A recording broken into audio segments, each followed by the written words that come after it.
A Scandal in Bohemia. 1. To Sherlock Holmes, she is always the woman. I have seldom heard him mention her under any other name. In his eyes, she eclipses and predominates the whole of her sex. It was not that he felt any emotion akin to love for Irene Adler. All emotions, and that one particularly, were abhorrent to his cold, precise but admirably balanced mind.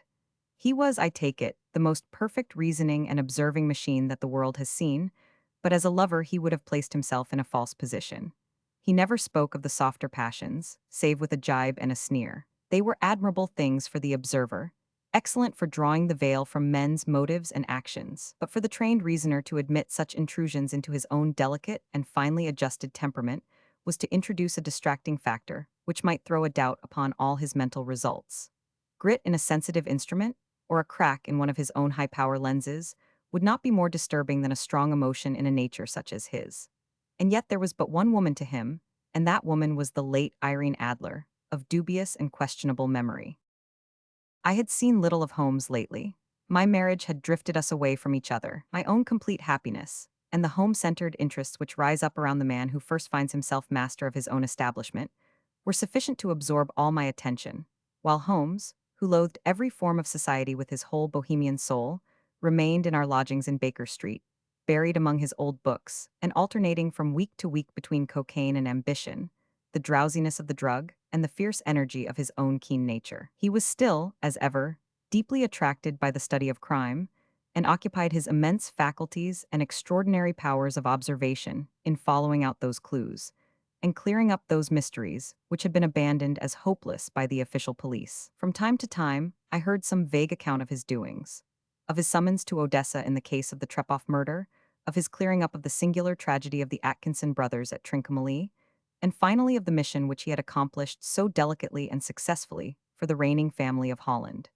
Beyond these signs of his activity, however, which I merely shared with all the readers of the daily press, I knew little of my former friend and companion. One night, it was on the 20th of March, 1888, I was returning from a journey to a patient, for I had now returned to civil practice, when my way led me through Baker Street. As I passed the well-remembered door, which must always be associated in my mind with my wooing, and with the dark incidents of the study in scarlet, I was seized with a keen desire to see Holmes again, and to know how he was employing his extraordinary powers. His rooms were brilliantly lit, and even as I looked up, I saw his tall, spare figure pass twice in a dark silhouette against the blind. He was pacing the room swiftly, eagerly, with his head sunk upon his chest and his hands clasped behind him. To me, who knew his every mood and habit, his attitude and manner told their own story. He was at work again. He had risen out of his drug-created dreams and was hot upon the scent of some new problem. I rang the bell and was shown up to the chamber which had formerly been in part my own. His manner was not effusive. It seldom was, but he was glad, I think, to see me. With hardly a word spoken, but with a kindly eye, he waved me to an armchair, threw across his case of cigars, and indicated a spirit case and a gasogene in the corner. Then he stood before the fire and looked me over in his singular introspective fashion. "Wedlock suits you," he remarked. "I think, Watson, that you have put on 7.5 pounds since I saw you." "7," I answered. "Indeed, I should have thought a little more. Just a trifle more, I fancy, Watson, and in practice again, I observe. You did not tell me that you intended to go into harness." "Then, how do you know?" "I see it, I deduce it. How do I know that you have been getting yourself very wet lately, and that you have a most clumsy and careless servant girl?" "My dear Holmes," said I, "this is too much. You would certainly have been burned had you lived a few centuries ago. It is true that I had a country walk on Thursday and came home in a dreadful mess, but as I have changed my clothes, I can't imagine how you deduce it. As to Mary Jane, she is incorrigible, and my wife has given her notice, but there again, I fail to see how you work it out." He chuckled to himself and rubbed his long, nervous hands together. "It is simplicity itself," said he. "My eyes tell me that on the inside of your left shoe, just where the firelight strikes it, the leather is scored by 6 almost parallel cuts. Obviously, they have been caused by someone who has very carelessly scraped round the edges of the sole in order to remove crusted mud from it. Hence, you see, my double deduction that you had been out in vile weather, and that you had a particularly malignant boot-slitting specimen of the London slavey. As to your practice, if a gentleman walks into my room smelling of iodoform, with a black mark of nitrate of silver upon his right forefinger, and a bulge on the right side of his top hat to show where he has secreted his stethoscope. I must be dull, indeed, if I do not pronounce him to be an active member of the medical profession. I could not help laughing at the ease with which he explained his process of deduction. When I hear you give your reasons, I remarked, the thing always appears to me to be so ridiculously simple that I could easily do it myself, though at each successive instance of your reasoning I am baffled until you explain your process. And yet I believe that my eyes are as good as yours. Quite so, he answered, lighting a cigarette and throwing himself down into an armchair. You see, but you do not observe. The distinction is clear. For example, you have frequently seen the steps which lead up from the hall to this room. Frequently. How often? Well, some hundreds of times. Then how many are there? How many, I don't know. Quite so, you have not observed. And yet you have seen, that is just my point. Now I know that there are 17 steps because I have both seen and observed. By the way, since you are interested in these little problems, and since you are good enough to chronicle one or two of my trifling experiences, you may be interested in this. He threw over a sheet of thick, pink-tinted notepaper which had been lying open upon the table. It came by the last post, said he. Read it aloud. The note was undated, and without either signature or address. There will call upon you tonight at 7:45, it said, a gentleman who desires to consult you upon a matter of the very deepest moment. Your recent services to one of the royal houses of Europe have shown that you are one who may safely be trusted with matters which are of an importance which can hardly be exaggerated. This account of you we have from all quarters received. Be in your chamber then at that hour, and do not take it amiss if your visitor wear a mask. This is indeed a mystery, I remarked. What do you imagine that it means? I have no data yet. It is a capital mistake to theorize before one has data. Insensibly, one begins to twist facts to suit theories, instead of theories to suit facts. But the note itself, what do you deduce from it? I carefully examined the writing, and the paper upon which it was written. The man who wrote it was presumably well-to-do, I remarked, endeavoring to imitate my companion's processes. Such paper could not be bought under half a crown a packet. It is peculiarly strong and stiff. Peculiar, that is the very word, said Holmes. It is not an English paper at all. Hold it up to the light. I did so and saw a large E with a small g, a P, and a large G with a small t woven into the texture of the paper. What do you make of that? Asked Holmes. The name of the maker, no doubt, or his monogram, rather. Not at all. The G with the small t stands for Gesellschaft, which is the German for company. It is a customary contraction like our co. P, of course, stands for papier. Now for the for example. Let us glance at our Continental Gazetteer. He took down a heavy brown volume from his shelves. Eglo, Eglinitz, here we are, Egria. It is in a German-speaking country in Bohemia, not far from Carlsbad. Remarkable as being the scene of the death of Wallenstein, and for its numerous glass factories and paper mills. Ha ha, my boy, what do you make of that? His eyes sparkled, and he sent up a great blue triumphant cloud from his cigarette. The paper was made in Bohemia, I said. Precisely, and the man who wrote the note is a German. Do you note the peculiar construction of the sentence? This account of you we have from all quarters received. A Frenchman or Russian could not have written that. It is the German who is so uncourteous to his verbs. It only remains, therefore, to discover what is wanted by this German who writes upon Bohemian paper and prefers wearing a mask to showing his face. And here he comes, if I am not mistaken, to resolve all our doubts. As he spoke there was the sharp sound of horses, hoofs and grating wheels against the curb, followed by a sharp pull at the bell. Holmes whistled.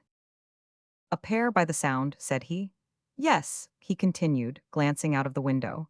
A nice little brougham and a pair of beauties, 150 guineas apiece. There's money in this case, Watson, if there is nothing else. I think that I had better go, Holmes. Not a bit, doctor. Stay where you are. I am lost without my Boswell. And this promises to be interesting. It would be a pity to miss it. But your client. Never mind him. I may want your help, and so may he. Here he comes. Sit down in that armchair, doctor, and give us your best attention. A slow and heavy step, which had been heard upon the stairs and in the passage, paused immediately outside the door. Then there was a loud and authoritative tap. Come in, said Holmes. A man entered who could hardly have been less than 6 feet 6 inches in height, with the chest and limbs of a Hercules. His dress was rich with a richness which would, in England, be looked upon as akin to bad taste. Heavy bands of astrakhan were slashed across the sleeves and fronts of his double-breasted coat, while the deep blue cloak which was thrown over his shoulders was lined with flame-colored silk and secured at the neck with a brooch which consisted of a single flaming barrel. Boots which extended halfway up his calves, and which were trimmed at the tops with rich brown fur, completed the impression of barbaric opulence, which was suggested by his whole appearance. He carried a broad-brimmed hat in his hand, while he wore across the upper part of his face, extending down past the cheekbones, a black visored mask which he had apparently adjusted that very moment, for his hand was still raised to it as he entered. From the lower part of the face he appeared to be a man of strong character, with a thick, hanging lip, and a long, straight chin suggestive of resolution pushed to the length of obstinacy. "You had my note?" he asked with a deep, harsh voice and a strongly marked German accent. "I told you that I would call." He looked from one to the other of us, as if uncertain which to address. "Pray take a seat," said Holmes. "This is my friend and colleague, Dr. Watson, who is occasionally good enough to help me in my cases. Whom have I the honor to address?" "You may address me as the Count von Kram, a Bohemian nobleman. I understand that this gentleman, your friend, is a man of honor and discretion, whom I may trust with a matter of the most extreme importance. If not, I should much prefer to communicate with you alone." I rose to go, but Holmes caught me by the wrist and pushed me back into my chair. "It is both or none," said he. "You may say before this gentleman anything which you may say to me." The Count shrugged his broad shoulders. "Then I must begin," said he, "by binding you both to absolute secrecy for 2 years. At the end of that time, the matter will be of no importance. At present it is not too much to say that it is of such weight it may have an influence upon European history." "I promise," said Holmes. "And I." "You will excuse this mask," continued our strange visitor. "The august person who employs me wishes his agent to be unknown to you, and I may confess at once that the title by which I have just called myself is not exactly my own." "I was aware of it," said Holmes dryly. "The circumstances are of great delicacy, and every precaution has to be taken to quench what might grow to be an immense scandal and seriously compromise one of the reigning families of Europe. To speak plainly, the matter implicates the great house of Ormstein, hereditary kings of Bohemia." "I was also aware of that," murmured Holmes, settling himself down in his armchair and closing his eyes. Our visitor glanced with some apparent surprise at the languid, lounging figure of the man, who had been no doubt depicted to him as the most incisive reasoner and most energetic agent in Europe. Holmes slowly reopened his eyes and looked impatiently at his gigantic client. "If your Majesty would condescend to state your case," he remarked, "I should be better able to advise you." The man sprang from his chair and paced up and down the room in uncontrollable agitation. Then, with a gesture of desperation, he tore the mask from his face and hurled it upon the ground. "You are right," he cried. "I am the king. Why should I attempt to conceal it?" "Why, indeed?" murmured Holmes. "Your Majesty had not spoken before I was aware that I was addressing Wilhelm Gottsreich Sigismund von Ormstein, Grand Duke of Cassel-Felstein, and hereditary King of Bohemia." "But you can understand," said our strange visitor, sitting down once more and passing his hand over his high white forehead, "you can understand that I am not accustomed to doing such business in my own person. Yet the matter was so delicate that I could not confide it to an agent without putting myself in his power. I have come incognito from Prague for the purpose of consulting you." "Then pray consult," said Holmes, shutting his eyes once more. "The facts are briefly these. Some 5 years ago, during a lengthy visit to Warsaw, I made the acquaintance of the well-known adventuress Irene Adler. The name is no doubt familiar to you." "Kindly look her up in my index, doctor," murmured Holmes without opening his eyes. For many years he had adopted a system of docketing all paragraphs concerning men and things, so that it was difficult to name a subject or a person on which he could not at once furnish information.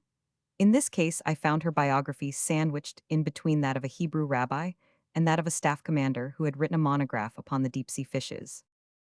"Let me see," said Holmes. Born in New Jersey in the year 1858. Contralto, La Scala, prima donna Imperial Opera of Warsaw, yes. Retired from operatic stage, Living in London, quite so.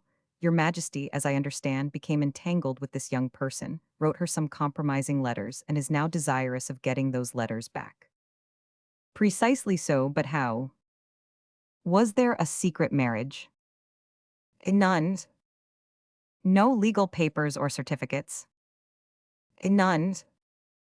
Then I fail to follow your majesty. If this young person should produce her letters for blackmailing or other purposes, how is she to prove their authenticity? There is the writing. Pooh-pooh forgery. My private notepaper. Stolen. My own seal. Imitated. My photograph. But we were both in the photograph. Oh dear, that is very bad. Your Majesty has indeed committed an indiscretion. I was mad insane. You have compromised yourself seriously. I was only crown prince then. I was young, I am but 30 now. It must be recovered. We have tried and failed. Your Majesty must pay, it must be bought. She will not sell. Stolen then. 5 attempts have been made, twice burglars in my pay ransacked her house. Once we diverted her luggage when she traveled, twice she has been waylaid, there has been no result. No sign of it. Absolutely none. Holmes laughed. It is quite a pretty little problem, said he. But a very serious one to me, returned the king reproachfully. Very, indeed. And what does she propose to do with the photograph? To ruin me. But how? I am about to be married. So I have heard. To Clotilde Lothman von Saxe-Meiningen, second daughter of the King of Scandinavia. You may know the strict principles of her family. She is herself the very soul of delicacy. A shadow of a doubt as to my conduct would bring the matter to an end. And Irene Adler threatens to send them the photograph. And she will do it. I know that she will do it. You do not know her, but she has a soul of steel. She has the face of the most beautiful of women and the mind of the most resolute of men. Rather than I should marry another woman, there are no lengths to which she would not go, none. You are sure that she has not sent it yet? I am sure. And why? Because she has said that she would send it on the day when the betrothal was publicly proclaimed. That will be next Monday. Oh, then we have 3 days yet, said Holmes with a yawn. That is very fortunate, as I have 1 or 2 matters of importance to look into just at present. Your Majesty will, of course, stay in London for the present? Certainly, you will find me at the Langham under the name of the Count von Cram. Then I shall drop you a line to let you know how we progress. Pray do so, I shall be all anxiety. Then, as to money. You have carte blanche. Absolutely. I tell you that I would give one of the provinces of my kingdom to have that photograph. And for present expenses. The king took a heavy chamois leather bag from under his cloak and laid it on the table. There are £300 in gold and 700 in notes, he said. Holmes scribbled a receipt upon a sheet of his notebook and handed it to him. And Mademoiselle's address, he asked. Is Briony Lodge, Serpentine Avenue, St. John's Wood? Holmes took a note of it. One other question, said he. Was the photograph a cabinet? It was. Then, good night, Your Majesty, and I trust that we shall soon have some good news for you. And good night, Watson, he added, as the wheels of the royal brougham rolled down the street. If you will be good enough to call tomorrow afternoon at 3 o'clock, I should like to chat this little matter over with you. Chapter 2. At 3 o'clock precisely I was at Baker Street, but Holmes had not yet returned. The landlady informed me that he had left the house shortly after 8 o'clock in the morning. I sat down beside the fire, however, with the intention of awaiting him, however long he might be. I was already deeply interested in his inquiry, for, though it was surrounded by none of the grim and strange features which were associated with the 2 crimes which I have already recorded, still, the nature of the case and the exalted station of his client gave it a character of its own. Indeed, apart from the nature of the investigation which my friend had on hand, there was something in his masterly grasp of a situation, and his keen, incisive reasoning, which made it a pleasure to me to study his system of work, and to follow the quick, subtle methods by which he disentangled the most inextricable mysteries. So accustomed was I to his invariable success that the very possibility of his failing had ceased to enter into my head. It was close upon 4 before the door opened, and a drunken-looking groom, ill-kempt and side-whiskered, with an inflamed face and disreputable clothes, walked into the room. Accustomed as I was to my friend's amazing powers in the use of disguises, I had to look 3 times before I was certain that it was indeed he. With a nod he vanished into the bedroom, whence he emerged in 5 minutes tweed-suited and respectable, as of old. Putting his hands into his pockets, he stretched out his legs in front of the fire and laughed heartily for some minutes. "Well, really?" he cried, and then he choked and laughed again until he was obliged to lie back, limp and helpless, in the chair. "What is it?" "It's quite too funny. I am sure you could never guess how I employed my morning, or what I ended by doing." "I can't imagine. I suppose that you have been watching the habits, and perhaps the house, of Miss Irene Adler." "Quite so, but the sequel was rather unusual. I will tell you, however. I left the house a little after 8 o'clock this morning in the character of a groom out of work. There is a wonderful sympathy and freemasonry among horsey men. Be one of them, and you will know all that there is to know. I soon found Briony Lodge. It is a bijou villa, with a garden at the back, but built out in front right up to the road, 2 stories. Chubb locked to the door. Large sitting room on the right side, well furnished, with long windows almost to the floor, and those preposterous English window fasteners which a child could open. Behind there was nothing remarkable, save that the passage window could be reached from the top of the coach house.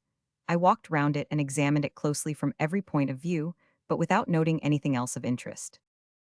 I then lounged down the street and found, as I expected, that there was a mews in a lane which runs down by one wall of the garden. I lent the ostlers a hand in rubbing down their horses, and received in exchange 2pence, a glass of half and half, 2 fills of shag tobacco, and as much information as I could desire about Miss Adler, to say nothing of half a dozen other people in the neighborhood in whom I was not in the least interested, but whose biographies I was compelled to listen to. "And what of Irene Adler?" I asked. "Oh, she has turned all the men's heads down in that part. She is the daintiest thing under a bonnet on this planet. So say the Serpentine Muse to a man. She lives quietly, sings at concerts, drives out at 5 every day, and returns at 7 sharp for dinner. Seldom goes out at other times, except when she sings. Has only one male visitor, but a good deal of him. He is dark, handsome, and dashing, never calls less than once a day, and often twice. He is a Mr. Godfrey Norton, of the Inner Temple. See the advantages of a cabman as a confidant. They had driven him home a dozen times from Serpentine Mews, and knew all about him. When I had listened to all they had to tell, I began to walk up and down near Briony Lodge once more, and to think over my plan of campaign. This Godfrey Norton was evidently an important factor in the matter. He was a lawyer. That sounded ominous. What was the relation between them, and what the object of his repeated visits? Was she his client, his friend, or his mistress? If the former, she had probably transferred the photograph to his keeping. If the latter, it was less likely. On the issue of this question depended whether I should continue my work at Briony Lodge, or turn my attention to the gentleman's chambers in the Temple. It was a delicate point, and it widened the field of my inquiry. I fear that I bore you with these details, but I have to let you see my little difficulties, if you are to understand the situation. "I am following you closely," I answered. I was still balancing the matter in my mind when a hansom cab drove up to Briony Lodge, and a gentleman sprang out. He was a remarkably handsome man, dark, aquiline, and mustached, evidently the man of whom I had heard. He appeared to be in a great hurry, shouted to the cabman to wait, and brushed past the maid who opened the door with the air of a man who was thoroughly at home. He was in the house about half an hour, and I could catch glimpses of him in the windows of the sitting room, pacing up and down, talking excitedly and waving his arms. Of her I could see nothing. Presently he emerged, looking even more flurried than before. As he stepped up to the cab, he pulled a gold watch from his pocket and looked at it earnestly. "Drive like the devil," he shouted, "first to Gross and Hankey S. in Regent Street, and then to the Church of St. Monica in the Edgware Road. Half a guinea if you do it in 20 minutes. Away they went, and I was just wondering whether I should not do well to follow them, when up the lane came a neat little landau, the coachman with his coat only half buttoned, and his tie under his ear, while all the tags of his harness were sticking out of the buckles. It hadn't pulled up before she shot out of the hall door and into it. I only caught a glimpse of her at the moment, but she was a lovely woman, with a face that a man might die for. "The Church of St. Monica, John," she cried, "and half a sovereign if you reach it in 20 minutes. This was quite too good to lose, Watson. I was just balancing whether I should run for it or whether I should perch behind her landau when a cab came through the street. The driver looked twice at such a shabby fare, but I jumped in before he could object. "The Church of St. Monica," said I, "and half a sovereign if you reach it in 20 minutes." It was 25 minutes to 12, and of course it was clear enough what was in the wind. My cabbie drove fast. I don't think I ever drove faster, but the others were there before us. The cab and the landau with their steaming horses were in front of the door when I arrived. I paid the man and hurried into the church. There was not a soul there save the two whom I had followed and a surpliced clergyman, who seemed to be expostulating with them. They were all three standing in a knot in front of the altar. I lounged up the side aisle like any other idler who has dropped into a church. Suddenly, to my surprise, the three at the altar faced round to me, and Godfrey Norton came running as hard as he could towards me. "Thank gods," he cried. "You'll do, come, come." "What then?" I asked. "Come, man, come, only 3 minutes or it won't be legal." I was half dragged up to the altar, and before I knew where I was I found myself mumbling responses which were whispered in my ear, and vouching for things of which I knew nothing, and generally assisting in the secure tying up of Irene Adler, spinster, to Godfrey Norton, bachelor. It was all done in an instant, and there was the gentleman thanking me on the one side and the lady on the other, while the clergyman beamed on me in front. It was the most preposterous position in which I ever found myself in my life, and it was the thought of it that started me laughing just now. It seems that there had been some informality about their license, that the clergyman absolutely refused to marry them without a witness of some sort, and that my lucky appearance saved the bridegroom from having to sally out into the streets in search of a best man. The bride gave me a sovereign, and I mean to wear it on my watch chain in memory of the occasion. "This is a very unexpected turn of affairs," said I, "and what then?" Well, I found my plans very seriously menaced. It looked as if the pair might take an immediate departure, and so necessitate very prompt and energetic measures on my part. At the church door, however, they separated, he driving back to the temple and she to her own house. "I shall drive out in the park at 5 as usual," she said as she left him. I heard no more. They drove away in different directions, and I went off to make my own arrangements. "Which are?" "Some cold beef and a glass of beer," he answered, ringing the bell. "I have been too busy to think of food, and I am likely to be busier still this evening. By the way, doctor, I shall want your cooperation." "I shall be delighted." "You don't mind breaking the law?" "Not in the least." "Nor running a chance of arrest?" "Not in a good cause." "Oh, the cause is excellent." "Then I am your man." "I was sure that I might rely on you." "But what is it you wish?" "When Mrs. Turner has brought in the tray, I will make it clear to you. Now," he said as he turned hungrily on the simple fare that our landlady had provided, "I must discuss it while I eat, for I have not much time. It is nearly 5 now. In 2 hours we must be on the scene of action. Miss Irene, or Madame, rather, returns from her drive at 7. We must be at Briony Lodge to meet her." "And what then?" "You must leave that to me. I have already arranged what is to occur. There is only one point on which I must insist. You must not interfere, come what may, you understand." "I am to be neutral." "To do nothing whatever. There will probably be some small unpleasantness. Do not join in it. It will end in my being conveyed into the house. 4 or 5 minutes afterwards, the sitting-room window will open. You are to station yourself close to that open window." "Yes." "You are to watch me, for I will be visible to you." "Yes." "And when I raise my hand, so, you will throw into the room what I give you to throw, and will, at the same time, raise the cry of fire. You quite follow me?" "Entirely." "It is nothing very formidable," he said, taking a long cigar-shaped roll from his pocket. "It is an ordinary plumber's smoke rocket, fitted with a cap at either end to make it self-lighting. Your task is confined to that. When you raise your cry of fire, it will be taken up by quite a number of people. You may then walk to the end of the street, and I will rejoin you in 10 minutes. I hope that I have made myself clear. I am to remain neutral, to get near the window, to watch you, and at the signal to throw in this object, then to raise the cry of fire, and to wait you at the corner of the street." "Precisely."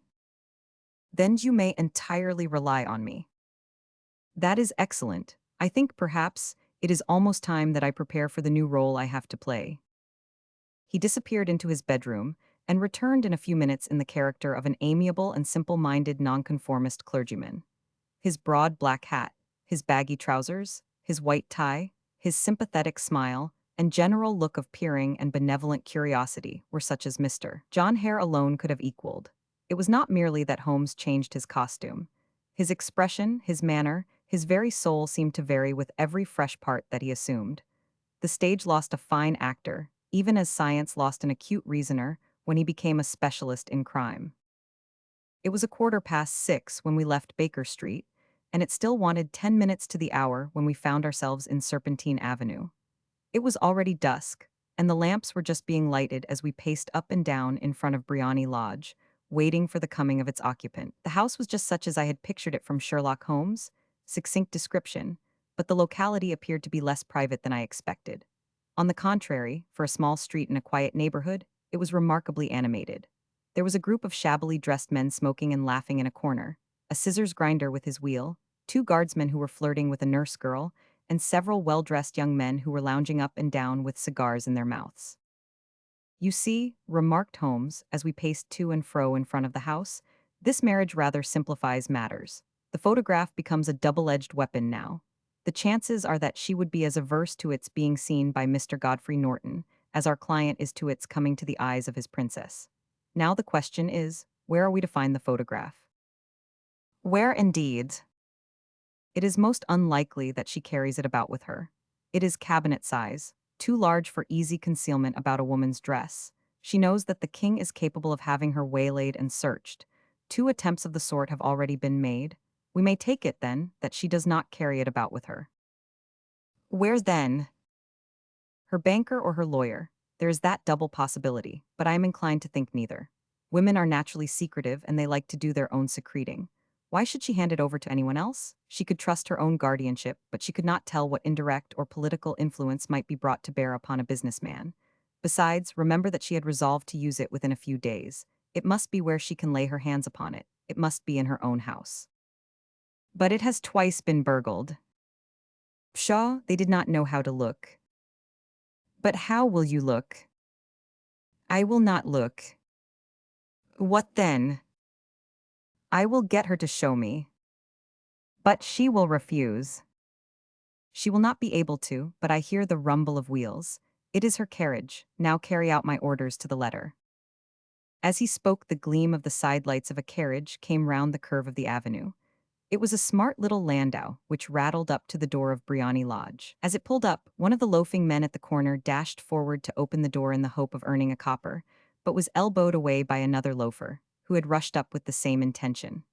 A fierce quarrel broke out, which was increased by the two guardsmen, who took sides with one of the loungers, and by the scissors grinder, who was equally hot upon the other side. A blow was struck, and in an instant the lady, who had stepped from her carriage, was the center of a little knot of flushed and struggling men, who struck savagely at each other with their fists and sticks. Holmes dashed into the crowd to protect the lady, but just as he reached her, he gave a cry and dropped to the ground, with the blood running freely down his face. At his fall, the guardsmen took to their heels in one direction and the loungers in the other, while a number of better-dressed people, who had watched the scuffle without taking part in it, crowded in to help the lady and to attend to the injured man. Irene Adler, as I will still call her, had hurried up the steps, but she stood at the top with her superb figure outlined against the lights of the hall, looking back into the street. "Is the poor gentleman much hurt?" she asked. "He is dead," cried several voices. "No, no, there's life in him," shouted another, "but he'll be gone before you can get him to hospital."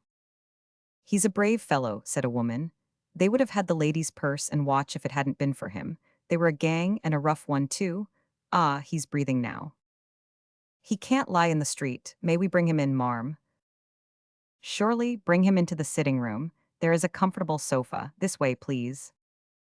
Slowly and solemnly, he was borne into Briony Lodge and laid out in the principal room, while I still observed the proceedings from my post by the window. The lamps had been lit, but the blinds had not been drawn, so that I could see Holmes as he lay upon the couch. I do not know whether he was seized with compunction at that moment for the part he was playing, but I know that I never felt more heartily ashamed of myself in my life than when I saw the beautiful creature against whom I was conspiring, or the grace and kindliness with which she waited upon the injured man, and yet it would be the blackest treachery to Holmes to draw back now from the part which he had entrusted to me. I hardened my heart and took the smoke rocket from under my ulster. After all, I thought, we are not injuring her. We are but preventing her from injuring another. Holmes had sat up upon the couch, and I saw him motion like a man who is in need of air. A maid rushed across and threw open the window. At the same instant I saw him raise his hand, and at the signal I tossed my rocket into the room with a cry of fire. The word was no sooner out of my mouth than the whole crowd of spectators, well-dressed and ill, gentlemen, ostlers, and servant maids, joined in a general shriek of fire. Thick clouds of smoke curled through the room and out at the open window. I caught a glimpse of rushing figures, and a moment later the voice of Holmes from within assuring them that it was a false alarm. Slipping through the shouting crowd, I made my way to the corner of the street, and in 10 minutes was rejoiced to find my friend's arm in mine, and to get away from the scene of uproar. He walked swiftly and in silence for some few minutes until we had turned down one of the quiet streets which lead towards the Edgware Road. "You did it very nicely, doctor," he remarked. "Nothing could have been better, it is all right. You have the photograph. I know where it is." "And how did you find out?" "She showed me, as I told you she would." "I am still in the dark." "I do not wish to make a mystery," said he, laughing. "The matter was perfectly simple. You, of course, saw that everyone in the street was an accomplice. They were all engaged for the evening." "I guessed as much." Then, when the row broke out, I had a little moist red paint in the palm of my hand. I rushed forward, fell down, clapped my hand to my face, and became a piteous spectacle. It is an old trick. That also I could fathom. Then they carried me in. She was bound to have me in. What else could she do? And into her sitting room, which was the very room which I suspected. It lay between that and her bedroom, and I was determined to see which. They laid me on a couch, I motioned for air, they were compelled to open the window, and you had your chance. How did that help you? It was all important. When a woman thinks that her house is on fire, her instinct is at once to rush to the thing which she values most. It is a perfectly overpowering impulse, and I have more than once taken advantage of it. In the case of the Darlington substitution scandal, it was of use to me, and also in the Arnsworth Castle business. A married woman grabs at her baby, an unmarried one reaches for her jewel box. Now it was clear to me that Our Lady of today had nothing in the house more precious to her than what we are in quest of. She would rush to secure it. The alarm of fire was admirably done. The smoke and shouting were enough to shake nerves of steel. She responded beautifully. The photograph is in a recess behind a sliding panel just above the right bell pull. She was there in an instant, and I caught a glimpse of it as she half drew it out. When I cried out that it was a false alarm, she replaced it, glanced at the rocket, rushed from the room, and I have not seen her since. I rose and, making my excuses, escaped from the house. I hesitated whether to attempt to secure the photograph at once, but the coachman had come in, and as he was watching me narrowly, it seemed safer to wait. A little over-precipitance may ruin all. "And now," I asked, "our quest is practically finished. I shall call with the king tomorrow, and with you, if you care to come with us. We will be shown into the sitting room to wait for the lady, but it is probable that when she comes, she may find neither us nor the photograph. It might be a satisfaction to His Majesty to regain it with his own hands." "And when will you call?" "At 8 in the morning. She will not be up so that we shall have a clear field. Besides, we must be prompt, for this marriage may mean a complete change in her life and habits. I must wire to the king without delay."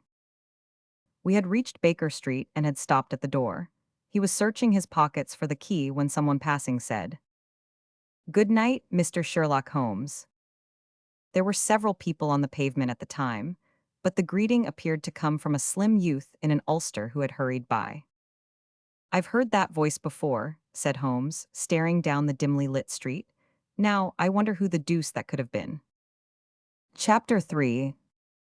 I slept at Baker Street that night, and we were engaged upon our toast and coffee in the morning when the King of Bohemia rushed into the room. "You have really got it," he cried, grasping Sherlock Holmes by either shoulder and looking eagerly into his face. "Not yet." "But you have hopes." "I have hopes." "Then come, I am all impatience to be gone." "We must have a cab." "No, my brougham is waiting." "Then that will simplify matters." We descended and started off once more for Briony Lodge. "Irene Adler is married," remarked Holmes. Married when? Yesterday. But to whom? To an English lawyer named Norton. But she could not love him. I am in hopes that she does. And why in hopes? Because it would spare your majesty all fear of future annoyance. If the lady loves her husband, she does not love your majesty.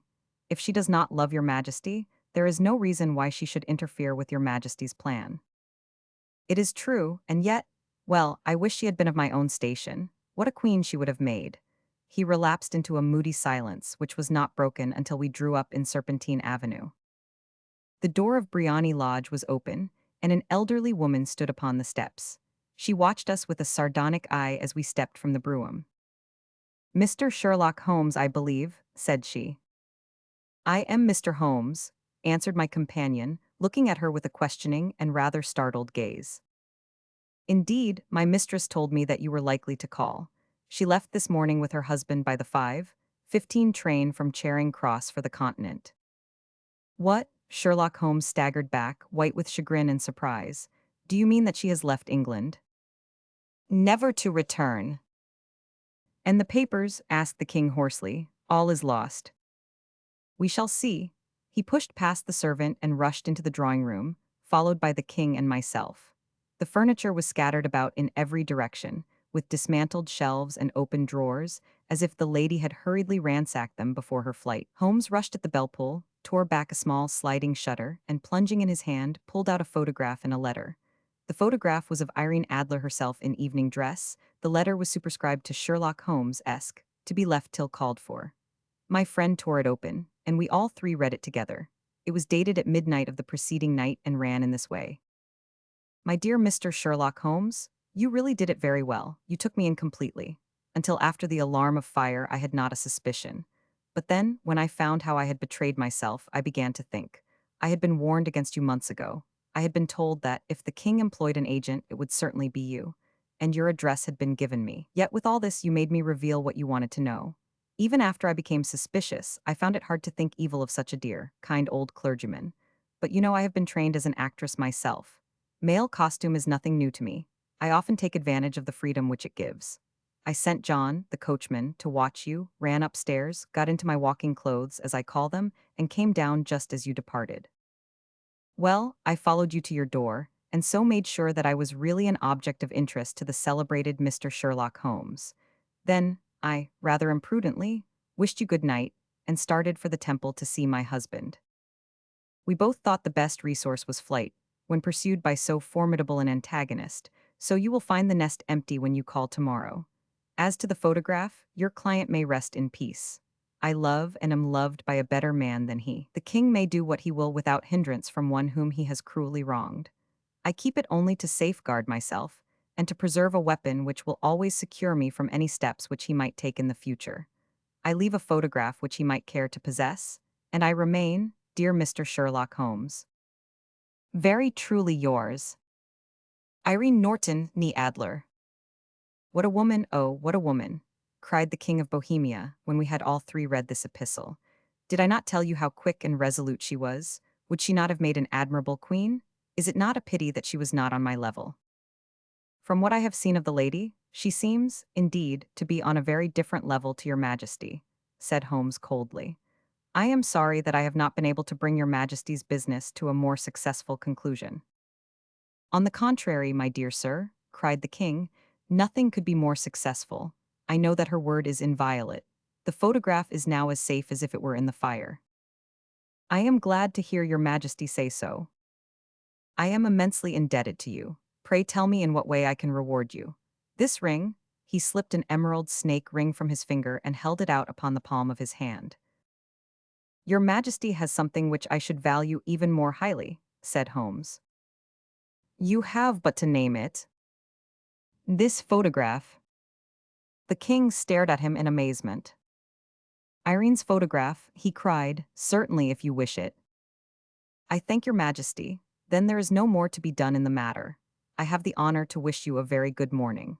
He bowed, and, turning away without observing the hand which the king had stretched out to him, he set off in my company for his chambers. And that was how a great scandal threatened to affect the kingdom of Bohemia, and how the best plans of Mr. Sherlock Holmes were beaten by a woman's wit. He used to make merry over the cleverness of women, but I have not heard him do it of late.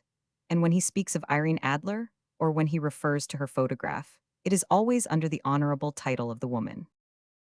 Chapter 2. The Red-Headed League. I had called upon my friend, Mr. Sherlock Holmes, one day in the autumn of last year, and found him in deep conversation with a very stout, florid-faced, elderly gentleman with fiery red hair. With an apology for my intrusion, I was about to withdraw when Holmes pulled me abruptly into the room and closed the door behind me. "You could not possibly have come at a better time, my dear Watson," he said cordially. "I was afraid that you were engaged." "So I am, very much so." "Then I can wait in the next room." "Not at all. This gentleman, Mr. Wilson, has been my partner and helper in many of my most successful cases, and I have no doubt that he will be of the utmost use to me in yours also." The stout gentleman half rose from his chair and gave a bob of greeting, with a quick little questioning glance from his small, fat, encircled eyes. "Try the settee," said Holmes, relapsing into his armchair and putting his fingertips together, as was his custom when in judicial moods. "I know, my dear Watson, that you share my love of all that is bizarre and outside the conventions and humdrum routine of everyday life. You have shown your relish for it by the enthusiasm which has prompted you to chronicle, and, if you will excuse my saying so, somewhat to embellish so many of my own little adventures. Your cases have indeed been of the greatest interest to me," I observed. "You will remember that I remarked the other day, just before we went into the very simple problem presented by Miss Mary Sutherland, that for strange effects and extraordinary combinations, we must go to life itself, which is always far more daring than any effort of the imagination. A proposition which I took the liberty of doubting. You did, doctor, but none the less you must come round to my view, for otherwise I shall keep on piling fact upon fact on you until your reason breaks down under them and acknowledges me to be right. Now, Mr. Jabez Wilson here has been good enough to call upon me this morning, and to begin a narrative which promises to be one of the most singular which I have listened to for some time. You have heard me remark that the strangest and most unique things are very often connected not with the larger, but with the smaller crimes, and occasionally, indeed, where there is room for doubt whether any positive crime has been committed. As far as I have heard, it is impossible for me to say whether the present case is an instance of crime or not, but the course of events is certainly among the most singular that I have ever listened to. Perhaps, Mr. Wilson, you would have the great kindness to recommence your narrative. I ask you not merely because my friend Dr. Watson has not heard the opening part, but also because the peculiar nature of the story makes me anxious to have every possible detail from your lips. As a rule, when I have heard some slight indication of the course of events, I am able to guide myself by the thousands of other similar cases which occur to my memory. In the present instance, I am forced to admit that the facts are, to the best of my belief, unique." The portly client puffed out his chest with an appearance of some little pride, and pulled a dirty and wrinkled newspaper from the inside pocket of his greatcoat. As he glanced down the advertisement column, with his head thrust forward and the paper flattened out upon his knee, I took a good look at the man, and endeavored, after the fashion of my companion, to read the indications which might be presented by his dress or appearance. I did not gain very much, however, by my inspection. Our visitor bore every mark of being an average commonplace British tradesman, obese, pompous, and slow. He wore rather baggy gray shepherd's check trousers, a not overclean black frock coat, unbuttoned in the front, and a drab waistcoat with a heavy brassy Albert chain, and a square pierced bit of metal dangling down as an ornament. A frayed top hat and a faded brown overcoat with a wrinkled velvet collar lay upon a chair beside him. Altogether, look as I would, there was nothing remarkable about the man save his blazing red head, and the expression of extreme chagrin and discontent upon his features. Sherlock Holmes' quick eye took in my occupation, and he shook his head with a smile as he noticed my questioning glances. Beyond the obvious facts that he has at some time done manual labor, that he takes snuff, that he is a Freemason, that he has been in China, and that he has done a considerable amount of writing lately, I can deduce nothing else. Mr. Jabez Wilson started up in his chair, with his forefinger upon the paper, but his eyes upon my companion. "How, in the name of good fortune, did you know all that, Mr. Holmes?" he asked. How did you know, for example, that I did manual labor? It's as true as gospel, for I began as a ship's carpenter. Your hands, my dear sir. Your right hand is quite a size larger than your left. You have worked with it, and the muscles are more developed. Well, the snuff then and the Freemasonry. I won't insult your intelligence by telling you how I read that, especially as, rather against the strict rules of your order, you use an arcane compass breastpin. Ah, of course, I forgot that, but the writing. What else can be indicated by that right cuff, so very shiny for 5 inches, and the left one with the smooth patch near the elbow where you rested upon the desk? Well, but China. The fish that you have tattooed immediately above your right wrist could only have been done in China. I have made a small study of tattoo marks and have even contributed to the literature of the subject. That trick of staining the fish's scales of a delicate pink is quite peculiar to China. When, in addition, I see a Chinese coin hanging from your watch chain, the matter becomes even more simple. Mr. Jabez Wilson laughed heavily. Well, I never, said he. I thought at first that you had done something clever, but I see that there was nothing in it after all. I begin to think, Watson, said Holmes, that I make a mistake in explaining. Omni ignotum pro magnifico, you know, and my poor little reputation, such as it is, will suffer shipwreck if I am so candid. Can you not find the advertisement, Mr. Wilson? Yes, I have got it now, he answered with his thick red finger planted halfway down the column. Here it is. This is what began it all. You just read it for yourself, sir. I took the paper from him and read as follows.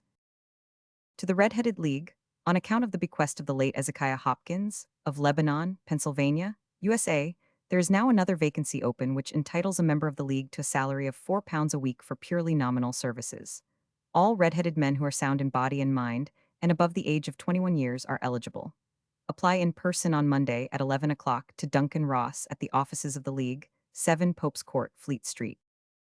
What on earth does this mean? I ejaculated after I had twice read over the extraordinary announcement. Holmes chuckled and wriggled in his chair, as was his habit when in high spirits. It is a little off the beaten track, isn't it? Said he. And now, Mr. Wilson, off you go at scratch and tell us all about yourself, your household, and the effect which this advertisement had upon your fortunes. You will first make a note, Doctor, of the paper and the date.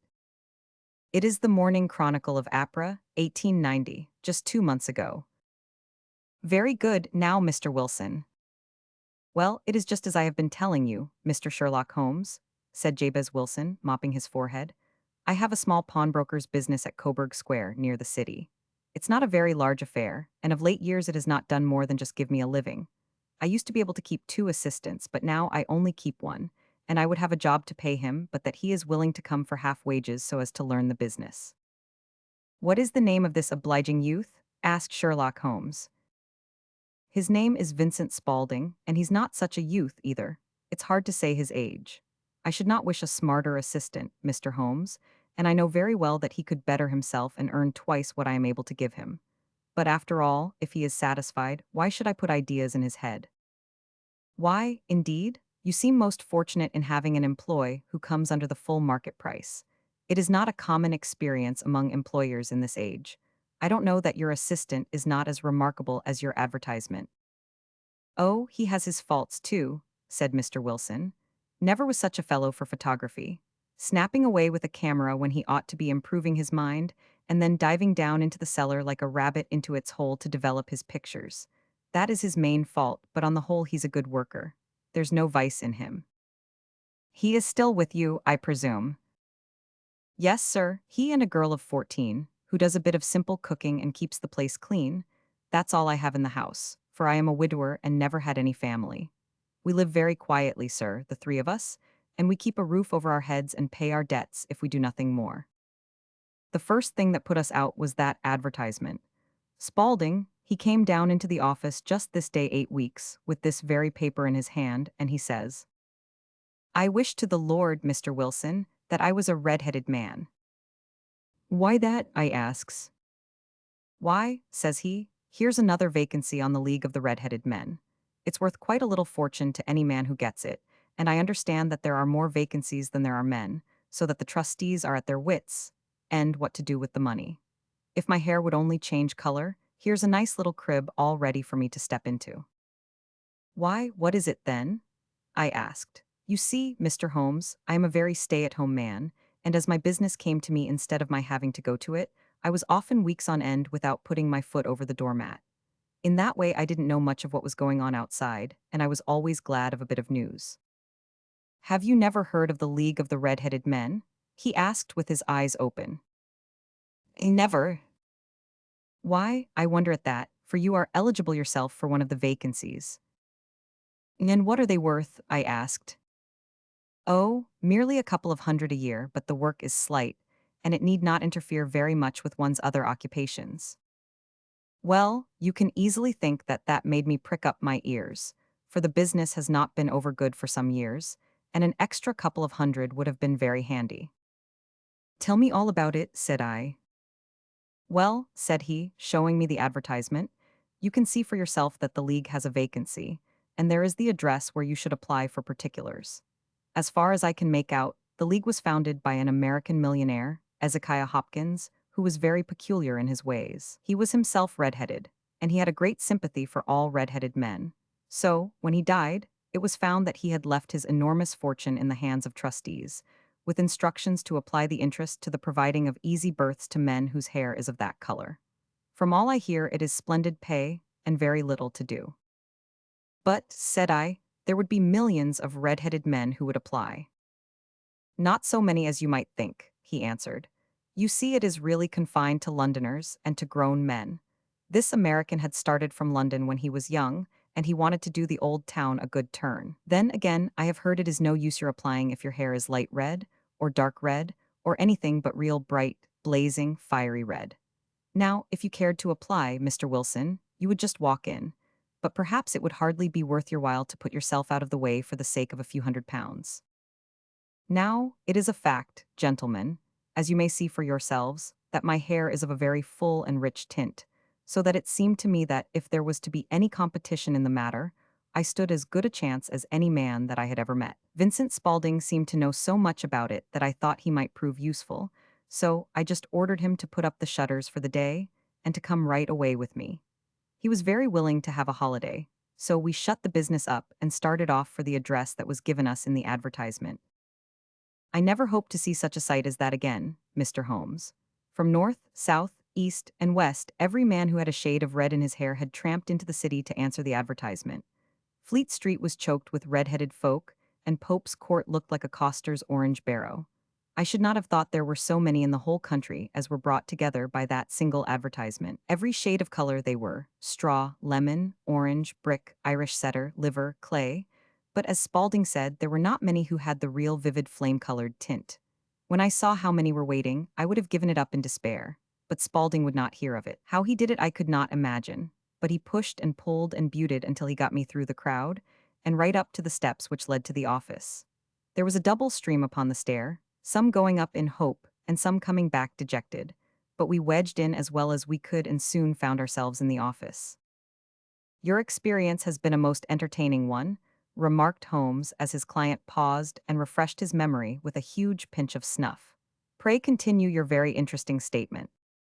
There was nothing in the office but a couple of wooden chairs and a deal table, behind which sat a small man with a head that was even redder than mine. He said a few words to each candidate as he came up, and then he always managed to find some fault in them which would disqualify them.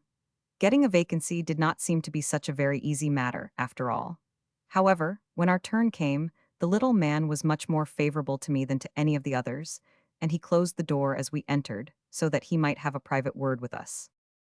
This is Mr. Jabez Wilson, said my assistant, and he is willing to fill a vacancy in the leg. And he is admirably suited for it, the other answered. He has every requirement. I cannot recall when I have seen anything so fine. He took a step backward, cocked his head on one side, and gazed at my hair until I felt quite bashful. Then suddenly he plunged forward, wrung my hand, and congratulated me warmly on my success. It would be injustice to hesitate, said he. You will, however, I am sure, excuse me for taking an obvious precaution. With that he seized my hair in both his hands and tugged until I yelled with the pain. There is water in your eyes, said he as he released me. I perceive that all is as it should be, but we have to be careful, for we have twice been deceived by wigs and once by paint. I could tell you tales of cobbler's wax which would disgust you with human nature. He stepped over to the window and shouted through it at the top of his voice that the vacancy was filled. A groan of disappointment came up from below, and the folk all trooped away in different directions until there was not a red head to be seen except my own and that of the manager. "My name," said he, "is Mr. Duncan Ross, and I am myself one of the pensioners upon the fund left by our noble benefactor. Are you a married man, Mr. Wilson? Have you a family?" I answered that I had not. His face fell immediately. "Dear me," he said gravely, "that is very serious indeed. I am sorry to hear you say that. The fund was, of course, for the propagation and spread of the redheads as well as for their maintenance. It is exceedingly unfortunate that you should be a bachelor." My face lengthened at this, Mr. Holmes, for I thought that I was not to have the vacancy after all. But after thinking it over for a few minutes, he said that it would be all right. "In the case of another," said he, "the objection might be fatal, but we must stretch a point in favor of a man with such a head of hair as yours. When shall you be able to enter upon your new duties?" "Well, it is a little awkward, for I have a business already," said I. "Oh, never mind about that, Mr. Wilson," said Vincent Spaulding. "I should be able to look after that for you." "What would be the hours?" I asked.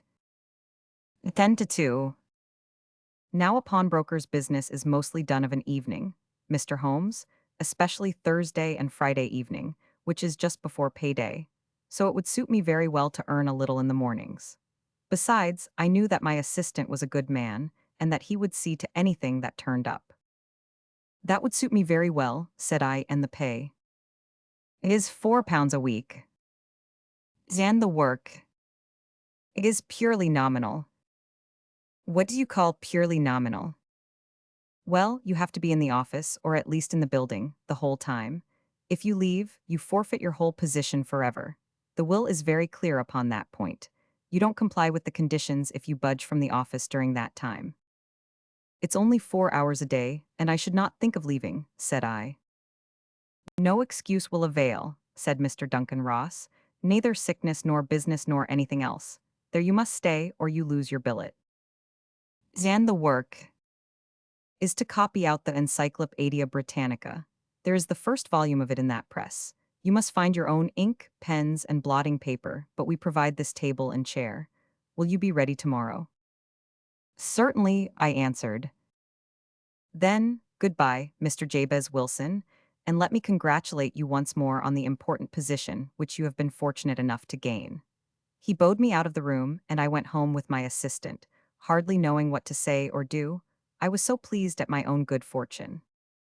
Well, I thought over the matter all day, and by evening I was in low spirits again, for I had quite persuaded myself that the whole affair must be some great hoax or fraud, though what its object might be I could not imagine. It seemed altogether past belief that anyone could make such a will, or that they would pay such a sum for doing anything so simple as copying out the Encyclopaedia Britannica. Vincent Spaulding did what he could to cheer me up, but by bedtime I had reasoned myself out of the whole thing. However, in the morning I determined to have a look at it anyhow, so I bought a penny bottle of ink, and with a quill pen and 7 sheets of foolscap paper, I started off for Pope's Court. Well, to my surprise and delight, everything was as right as possible. The table was set out ready for me, and Mr. Duncan Ross was there to see that I got fairly to work. He started me off upon the letter A, and then he left me, but he would drop in from time to time to see that all was right with me.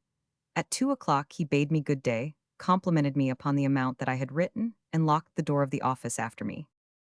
This went on day after day, Mr. Holmes, and on Saturday the manager came in and planked down 4 golden sovereigns for my week's work. It was the same next week, and the same the week after. Every morning I was there at 10, and every afternoon I left at 2. By degrees Mr. Duncan Ross took to coming in only once of a morning, and then, after a time, he did not come in at all. Still, of course, I never dared to leave the room for an instant, for I was not sure when he might come, and the billet was such a good one, and suited me so well that I would not risk the loss of it. 8 weeks passed away like this, and I had written about abbots and archery and armor and architecture and Attica, and hoped with diligence that I might get on to the bees before very long. It cost me something in foolscap, and I had pretty nearly filled a shelf with my writings. And then suddenly the whole business came to an end. To an end. Yes, sir, and no later than this morning. I went to my work as usual at 10 o'clock, but the door was shut and locked, with a little square of cardboard hammered onto the middle of the panel with a tack. Here it is, and you can read for yourself. He held up a piece of white cardboard about the size of a sheet of notepaper.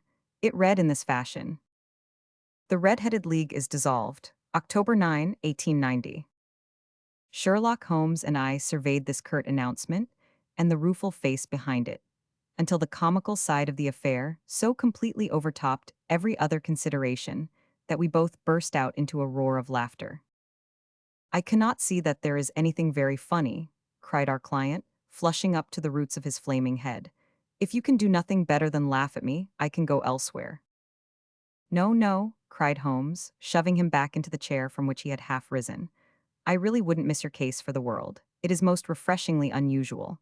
But there is, if you will excuse my saying so, something just a little funny about it. Pray, what steps did you take when you found the card upon the door? I was staggered, sir. I did not know what to do. Then I called at the offices round, but none of them seemed to know anything about it. Finally, I went to the landlord, who is an accountant living on the ground floor, and I asked him if he could tell me what had become of the Red-Headed League. He said that he had never heard of any such body. Then I asked him who Mr. Duncan Ross was. He answered that the name was new to him. Well, said I, the gentleman at number 4. What, the red-headed man? Yes.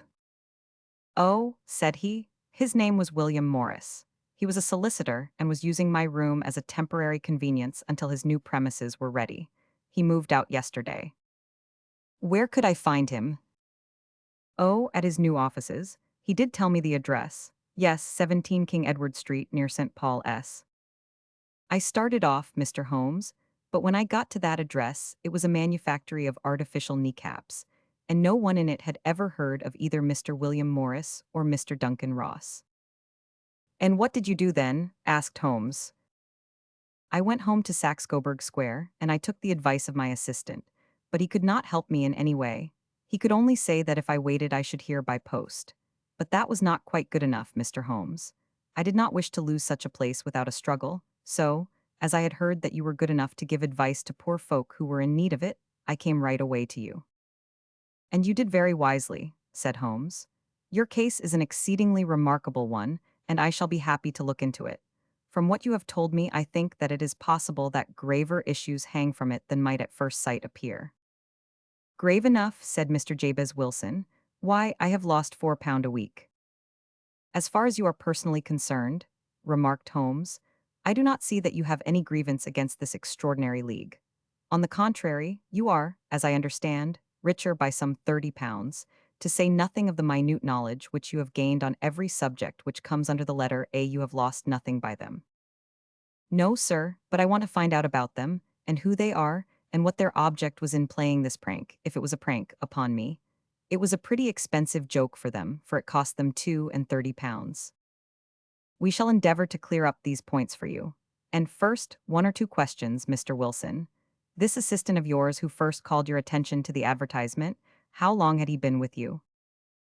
About a month then. How did he come? In answer to an advertisement. Was he the only applicant? No, I had a dozen. Why did you pick him? Because he was handy and would come cheap. At half wages, in fact.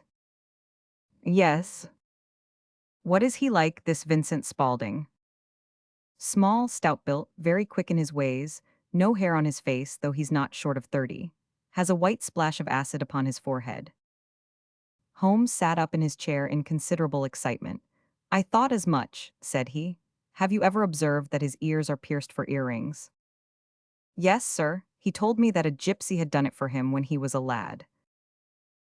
Said Holmes, sinking back in deep thought. He is still with you. Oh, yes, sir, I have only just left him. And has your business been attended to in your absence? Nothing to complain of, sir. There's never very much to do of a morning. That will do, Mr. Wilson.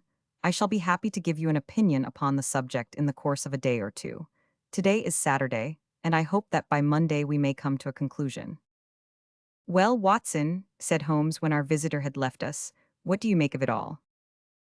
I make nothing of it, I answered frankly. It is a most mysterious business. As a rule, said Holmes. The more bizarre a thing is, the less mysterious it proves to be. It is your commonplace, featureless crimes which are really puzzling, just as a commonplace face is the most difficult to identify. But I must be prompt over this matter. What are you going to do then? I asked. To smoke, he answered. It is quite a three-pipe problem, and I beg that you won't speak to me for 50 minutes. He curled himself up in his chair, with his thin knees drawn up to his hawk-like nose, and there he sat with his eyes closed, and his black clay pipe thrusting out like the bill of some strange bird. I had come to the conclusion that he had dropped asleep, and indeed was nodding myself, when he suddenly sprang out of his chair with the gesture of a man who has made up his mind and put his pipe down upon the mantelpiece. Sarasate plays at the St. James's Hall this afternoon, he remarked. What do you think, Watson? Could your patience spare you for a few hours? I have nothing to do today. My practice is never very absorbing. Then put on your hat and come. I am going through the city first, and we can have some lunch on the way. I observe that there is a good deal of German music on the program, which is rather more to my taste than Italian or French. It is introspective, and I want to introspect. Come along. We traveled by the underground as far as Aldersgate, and a short walk took us to Saxe-Coburg Square, the scene of the singular story which we had listened to in the morning. It was a poky, little, shabby-genteel place, where 4 lines of dingy 2-storied brick houses looked out into a small railed-in enclosure, where a lawn of weedy grass and a few clumps of faded laurel bushes made a hard fight against a smoke-laden and uncongenial atmosphere. 3 gilt balls and a brown board with Jabez Wilson, in white letters, upon a corner house, announced the place where our red-headed client carried on his business. Sherlock Holmes stopped in front of it with his head on one side and looked it all over, with his eyes shining brightly between puckered lids. Then he walked slowly up the street, and then down again to the corner, still looking keenly at the houses. Finally he returned to the pawnbroker, S, and having thumped vigorously upon the pavement with his stick 2 or 3 times, he went up to the door and knocked. It was instantly opened by a bright-looking, clean-shaven young fellow, who asked him to step in. Thank you, said Holmes. I only wished to ask you how you would go from here to the Strand. 3rd right, 4th left, answered the assistant promptly, closing the door. Smart fellow that, observed Holmes as we walked away. He is, in my judgment, the 4th smartest man in London, and for daring I am not sure that he has not a claim to be 3rd. I have known something of him before. Evidently, said I, Mr. Wilson's assistant counts for a good deal in this mystery of the Red-Headed League. I am sure that you inquired your way merely in order that you might see him. Not him. What then? The knees of his trousers. And what did you see? What I expected to see. Why did you beat the pavement? My dear doctor, this is a time for observation, not for talk. We are spies in an enemy's country. We know something of Saxe-Coburg Square. Let us now explore the parts which lie behind it. The road in which we found ourselves as we turned round the corner from the retired Saxe-Coburg Square presented as great a contrast to it as the front of a picture does to the back. It was one of the main arteries which conveyed the traffic of the city to the north and west. The roadway was blocked with the immense stream of commerce flowing in a double tide inward and outward, while the footpaths were black with the hurrying swarm of pedestrians. It was difficult to realize, as we looked at the line of fine shops and stately business premises, that they really abutted on the other side upon the faded and stagnant square, which we had just quitted. Let me see, said Holmes, standing at the corner and glancing along the line. I should like just to remember the order of the houses here. It is a hobby of mine to have an exact knowledge of London. There is Mortimer's, the tobacconist, the little newspaper shop, the Coburg branch of the City and Suburban Bank, the vegetarian restaurant, and McFarlane's carriage building depot. That carries us right on to the other block. And now, doctor, we've done our work, so it's time we had some play. A sandwich and a cup of coffee, and then off to Violin Land, where all is sweetness and delicacy and harmony, and there are no red-headed clients to vex us with their conundrums. My friend was an enthusiastic musician, being himself not only a very capable performer, but a composer of no ordinary merit. All the afternoon he sat in the stalls wrapped in the most perfect happiness, gently waving his long, thin fingers in time to the music, while his gently smiling face and his languid, dreamy eyes were as unlike those of Holmes the sleuth-hound, Holmes the relentless, keen-witted, ready-handed criminal agent, as it was possible to conceive. In his singular character, the dual nature alternately asserted itself, and his extreme exactness and astuteness represented, as I have often thought, the reaction against the poetic and contemplative mood which occasionally predominated in him. The swing of his nature took him from extreme languor to devouring energy.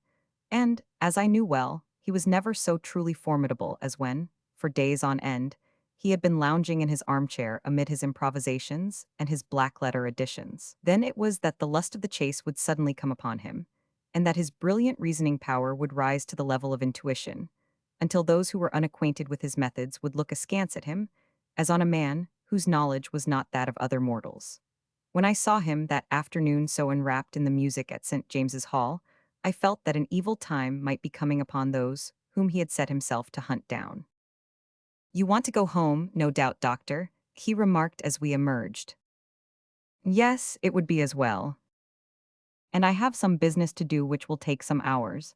This business at Coburg Square is serious." "Why serious?" "A considerable crime is in contemplation. I have every reason to believe that we shall be in time to stop it, but today being Saturday rather complicates matters. I shall want your help tonight." "At what time?" "10 will be early enough." "I shall be at Baker Street at 10. "Very well, and I say, doctor, there may be some little danger, so kindly put your army revolver in your pocket."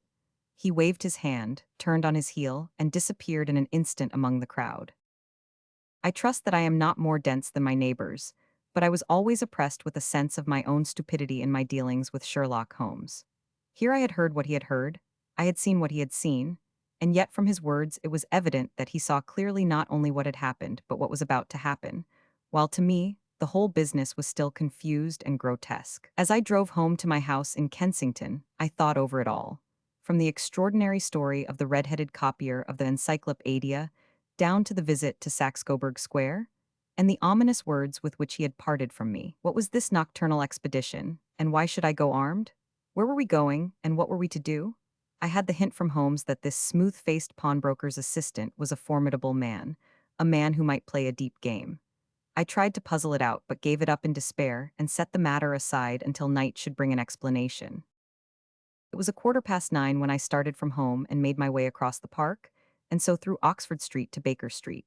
Two hansoms were standing at the door, and as I entered the passage I heard the sound of voices from above. On entering his room, I found Holmes in animated conversation with two men, one of whom I recognized as Peter Jones, the official police agent, while the other was a long, thin, sad-faced man, with a very shiny hat and oppressively respectable frock coat. "Ha, our party is complete," said Holmes, buttoning up his pea-jacket and taking his heavy hunting crop from the rack. "Watson, I think you know Mr. Jones of Scotland Yard? Let me introduce you to Mr. Merriweather, who is to be our companion in tonight's adventure." "We're hunting in couples again, Doctor, you see," said Jones in his consequential way. "Our friend here is a wonderful man for starting a chase. All he wants is an old dog to help him to do the running down." "I hope a wild goose may not prove to be the end of our chase," observed Mr. Merriweather gloomily. "You may place considerable confidence in Mr. Holmes, sir," said the police agent loftily. "He has his own little methods, which are, if you won't mind my saying so, just a little too theoretical and fantastic, but he has the makings of a detective in him. It is not too much to say that once or twice, as in that business of the Sholto murder and the Agra treasure, he has been more nearly correct than the official force." "Oh, if you say so, Mr. Jones, it is all right," said the stranger with deference. "Still, I confess that I miss my rubber. It is the first Saturday night for 27 years that I have not had my rubber." "I think you will find," said Sherlock Holmes, "that you will play for a higher stake tonight than you have ever done yet, and that the play will be more exciting. For you, Mr. Merriweather, the stake will be some £30,000, and for you, Jones, it will be the man upon whom you wish to lay your hands. John Clay, the murderer, thief, smasher, and forger. He's a young man, Mr. Merriweather, but he is at the head of his profession, and I would rather have my bracelets on him than on any criminal in London. He's a remarkable man, is young John Clay. His grandfather was a royal duke, and he himself has been to Eton and Oxford. His brain is as cunning as his fingers, and though we meet signs of him at every turn, we never know where to find the man himself. He'll crack a crib in Scotland one week, and be raising money to build an orphanage in Cornwall the next. I've been on his track for years and have never set eyes on him yet. I hope that I may have the pleasure of introducing you tonight. I've had one or two little turns also with Mr. John Clay, and I agree with you that he is at the head of his profession. It is past 10, however, and quite time that we started. If you two will take the first hansom, Watson and I will follow in the second. Sherlock Holmes was not very communicative during the long drive and lay back in the cab humming the tunes which he had heard in the afternoon. We rattled through an endless labyrinth of gaslit streets until we emerged into Farrington Street. "We are close there now," my friend remarked. "This fellow Merriweather is a bank director and personally interested in the matter. I thought it as well to have Jones with us also. He is not a bad fellow, though an absolute imbecile in his profession. He has one positive virtue. He is as brave as a bulldog and as tenacious as a lobster if he gets his claws upon anyone. Here we are, and they are waiting for us." We had reached the same crowded thoroughfare in which we had found ourselves in the morning. Our cabs were dismissed, and, following the guidance of Mr. Merriweather, we passed down a narrow passage and through a side door, which he opened for us. Within there was a small corridor, which ended in a very massive iron gate. This also was opened, and led down a flight of winding stone steps which terminated at another formidable gate. Mr. Merriweather stopped to light a lantern, and then conducted us down a dark, earth-smelling passage, and so, after opening a third door into a huge vault or cellar, which was piled all round with crates and massive boxes. "You are not very vulnerable from above," Holmes remarked as he held up the lantern and gazed about him. "Nor from below," said Mr. Merriweather, striking his stick upon the flags which lined the floor. "Why, dear me, it sounds quite hollow," he remarked, looking up in surprise. "I must really ask you to be a little more quiet," said Holmes severely. "You have already imperiled the whole success of our expedition. Might I beg that you would have the goodness to sit down upon one of those boxes, and not to interfere?"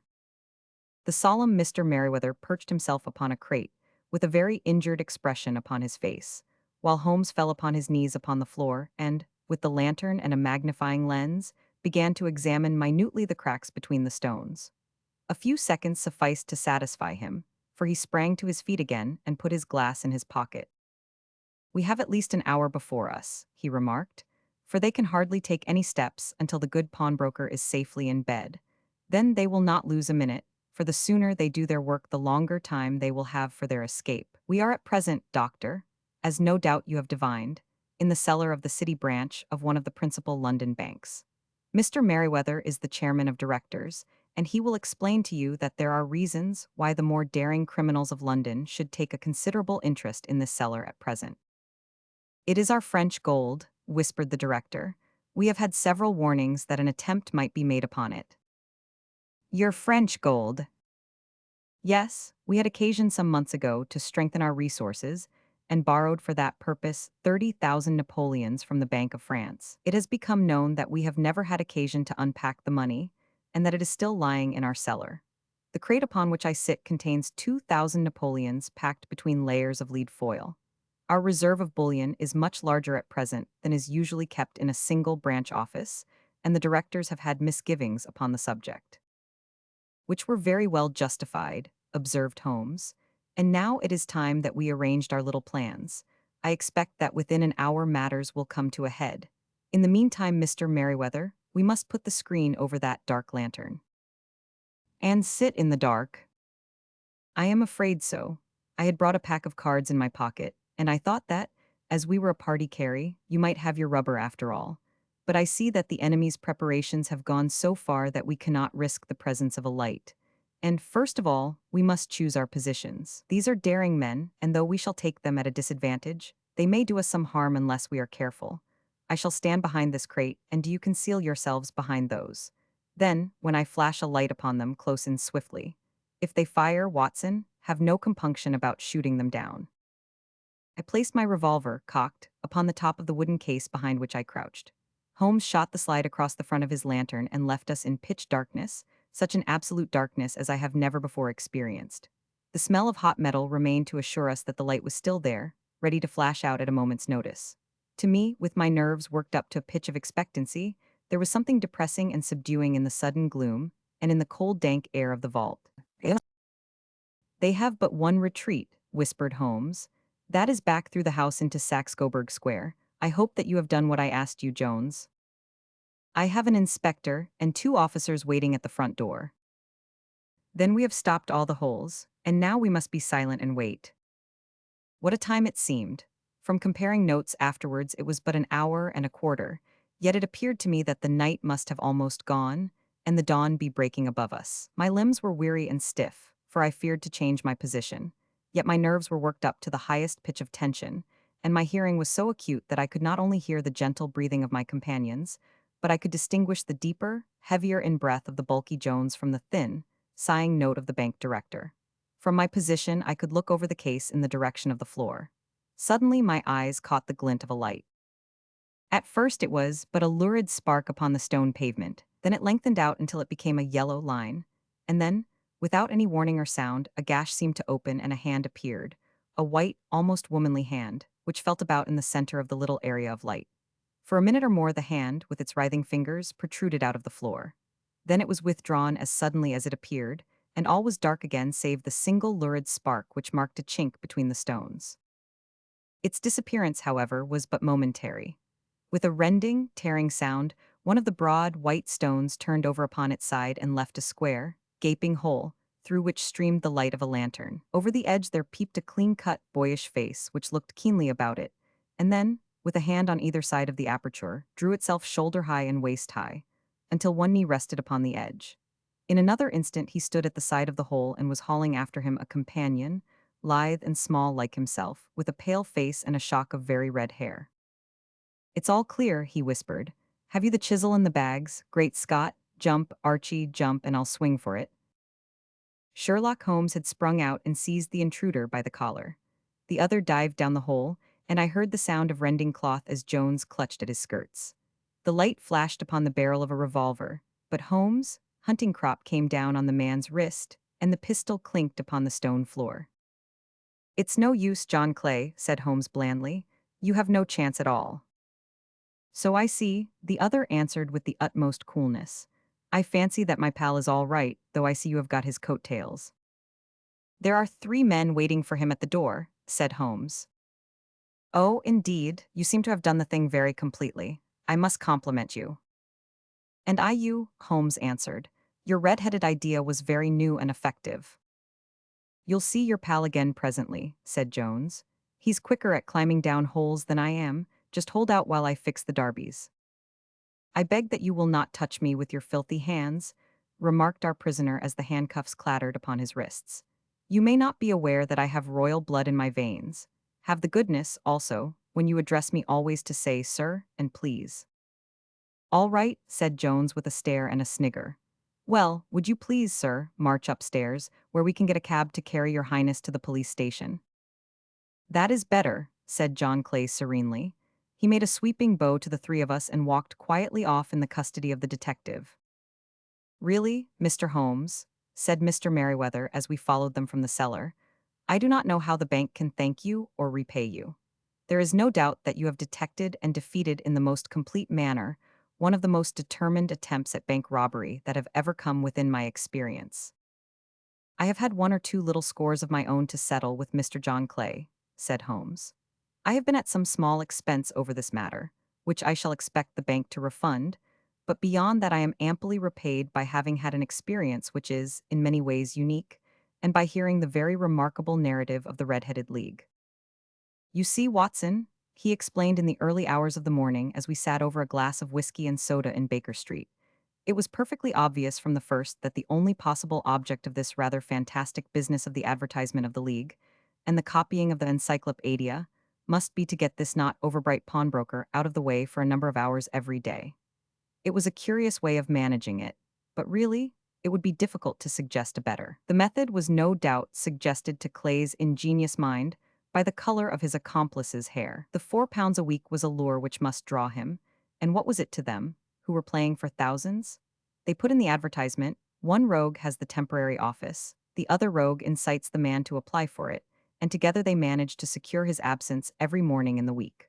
From the time that I heard of the assistant having come for half wages, it was obvious to me that he had some strong motive for securing the situation. But how could you guess what the motive was? Had there been women in the house, I should have suspected a mere vulgar intrigue. That, however, was out of the question. The man's business was a small one, and there was nothing in his house which could account for such elaborate preparations and such an expenditure as they were at. It must, then, be something out of the house. What could it be? I thought of the assistant's fondness for photography and his trick of vanishing into the cellar. The cellar. There was the end of this tangled clue. Then I made inquiries as to this mysterious assistant and found that I had to deal with one of the coolest and most daring criminals in London. He was doing something in the cellar, something which took many hours a day for months on end. What could it be once more? I could think of nothing save that he was running a tunnel to some other building. So far I had got when we went to visit the scene of action. I surprised you by beating upon the pavement with my stick. I was ascertaining whether the cellar stretched out in front or behind. It was not in front. Then I rang the bell, and as I hoped, the assistant answered it. We have had some skirmishes, but we had never set eyes upon each other before. I hardly looked at his face. His knees were what I wished to see. You must yourself have remarked how worn, wrinkled, and stained they were. They spoke of those hours of burrowing. The only remaining point was what they were burrowing for. I walked round the corner, saw the city and suburban bank abutted on our friend's premises, and felt that I had solved my problem. When you drove home after the concert, I called upon Scotland Yard and upon the chairman of the bank directors, with the result that you have seen. And how could you tell that they would make their attempt tonight? I asked. Well, when they closed their league offices, that was a sign that they cared no longer about Mr. Jabez Wilson's presence. In other words, that they had completed their tunnel. But it was essential that they should use it soon, as it might be discovered, or the bullion might be removed. Saturday would suit them better than any other day, as it would give them 2 days for their escape. For all these reasons, I expected them to come tonight. You reasoned it out beautifully, I exclaimed in unfeigned admiration.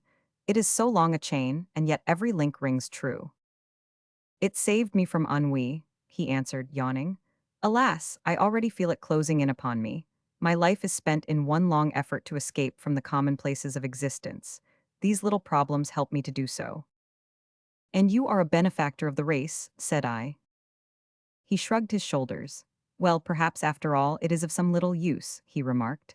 50 hommes rien over c'est tout, as Gustave Flaubert wrote to George Sand. Chapter 3. A Case of Identity. My dear fellow, said Sherlock Holmes, as we sat on either side of the fire in his lodgings at Baker Street, life is infinitely stranger than anything which the mind of man could invent. We would not dare to conceive the things which are really mere commonplaces of existence. If we could fly out of that window hand in hand, hover over this great city, gently remove the roofs and peep in at the queer things which are going on, the strange coincidences, the plannings, the cross-purposes, the wonderful chains of events, working through generations, and leading to the most outre results, it would make all fiction with its conventionalities and foreseen conclusions most stale and unprofitable. And yet I am not convinced of it, I answered. The cases which come to light in the papers are, as a rule, bald enough and vulgar enough. We have in our police reports realism pushed to its extreme limits, and yet the result is, it must be confessed, neither fascinating nor artistic. A certain selection and discretion must be used in producing a realistic effect, remarked Holmes. This is wanting in the police report, where more stress is laid, perhaps, upon the platitudes of the magistrate than upon the details, which to an observer contain the vital essence of the whole matter. Depend upon it, there is nothing so unnatural as the commonplace. I smiled and shook my head. I can quite understand your thinking so, I said. Of course, in your position of unofficial advisor and helper to everybody who is absolutely puzzled, throughout 3 continents, you are brought in contact with all that is strange and bizarre. But here, I picked up the morning paper from the ground. Let us put it to a practical test. Here is the first heading upon which I come. A husband's cruelty to his wife. There is half a column of print, but I know without reading it that it is all perfectly familiar to me. There is, of course, the other woman, the drink, the push, the blow, the bruise, the sympathetic sister or landlady. The crudest of writers could invent nothing more crude. Indeed, your example is an unfortunate one for your argument, said Holmes, taking the paper and glancing his eye down it. This is the Dundas separation case, and, as it happens, I was engaged in clearing up some small points in connection with it. The husband was a teetotaler, there was no other woman, and the conduct complained of was that he had drifted into the habit of winding up every meal by taking out his false teeth and hurling them at his wife, which, you will allow, is not an action likely to occur to the imagination of the average storyteller. Take a pinch of snuff, doctor, and acknowledge that I have scored over you in your example. He held out his snuff-box of old gold, with a great amethyst in the center of the lid. Its splendor was in such contrast to his homely ways and simple life that I could not help commenting upon it. "Ah," said he, "I forgot that I had not seen you for some weeks. It is a little souvenir from the King of Bohemia in return for my assistance in the case of the Irene Adler papers." "And the ring?" I asked, glancing at a remarkable brilliant which sparkled upon his finger.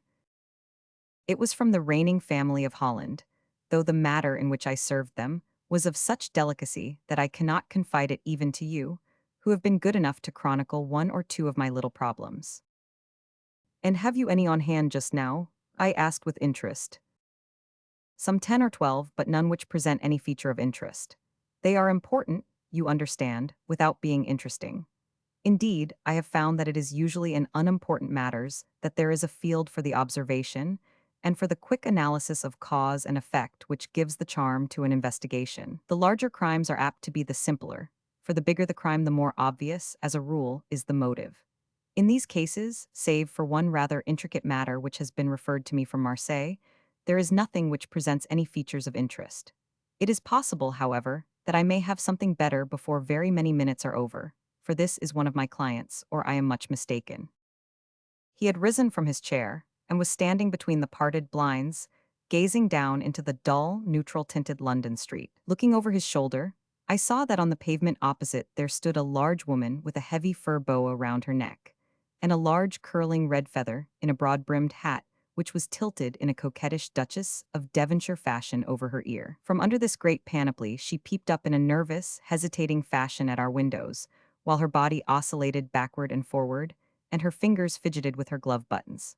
Suddenly, with a plunge, as of the swimmer who leaves the bank, she hurried across the road, and we heard the sharp clang of the bell.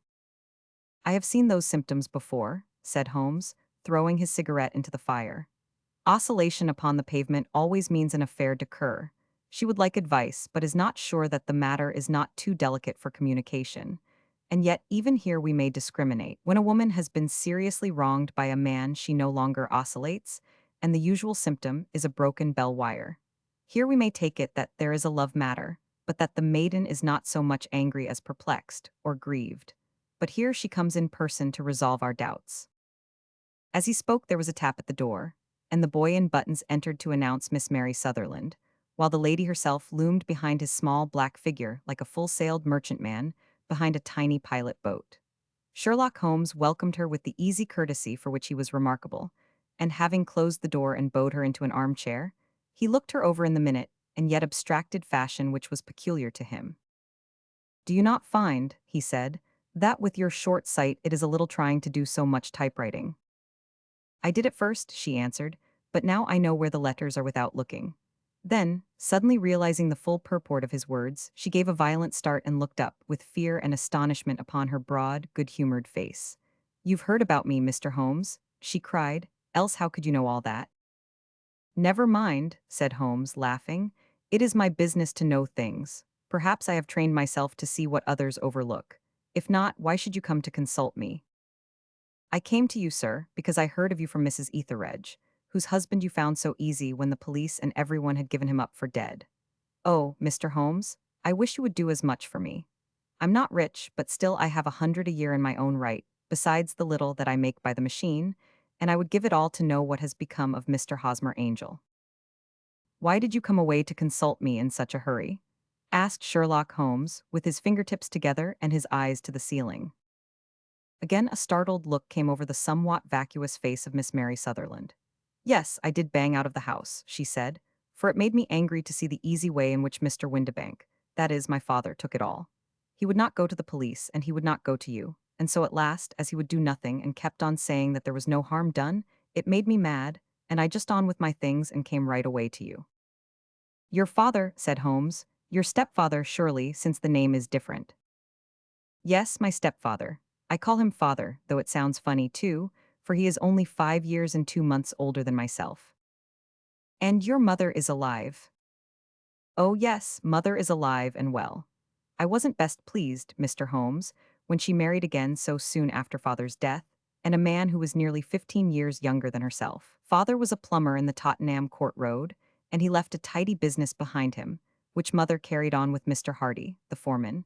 But when Mr. Windibank came, he made her sell the business, for he was very superior, being a traveler in wines. They got £4,700 for the goodwill and interest, which wasn't near as much as Father could have got if he had been alive. I had expected to see Sherlock Holmes impatient under this rambling and inconsequential narrative, but, on the contrary, he had listened with the greatest concentration of attention. "Your own little income," he asked, "does it come out of the business?" "Oh, no, sir. It is quite separate and was left me by my Uncle Ned in Auckland. It is in New Zealand stock, paying 41.2%. £2,500 was the amount, but I can only touch the interest." "You interest me extremely," said Holmes. "And since you draw so large a sum as 100 a year, with what you earn into the bargain, you no doubt travel a little and indulge yourself in every way. I believe that a single lady can get on very nicely upon an income of about £60. "I could do with much less than that, Mr. Holmes, but you understand that as long as I live at home, I don't wish to be a burden to them, and so they have the use of the money just while I am staying with them. Of course, that is only just for the time. Mr. Windibank draws my interest every quarter and pays it over to Mother, and I find that I can do pretty well with what I earn at typewriting. It brings me twopence a sheet, and I can often do from 15 to 20 sheets in a day." "You have made your position very clear to me," said Holmes. "This is my friend, Dr. Watson, before whom you can speak as freely as before myself. Kindly tell us now all about your connection with Mr. Hosmer Angel." A flush stole over Miss Sutherland's face, and she picked nervously at the fringe of her jacket. "I met him first at the gasfitters' ball," she said. "They used to send Father tickets when he was alive, and then afterwards they remembered us and sent them to Mother. Mr. Windibank did not wish us to go. He never did wish us to go anywhere. He would get quite mad if I wanted so much as to join a Sunday school treat. But this time I was set on going, and I would go. For what right had he to prevent? He said the folk were not fit for us to know, when all Father's friends were to be there. And he said that I had nothing fit to wear, when I had my purple plush that I had never so much as taken out of the drawer. At last, when nothing else would do, he went off to France upon the business of the firm, but we went, Mother and I, with Mr. Hardy, who used to be our foreman, and it was there I met Mr. Hosmer Angel." "I suppose," said Holmes, "that when Mr. Windibank came back from France, he was very annoyed at your having gone to the ball." "Oh, well, he was very good about it. He laughed, I remember, and shrugged his shoulders, and said there was no use denying anything to a woman, for she would have her way." "I see. Then at the gasfitters' ball you met, as I understand, a gentleman called Mr. Hosmer Angel." "Yes, sir. I met him that night, and he called next day to ask if we had got home all safe. And after that we met him.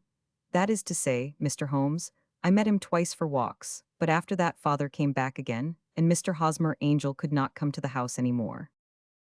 "And no?" "Well, you know Father didn't like anything of the sort. He wouldn't have any visitors if he could help it, and he used to say that a woman should be happy in her own family circle. But then, as I used to say to Mother, a woman wants her own circle to begin with, and I had not got mine yet." "But how about Mr. Hosmer Angel? Did he make no attempt to see you?" "Well, Father was going off to France again in a week, and Hosmer wrote and said that it would be safer and better not to see each other until he had gone. We could write in the meantime, and he used to write every day. I took the letters in the morning, so there was no need for Father to know." "Were you engaged to the gentleman at this time?" "Oh, yes, Mr. Holmes. We were engaged after the first walk that we took. Hosmer, Mr. Angel, was a cashier in an office in Leadenhall Street, and—" "What office?" "That's the worst of it, Mr. Holmes, I don't know." "Where did he live then?" "He slept on the premises." "And you don't know his address?" "No, except that it was Leadenhall Street." "Where did you address your letters then?" "To the Leadenhall Street post office, to be left till called for. He said that if they were sent to the office he would be chaffed by all the other clerks about having letters from a lady. So I offered to typewrite them, like he did his, but he wouldn't have that, for he said that when I wrote them they seemed to come from me, but when they were typewritten he always felt that the machine had come between us. That will just show you how fond he was of me, Mr. Holmes, and the little things that he would think of." "It was most suggestive," said Holmes. "It has long been an axiom of mine that the little things are infinitely the most important. Can you remember any other little things about Mr. Hosmer Angel?" "He was a very shy man, Mr. Holmes. He would rather walk with me in the evening than in the daylight, for he said that he hated to be conspicuous. Very retiring and gentlemanly he was. Even his voice was gentle. He'd had the quinsy and swollen glands when he was young, he told me, and it had left him with a weak throat and a hesitating, whispering fashion of speech. He was always well dressed, very neat and plain, but his eyes were weak, just as mine are, and he wore tinted glasses against the glare. Well, and what happened when Mr. Windibank, your stepfather, returned to France? Mr. Hosmer Angel came to the house again and proposed that we should marry before father came back. He was in dreadful earnest and made me swear, with my hands on the testament, that whatever happened I would always be true to him. Mother said he was quite right to make me swear, and that it was a sign of his passion. Mother was all in his favor from the first, and was even fonder of him than I was. Then, when they talked of marrying within the week, I began to ask about father. But they both said never to mind about father, but just to tell him afterwards, and mother said she would make it all right with him. I didn't quite like that, Mr. Holmes. It seemed funny that I should ask his leave, as he was only a few years older than me. But I didn't want to do anything on the sly, so I wrote to father at Bordeaux, where the company has its French offices, but the letter came back to me on the very morning of the wedding. It missed him then. Yes, sir, for he had started to England just before it arrived. Ha, that was unfortunate. Your wedding was arranged then for the Friday. Was it to be in church? Yes, sir, but very quietly. It was to be at St. Saviour's, near King's Cross, and we were to have breakfast afterwards at the St. Pancras Hotel. Hosmer came for us in a hansom, but as there were two of us he put us both into it and stepped himself into a four-wheeler, which happened to be the only other cab in the street. We got to the church first, and when the four-wheeler drove up we waited for him to step out, but he never did, and when the cabman got down from the box and looked there was no one there. The cabman said that he could not imagine what had become of him, for he had seen him get in with his own eyes. That was last Friday, Mr. Holmes, and I have never seen or heard anything since then to throw any light upon what became of him. It seems to me that you have been very shamefully treated, said Holmes. Oh no, sir, he was too good and kind to leave me so. Why, all the morning he was saying to me that, whatever happened I was to be true, and that even if something quite unforeseen occurred to separate us, I was always to remember that I was pledged to him, and that he would claim his pledge sooner or later. It seems strange talk for a wedding morning, but what has happened since gives a meaning to it. Most certainly it does. Your own opinion is, then, that some unforeseen catastrophe has occurred to him. Yes, sir, I believe that he foresaw some danger, or else he would not have talked so. And then I think that what he foresaw happened. But you have no notion as to what it could have been. None. One more question, how did your mother take the matter? She was angry, and said that I was never to speak of the matter again. And your father, did you tell him? Yes, and he seemed to think with me that something had happened, and that I should hear of Hosmer again. As he said, what interest could anyone have in bringing me to the doors of the church, and then leaving me? Now, if he had borrowed my money, or if he had married me and got my money settled on him, there might be some reason, but Hosmer was very independent about money and never would look at a shilling of mine. And yet, what could have happened? And why could he not write? Oh, it drives me half mad to think of it, and I can't sleep a wink at night. She pulled a little handkerchief out of her muff and began to sob heavily into it. I shall glance into the case for you, said Holmes, rising, and I have no doubt that we shall reach some definite result. Let the weight of the matter rest upon me now, and do not let your mind dwell upon it further. Above all, try to let Mr. Hosmer Angel vanish from your memory, as he has done from your life. Then you don't think I'll see him again? I fear not. Then what has happened to him? You will leave that question in my hands. I should like an accurate description of him and any letters of his which you can spare. I advertised for him in last Saturday's Chronicle, said she. Here is the slip and here are 4 letters from him. Thank you, and your address. Number 31 Lyon Place, Camberwell. Mr. Angel's address you never had, I understand. Where is your father's place of business? He travels for Westhouse and Marbank, the great claret importers of Fenchurch Street. Thank you, you have made your statement very clearly. You will leave the papers here, and remember the advice which I have given you. Let the whole incident be a sealed book, and do not allow it to affect your life. You are very kind, Mr. Holmes, but I cannot do that. I shall be true to Hosmer. He shall find me ready when he comes back.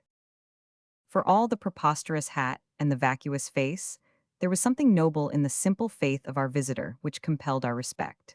She laid her little bundle of papers upon the table and went her way, with a promise to come again whenever she might be summoned. Sherlock Holmes sat silent for a few minutes with his fingertips still pressed together, his legs stretched out in front of him, and his gaze directed upward to the ceiling. Then he took down from the rack the old and oily clay pipe, which was to him as a counselor, and having lit it, he leaned back in his chair, with the thick blue cloud wreaths spinning up from him, and a look of infinite languor in his face. Quite an interesting study, that maiden, he observed. I found her more interesting than her little problem, which, by the way, is rather a trite one. You will find parallel cases if you consult my index in Andover in 77, and there was something of the sort at The Hague last year. Old as is the idea, however, there were one or two details which were new to me. But the maiden herself was most instructive. You appeared to read a good deal upon her, which was quite invisible to me, I remarked.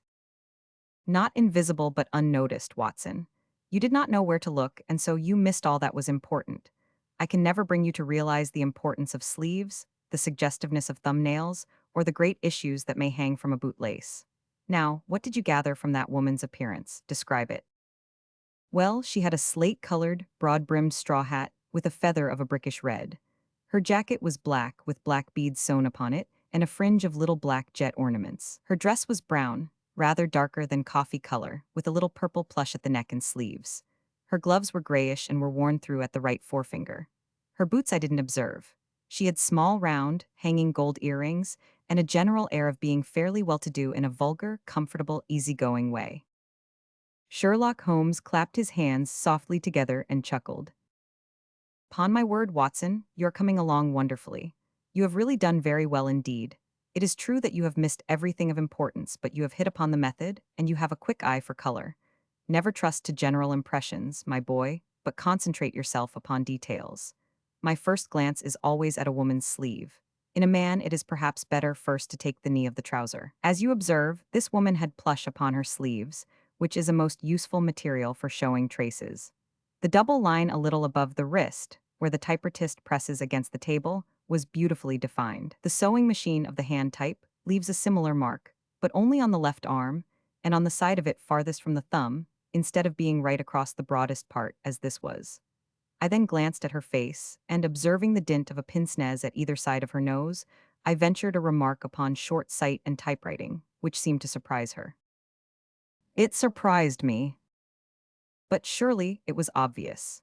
I was then much surprised and interested on glancing down to observe that, though the boots which she was wearing were not unlike each other, they were really odd ones, the one having a slightly decorated toe cap and the other a plain one. One was buttoned only in the two lower buttons out of five, and the other at the first, third, and fifth. Now, when you see that a young lady, otherwise neatly dressed, has come away from home with odd boots, half-buttoned, it is no great deduction to say that she came away in a hurry. And what else? I asked, keenly interested, as I always was, by my friend's incisive reasoning. I noted, in passing, that she had written a note before leaving home, but after being fully dressed. You observed that her right glove was torn at the forefinger, but you did not apparently see that both glove and finger were stained with violet ink. She had written in a hurry and dipped her pen too deep. It must have been this morning, or the mark would not remain clear upon the finger. All this is amusing, though rather elementary, but I must go back to business, Watson. Would you mind reading me the advertised description of Mr. Hosmer Angel? I held the little printed slip to the light. Missing, it said, on the morning of the 14th, a gentleman named Hosmer Angel, about 5 ft, 7 in height, strongly built, sallow complexion, black hair, a little bald in the center, bushy, black side whiskers and mustache, tinted glasses, slight infirmity of speech. Was dressed, when last seen, in black frock coat faced with silk, black waistcoat, gold Albert chain, and gray Harris tweed trousers with brown gaiters over elastic-sided boots. Known to have been employed in an office in Leadenhall Street. Anybody bringing, and see, and see. That will do, said Holmes. As to the letters, he continued, glancing over them, they are very commonplace. Absolutely no clue in them to Mr. Angel, save that he quotes Balzac once. There is one remarkable point, however, which will no doubt strike you. They are typewritten, I remarked. Not only that, but the signature is typewritten. Look at the neat little Hosmer Angel at the bottom. There is a date, you see, but no superscription except Leadenhall Street, which is rather vague. The point about the signature is very suggestive. In fact, we may call it conclusive. Of what? My dear fellow, is it possible you do not see how strongly it bears upon the case? I cannot say that I do unless it were that he wished to be able to deny his signature if an action for breach of promise were instituted. No, that was not the point. However, I shall write two letters which should settle the matter. One is to a firm in the city, the other is to the young lady's stepfather, Mr. Windibank, asking him whether he could meet us here at 6 o'clock tomorrow evening. It is just as well that we should do business with the male relatives. And now, doctor, we can do nothing until the answers to those letters come, so we may put our little problem upon the shelf for the interim. I had had so many reasons to believe in my friend's subtle powers of reasoning and extraordinary energy in action that I felt that he must have some solid grounds for the assured and easy demeanor with which he treated the singular mystery which he had been called upon to fathom. Once only had I known him to fail, in the case of the King of Bohemia and of the Irene Adler photograph. But when I looked back to the weird business of the sign of four and the extraordinary circumstances connected with the study in scarlet, I felt that it would be a strange tangle indeed which he could not unravel. I left him then, still puffing at his black clay pipe, with the conviction that, when I came again on the next evening, I would find that he held in his hands all the clues which would lead up to the identity of the disappearing bridegroom of Miss Mary Sutherland. A professional case of great gravity was engaging my own attention at the time, and the whole of next day I was busy at the bedside of the sufferer. It was not until close upon 6 o'clock that I found myself free, and was able to spring into a hansom and drive to Baker Street, half afraid that I might be too late to assist at the denouement of the little mystery. I found Sherlock Holmes alone, however, half asleep, with his long, thin form curled up in the recesses of his armchair. A formidable array of bottles and test tubes, with the pungent, cleanly smell of hydrochloric acid, told me that he had spent his day in the chemical work which was so dear to him. "Well, have you solved it?" I asked as I entered. "Yes, it was the bisulfate of baryta." "No, no, the mystery," I cried. "Oh, that, I thought of the salt that I have been working upon. There was never any mystery in the matter, though, as I said yesterday, some of the details are of interest. The only drawback is that there is no law, I fear, that can touch the scoundrel." Who was he, then, and what was his object in deserting Miss Sutherland? The question was hardly out of my mouth, and Holmes had not yet opened his lips to reply, when we heard a heavy footfall in the passage and a tap at the door. "This is the girl's stepfather, Mr. James Windibank," said Holmes. "He has written to me to say that he would be here at 6. Come in." The man who entered was a sturdy, middle-sized fellow, some 30 years of age, clean-shaven and sallow-skinned, with a bland, insinuating manner and a pair of wonderfully sharp and penetrating gray eyes. He shot a questioning glance at each of us, placed his shiny top hat upon the sideboard, and with a slight bow sidled down into the nearest chair. "Good evening, Mr. James Windibank," said Holmes. "I think that this typewritten letter is from you, in which you made an appointment with me for 6 o'clock. "Yes, sir. I am afraid that I am a little late, but I am not quite my own master, you know. I am sorry that Miss Sutherland has troubled you about this little matter, for I think it is far better not to wash linen of the sort in public. It was quite against my wishes that she came, but she is a very excitable, impulsive girl, as you may have noticed, and she is not easily controlled when she has made up her mind on a point. Of course, I did not mind you so much, as you are not connected with the official police, but it is not pleasant to have a family misfortune like this noised abroad. Besides, it is a useless expense, for how could you possibly find this Hosmer Angel?" "On the contrary," said Holmes quietly, "I have every reason to believe that I will succeed in discovering Mr. Hosmer Angel." Mr. Windibank gave a violent start and dropped his gloves. "I am delighted to hear it," he said. "It is a curious thing," remarked Holmes, "that a typewriter has really quite as much individuality as a man's handwriting. Unless they're quite new, no two of them write exactly alike. Some letters get more worn than others, and some wear only on one side. Now, you remark in this note of yours, Mr. Windibank, that in every case there is some little slurring over of the E, and a slight defect in the tail of the R. There are 14 other characteristics, but those are the more obvious. We do all our correspondence with this machine at the office, and no doubt it is a little worn," our visitor answered, glancing keenly at Holmes with his bright little eyes. And now I will show you what is really a very interesting study, Mr. Windibank. Holmes continued. I think of writing another little monograph some of these days on the typewriter and its relation to crime. It is a subject to which I have devoted some little attention. I have here 4 letters which purport to come from the missing man. They are all typewritten.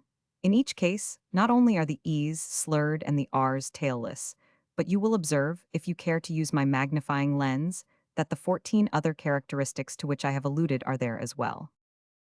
Mr. Windibank sprang out of his chair and picked up his hat. I cannot waste time over this sort of fantastic talk, Mr. Holmes, he said. If you can catch the man, catch him, and let me know when you have done it. Certainly, said Holmes, stepping over and turning the key in the door. I let you know then that I have caught him. What, where? Shouted Mr. Windibank, turning white to his lips and glancing about him like a rat in a trap. Oh, it won't do, really it won't, said Holmes suavely. There is no possible getting out of it, Mr. Windibank. It is quite too transparent, and it was a very bad compliment when you said that it was impossible for me to solve so simple a question. That's right, sit down and let us talk it over. Our visitor collapsed into a chair, with a ghastly face and a glitter of moisture on his brow. It's not actionable, he stammered. I am very much afraid that it is not. But between ourselves, Windibank, it was as cruel and selfish and heartless a trick in a petty way as ever came before me. Now, let me just run over the course of events, and you will contradict me if I go wrong. The man sat huddled up in his chair, with his head sunk upon his breast, like one who is utterly crushed. Holmes stuck his feet up on the corner of the mantelpiece and, leaning back with his hands in his pockets, began talking rather to himself, as it seemed, than to us. The man married a woman very much older than himself for her money, said he, and he enjoyed the use of the money of the daughter as long as she lived with them. It was a considerable sum for people in their position, and the loss of it would have made a serious difference. It was worth an effort to preserve it. The daughter was of a good, amiable disposition, but affectionate and warm-hearted in her ways, so that it was evident that with her fair personal advantages and her little income, she would not be allowed to remain single long. Now her marriage would mean, of course, the loss of 100 a year, so what does her stepfather do to prevent it? He takes the obvious course of keeping her at home and forbidding her to seek the company of people of her own age. But soon he found that that would not answer forever. She became restive, insisted upon her rights, and finally announced her positive intention of going to a certain ball. What does her clever stepfather do then? He conceives an idea more creditable to his head than to his heart. With the connivance and assistance of his wife, he disguised himself, covered those keen eyes with tinted glasses, masked the face with a mustache and a pair of bushy whiskers, sunk that clear voice into an insinuating whisper, and doubly secure on account of the girl's short sight, he appears as Mr. Hosmer Angel, and keeps off other lovers by making love himself. It was only a joke at first, groaned our visitor. We never thought that she would have been so carried away. Very likely not. However that may be, the young lady was very decidedly carried away, and having quite made up her mind that her stepfather was in France, the suspicion of treachery never for an instant entered her mind. She was flattered by the gentleman's attentions, and the effect was increased by the loudly expressed admiration of her mother. Then Mr. Angel began to call, for it was obvious that the matter should be pushed as far as it would go if a real effect were to be produced. There were meetings, and an engagement, which would finally secure the girl's affections from turning towards anyone else. But the deception could not be kept up forever. These pretended journeys to France were rather cumbrous. The thing to do was clearly to bring the business to an end in such a dramatic manner that it would leave a permanent impression upon the young lady's mind and prevent her from looking upon any other suitor for some time to come. Hence those vows of fidelity exacted upon a testament, and hence also the allusions to a possibility of something happening on the very morning of the wedding. James Windibank wished Miss Sutherland to be so bound to Hosmer Angel, and so uncertain as to his fate, that for 10 years to come, at any rate, she would not listen to another man. As far as the church door he brought her, and then, as he could go no farther, he conveniently vanished away by the old trick of stepping in at one door of a four-wheeler and out at the other. I think that was the chain of events, Mr. Windibank. Our visitor had recovered something of his assurance while Holmes had been talking, and he rose from his chair now with a cold sneer upon his pale face. It may be so, or it may not, Mr. Holmes, said he, but if you are so very sharp you ought to be sharp enough to know that it is you who are breaking the law now, and not me. I have done nothing actionable from the first, But as long as you keep that door locked, you lay yourself open to an action for assault and illegal constraint.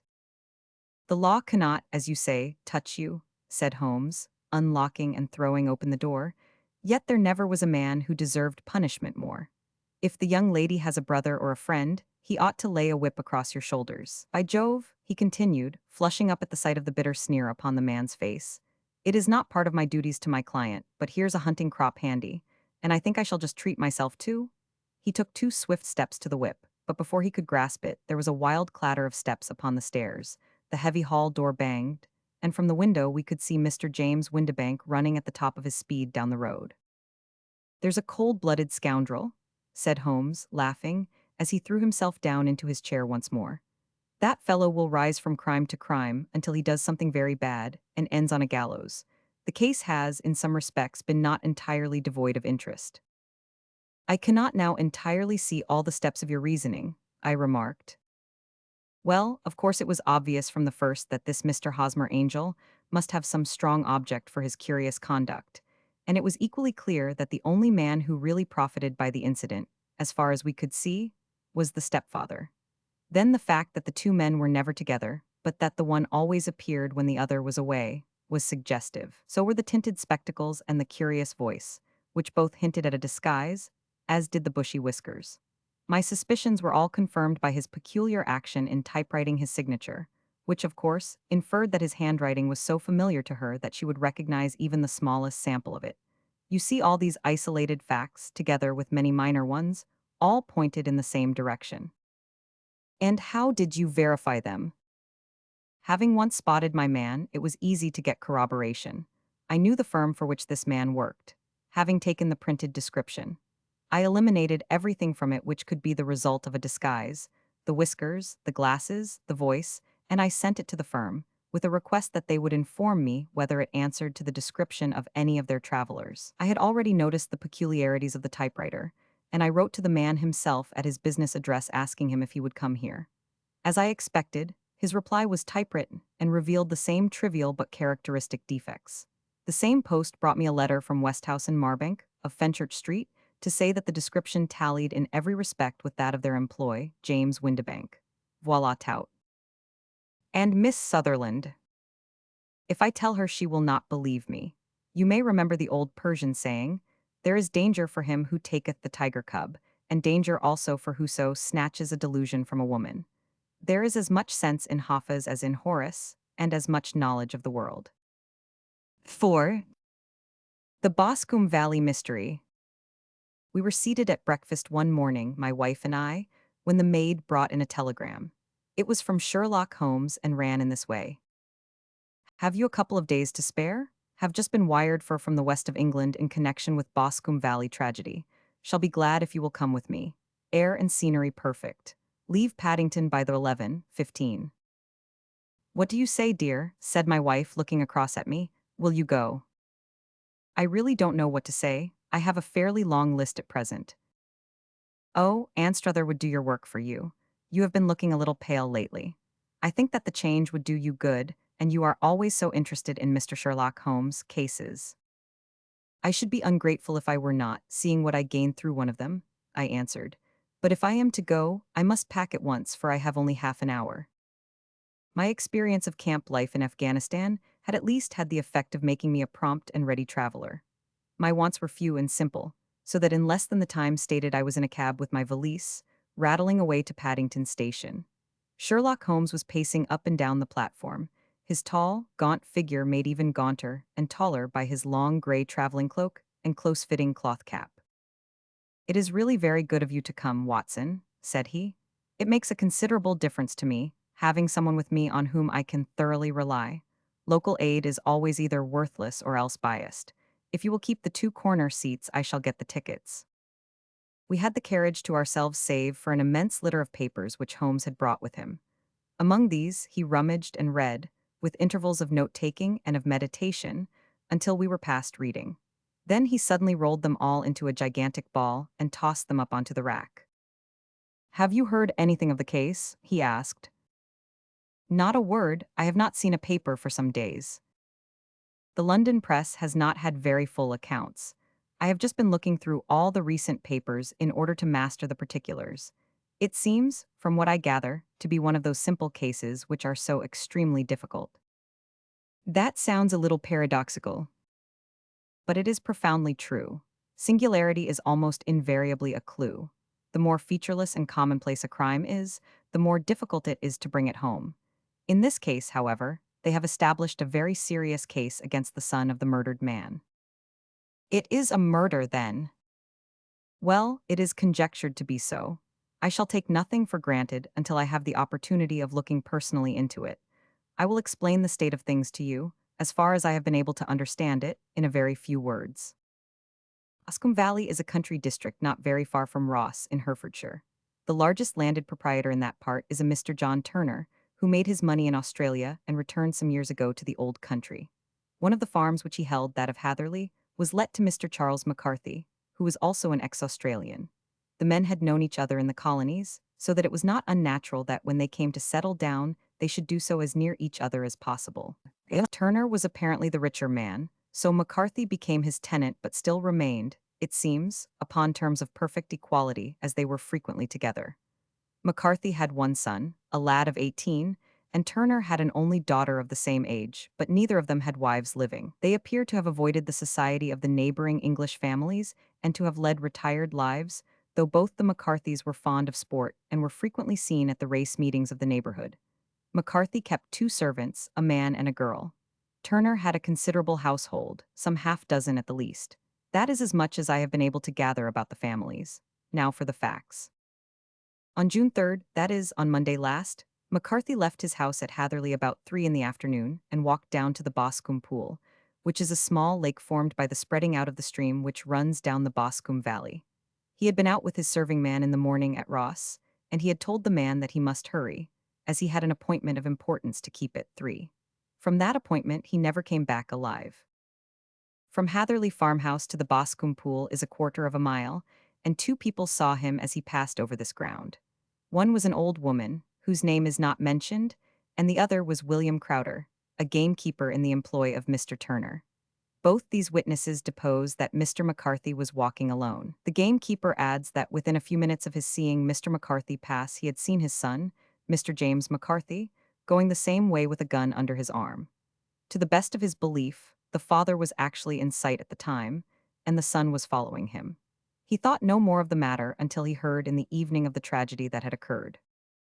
The two McCarthys were seen after the time when William Crowder, the gamekeeper, lost sight of them. The Boscombe Pool is thickly wooded round, with just a fringe of grass and of reeds round the edge.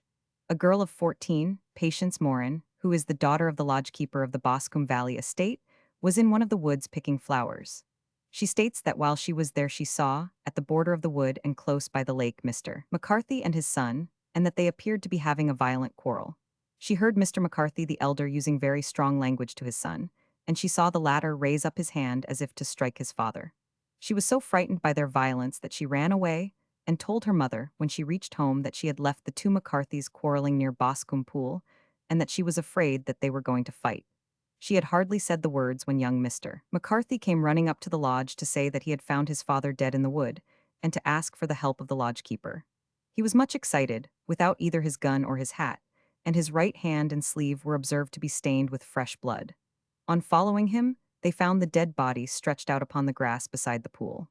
The head had been beaten in by repeated blows of some heavy and blunt weapon. The injuries were such as might very well have been inflicted by the butt end of his son's gun, which was found lying on the grass within a few paces of the body.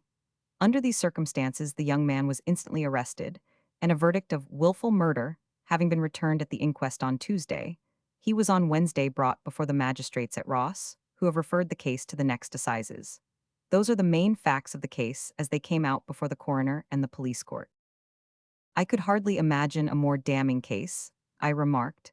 If ever circumstantial evidence pointed to a criminal, it does so here. Circumstantial evidence is a very tricky thing, answered Holmes thoughtfully. It may seem to point very straight to one thing, but if you shift your own point of view a little, you may find it pointing in an equally uncompromising manner to something entirely different. It must be confessed, however, that the case looks exceedingly grave against the young man, and it is very possible that he is indeed the culprit. There are several people in the neighborhood, however, and among them Miss Turner, the daughter of the neighboring landowner, who believe in his innocence, and who have retained Lestrade, whom you may recollect in connection with the study in Scarlet, to work out the case in his interest. Lestrade, being rather puzzled, has referred the case to me, and hence it is that two middle-aged gentlemen are flying westward at 50 miles an hour instead of quietly digesting their breakfasts at home.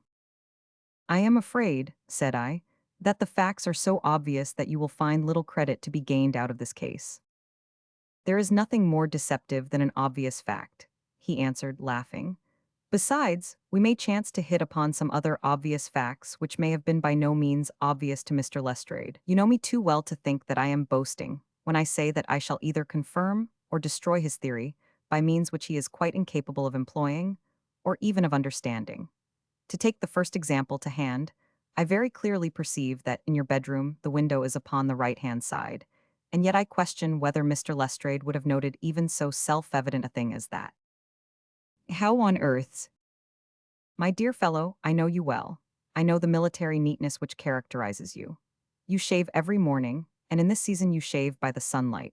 But since your shaving is less and less complete as we get farther back on the left side, until it becomes positively slovenly as we get round the angle of the jaw, it is surely very clear that that side is less illuminated than the other. I could not imagine a man of your habits looking at himself in an equal light and being satisfied with such a result.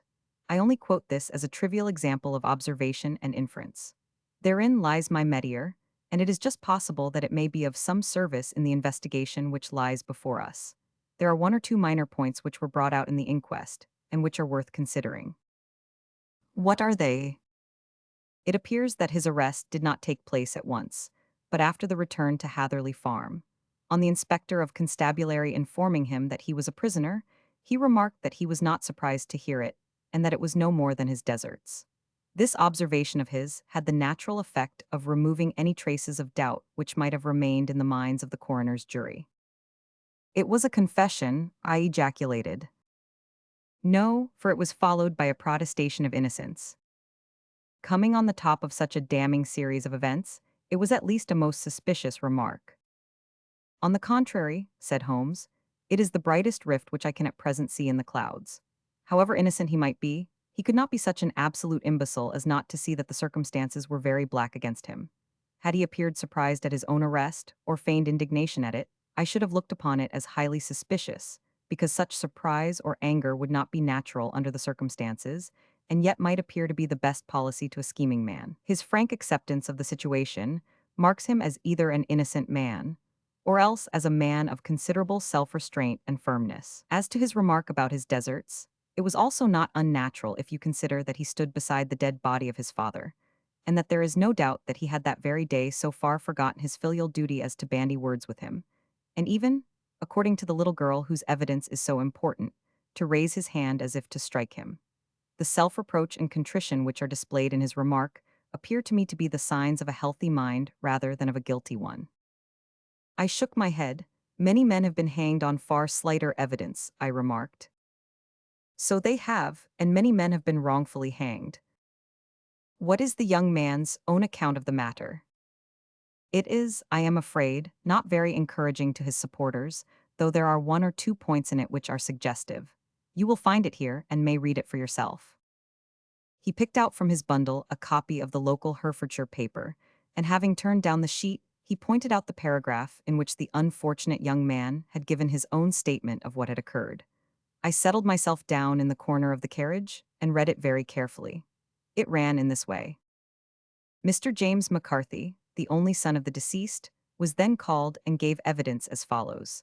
I had been away from home for 3 days at Bristol, and had only just returned upon the morning of last Monday, the 3rd. My father was absent from home at the time of my arrival, and I was informed by the maid that he had driven over to Ross with John Cobb, the groom. Shortly after my return, I heard the wheels of his trap in the yard, and, looking out of my window, I saw him get out and walk rapidly out of the yard, though I was not aware in which direction he was going. I then took my gun and strolled out in the direction of the Boscombe Pool, with the intention of visiting the rabbit warren which is upon the other side. On my way I saw William Crowder, the gamekeeper, as he had stated in his evidence, but he is mistaken in thinking that I was following my father. I had no idea that he was in front of me. When about 100 yards from the pool I heard a cry of "Cooey," which was a usual signal between my father and myself. I then hurried forward and found him standing by the pool. He appeared to be much surprised at seeing me and asked me rather roughly what I was doing there. A conversation ensued which led to high words and almost to blows, for my father was a man of a very violent temper. Seeing that his passion was becoming ungovernable, I left him and returned towards Hatherley Farm. I had not gone more than 150 yards, however, when I heard a hideous outcry behind me, which caused me to run back again. I found my father expiring upon the ground, with his head terribly injured. I dropped my gun and held him in my arms, but he almost instantly expired. I knelt beside him for some minutes and then made my way to Mr. Turner's lodgekeeper, his house being the nearest, to ask for assistance. I saw no one near my father when I returned, and I have no idea how he came by his injuries. He was not a popular man, being somewhat cold and forbidding in his manners, but he had, as far as I know, no active enemies. I know nothing further of the matter. The coroner, did your father make any statement to you before he died? Witness, he mumbled a few words, but I could only catch some allusion to a rat. The coroner, what did you understand by that? Witness, it conveyed no meaning to me. I thought that he was delirious. The coroner, what was the point upon which you and your father had this final quarrel? Witness, I should prefer not to answer. The coroner, I am afraid that I must press it. Witness, it is really impossible for me to tell you. I can assure you that it has nothing to do with the sad tragedy which followed. The coroner, that is for the court to decide. I need not point out to you that your refusal to answer will prejudice your case considerably in any future proceedings which may arise. Witness, I must still refuse. The coroner, I understand that the cry of cooey was a common signal between you and your father. Witness, it was. The coroner, how was it then that he uttered it before he saw you, and before he even knew that you had returned from Bristol? Witness, with considerable confusion, I do not know. A juryman, did you see nothing which aroused your suspicions when you returned on hearing the cry, and found your father fatally injured? Witness, nothing definite. The coroner, what do you mean? Witness, I was so disturbed and excited as I rushed out into the open that I could think of nothing except of my father. Yet I have a vague impression that, as I ran forward, something lay upon the ground to the left of me. It seemed to me to be something gray in color, a coat of some sort, or a plaid perhaps. When I rose from my father, I looked round for it, but it was gone. Do you mean that it disappeared before you went for help? Yes, it was gone. You cannot say what it was. No, I had a feeling something was there. How far from the body? A dozen yards or so. And how far from the edge of the wood? About the same. Then, if it was removed, it was while you were within a dozen yards of it. Yes, but with my back towards it. This concluded the examination of the witness. I see, said I as I glanced down the column, that the coroner in his concluding remarks was rather severe upon young McCarthy. He calls attention, and with reason, to the discrepancy about his father having signaled to him before seeing him, also to his refusal to give details of his conversation with his father, and his singular account of his father's dying words. They are all, as he remarks, very much against the sun. Holmes laughed softly to himself and stretched himself out upon the cushioned seat. Both you and the coroner have been at some pains, said he, to single out the very strongest points in the young man's favor. Don't you see that you alternately give him credit for having too much imagination and too little? Too little, if he could not invent a cause of quarrel which would give him the sympathy of the jury. Too much, if he evolved from his own inner consciousness anything so outre as a dying reference to a rat, and the incident of the vanishing cloth. No, sir, I shall approach this case from the point of view that what this young man says is true, and we shall see whither that hypothesis will lead us. And now here is my pocket Petrarch, and not another word shall I say of this case until we are on the scene of action. We lunch at Swindon, and I see that we shall be there in 20 minutes. It was nearly 4 o'clock when we at last, after passing through the beautiful Stroud Valley, and over the broad gleaming Severn, found ourselves at the pretty little country town of Ross. A lean, ferret-like man, furtive and sly-looking, was waiting for us upon the platform. In spite of the light brown dust coat and leather leggings which he wore in deference to his rustic surroundings, I had no difficulty in recognizing Lestrade, of Scotland Yard. With him, we drove to the Hereford Arms, where a room had already been engaged for us.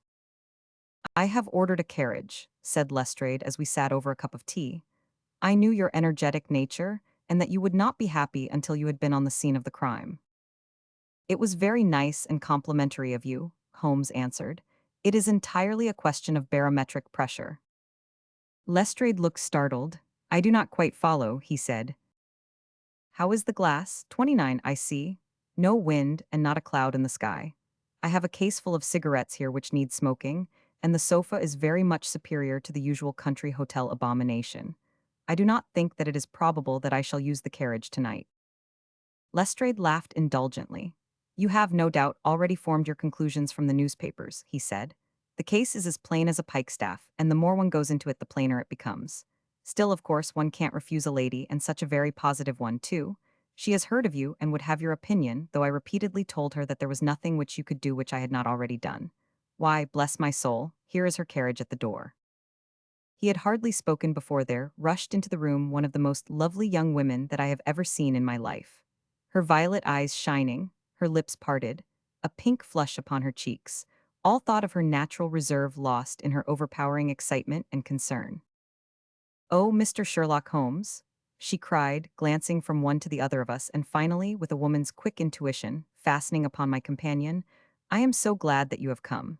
I have driven down to tell you so. I know that James didn't do it. I know it, and I want you to start upon your work knowing it, too. Never let yourself doubt upon that point. We have known each other since we were little children, and I know his faults as no one else does, but he is too tender-hearted to hurt a fly. Such a charge is absurd to anyone who really knows him." "I hope we may clear him, Miss Turner," said Sherlock Holmes. "You may rely upon my doing all that I can."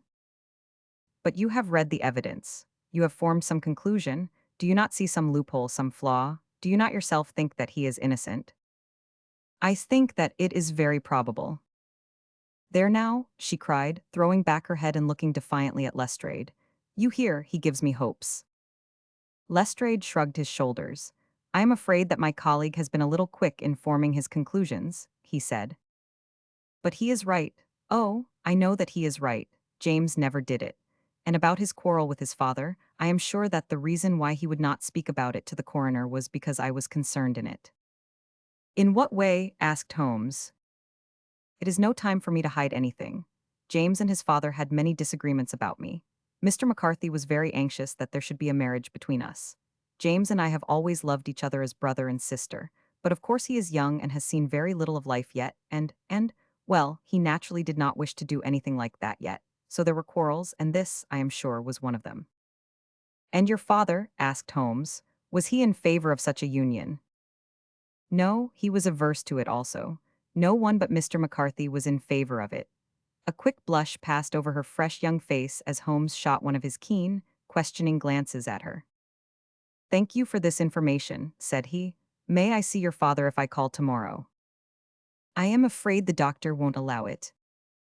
"The doctor?" "Yes, have you not heard? Poor father has never been strong for years back, but this has broken him down completely. He has taken to his bed, and Dr. Willows says that he is a wreck and that his nervous system is shattered. Mr. McCarthy was the only man alive who had known Dad in the old days in Victoria." "Ha, in Victoria, that is important." "Yes, at the mines."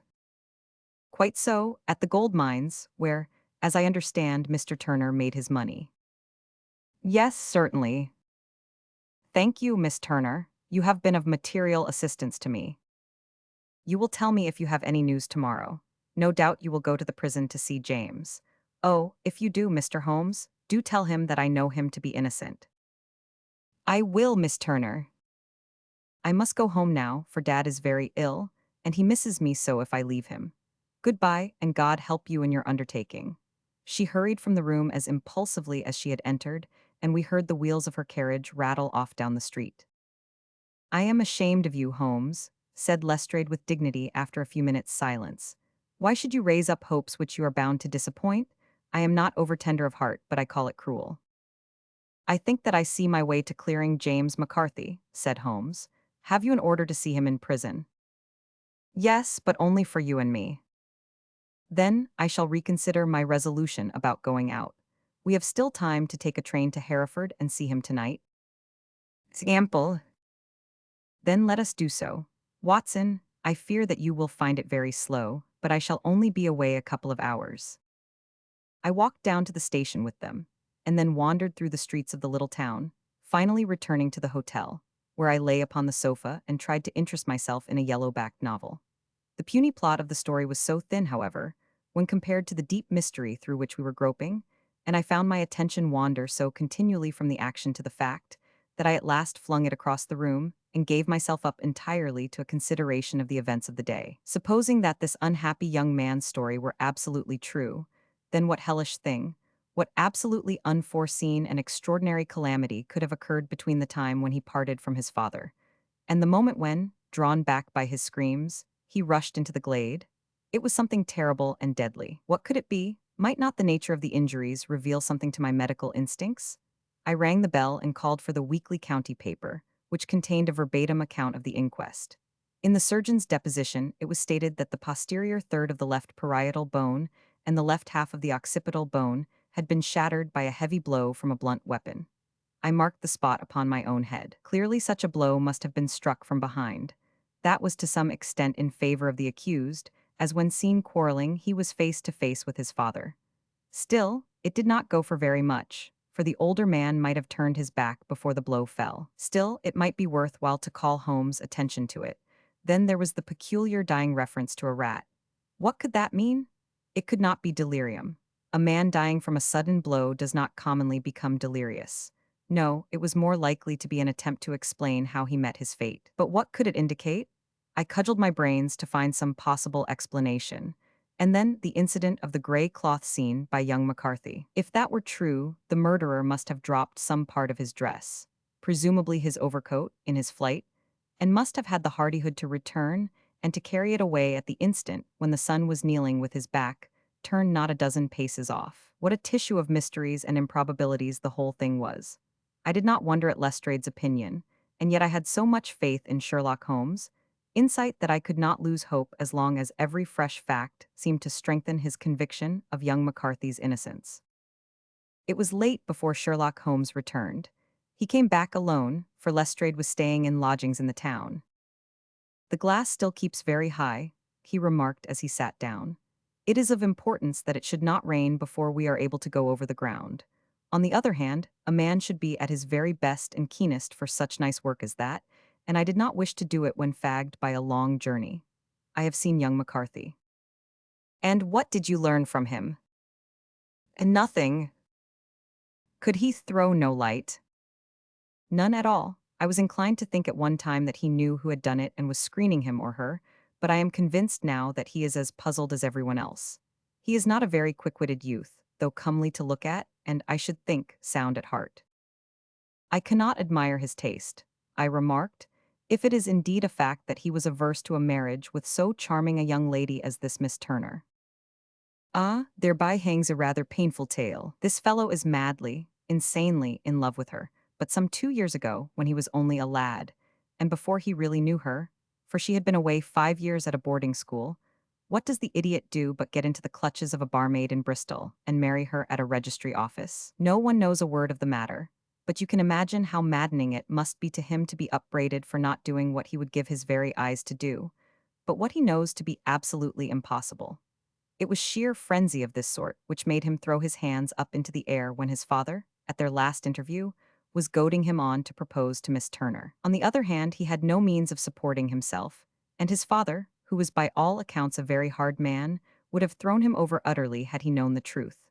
It was with his barmaid wife that he had spent the last 3 days in Bristol, and his father did not know where he was. Mark that point. It is of importance. Good has come out of evil, however, for the barmaid, finding from the papers that he is in serious trouble and likely to be hanged, has thrown him over utterly, and has written to him to say that she has a husband already in the Bermuda dockyard, so that there is really no tie between them. I think that that bit of news has consoled young McCarthy for all that he has suffered. But if he is innocent, who has done it? Ah, who? I would call your attention very particularly to 2 points. One is that the murdered man had an appointment with someone at the pool, and that the someone could not have been his son, for his son was away, and he did not know when he would return. The second is that the murdered man was heard to cry, "Cooey," before he knew that his son had returned. Those are the crucial points upon which the case depends. And now let us talk about George Meredith, if you please, and we shall leave all minor matters until tomorrow. There was no rain, as Holmes had foretold, and the morning broke bright and cloudless. At 9 o'clock Lestrade called for us with the carriage, and we set off for Hatherley Farm and the Boscombe Pool. "There is serious news this morning," Lestrade observed. "It is said that Mr. Turner of the Hall is so ill that his life is despaired of." "An elderly man, I presume," said Holmes. "About 60, but his constitution has been shattered by his life abroad, and he has been in failing health for some time. This business has had a very bad effect upon him.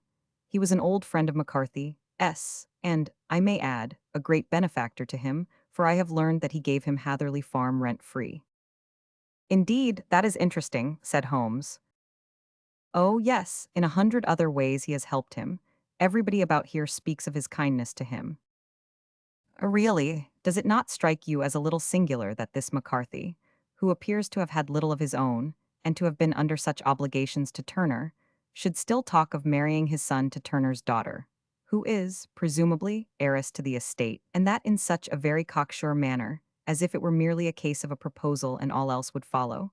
It is the more strange, since we know that Turner himself was averse to the idea. The daughter told us as much. Do you not deduce something from that?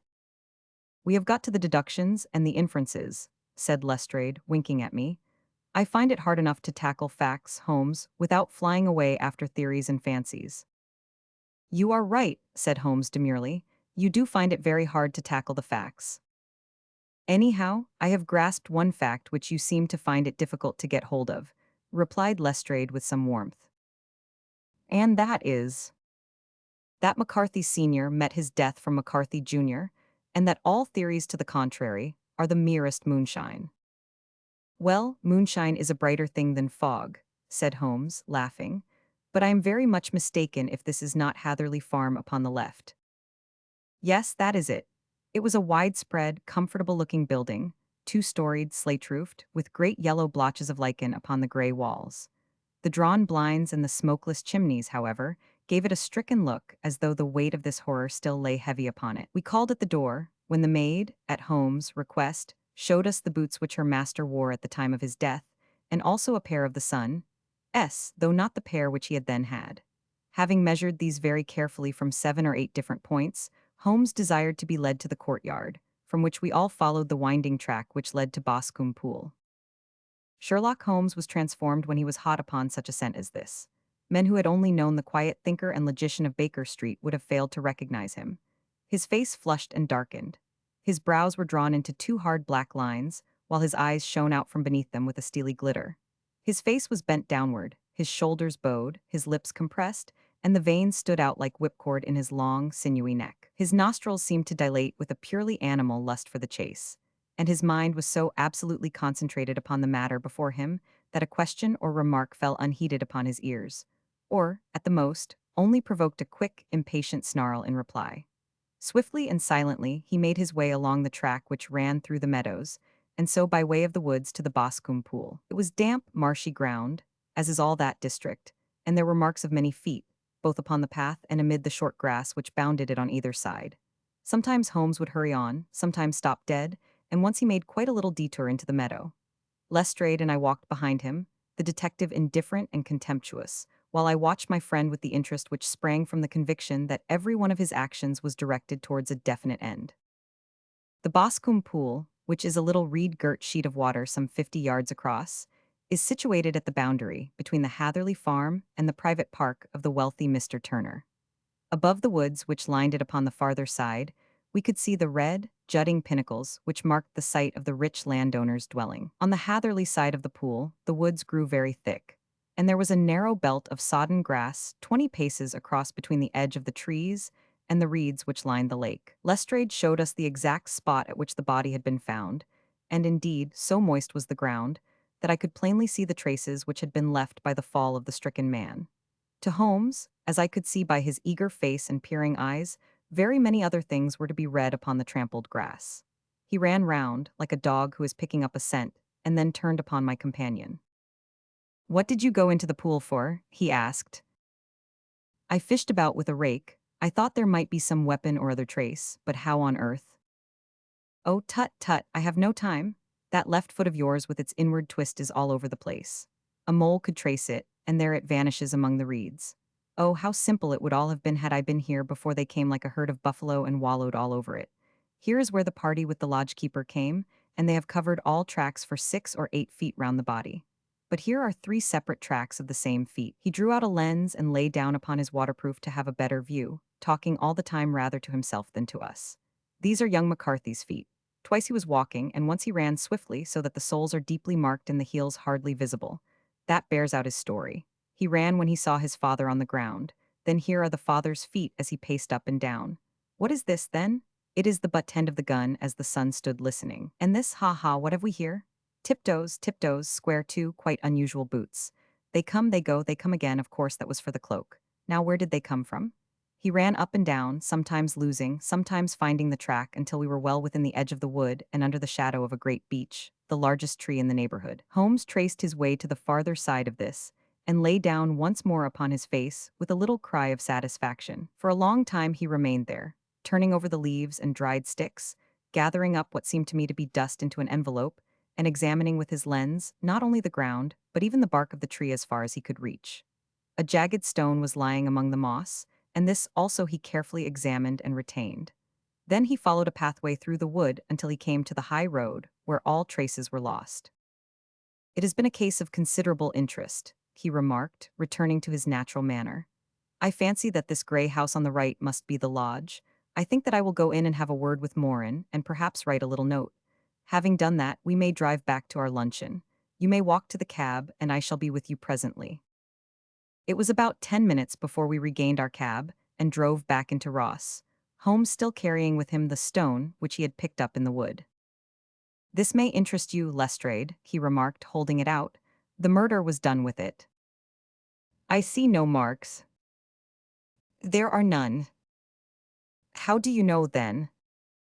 "The grass was growing under it. It had only lain there a few days. There was no sign of a place whence it had been taken.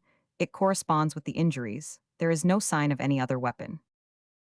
"And the murderer?"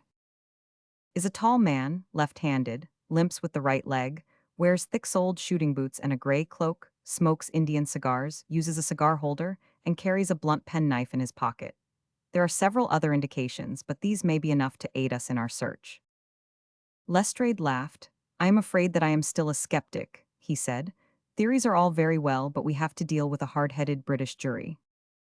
"Nous verrons," answered Holmes calmly. "You work your own method, and I shall work mine. I shall be busy this afternoon, and shall probably return to London by the evening train."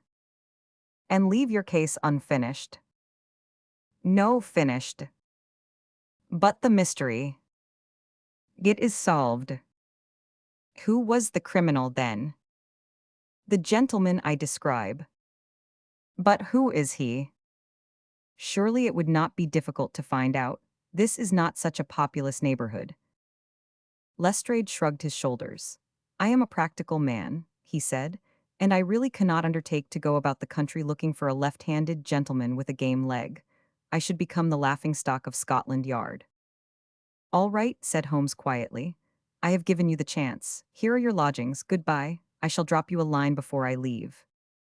Having left Lestrade at his rooms, we drove to our hotel, where we found lunch upon the table. Holmes was silent and buried in thought with a pained expression upon his face, as one who finds himself in a perplexing position. "Look here, Watson," he said when the cloth was cleared, "just sit down in this chair and let me preach to you for a little. I don't know quite what to do, and I should value your advice. Light a cigar and let me expound." "Pray do so." "Well, now, in considering this case, there are 2 points about young McCarthy's narrative which struck us both instantly, although they impressed me in his favor and you against him. One was the fact that his father should, according to his account, cry cooey before seeing him. The other was his singular dying reference to a rat. He mumbled several words, you understand, but that was all that caught the son's ear. Now from this double point our research must commence, and we will begin it by presuming that what the lad says is absolutely true." "What of this cooey, then?" Well, obviously it could not have been meant for the son. The son, as far as he knew, was in Bristol. It was mere chance that he was within earshot. The cooey was meant to attract the attention of whoever it was that he had the appointment with. But cooey is a distinctly Australian cry, and one which is used between Australians. There is a strong presumption that the person whom McCarthy expected to meet him at Boscombe Pool was someone who had been in Australia. What of the rat, then? Sherlock Holmes took a folded paper from his pocket and flattened it out on the table. This is a map of the colony of Victoria, he said. I wired to Bristol for it last night. He put his hand over part of the map. What do you read? Arets, I read. And now he raised his hand. Ballarat. Quite so, that was the word the man uttered, and of which his son only caught the last two syllables. He was trying to utter the name of his murderer, so and so of Ballarat. It is wonderful, I exclaimed. It is obvious, and now, you see, I had narrowed the field down considerably. The possession of a gray garment was a third point which, granting the son's statement to be correct, was a certainty. We have come now out of mere vagueness to the definite conception of an Australian from Ballarat with a gray cloak. Certainly, and one who was at home in the district, for the pool can only be approached by the farm or by the estate, where strangers could hardly wander. Quite so. Then comes our expedition of today. By an examination of the ground, I gained the trifling details which I gave to that imbecile Lestrade, as to the personality of the criminal. But how did you gain them? You know my method. It is founded upon the observation of trifles. His height I know that you might roughly judge from the length of his stride. His boots, too, might be told from their traces. Yes, they were peculiar boots. But his lameness. The impression of his right foot was always less distinct than his left. He put less weight upon it. Why? Because he limped, he was lame. But his left-handedness. You were yourself struck by the nature of the injury as recorded by the surgeon at the inquest. The blow was struck from immediately behind, and yet was upon the left side. Now, how can that be unless it were by a left-handed man? He had stood behind that tree during the interview between the father and son. He had even smoked there. I found the ash of a cigar, which my special knowledge of tobacco ashes enables me to pronounce as an Indian cigar. I have, as you know, devoted some attention to this, and written a little monograph on the ashes of 140 different varieties of pipe, cigar, and cigarette tobacco. Having found the ash, I then looked round and discovered the stump among the moss where he had tossed it. It was an Indian cigar, of the variety which are rolled in Rotterdam. And the cigar holder. I could see that the end had not been in his mouth. Therefore he used a holder. The tip had been cut off, not bitten off, but the cut was not a clean one, so I deduced a blunt penknife. Holmes, I said, you have drawn a net round this man from which he cannot escape, and you have saved an innocent human life as truly as if you had cut the cord which was hanging him. I see the direction in which all this points. The culprit is Mr. John Turner, cried the hotel waiter, opening the door of our sitting room and ushering in a visitor. The man who entered was a strange and impressive figure. His slow, limping step and bowed shoulders gave the appearance of decrepitude, and yet his hard, deep-lined, craggy features and his enormous limbs showed that he was possessed of unusual strength of body and of character. His tangled beard, grizzled hair, and outstanding, drooping eyebrows combined to give an air of dignity and power to his appearance, but his face was of an ashen white, while his lips and the corners of his nostrils were tinged with a shade of blue. It was clear to me at a glance that he was in the grip of some deadly and chronic disease. "Pray sit down on the sofa," said Holmes gently. "You had my note." "Yes," the lodge-keeper brought it up. "You said that you wished to see me here to avoid scandal." "I thought people would talk if I went to the hall." "And why did you wish to see me?" He looked across at my companion with despair in his weary eyes, as though his question was already answered. "Yes," said Holmes, answering the look rather than the words. "It is so. I know all about McCarthy." The old man sank his face in his hands. "God help me," he cried, "but I would not have let the young man come to harm. I give you my word that I would have spoken out if it went against him at the assizes." "I am glad to hear you say so," said Holmes gravely. "I would have spoken now had it not been for my dear girl. It would break her heart. It will break her heart when she hears that I am arrested." It may not come to that, said Holmes. What? I am no official agent. I understand that it was your daughter who required my presence here, and I am acting in her interests. Young McCarthy must be got off, however. I am a dying man, said old Turner. I have had diabetes for years. My doctor says it is a question whether I shall live a month, yet I would rather die under my own roof than in a jail. Holmes rose and sat down at the table with his pen in his hand and a bundle of paper before him. Just tell us the truth, he said. I shall jot down the facts. You will sign it, and Watson here can witness it. Then I could produce your confession at the last extremity to save young McCarthy. I promise you that I shall not use it unless it is absolutely needed. It's as well, said the old man. It's a question whether I shall live to the assizes, so it matters little to me, but I should wish to spare Alice the shock. And now I will make the thing clear to you. It has been a long time in the acting, but will not take me long to tell. You didn't know this dead man, McCarthy? He was a devil incarnate, I tell you that. God keep you out of the clutches of such a man as he. His grip has been upon me these 20 years, and he has blasted my life. I'll tell you first how I came to be in his power. It was in the early 60s at the diggings. I was a young chap then, hot-blooded and reckless, ready to turn my hand at anything. I got among bad companions, took to drink, had no luck with my claim, took to the bush, and in a word became what you would call over here a highway robber. There were 6 of us, and we had a wild, free life of it, sticking up a station from time to time, or stopping the wagons on the road to the diggings.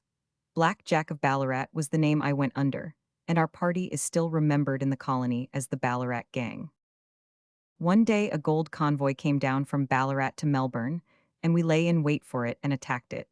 There were 6 troopers and 6 of us, so it was a close thing, but we emptied 4 of their saddles at the first volley. 3 of our boys were killed, however, before we got the swag. I put my pistol to the head of the wagon driver, who was this very man McCarthy. I wished to the Lord that I had shot him then, but I spared him, though I saw his wicked little eyes fixed on my face, as though to remember every feature. We got away with the gold, became wealthy men, and made our way over to England without being suspected. There I parted from my old pals and determined to settle down to a quiet and respectable life. I bought this estate, which chanced to be in the market, and I set myself to do a little good with my money, to make up for the way in which I had earned it. I married too, and though my wife died young, she left me my dear little Alice. Even when she was just a baby, her wee hand seemed to lead me down the right path as nothing else had ever done. In a word, I turned over a new leaf and did my best to make up for the past. All was going well when McCarthy laid his grip upon me.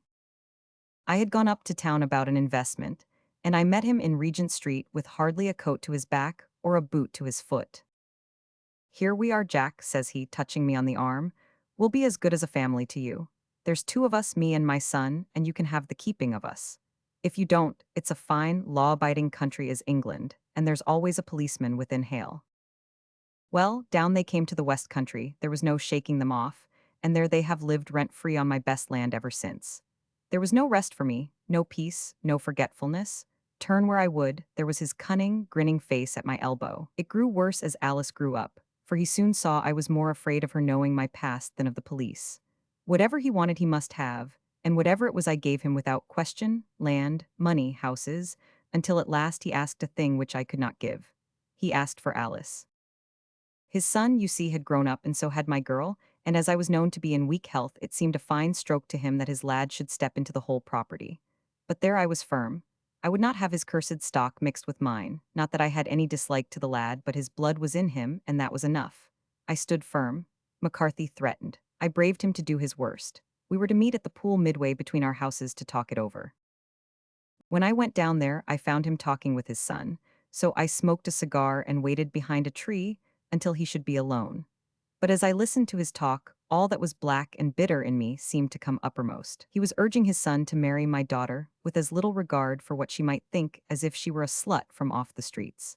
It drove me mad to think that I and all that I held most dear should be in the power of such a man as this. Could I not snap the bond? I was already a dying and a desperate man. Though clear of mind and fairly strong of limb, I knew that my own fate was sealed. But my memory and my girl, both could be saved if I could but silence that foul tongue. I did it, Mr. Holmes. I would do it again. Deeply as I have sinned, I have led a life of martyrdom to atone for it. But that my girl should be entangled in the same meshes which held me was more than I could suffer. I struck him down with no more compunction than if he had been some foul and venomous beast. His cry brought back his son, but I had gained the cover of the wood, though I was forced to go back to fetch the cloak which I had dropped in my flight. That is the true story, gentlemen, of all that occurred.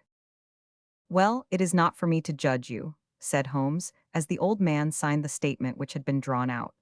I pray that we may never be exposed to such a temptation. I pray not, sir, and what do you intend to do? In view of your health, nothing. You are yourself aware that you will soon have to answer for your deed at a higher court than the assizes. I will keep your confession, and if McCarthy is condemned, I shall be forced to use it. If not, it shall never be seen by mortal eye, and your secret, whether you be alive or dead, shall be safe with us. Farewell, then, said the old man solemnly. Your own deathbeds, when they come, will be the easier for the thought of the peace which you have given to mine. Tottering and shaking in all his giant frame, he stumbled slowly from the room. God help us, said Holmes after a long silence. Why does fate play such tricks with poor, helpless worms? I never hear of such a case as this that I do not think of Baxter's words and say, there, but for the grace of God, goes Sherlock Holmes. James McCarthy was acquitted at the assizes on the strength of a number of objections, which had been drawn out by Holmes and submitted to the defending counsel. Old Turner lived for 7 months after our interview, but he is now dead, and there is every prospect that the son and daughter may come to live happily together in ignorance of the black cloud which rests upon their past. 5. The 5 Orange Pips. When I glance over my notes and records of the Sherlock Holmes cases between the years 82 and 90, I am faced by so many which present strange and interesting features that it is no easy matter to know which to choose and which to leave. Some, however, have already gained publicity through the papers, and others have not offered a field for those peculiar qualities which my friend possessed in so high a degree, and which it is the object of these papers to illustrate. Some, too, have baffled his analytical skill, and would be, as narratives, beginnings without an ending, while others have been but partially cleared up, and have their explanations founded rather upon conjecture and surmise than on that absolute logical proof which was so dear to him. There is, however, one of these last which was so remarkable in its details, and so startling in its results that I am tempted to give some account of it, in spite of the fact that there are points in connection with it which never have been, and probably never will be, entirely cleared up. The year 87 furnished us with a long series of cases of greater or less interest, of which I retain the records. Among my headings under this 112 months, I find an account of the adventure of the Paradol Chamber, of the Amateur Mendicant Society, who held a luxurious club in the lower vault of a furniture warehouse, of the facts connected with the loss of the British bark Sophie Anderson, of the singular adventures of the Grice Pattersons in the island of Uffa, and finally of the Camberwell poisoning case. In the latter, as may be remembered, Sherlock Holmes was able, by winding up the dead man's watch, to prove that it had been wound up 2 hours before, and that therefore the deceased had gone to bed within that time, a deduction which was of the greatest importance in clearing up the case. All these I may sketch out at some future date, but none of them present such singular features as the strange train of circumstances which I have now taken up my pen to describe. It was in the latter days of September, and the equinoctial gales had set in with exceptional violence. All day the wind had screamed, and the rain had beaten against the windows, so that even here in the heart of great, handmade London, we were forced to raise our minds for the instant from the routine of life, and to recognize the presence of those great elemental forces which shriek at mankind through the bars of his civilization, like untamed beasts in a cage. As evening drew in, the storm grew higher and louder, and the wind cried and sobbed like a child in the chimney. Sherlock Holmes sat moodily at one side of the fireplace, cross-indexing his records of crime, while I at the other was deep in one of Clark Russell's fine sea stories, until the howl of the gale from without seemed to blend with the text, and the splash of the rain to lengthen out into the long swash of the sea waves. My wife was on a visit to her mother, S., and for a few days I was a dweller once more in my old quarters at Baker Street. Why, said I, glancing up at my companion, that was surely the bell. Who could come tonight? Some friend of yours, perhaps. Except yourself I have none, he answered. I do not encourage visitors. A client, then? If so, it is a serious case. Nothing less would bring a man out on such a day, and at such an hour. But I take it that it is more likely to be some crony of the landlady, S. Sherlock Holmes was wrong in his conjecture, however, for there came a step in the passage and a tapping at the door. He stretched out his long arm to turn the lamp away from himself and towards the vacant chair upon which a newcomer must sit. "Come in," said he. The man who entered was young, some 22 at the outside, well-groomed and trimly clad, with something of refinement and delicacy in his bearing. The streaming umbrella which he held in his hand, and his long shining waterproof told of the fierce weather through which he had come. He looked about him anxiously in the glare of the lamp, and I could see that his face was pale and his eyes heavy, like those of a man who is weighed down with some great anxiety. "I owe you an apology," he said, raising his golden pince-nez to his eyes. "I trust that I am not intruding. I fear that I have brought some traces of the storm and rain into your snug chamber." "Give me your coat and umbrella," said Holmes. "They may rest here on the hook and will be dry presently. You have come up from the southwest, I see." "Yes, from Horsham. That clay and chalk mixture which I see upon your toe caps is quite distinctive." "I have come for advice." "That is easily got." "And help." "That is not always so easy." "I have heard of you, Mr. Holmes. I heard from Major Prendergast how you saved him in the Tankerville Club scandal." "Ah, of course, he was wrongfully accused of cheating at cards. He said that you could solve anything." "He said too much. That you are never beaten." "I have been beaten 4 times, 3 times by men and once by a woman." "But what is that compared with the number of your successes?" "It is true that I have been generally successful." "Then you may be so with me." "I beg that you will draw your chair up to the fire and favor me with some details as to your case." "It is no ordinary one." "None of those which come to me are. I am the last court of appeal." "And yet I question, sir, whether, in all your experience, you have ever listened to a more mysterious and inexplicable chain of events than those which have happened in my own family." "You fill me with interest," said Holmes. "Pray give us the essential facts from the commencement, and I can afterwards question you as to those details which seem to me to be most important."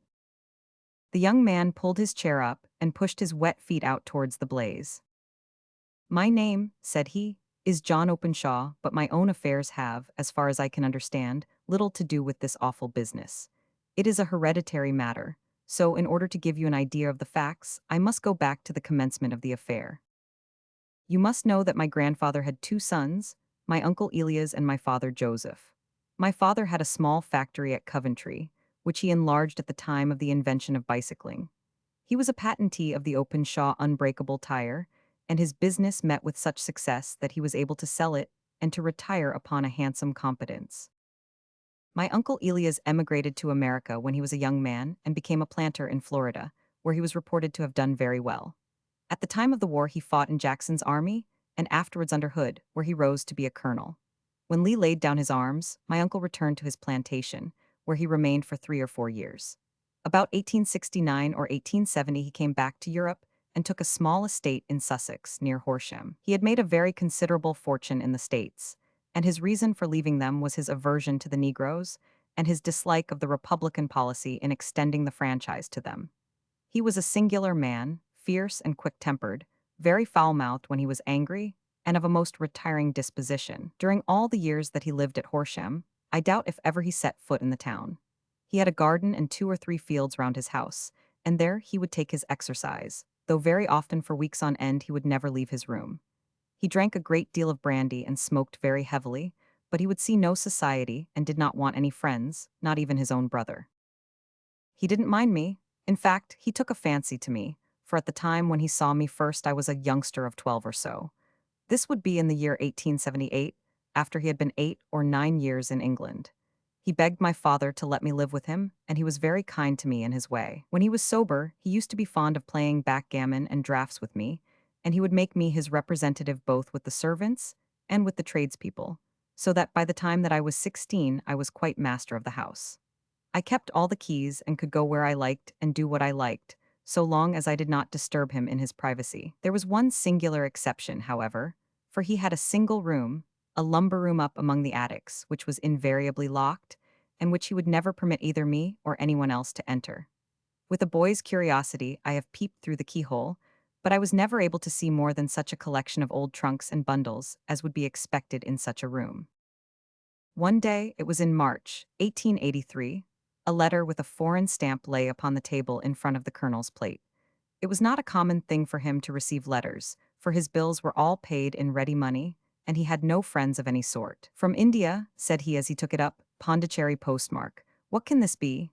Opening it hurriedly, out there jumped 5 little dried orange pips, which pattered down upon his plate. I began to laugh at this, but the laugh was struck from my lips at the sight of his face. His lip had fallen, his eyes were protruding, his skin the color of putty, and he glared at the envelope which he still held in his trembling hand. "KKK?" He shrieked, and then, my God, my sins have overtaken me." "What is it, uncle?" I cried. "Death," said he, and rising from the table he retired to his room, leaving me palpitating with horror. I took up the envelope and saw scrawled in red ink upon the inner flap, just above the gum, the letter K 3 times repeated. There was nothing else save the 5 dried pips.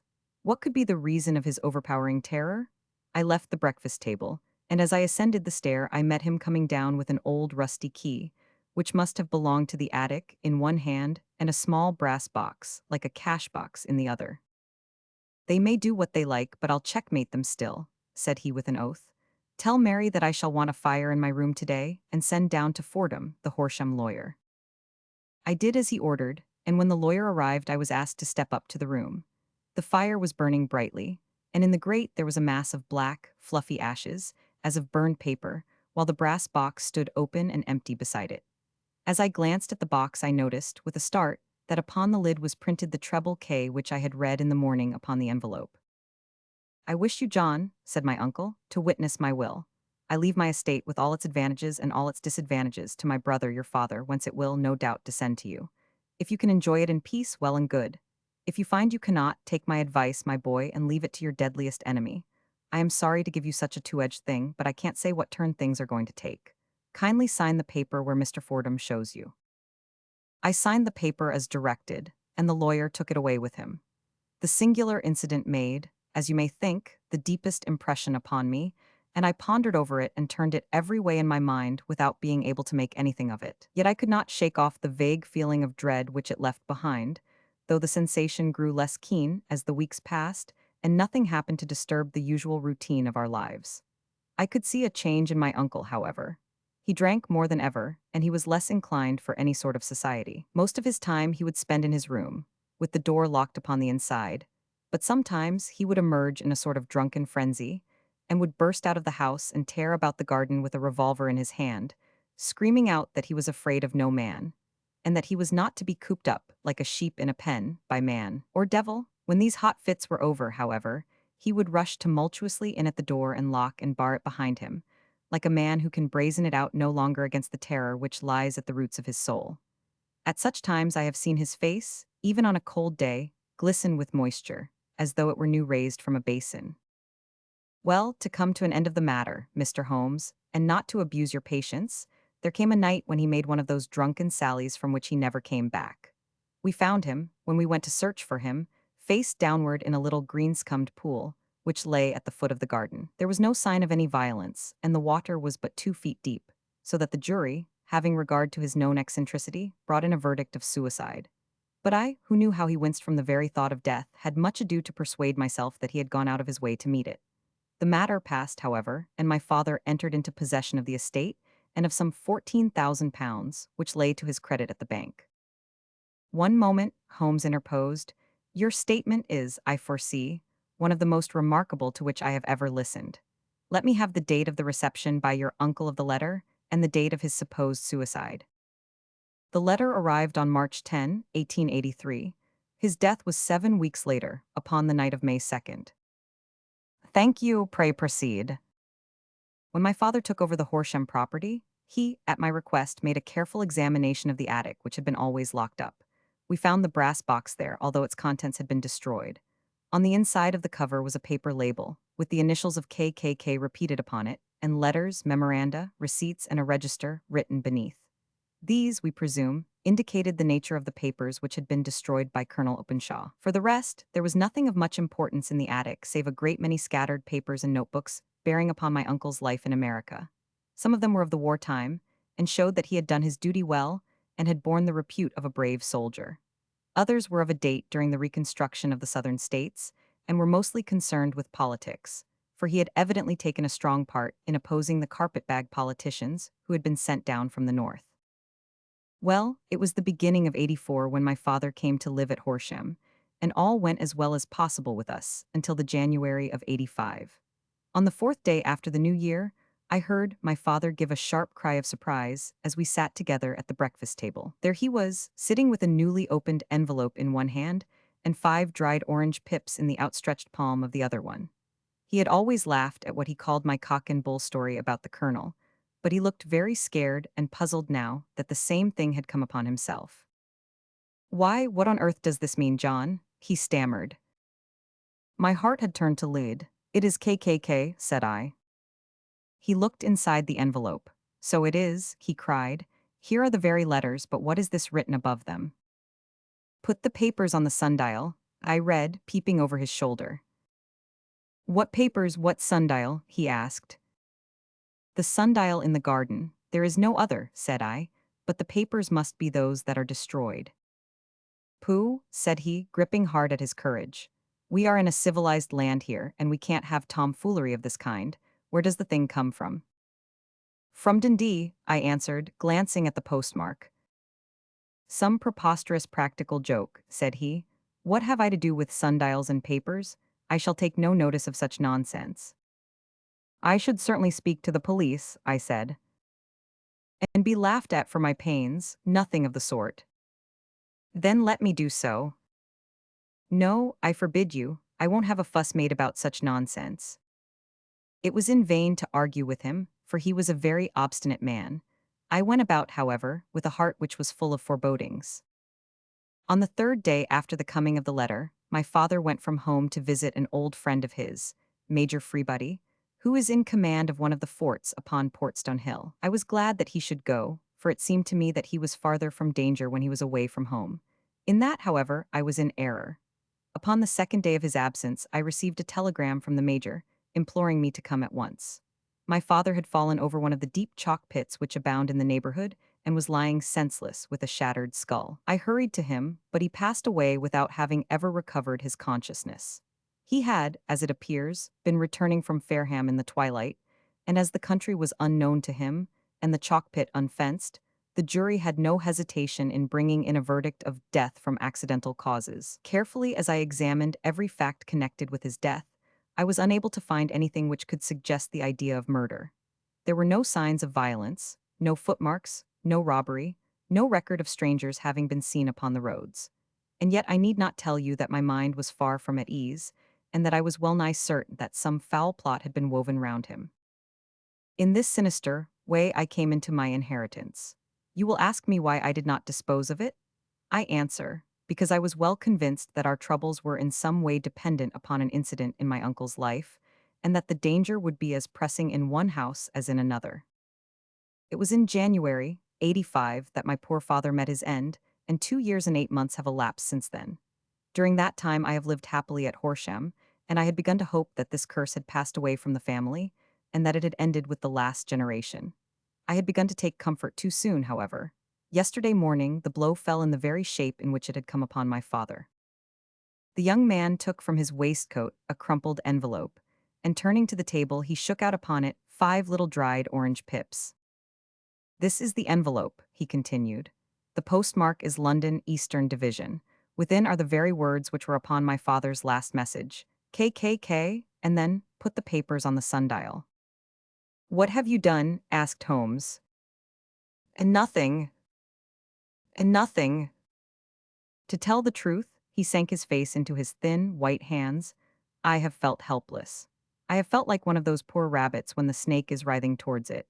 I seem to be in the grasp of some resistless, inexorable evil, which no foresight and no precautions can guard against. "Tut, tut," cried Sherlock Holmes. "You must act, man, or you are lost. Nothing but energy can save you. This is no time for despair." "I have seen the police." Zuh. But they listened to my story with a smile. I am convinced that the inspector has formed the opinion that the letters are all practical jokes, and that the deaths of my relations were really accidents, as the jury stated, and were not to be connected with the warnings. Holmes shook his clenched hands in the air. Incredible imbecility, he cried. They have, however, allowed me a policeman who may remain in the house with me. Has he come with you tonight? No, his orders were to stay in the house. Again Holmes raved in the air. Why did you come to me? He said, and above all, why did you not come at once? I did not know. It was only today that I spoke to Major Prendergast about my troubles and was advised by him to come to you. It is really 2 days since you had the letter. We should have acted before this. You have no further evidence, I suppose, than that which you have placed before us, no suggestive detail which might help us. There is one thing, said John Openshaw. He rummaged in his coat pocket and, drawing out a piece of discolored, blue-tinted paper, he laid it out upon the table. I have some remembrance, said he, that on the day when my uncle burned the papers, I observed that the small, unburned margins which lay amid the ashes were of this particular color. I found this single sheet upon the floor of his room, and I am inclined to think that it may be one of the papers which has, perhaps, fluttered out from among the others, and in that way has escaped destruction.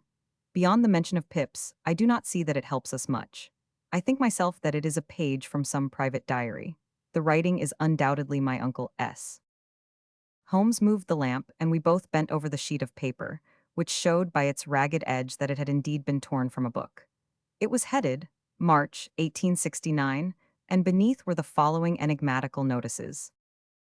4th, Hudson came, same old platform. 7th, set the pips on Macaulay, Paramore, and John Swain of St. Augustine. 9th, Macaulay cleared. 10th, John Swain cleared. 12th, visited Paramore, all well. Thank you, said Holmes, folding up the paper and returning it to our visitor. And now you must on no account lose another instant. We cannot spare time even to discuss what you have told me. You must get home instantly and act. What shall I do? There is but one thing to do. It must be done at once. You must put this piece of paper which you have shown us into the brass box which you have described. You must also put in a note to say that all the other papers were burned by your uncle, and that this is the only one which remains. You must assert that in such words as will carry conviction with them. Having done this, you must at once put the box out upon the sundial as directed. Do you understand? Entirely. Do not think of revenge or anything of the sort at present. I think that we may gain that by means of the law, but we have our web to weave, while theirs is already woven. The first consideration is to remove the pressing danger which threatens you. The second is to clear up the mystery and to punish the guilty parties. I thank you, said the young man, rising and pulling on his overcoat. You have given me fresh life and hope. I shall certainly do as you advise. Do not lose an instant, and, above all, take care of yourself in the meanwhile, for I do not think that there can be a doubt that you are threatened by a very real and imminent danger. How do you go back? By train from Waterloo. It is not yet 9. The streets will be crowded, so I trust that you may be in safety, and yet you cannot guard yourself too closely. I am armed. That is well. Tomorrow I shall set to work upon your case. I shall see you at Horsham then. No, your secret lies in London. It is there that I shall seek it. Then I shall call upon you in a day, or in 2 days, with news as to the box and the papers. I shall take your advice in every particular. He shook hands with us and took his leave. Outside the wind still screamed and the rain splashed and pattered against the windows. This strange, wild story seemed to have come to us from amid the mad elements, blown in upon us like a sheet of seaweed in a gale, and now to have been reabsorbed by them once more. Sherlock Holmes sat for some time in silence, with his head sunk forward and his eyes bent upon the red glow of the fire. Then he lit his pipe, and leaning back in his chair, he watched the blue smoke rings as they chased each other up to the ceiling. I think, Watson, he remarked at last, that of all our cases we have had none more fantastic than this. Save, perhaps, the sign of 4. Well, yes, save, perhaps, that. And yet this John Openshaw seems to me to be walking amid even greater perils than did the Sholtos. But have you, I asked, formed any definite conception as to what these perils are? There can be no question as to their nature, he answered. Then what are they? Who is this KKK, and why does he pursue this unhappy family? Sherlock Holmes closed his eyes and placed his elbows upon the arms of his chair, with his fingertips together. The ideal reasoner, he remarked, would, when he had once been shown a single fact in all its bearings, deduce from it not only all the chain of events which led up to it, but also all the results which would follow from it. As Cuvier could correctly describe a whole animal by the contemplation of a single bone, so the observer who has thoroughly understood one link in a series of incidents should be able to accurately state all the other ones, both before and after. We have not yet grasped the results which the reason alone can attain to. Problems may be solved in the study which have baffled all those who have sought a solution by the aid of their senses. To carry the art, however, to its highest pitch, it is necessary that the reasoner should be able to utilize all the facts which have come to his knowledge. And this in itself implies, as you will readily see, a possession of all knowledge, which, even in these days of free education and encyclopedias, is a somewhat rare accomplishment. It is not so impossible, however, that a man should possess all knowledge which is likely to be useful to him in his work, and this I have endeavored in my case to do. If I remember rightly, you on one occasion, in the early days of our friendship, defined my limits in a very precise fashion. Yes, I answered, laughing. It was a singular document. Philosophy, astronomy, and politics were marked at 0, I remember. Botany variable, geology profound as regards the mud stains from any region within 50 miles of town, chemistry eccentric, anatomy unsystematic, sensational literature and crime records unique, violin player, boxer, swordsman, lawyer, and self-poisoner by cocaine and tobacco. Those, I think, were the main points of my analysis. Holmes grinned at the last item. Well, he said, I say now, as I said then, that a man should keep his little brain attic stocked with all the furniture that he is likely to use, and the rest he can put away in the lumber room of his library, where he can get it if he wants it. Now, for such a case as the one which has been submitted to us tonight, we need certainly to muster all our resources. Kindly hand me down the letter K of the American Encyclopedia which stands upon the shelf beside you. Thank you. Now let us consider the situation and see what may be deduced from it. In the first place, we may start with a strong presumption that Colonel Openshaw had some very strong reason for leaving America. Men at his time of life do not change all their habits and exchange willingly the charming climate of Florida for the lonely life of an English provincial town. His extreme love of solitude in England suggests the idea that he was in fear of someone or something, so we may assume as a working hypothesis that it was fear of someone or something which drove him from America. As to what it was he feared, we can only deduce that by considering the formidable letters which were received by himself and his successors. Did you remark the postmarks of those letters? The first was from Pondicherry, the second from Dundee, and the third from London. From East London, what do you deduce from that? They are all seaports, that the writer was on board of a ship. Excellent, we have already a clue. There can be no doubt that the strong probability, is that the writer was on board of a ship, and now let us consider another point. In the case of Pondicherry, 7 weeks elapsed between the threat and its fulfillment. In Dundee it was only some 3 or 4 days. Does that suggest anything? A greater distance to travel. But the letter had also a greater distance to come. Then I do not see the point. There is at least a presumption that the vessel in which the man or men are is a sailing ship. It looks as if they always send their singular warning or token before them when starting upon their mission. You see how quickly the deed followed the sign when it came from Dundee. If they had come from Pondicherry in a steamer, they would have arrived almost as soon as their letter. But, as a matter of fact, 7 weeks elapsed. I think that those 7 weeks represented the difference between the mail boat which brought the letter and the sailing vessel which brought the writer. It is possible. More than that, it is probable. And now you see the deadly urgency of this new case, and why I urged young Openshaw to caution. The blow has always fallen at the end of the time which it would take the senders to travel the distance. But this one comes from London, and therefore we cannot count upon delay. Good God, I cried, what can it mean, this relentless persecution? The papers which Openshaw carried are obviously of vital importance to the person or persons in the sailing ship. I think that it is quite clear that there must be more than one of them. A single man could not have carried out 2 deaths in such a way as to deceive a coroner's jury. There must have been several in it, and they must have been men of resource and determination. Their papers they mean to have, be the holder of them who it may in this way you see KK ceases to be the initials of an individual and becomes the badge of a society. But of what society? Have you never, said Sherlock Holmes, bending forward and sinking his voice, have you never heard of the Ku Klux Klan?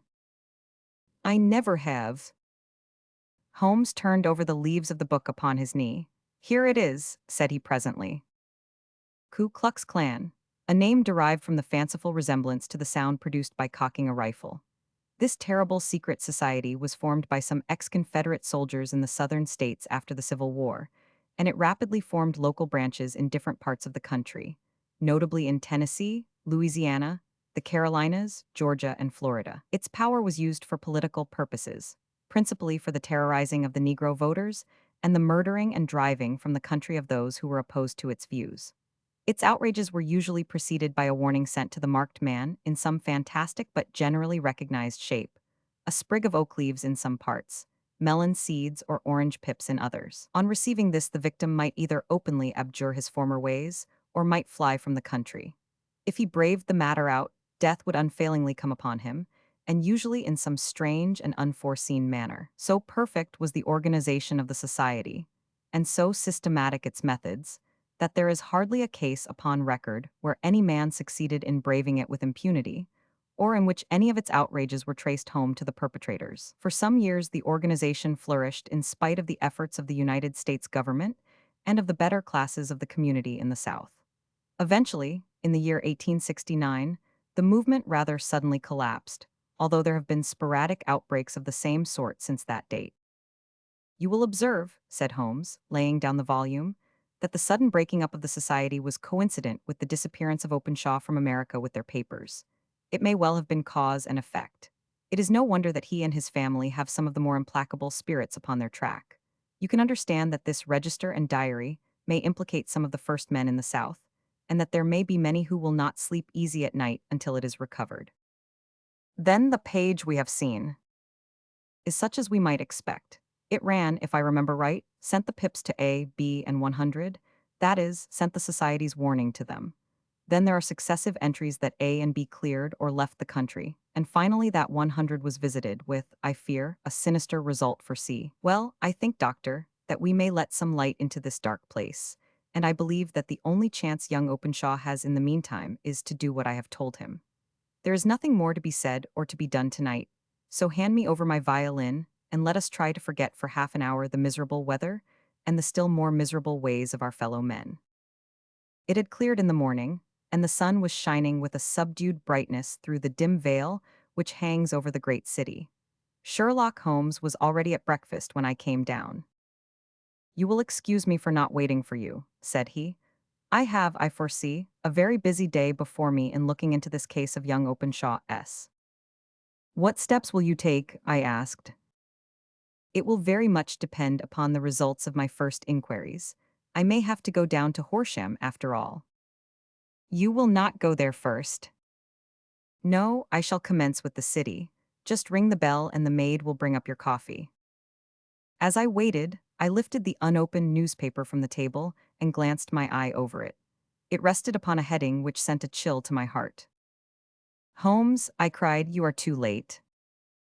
Ah, said he, laying down his cup, I feared as much. How was it done? He spoke calmly, but I could see that he was deeply moved.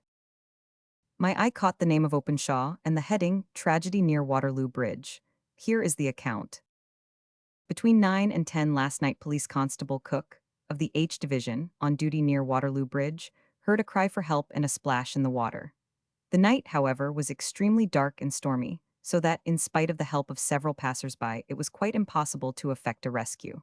The alarm, however, was given, and, by the aid of the water police, the body was eventually recovered. It proved to be that of a young gentleman whose name, as it appears from an envelope which was found in his pocket, was John Openshaw, and whose residence is near Horsham. It is conjectured that he may have been hurrying down to catch the last train from Waterloo Station, and that in his haste and the extreme darkness, he missed his path and walked over the edge of one of the small landing places for river steamboats.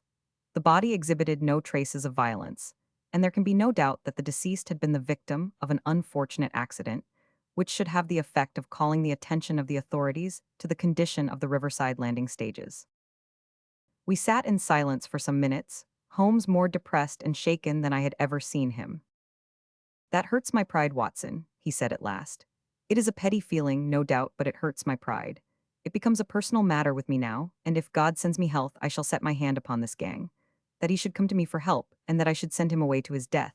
He sprang from his chair and paced about the room in uncontrollable agitation, with a flush upon his sallow cheeks and a nervous clasping and unclasping of his long, thin hands. They must be cunning devils, he exclaimed at last. How could they have decoyed him down there? The embankment is not on the direct line to the station. The bridge, no doubt, was too crowded, even on such a night, for their purpose. Well, Watson, we shall see who will win in the long run. I am going out now. To the police. No, I shall be my own police. When I have spun the web, they may take the flies, but not before. All day I was engaged in my professional work, and it was late in the evening before I returned to Baker Street. Sherlock Holmes had not come back yet. It was nearly 10 o'clock before he entered, looking pale and worn. He walked up to the sideboard, and tearing a piece from the loaf, he devoured it voraciously, washing it down with a long draught of water. You are hungry, I remarked. Starving, it had escaped my memory. I have had nothing since breakfast. And nothing. Not a bite, I had no time to think of it. And how have you succeeded? Well, you have a clue. I have them in the hollow of my hand. Young Openshaw shall not long remain unavenged. Why, Watson, let us put their own devilish trademark upon them. It is well thought of. What do you mean? He took an orange from the cupboard, and tearing it to pieces, he squeezed out the pips upon the table. Of these he took 5 and thrust them into an envelope. On the inside of the flap he wrote SH for J.O., then he sealed it and addressed it to Captain James Calhoun, Bark Lone Star, Savannah, Georgia. That will await him when he enters port, said he, chuckling. It may give him a sleepless night. He will find it as sure a precursor of his fate as Openshaw did before him. And who is this Captain Calhoun? The leader of the gang. I shall have the others, but he first. How did you trace it, then? He took a large sheet of paper from his pocket, all covered with dates and names. I have spent the whole day, said he, over Lloyd's registers and files of the old papers, following the future career of every vessel which touched at Pondicherry in January and February in '83. There were 36 ships of fair tonnage which were reported there during those months. Of these, one, the Lone Star, instantly attracted my attention, since, although it was reported as having cleared from London, the name is that which is given to one of the states of the Union. Texas, I think. I was not and am not sure which, but I knew that the ship must have an American origin. What then? I searched the Dundee records, and when I found that the bark Lone Star was there in January '85, my suspicion became a certainty. I then inquired as to the vessels which lay at present in the port of London. Yes. The Lone Star had arrived here last week. I went down to the Albert dock and found that she had been taken down the river by the early tide this morning, homeward bound to Savannah. I wired to Gravesend and learned that she had passed some time ago, and as the wind is easterly, I have no doubt that she is now past the Goodwins and not very far from the Isle of Wight. What will you do, then? Oh, I have my hand upon him. He and the 2 mates are, as I learn, the only native-born Americans in the ship. The others are Finns and Germans. I know also that they were all 3 away from the ship last night. I had it from the stevedore who has been loading their cargo. By the time that their sailing ship reaches Savannah, the mail boat will have carried this letter, and the cable will have informed the police of Savannah that these 3 gentlemen are badly wanted here upon a charge of murder. There is ever a flaw, however, in the best laid of human plans, and the murderers of John Openshaw were never to receive the orange pips which would show them that another, as cunning and as resolute as themselves, was upon their track. Very long and very severe were the equinoctial gales that year. We waited long for news of the Lone Star of Savannah, but none ever reached us. We did at last hear that somewhere far out in the Atlantic, a shattered stern post of a boat was seen swinging in the trough of a wave, with the letters LS carved upon it, and that is all which we shall ever know of the fate of the Lone Star. Chapter 6. The Man with the Twisted Lip. Issa Whitney, brother of the late Elias Whitney, D.D., principal of the Theological College of St. George's, was much addicted to opium. The habit grew upon him, as I understand, from some foolish freak when he was at college. For having read De Quincey's description of his dreams and sensations, he had drenched his tobacco with laudanum in an attempt to produce the same effects. He found, as so many more have done, that the practice is easier to attain than to get rid of, and for many years he continued to be a slave to the drug, an object of mingled horror and pity to his friends and relatives. I can see him now, with yellow, pasty face, drooping lids, and pinpoint pupils, all huddled in a chair, the wreck and ruin of a noble man. One night, it was in June, '89, there came a ring to my bell, about the hour when a man gives his first yawn and glances at the clock.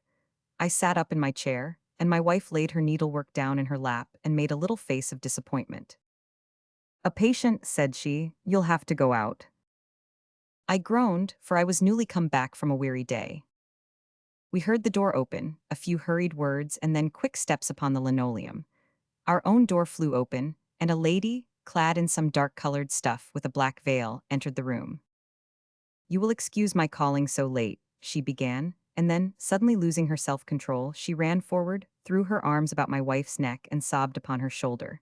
"Oh, I'm in such trouble," she cried. "I do so want a little help." "Why," said my wife, pulling up her veil, "it is Kate Whitney. How you startled me, Kate. I had not an idea who you were when you came in. I didn't know what to do, so I came straight to you. That was always the way. Folk who were in grief came to my wife like birds to a lighthouse. It was very sweet of you to come. Now, you must have some wine and water, and sit here comfortably, and tell us all about it. Or should you rather that I sent James off to bed?" "Oh, no, no. I want the doctor's advice and help, too. It's about Issa. He has not been home for 2 days. I am so frightened about him." It was not the first time that she had spoken to us of her husband's trouble, to me as a doctor, to my wife as an old friend and school companion. We soothed and comforted her by such words as we could find. Did she know where her husband was? Was it possible that we could bring him back to her? It seems that it was. She had the surest information that of late he had, when the fit was on him, made use of an opium den in the farthest east of the city. Hitherto his orgies had always been confined to one day, and he had come back, twitching and shattered in the evening. But now the spell had been upon him 8 and 40 hours, and he lay there, doubtless among the dregs of the docks, breathing in the poison or sleeping off the effects. There he was to be found, she was sure of it, at the Bar of Gold in Upper Swandam Lane. But what was she to do?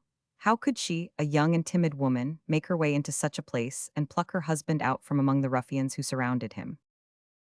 There was the case, and of course there was but one way out of it. Might I not escort her to this place? And then, as a second thought, why should she come at all? I was Issa Whitney's medical advisor, and as such I had influence over him.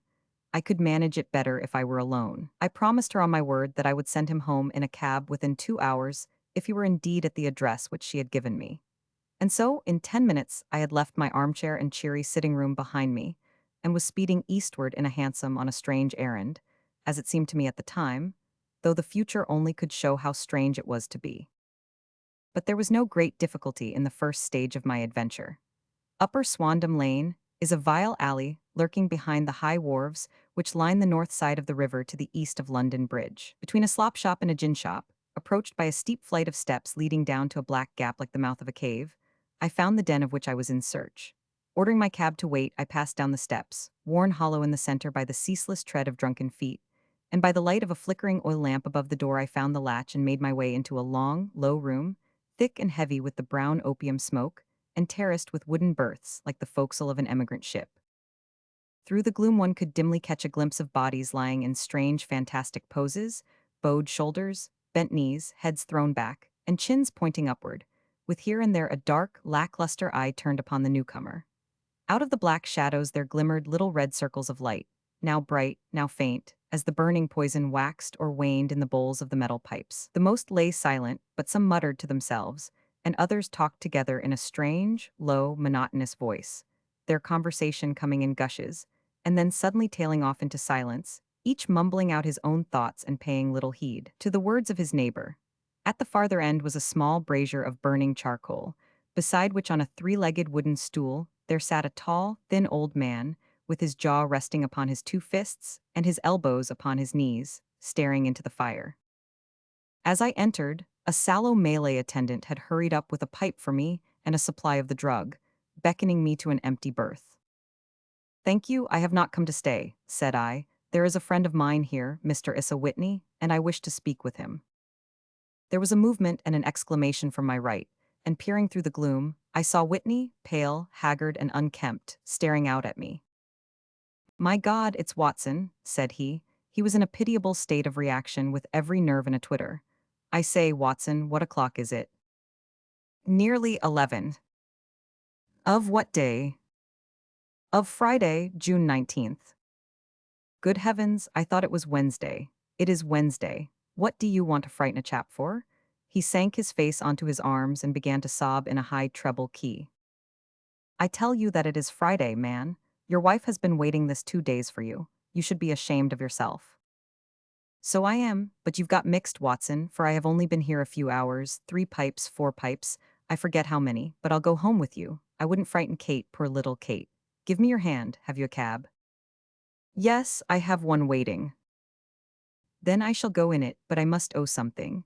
Find what I owe, Watson, I am all off color, I can do nothing for myself. I walked down the narrow passage between the double row of sleepers, holding my breath to keep out the vile, stupefying fumes of the drug, and looking about for the manager.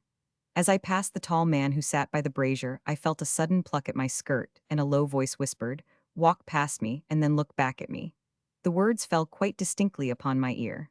I glanced down. They could only have come from the old man at my side, and yet he sat now as absorbed as ever, very thin, very wrinkled, bent with age, an opium pipe dangling down from between his knees, as though it had dropped in sheer lassitude from his fingers. I took 2 steps forward and looked back.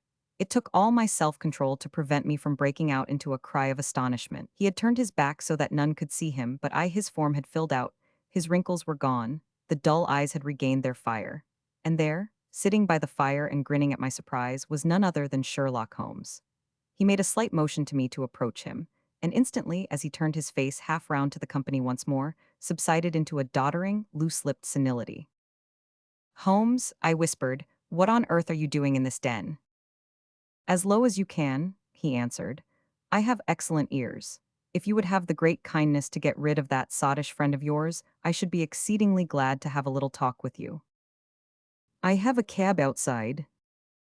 "Then pray send him home in it.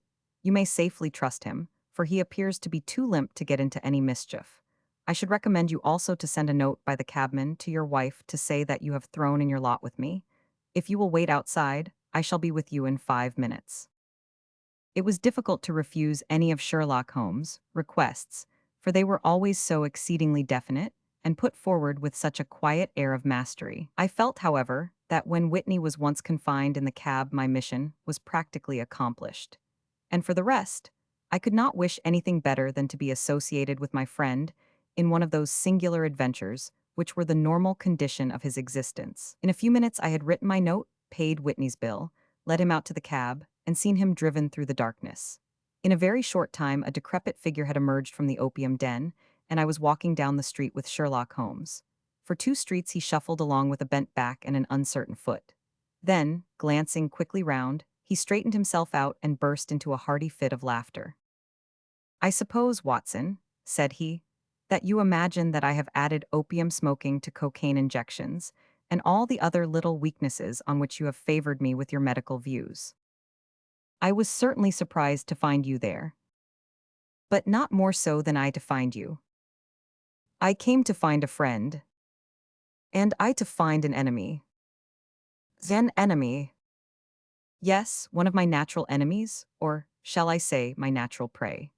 Briefly, Watson, I am in the midst of a very remarkable inquiry, and I have hoped to find a clue in the incoherent ramblings of these sots, as I have done before now. Had I been recognized in that den, my life would not have been worth an hour's purchase, for I have used it before now for my own purposes, and the rascally Lascar who runs it has sworn to have vengeance upon me. There is a trapdoor at the back of that building, near the corner of Paul's Wharf, which could tell some strange tales of what has passed through it upon the moonless nights." "What, you do not mean bodies?" "I bodies, Watson. We should be rich men if we had £1,000 for every poor devil who has been done to death in that den. It is the vilest murder trap on the whole riverside, and I fear that Neville St. Clair has entered it never to leave it more. But our trap should be here." He put his 2 forefingers between his teeth and whistled shrilly, a signal which was answered by a similar whistle from the distance, followed shortly by the rattle of wheels and the clink of horses' hoofs.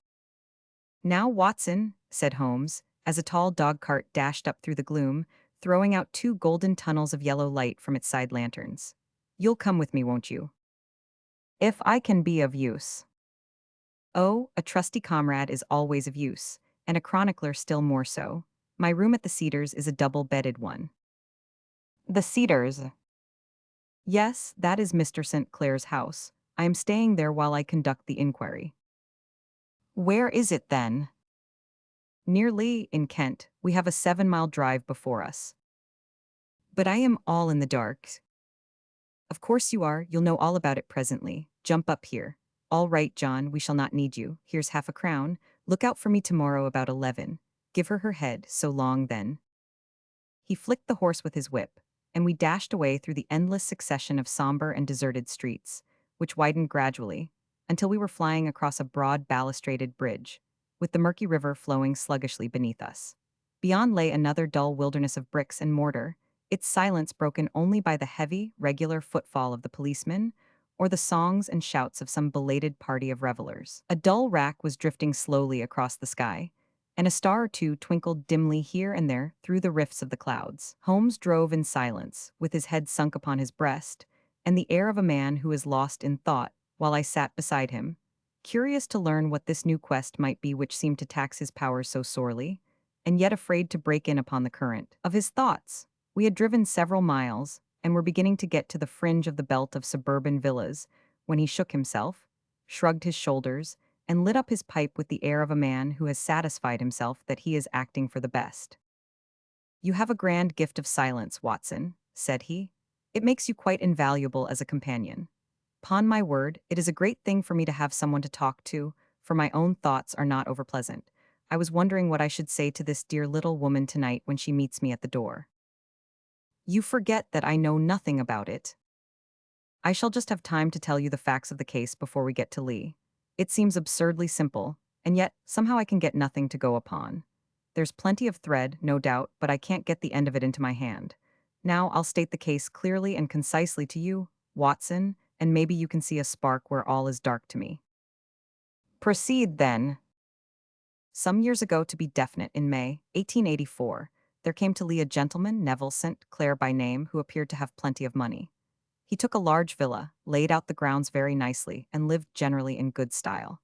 By degrees, he made friends in the neighborhood, and in 1887 he married the daughter of a local brewer, by whom he now has 2 children. He had no occupation, but was interested in several companies and went into town as a rule in the morning, returning by the 5:14 from Cannon Street every night. Mr. St. Clair is now 37 years of age, is a man of temperate habits, a good husband, a very affectionate father, and a man who is popular with all who know him. I may add that his whole debts at the present moment, as far as we have been able to ascertain, amount to £88 tens, while he has £220 standing to his credit in the Capital and Counties Bank. There is no reason, therefore, to think that money troubles have been weighing upon his mind. Last Monday Mr. Neville St. Clair went into town, rather earlier than usual, remarking before he started that he had 2 important commissions to perform, and that he would bring his little boy home a box of bricks. Now, by the merest chance, his wife received a telegram upon the same Monday, very shortly after his departure, to the effect that a small parcel of considerable value which she had been expecting was waiting for her at the offices of the Aberdeen Shipping Company. Now, if you are well up in your London, you will know that the office of the company is in Fresno Street, which branches out of Upper Swandam Lane, where you found me tonight. Mrs. St. Clair had her lunch, started for the city, did some shopping, proceeded to the company's office, got her packet, and found herself at exactly 4:35 walking through Swandam Lane on her way back to the station. Have you followed me so far? It is very clear. If you remember, Monday was an exceedingly hot day, and Mrs. St. Clair walked slowly, glancing about in the hope of seeing a cab, as she did not like the neighborhood in which she found herself. While she was walking in this way down Swandam Lane, she suddenly heard an ejaculation or cry, and was struck cold to see her husband looking down at her, and as it seemed to her, beckoning to her from a second-floor window. The window was open, and she distinctly saw his face, which she describes as being terribly agitated. He waved his hands frantically to her, and then vanished from the window so suddenly that it seemed to her that he had been plucked back by some irresistible force from behind. One singular point which struck her quick feminine eye was that although he wore some dark coat, such as he had started to town in, he had on neither collar nor necktie. Convinced that something was amiss with him, she rushed down the steps, for the house was none other than the opium den in which you found me tonight, and running through the front room, she attempted to ascend the stairs which led to the first floor. At the foot of the stairs, however, she met this Lascar scoundrel of whom I have spoken, who thrust her back and, aided by a Dane, who acts as assistant there, pushed her out into the street. Filled with the most maddening doubts and fears, she rushed down the lane and, by rare good fortune, met in Fresno Street a number of constables with an inspector, all on their way to their beat. The inspector and two men accompanied her back, and in spite of the continued resistance of the proprietor, they made their way to the room in which Mr. St. Clair had last been seen. There was no sign of him there. In fact, in the whole of that floor there was no one to be found save a crippled wretch of hideous aspect, who, it seems, made his home there. Both he and the Lascar stoutly swore that no one else had been in the front room during the afternoon. So determined was their denial that the inspector was staggered, and had almost come to believe that Mrs. St. Clair had been deluded when, with a cry, she sprang at a small deal box which lay upon the table and tore the lid from it. Out there fell a cascade of children's bricks. It was the toy which he had promised to bring home. This discovery, and the evident confusion which the cripple showed, made the inspector realize that the matter was serious. The rooms were carefully examined, and results all pointed to an abominable crime. The front room was plainly furnished as a sitting room and led into a small bedroom, which looked out upon the back of one of the wharves. Between the wharf and the bedroom window is a narrow strip, which is dry at low tide, but is covered at high tide with at least 4.5 feet of water.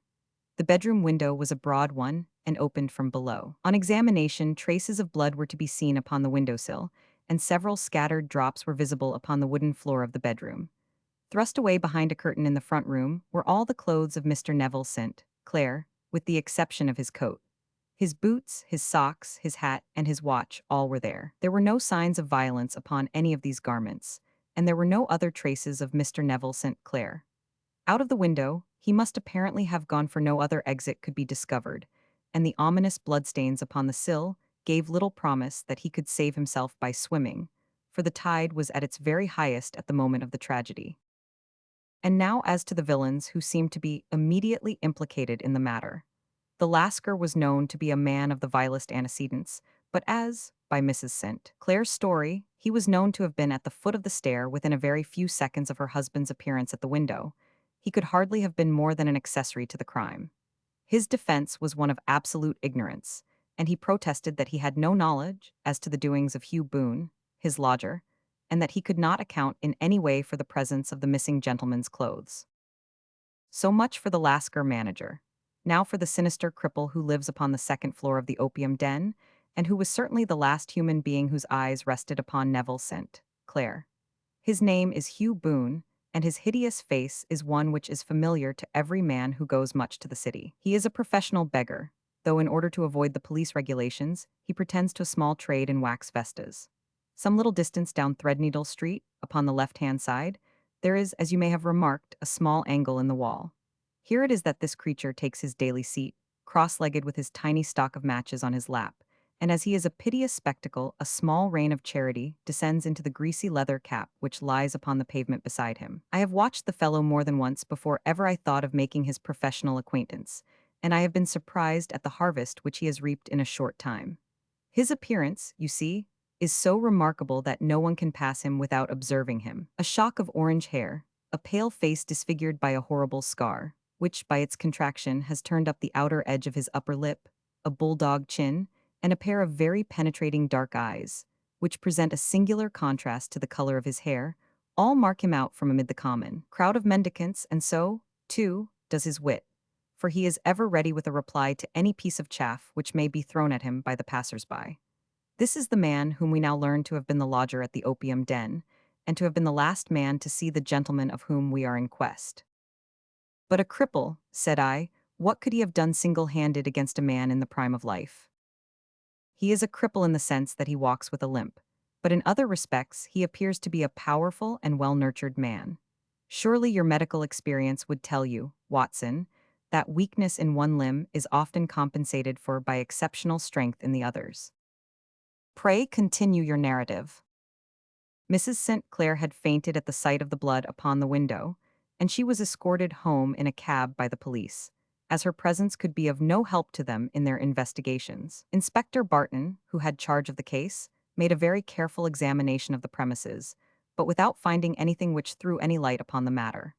One mistake had been made in not arresting Boone instantly, as he was allowed some few minutes during which he might have communicated with his friend the Lascar, but this fault was soon remedied, and he was seized and searched, without anything being found which could incriminate him. There were, it is true, some bloodstains upon his right shirt sleeve, but he pointed to his ring finger, which had been cut near the nail, and explained that the bleeding came from there, adding that he had been to the window not long before, and that the stains which had been observed there came doubtless from the same source.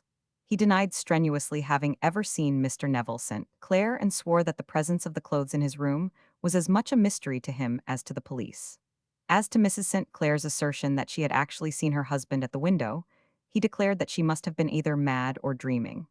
He was removed, loudly protesting, to the police station, while the inspector remained upon the premises in the hope that the ebbing tide might afford some fresh clue. And it did, though they hardly found upon the mud bank what they had feared to find. It was Neville St. Clair's coat, and not Neville St. Clair, which lay uncovered as the tide receded. And what do you think they found in the pockets? I cannot imagine. No, I don't think you would guess. Every pocket stuffed with pennies and halfpennies, 421 pennies and halfpennies. It was no wonder that it had not been swept away by the tide. But a human body is a different matter. There is a fierce eddy between the wharf and the house. It seemed likely enough that the weighted coat had remained when the stripped body had been sucked away into the river. But I understand that all the other clothes were found in the room. Would the body be dressed in a coat alone? No, sir, but the facts might be met speciously enough. Suppose that this man Boone had thrust Neville St. Clair through the window, there is no human eye which could have seen the deed. What would he do then? It would of course instantly strike him that he must get rid of the telltale garments. He would seize the coat then, and be in the act of throwing it out, when it would occur to him that it would swim and not sink. He has little time, for he has heard the scuffle downstairs when the wife tried to force her way up, and perhaps he has already heard from his Lascar confederate that the police are hurrying up the street. There is not an instant to be lost. He rushes to some secret hoard, where he has accumulated the fruits of his beggary, and he stuffs all the coins upon which he can lay his hands into the pockets to make sure of the coat's sinking. He throws it out, and would have done the same with the other garments had not he heard the rush of steps below, and only just had time to close the window when the police appeared. It certainly sounds feasible. Well, we will take it as a working hypothesis for want of a better. Boone, as I have told you, was arrested and taken to the station, but it could not be shown that there had ever before been anything against him. He had for years been known as a professional beggar, but his life appeared to have been a very quiet and innocent one. There the matter stands at present, and the questions which have to be solved.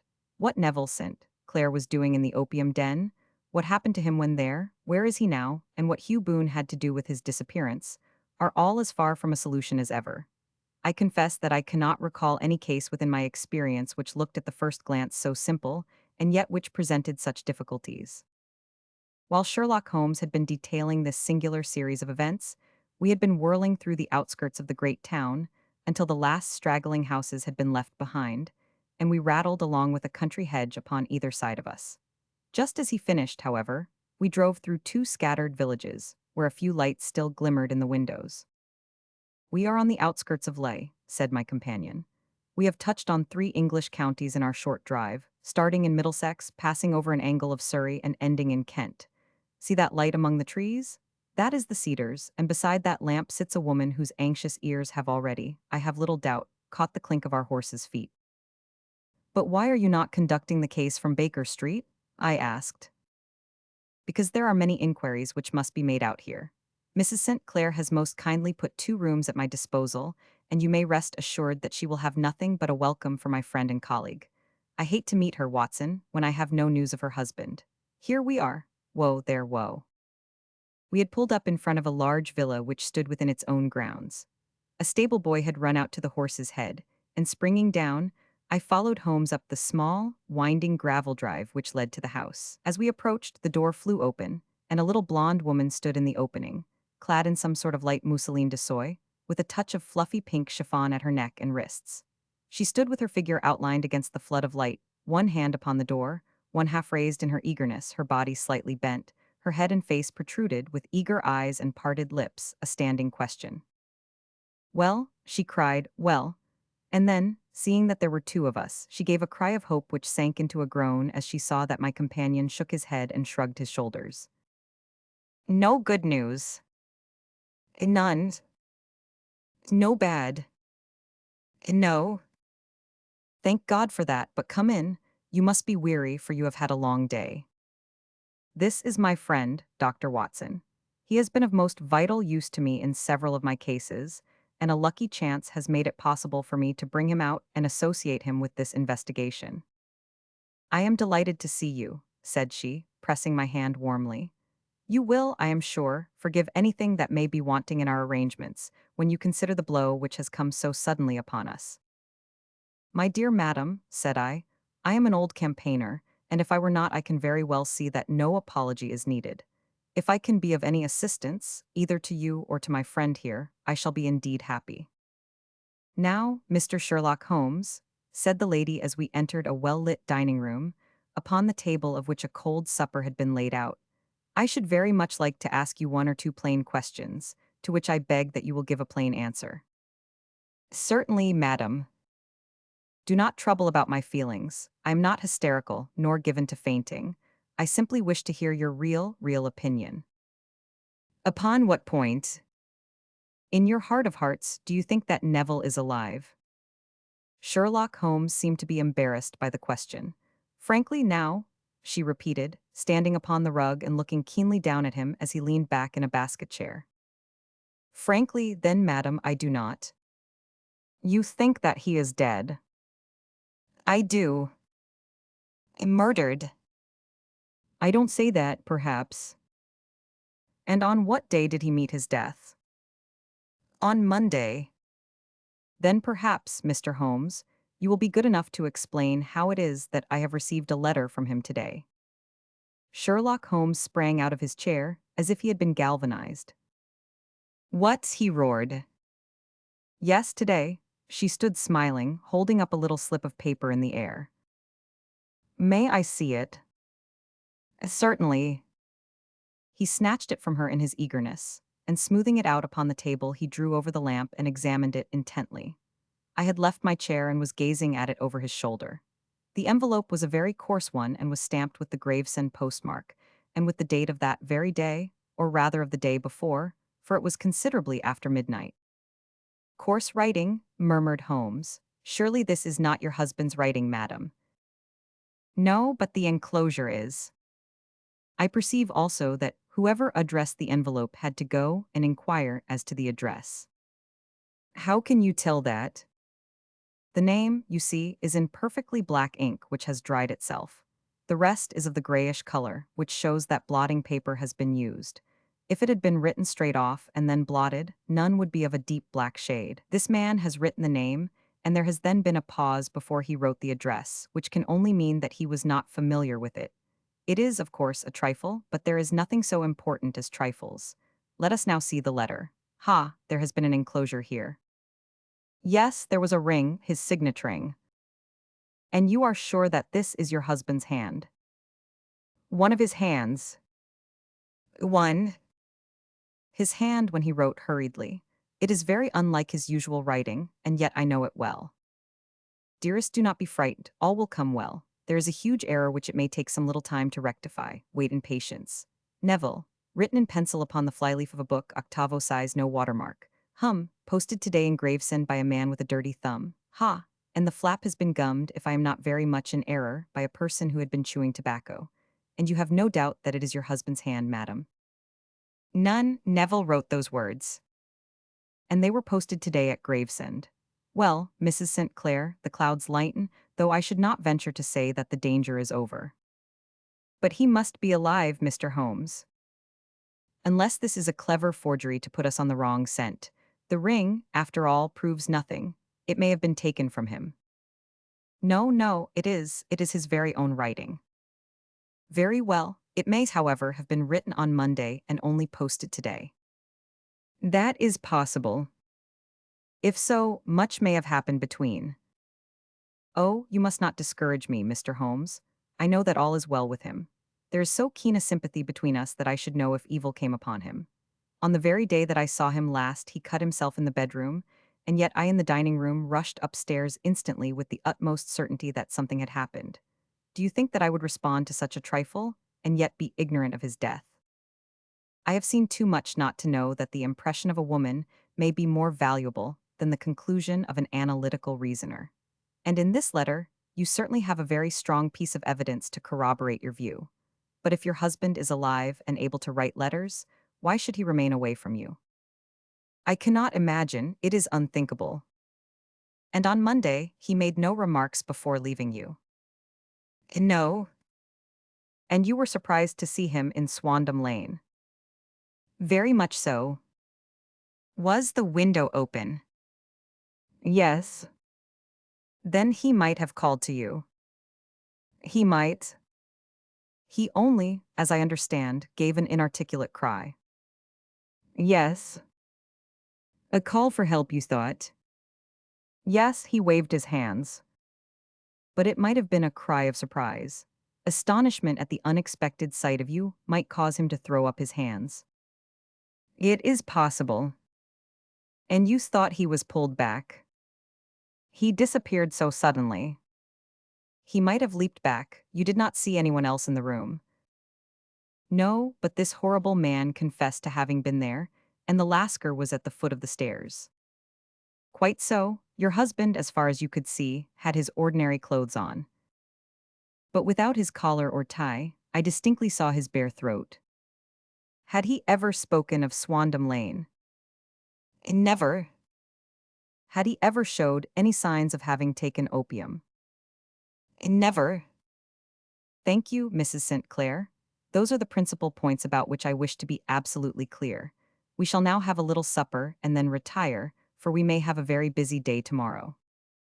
A large and comfortable double-bedded room had been placed at our disposal, and I was quickly between the sheets, for I was weary after my night of adventure. Sherlock Holmes was a man, however, who, when he had an unsolved problem upon his mind, would go for days, and even for a week without rest, turning it over, rearranging his facts, looking at it from every point of view until he had either fathomed it or convinced himself that his data were insufficient. It was soon evident to me that he was now preparing for an all-night sitting.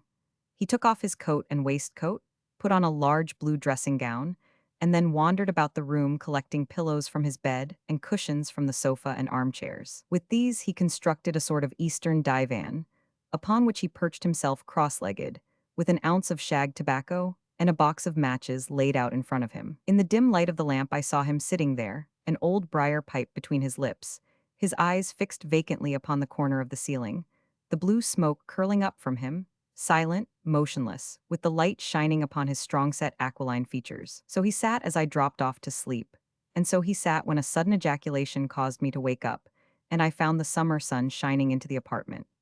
The pipe was still between his lips, the smoke still curled upward, and the room was full of a dense tobacco haze, but nothing remained of the heap of shag which I had seen upon the previous night. "Awake, Watson?" he asked. "Yes." "Game for a morning drive?" "Certainly." "Then dress. No one is stirring yet, but I know where the stable boy sleeps, and we shall soon have the trap out."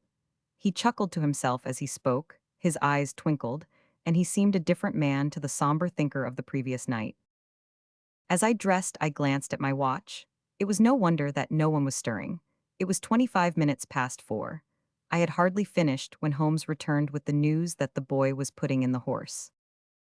"I want to test a little theory of mine," said he, pulling on his boots. "I think, Watson, that you are now standing in the presence of one of the most absolute fools in Europe.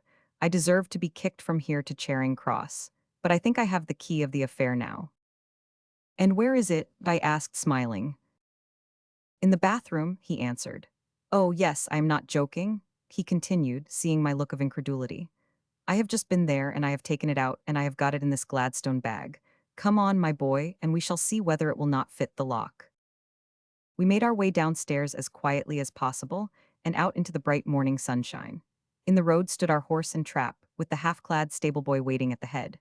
We both sprang in, and away we dashed down the London road. A few country carts were stirring, bearing in vegetables to the metropolis, but the lines of villas on either side were as silent and lifeless as some city in a dream. It has been in some points a singular case, said Holmes, flicking the horse on into a gallop. I confess that I have been as blind as a mole, but it is better to learn wisdom late than never to learn it at all. In town, the earliest risers were just beginning to look sleepily from their windows as we drove through the streets of the Surrey side. Passing down the Waterloo Bridge Road, we crossed over the river, and dashing up Wellington Street, wheeled sharply to the right and found ourselves in Bow Street. Sherlock Holmes was well known to the force, and the two constables at the door saluted him. One of them held the horse's head while the other led us in. "Who is on duty?" asked Holmes. "Inspector Bradstreet, sir." "Ah, Bradstreet, how are you?" A tall, stout official had come down the stone-flagged passage, in a peaked cap and frogged jacket. "I wish to have a quiet word with you, Bradstreet." "Certainly, Mr. Holmes, step into my room here." It was a small, office-like room, with a huge ledger upon the table and a telephone projecting from the wall. The inspector sat down at his desk. "What can I do for you, Mr. Holmes?" "I called about that beggarman, Boone, the one who was charged with being concerned in the disappearance of Mr. Neville St. Clair of Lay." "Yes, he was brought up and remanded for further inquiries." "So I heard you have him here." "In the cells." "Is he quiet?" "Oh, he gives no trouble, but he is a dirty scoundrel." "Dirty?" "Yes, it is all we can do to make him wash his hands, and his face is as black as a tinker's. Well, when once his case has been settled, he will have a regular prison bath, and I think, if you saw him, you would agree with me that he needed it." "I should like to see him very much." "Would you? That is easily done. Come this way, you can leave your bag." "No, I think that I'll take it." "Very good, come this way if you please." He led us down a passage, opened a barred door, passed down a winding stair, and brought us to a whitewashed corridor with a line of doors on each side. "The third on the right is his," said the inspector. "Here it is." He quietly shot back a panel in the upper part of the door and glanced through. "He is asleep," said he. "You can see him very well." We both put our eyes to the grating. The prisoner lay with his face towards us, in a very deep sleep, breathing slowly and heavily. He was a middle-sized man, coarsely clad as became his calling, with a colored shirt protruding through the rent in his tattered coat. He was, as the inspector had said, extremely dirty, but the grime which covered his face could not conceal its repulsive ugliness. A broad wheal from an old scar ran right across it from eye to chin, and by its contraction had turned up one side of the upper lip, so that 3 teeth were exposed in a perpetual snarl. A shock of very bright red hair grew low over his eyes and forehead. "He's a beauty, isn't he?" said the inspector. "He certainly needs a wash," remarked Holmes. "I had an idea that he might, and I took the liberty of bringing the tools with me." He opened the Gladstone bag as he spoke and took out, to my astonishment, a very large bath sponge. You are a funny one," chuckled the inspector. "Now, if you will have the great goodness to open that door very quietly, we will soon make him cut a much more respectable figure." "Well, I don't know why not," said the inspector. "He doesn't look a credit to the Bow Street cells, does he?" He slipped his key into the lock, and we all very quietly entered the cell. The sleeper half turned, and then settled down once more into a deep slumber. Holmes stooped to the water jug, moistened his sponge, and then rubbed it twice vigorously across and down the prisoner's face. "Let me introduce you," he shouted, "to Mr. Neville St. Clair of Lay in the county of Kent." Never in my life have I seen such a sight. The man's face peeled off under the sponge like the bark from a tree. Gone was the coarse brown tint. Gone, too, was the horrid scar which had seamed it across, and the twisted lip which had given the repulsive sneer to the face. A twitch brought away the tangled red hair, and there, sitting up in his bed, was a pale, sad-faced, refined-looking man, black-haired and smooth-skinned, rubbing his eyes and staring about him with sleepy bewilderment. Then, suddenly realizing the exposure, he broke into a scream and threw himself down with his face to the pillow. "Great heavens!" cried the inspector. "It is, indeed, the missing man. I know him from the photograph." The prisoner turned with the reckless air of a man who abandons himself to his destiny. "Be it so," said he. "And pray what am I charged with?" "With making away with Mr. Nevilleson." "Oh, come, you can't be charged with that unless they make a case of attempted suicide of it. said the inspector with a grin. Well, I have been 27 years in the force, but this really takes the cake. If I am Mr. Neville St. Clair, then it is obvious that no crime has been committed, and that therefore I am illegally detained. No crime but a very great error has been committed, said Holmes. You would have done better to have trusted your wife. It was not the wife, it was the children, groaned the prisoner. God help me, I would not have them ashamed of their father. My God, what an exposure. What can I do? Sherlock Holmes sat down beside him on the couch and patted him kindly on the shoulder. If you leave it to a court of law to clear the matter up, said he, of course you can hardly avoid publicity.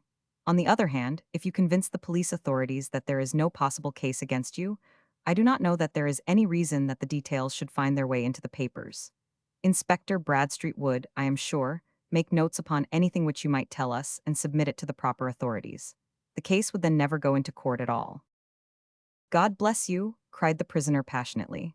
I would have endured imprisonment, I, even execution, rather than have left my miserable secret as a family blot to my children. You are the first who have ever heard my story. My father was a schoolmaster in Chesterfield, where I received an excellent education.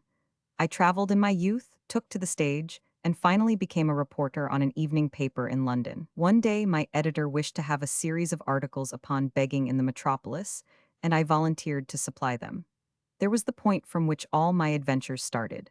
It was only by trying begging, as an amateur, that I could get the facts upon which to base my articles. When an actor, I had, of course, learned all the secrets of making up, and had been famous in the green room for my skill. I took advantage now of my attainments. I painted my face, and to make myself as pitiable as possible, I made a good scar and fixed one side of my lip in a twist by the aid of a small slip of flesh-colored plaster. Then, with a red head of hair and an appropriate dress, I took my station in the business part of the city, ostensibly as a match seller but really as a beggar. For 7 hours I plied my trade, and when I returned home in the evening, I found to my surprise that I had received no less than 26s. 4D. I wrote my articles and thought little more of the matter until, some time later, I backed a bill for a friend and had a writ served upon me for £25. I was at my wits' end where to get the money, but a sudden idea came to me. I begged a fortnight's grace from the creditor, asked for a holiday from my employers, and spent the time in begging in the city under my disguise. In 10 days I had the money and had paid the debt. Well, you can imagine how hard it was to settle down to arduous work at £2 a week, when I knew that I could earn as much in a day by smearing my face with a little paint, laying my cap on the ground, and sitting still. It was a long fight between my pride and the money, but the dollars won at last, and I threw up reporting and sat day after day in the corner which I had first chosen, inspiring pity by my ghastly face and filling my pockets with coppers. Only one man knew my secret. He was the keeper of a low den in which I used to lodge in Swandam Lane, where I could every morning emerge as a squalid beggar, and in the evenings transform myself into a well-dressed man about town. This fellow, a Lascar, was well paid by me for his rooms, so that I knew that my secret was safe in his possession. Well, very soon I found that I was saving considerable sums of money. I do not mean that any beggar in the streets of London could earn £700 a year, which is less than my average takings, but I had exceptional advantages in my power of making up, and also in a facility of repartee, which improved by practice and made me quite a recognized character in the city. All day a stream of pennies, varied by silver, poured in upon me, and it was a very bad day in which I failed to take £2. As I grew richer, I grew more ambitious, took a house in the country, and eventually married, without anyone having a suspicion as to my real occupation. My dear wife knew that I had business in the city. She little knew what. Last Monday I had finished for the day and was dressing in my room above the opium den, when I looked out of my window and saw, to my horror and astonishment, that my wife was standing in the street, with her eyes fixed full upon me. I gave a cry of surprise, threw up my arms to cover my face, and, rushing to my confidant, the Lascar, entreated him to prevent anyone from coming up to me. I heard her voice downstairs, but I knew that she could not ascend. Swiftly I threw off my clothes, pulled on those of a beggar, and put on my pigments and wig. Even a wife's eyes could not pierce so complete a disguise. But then it occurred to me that there might be a search in the room, and that the clothes might betray me. I threw open the window, reopening by my violence a small cut which I had inflicted upon myself in the bedroom that morning. Then I seized my coat, which was weighted by the coppers which I had just transferred to it from the leather bag in which I carried my takings. I hurled it out of the window, and it disappeared into the Thames.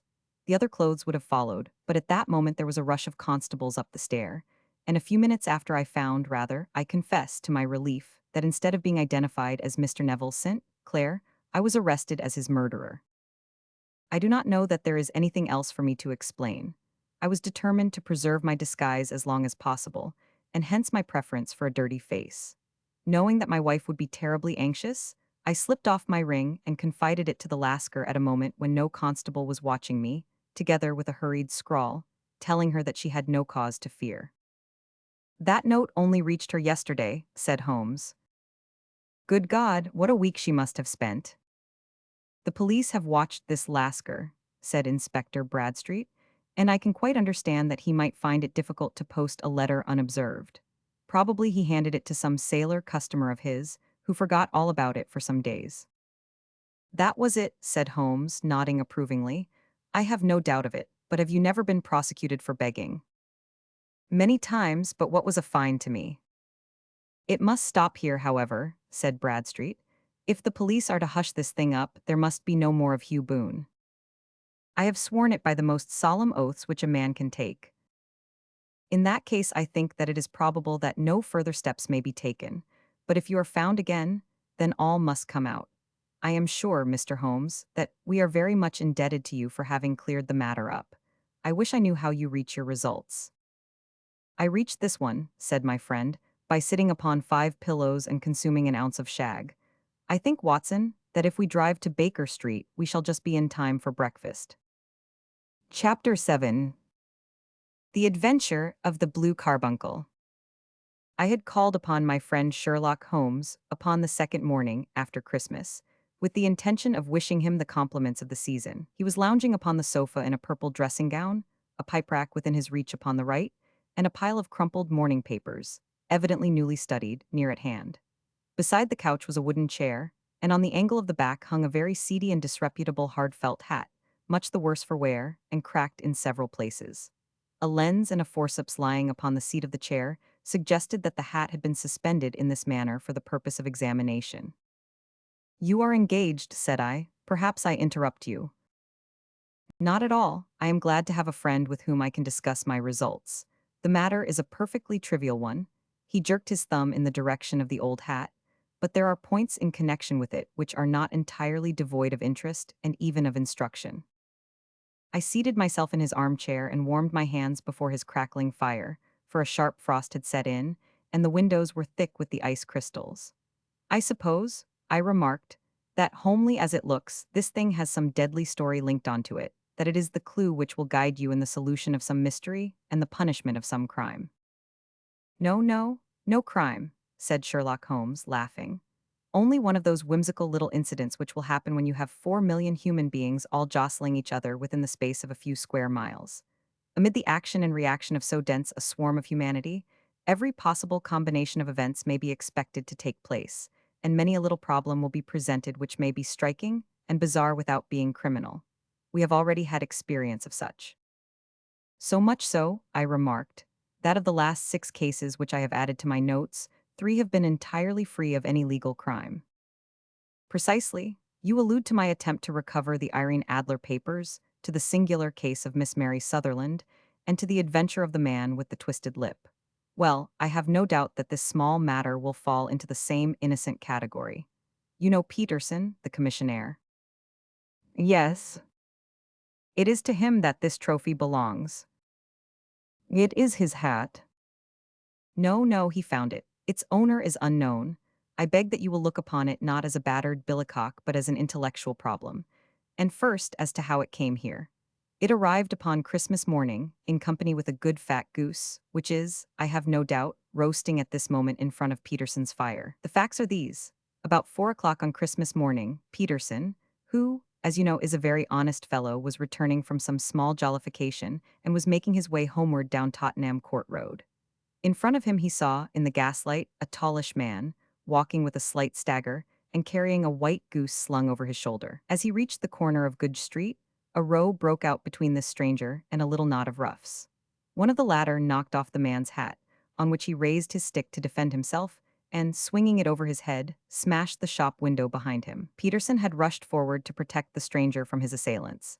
But the man, shocked at having broken the window and seeing an official-looking person in uniform rushing towards him, dropped his goose, took to his heels, and vanished amid the labyrinth of small streets which lie at the back of Tottenham Court Road.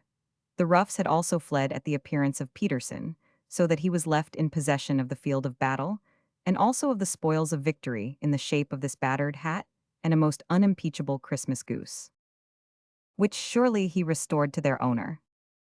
My dear fellow, there lies the problem. It is true that, for Mrs. Henry Baker, was printed upon a small card which was tied to the bird's left leg, and it is also true that the initials HB are legible upon the lining of this hat. But as there are some thousands of Bakers, and some hundreds of Henry Bakers in this city of ours, it is not easy to restore lost property to any one of them. What then did Peterson do? He brought round both hat and goose to me on Christmas morning, knowing that even the smallest problems are of interest to me. The goose we retained until this morning, when there were signs that, in spite of the slight frost, it would be well that it should be eaten without unnecessary delay. Its finder has carried it off, therefore, to fulfill the ultimate destiny of a goose, while I continue to retain the hat of the unknown gentleman who lost his Christmas dinner. Did he not advertise? No. Then, what clue could you have as to his identity? Only as much as we can deduce.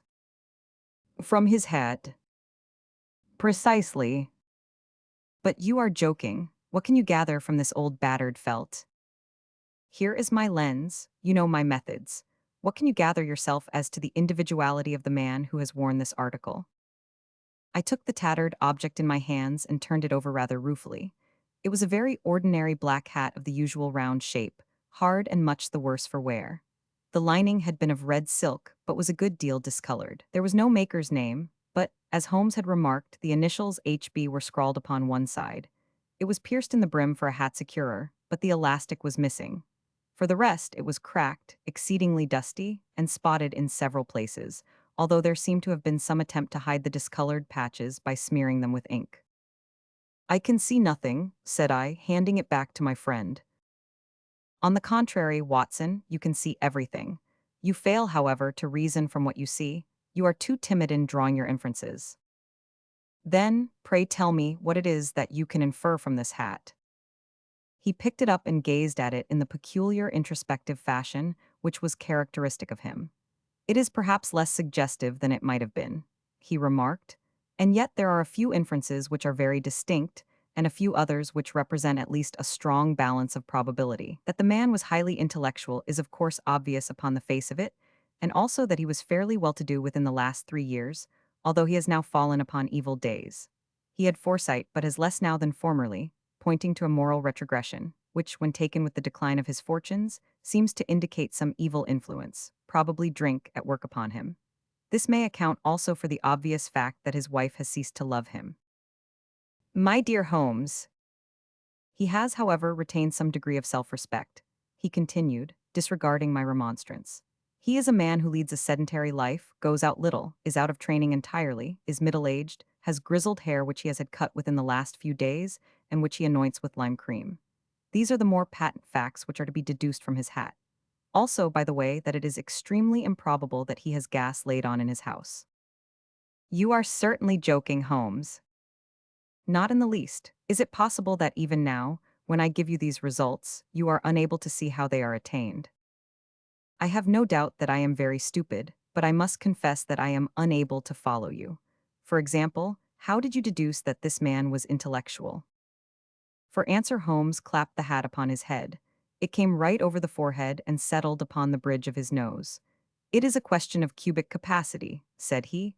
A man with so large a brain must have something in it. The decline of his fortunes, then. This hat is 3 years old. These flat brims curled at the edge came in then. It is a hat of the very best quality. Look at the band of ribbed silk and the excellent lining. If this man could afford to buy so expensive a hat 3 years ago, and has had no hat since, then he has assuredly gone down in the world. Well, that is clear enough, certainly. But how about the foresight and the moral retrogression? Sherlock Holmes laughed. Here is the foresight, said he, putting his finger upon the little disc and loop of the hat securer. They are never sold upon hats. If this man ordered one, it is a sign of a certain amount of foresight, since he went out of his way to take this precaution against the wind. But since we see that he has broken the elastic and has not troubled to replace it, it is obvious that he has less foresight now than formerly, which is a distinct proof of a weakening nature. On the other hand, he has endeavored to conceal some of these stains upon the felt by daubing them with ink, which is a sign that he has not entirely lost his self-respect. Your reasoning is certainly plausible. The further points that he is middle-aged, that his hair is grizzled, that it has been recently cut, and that he uses lime cream, are all to be gathered from a close examination of the lower part of the lining. The lens discloses a large number of hair ends, clean cut by the scissors of the barber. They all appear to be adhesive, and there is a distinct odor of lime cream. This dust, you will observe, is not the gritty, gray dust of the street but the fluffy brown dust of the house, showing that it has been hung up indoors most of the time, while the marks of moisture upon the inside are proof positive that the wearer perspired very freely, and could therefore hardly be in the best of training. But his wife, you said that she had ceased to love him. This hat has not been brushed for weeks.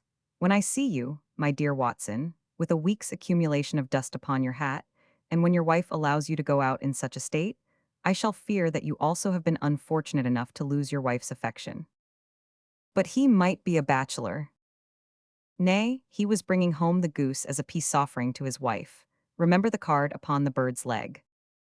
You have an answer to everything, but how on earth do you deduce that the gas is not laid on in his house? One tallow stain, or even two, might come by chance, but when I see no less than 5, I think that there can be little doubt that the individual must be brought into frequent contact with burning tallow, walks upstairs at night probably with his hat in one hand and a guttering candle in the other. Anyhow, he never got tallow stains from a gas jet. Are you satisfied? Well, it is very ingenious, said I, laughing. But since, as you said just now, there has been no crime committed, and no harm done save the loss of a goose, all this seems to be rather a waste of energy. Sherlock Holmes had opened his mouth to reply, when the door flew open, and Peterson, the commissionaire, rushed into the apartment with flushed cheeks and the face of a man who is dazed with astonishment. "The goose, Mr. Holmes, the goose, sir," he gasped.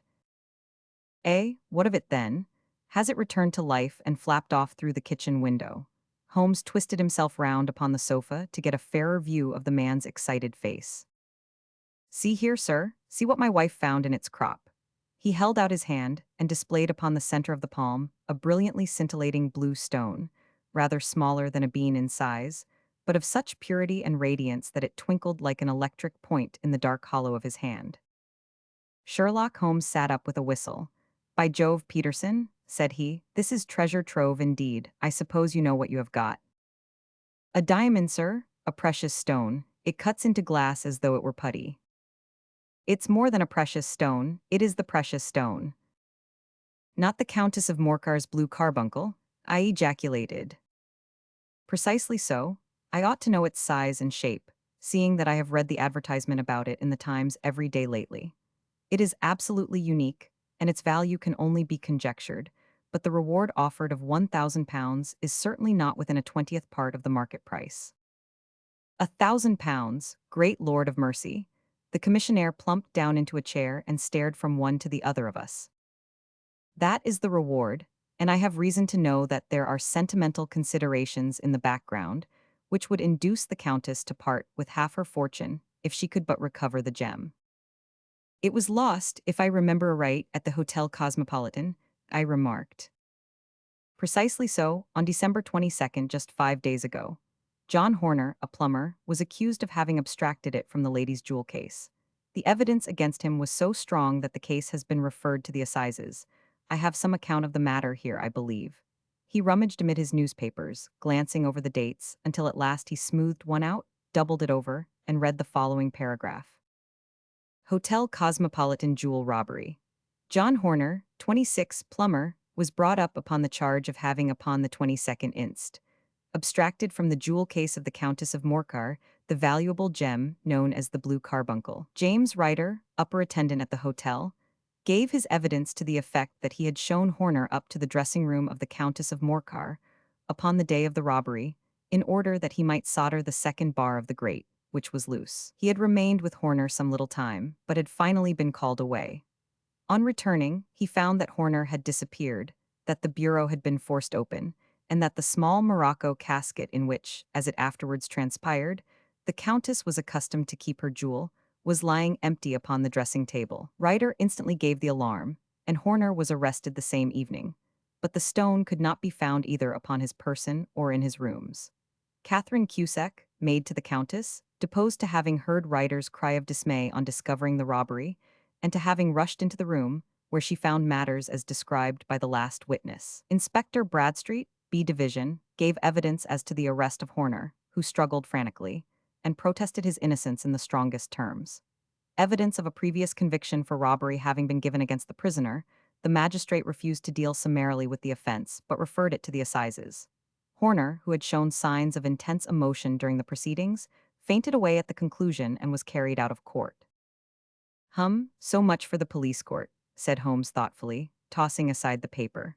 The question for us now to solve is the sequence of events leading from a rifled jewel case at one end to the crop of a goose in Tottenham Court Road at the other. You see, Watson, our little deductions have suddenly assumed a much more important and less innocent aspect. Here is the stone came from the goose, and the goose came from Mr. Henry Baker, the gentleman with the bad hat and all the other characteristics with which I have bored you. So now we must set ourselves very seriously to finding this gentleman and ascertaining what part he has played in this little mystery. To do this, we must try the simplest means first, and these lie undoubtedly in an advertisement in all the evening papers. If this fail, I shall have recourse to other methods. What will you say? Give me a pencil and that slip of paper. Now then, found at the corner of Goodge Street, a goose and a black felt hat. Mr. Henry Baker can have the same by applying at 6:30 this evening at 221B Baker Street. That is clear and concise. Very, but will he see it? Well, he is sure to keep an eye on the papers, since, to a poor man, the loss was a heavy one. He was clearly so scared by his mischance in breaking the window, and by the approach of Peterson that he thought of nothing but flight. But since then, he must have bitterly regretted the impulse which caused him to drop his bird. Then, again, the introduction of his name will cause him to see it, for everyone who knows him will direct his attention to it. Here you are, Peterson. Run down to the advertising agency and have this put in the evening papers. In which, sir? Oh, in the Globe, Star, Pall Mall, St. James's Gazette, Evening News, Standard, Echo, and any others that occur to you. Very well, sir, and this stone. Ah, yes, I shall keep the stone. Thank you. And I say, Peterson, just buy a goose on your way back and leave it here with me, for we must have one to give to this gentleman in place of the one which your family is now devouring. When the commissionaire had gone, Holmes took up the stone and held it against the light. It's a bonny thing, said he. Just see how it glints and sparkles. Of course it is a nucleus and focus of crime. Every good stone is. They are the devil's pet baits. In the larger and older jewels, every facet may stand for a bloody deed. This stone is not yet 20 years old. It was found in the banks of the Amoy River in southern China, and is remarkable in having every characteristic of the carbuncle, save that it is blue in shade instead of ruby red. In spite of its youth, it has already a sinister history. There have been 2 murders, a vitriol throwing, a suicide, and several robberies brought about for the sake of this 40-grain weight of crystallized charcoal. Who would think that so pretty a toy would be a purveyor to the gallows and the prison? I'll lock it up in my strong box now, and drop a line to the Countess to say that we have it. Do you think that this man Horner is innocent? I cannot tell. Well then, do you imagine that this other one, Henry Baker, had anything to do with the matter? It is, I think, much more likely that Henry Baker is an absolutely innocent man, who had no idea that the bird which he was carrying was of considerably more value than if it were made of solid gold. That, however, I shall determine by a very simple test if we have an answer to our advertisement. And you can do nothing until then. And nothing. In that case, I shall continue my professional round. But I shall come back in the evening at the hour you have mentioned, for I should like to see the solution of so tangled a business. Very glad to see you. I dine at 7. There is a woodcock, I believe. By the way, in view of recent occurrences, perhaps I ought to ask Mrs. Hudson to examine its crop. I had been delayed at a case, and it was a little after 6:30 when I found myself in Baker Street once more. As I approached the house, I saw a tall man in a Scotch bonnet, with a coat which was buttoned up to his chin, waiting outside in the bright semicircle which was thrown from the fanlight. Just as I arrived, the door was opened, and we were shown up together to Holmes' room. Mr. Henry Baker, I believe, said he, rising from his armchair and greeting his visitor with the easy air of geniality which he could so readily assume. Pray take this chair by the fire, Mr. Baker. It is a cold night, and I observe that your circulation is more adapted for summer than for winter. Ah, Watson, you have just come at the right time. Is that your hat, Mr. Baker? Yes, sir, that is undoubtedly my hat. He was a large man with rounded shoulders, a massive head, and a broad, intelligent face, sloping down to a pointed beard of grizzled brown. A touch of red in nose and cheeks, with a slight tremor of his extended hand, recalled Holmes' surmise as to his habits. His rusty black frock coat was buttoned right up in front, with the collar turned up, and his lank wrists protruded from his sleeves without a sign of cuff or shirt. He spoke in a slow staccato fashion, choosing his words with care, and gave the impression generally of a man of learning and letters who had had ill usage at the hands of fortune. We have retained these things for some days, said Holmes, because we expected to see an advertisement from you giving your address. I am at a loss to know now why you did not advertise. Our visitor gave a rather shamefaced laugh. Shillings have not been so plentiful with me as they once were, he remarked. I had no doubt that the gang of roughs who assaulted me had carried off both my hat and the bird. I did not care to spend more money in a hopeless attempt at recovering them. Very naturally, by the way, about the bird, we were compelled to eat it. To eat it, our visitor half rose from his chair in his excitement. Yes, it would have been of no use to anyone had we not done so. But I presume that this other goose upon the sideboard, which is about the same weight and perfectly fresh, will answer your purpose equally well. Oh, certainly, certainly, answered Mr. Baker with a sigh of relief. Of course, we still have the feathers, legs, crop, and so on of your own bird, so if you wish. The man burst into a hearty laugh. They might be useful to me as relics of my adventure, said he, but beyond that I can hardly see what use the disjecta member of my late acquaintance are going to be to me. No, sir, I think that, with your permission, I will confine my attentions to the excellent bird which I perceive upon the sideboard. Sherlock Holmes glanced sharply across at me with a slight shrug of his shoulders. There is your hat, then, and there your bird, said he. By the way, would it bore you to tell me where you got the other one from? I am somewhat of a fowl fancier, and I have seldom seen a better grown goose. Certainly, sir, said Baker, who had risen and tucked his newly gained property under his arm. There are a few of us who frequent the Alpha Inn, near the museum. We are to be found in the museum itself during the day, you understand. This year our good host, Windigate by name, instituted a goose club, by which, on consideration of some few pence every week, we were each to receive a bird at Christmas. My pence were duly paid, and the rest is familiar to you. I am much indebted to you, sir, for a Scotch bonnet is fitted neither to my years nor my gravity. With a comical pomposity of manner, he bowed solemnly to both of us and strode off upon his way. So much for Mr. Henry Baker, said Holmes when he had closed the door behind him. It is quite certain that he knows nothing whatever about the matter. Are you hungry, Watson? Not particularly. Then I suggest that we turn our dinner into a supper and follow up this clue while it is still hot. By all means.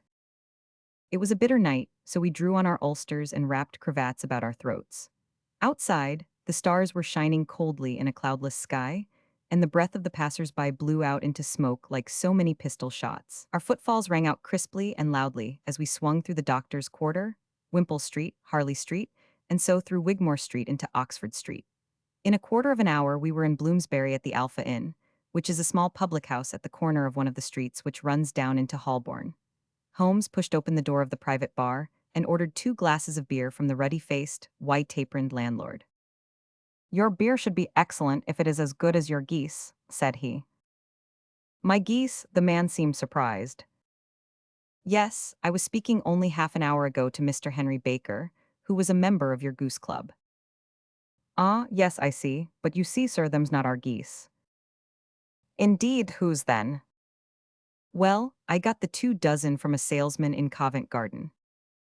Indeed, I know some of them. Which was it? Breckenridge is his name. Ah, I don't know him. Well, here's your good health, landlord, and prosperity to your house. Good night. Now for Mr. Breckenridge, he continued, buttoning up his coat as we came out into the frosty air. Remember, Watson, that though we have so homely a thing as a goose at one end of this chain, we have at the other a man who will certainly get 7 years penal servitude unless we can establish his innocence. It is possible that our inquiry may but confirm his guilt, but in any case, we have a line of investigation which has been missed by the police and which a singular chance has placed in our hands.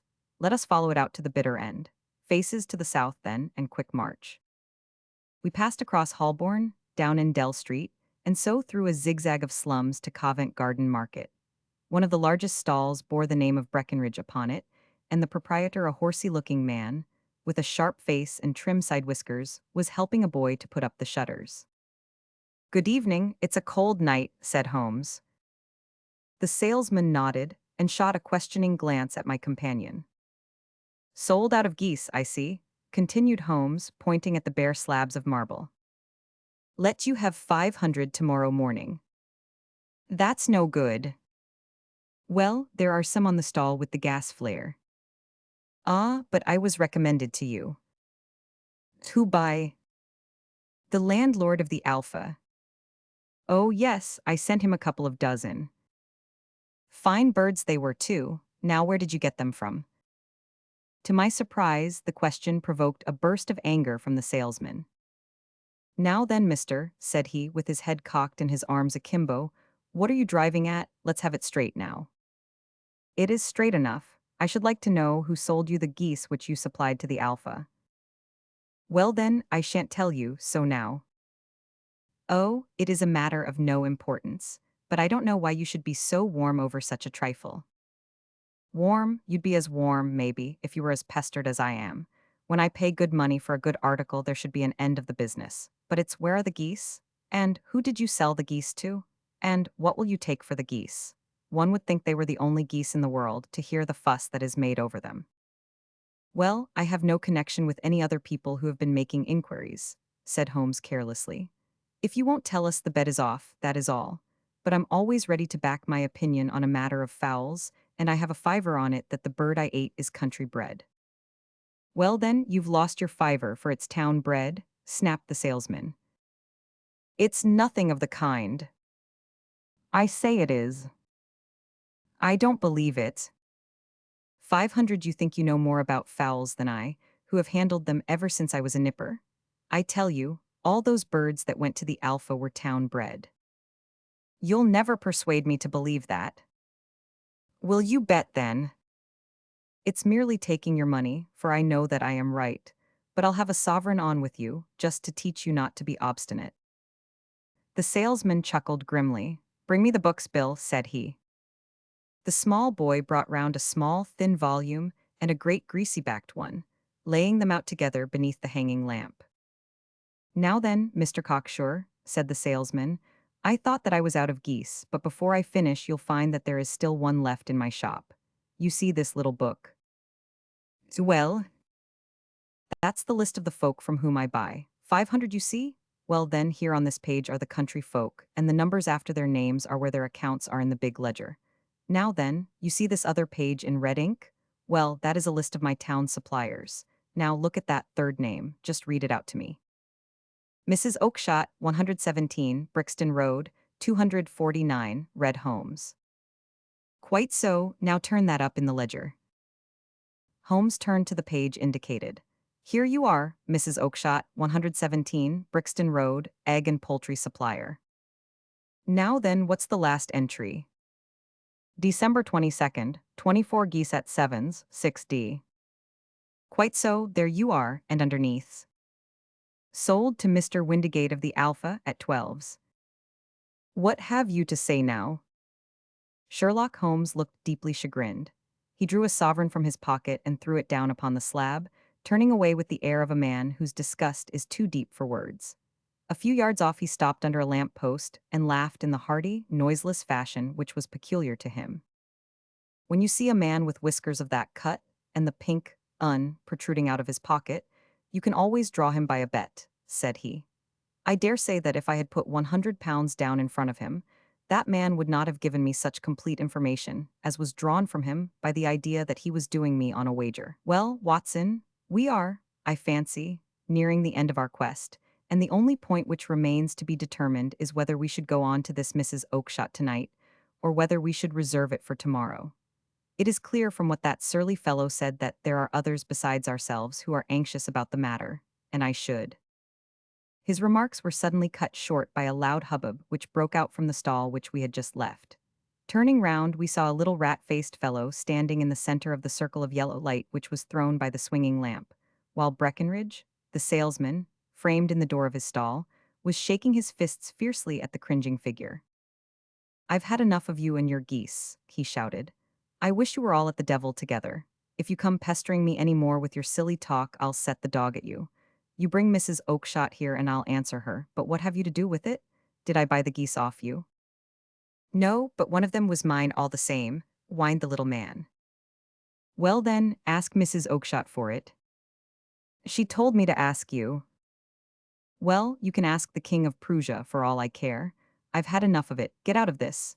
He rushed fiercely forward, and the inquirer flitted away into the darkness. "Ha, this may save us a visit to Brixton Road," whispered Holmes. "Come with me, and we will see what is to be made of this fellow." Striding through the scattered knots of people who lounged round the flaring stalls, my companion speedily overtook the little man and touched him upon the shoulder. He sprang round, and I could see in the gaslight that every vestige of color had been driven from his face. "Who are you, then? What did you want?" he asked in a quavering voice. "You will excuse me," said Holmes blandly, "but I could not help overhearing the questions which you put to the salesman just now. I think that I could be of assistance to you." "You? Who are you? How could you know anything of the matter?" "My name is Sherlock Holmes. It is my business to know what other people don't know." "But you can know nothing of this." "Excuse me, I know everything of it. You are endeavoring to trace some geese which were sold by Mrs. Oakshott, of Brixton Road, to a salesman named Breckenridge, by him in turn to Mr. Windigate of the Alpha, and by him to his club, of which Mr. Henry Baker is a member." "Oh, sir, you are the very man whom I have longed to meet," cried the little fellow with outstretched hands and quivering fingers. "I can hardly explain to you how interested I am in this matter." Sherlock Holmes hailed a four-wheeler which was passing. "In that case we had better discuss it in a cozy room rather than in this wind-swept marketplace," said he. "But pray tell me, before we go farther, who it is that I have the pleasure of assisting." The man hesitated for an instant. "My name is John Robinson," he answered with a sidelong glance. "No, no, the real name," said Holmes sweetly. "It is always awkward doing business with an alias." A flush sprang to the white cheeks of the stranger. "Well then," said he, "my real name is James Ryder." "Precisely so, head attendant at the Hotel Cosmopolitan. Pray step into the cab, and I shall soon be able to tell you everything which you would wish to know." The little man stood glancing from one to the other of us with half-fright, half-hopeful eyes, as one who is not sure whether he is on the verge of a windfall or of a catastrophe. Then he stepped into the cab, and in half an hour we were back in the sitting-room at Baker Street. Nothing had been said during our drive, but the high, thin breathing of our new companion, and the claspings and unclaspings of his hands, spoke of the nervous tension within him. "Here we are," said Holmes cheerily as we filed into the room. "The fire looks very seasonable in this weather. You look cold, Mr. Ryder. Pray take the basket chair. I will just put on my slippers before we settle this little matter of yours.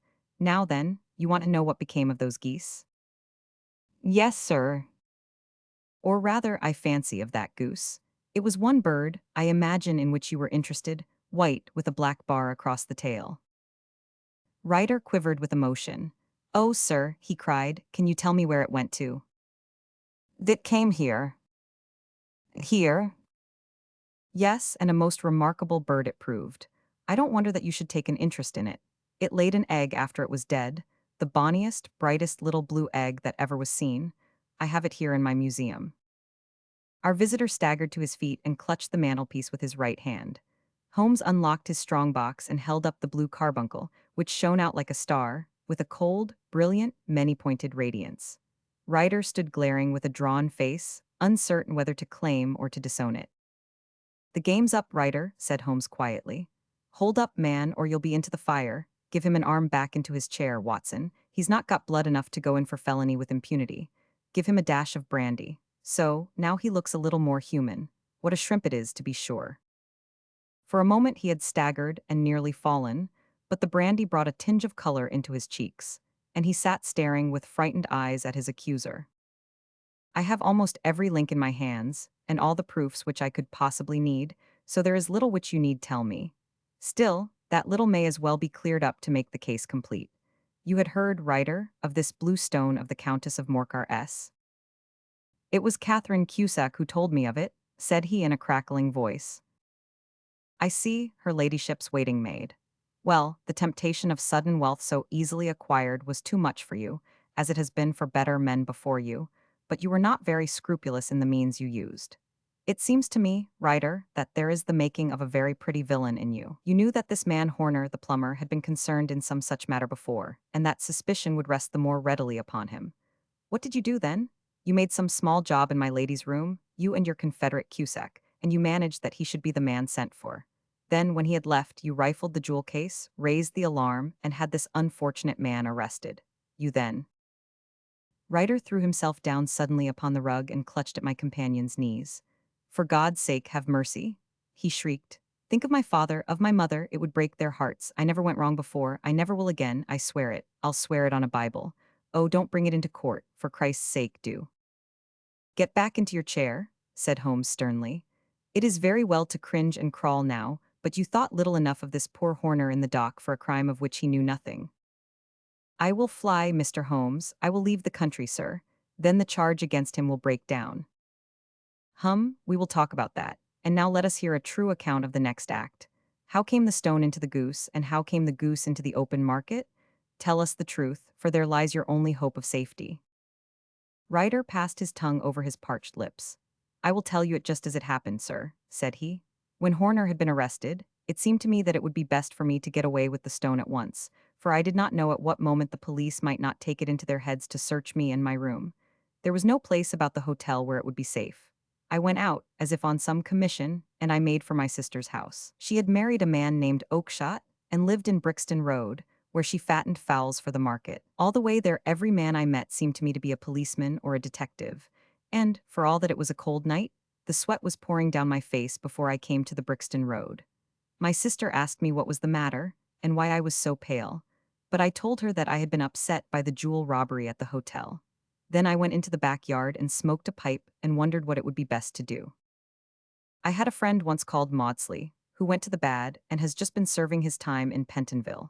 One day he had met me and fell into talk about the ways of thieves and how they could get rid of what they stole. I knew that he would be true to me, for I knew one or two things about him, so I made up my mind to go right on to Kilburn, where he lived, and take him into my confidence. He would show me how to turn the stone into money. But how to get to him in safety? I thought of the agonies I had gone through in coming from the hotel. I might at any moment be seized and searched, and there would be the stone in my waistcoat pocket.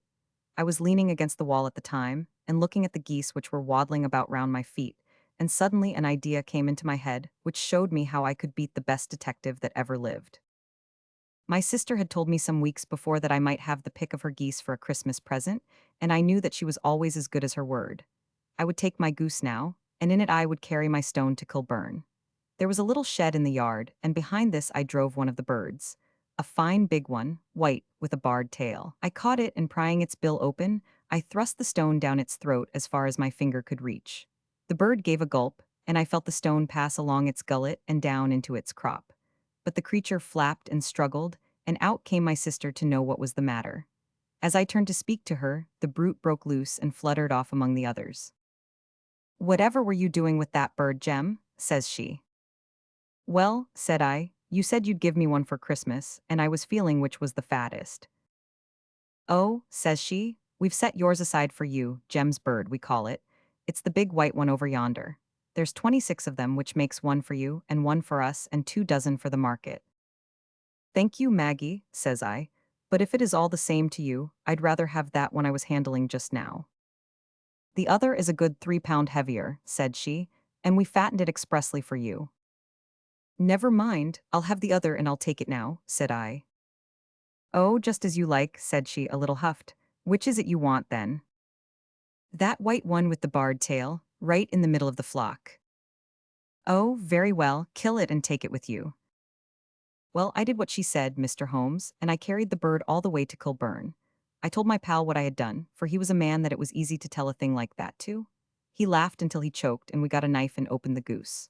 My heart turned to water, for there was no sign of the stone, and I knew that some terrible mistake had occurred. I left the bird, rushed back to my sister S, and hurried into the backyard. There was not a bird to be seen there. Where are they all, Maggie? I cried. Gone to the dealer's, Jem. Which dealer, S? Breckenridge of Covent Garden. But was there another with a barred tail? I asked, the same as the one I chose.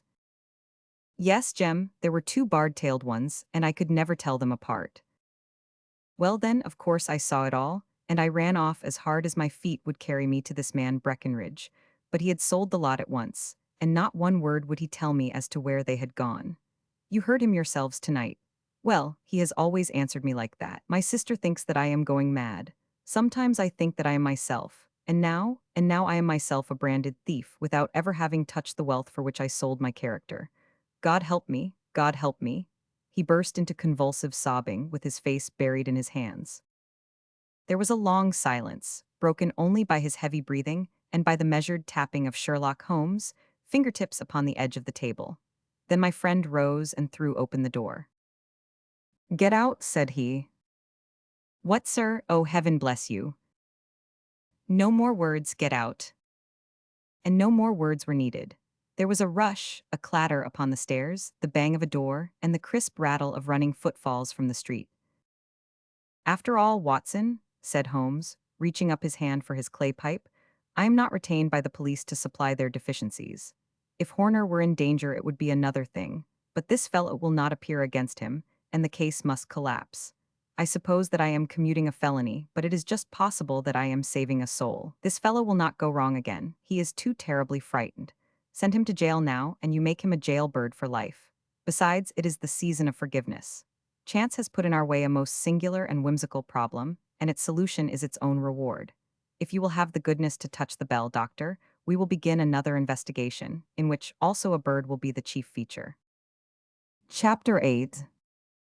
The Adventure of the Speckled Band. On glancing over my notes of the 70-odd cases in which I have during the last 8 years studied the methods of my friend Sherlock Holmes, I find many tragic, some comic, a large number merely strange, but none commonplace.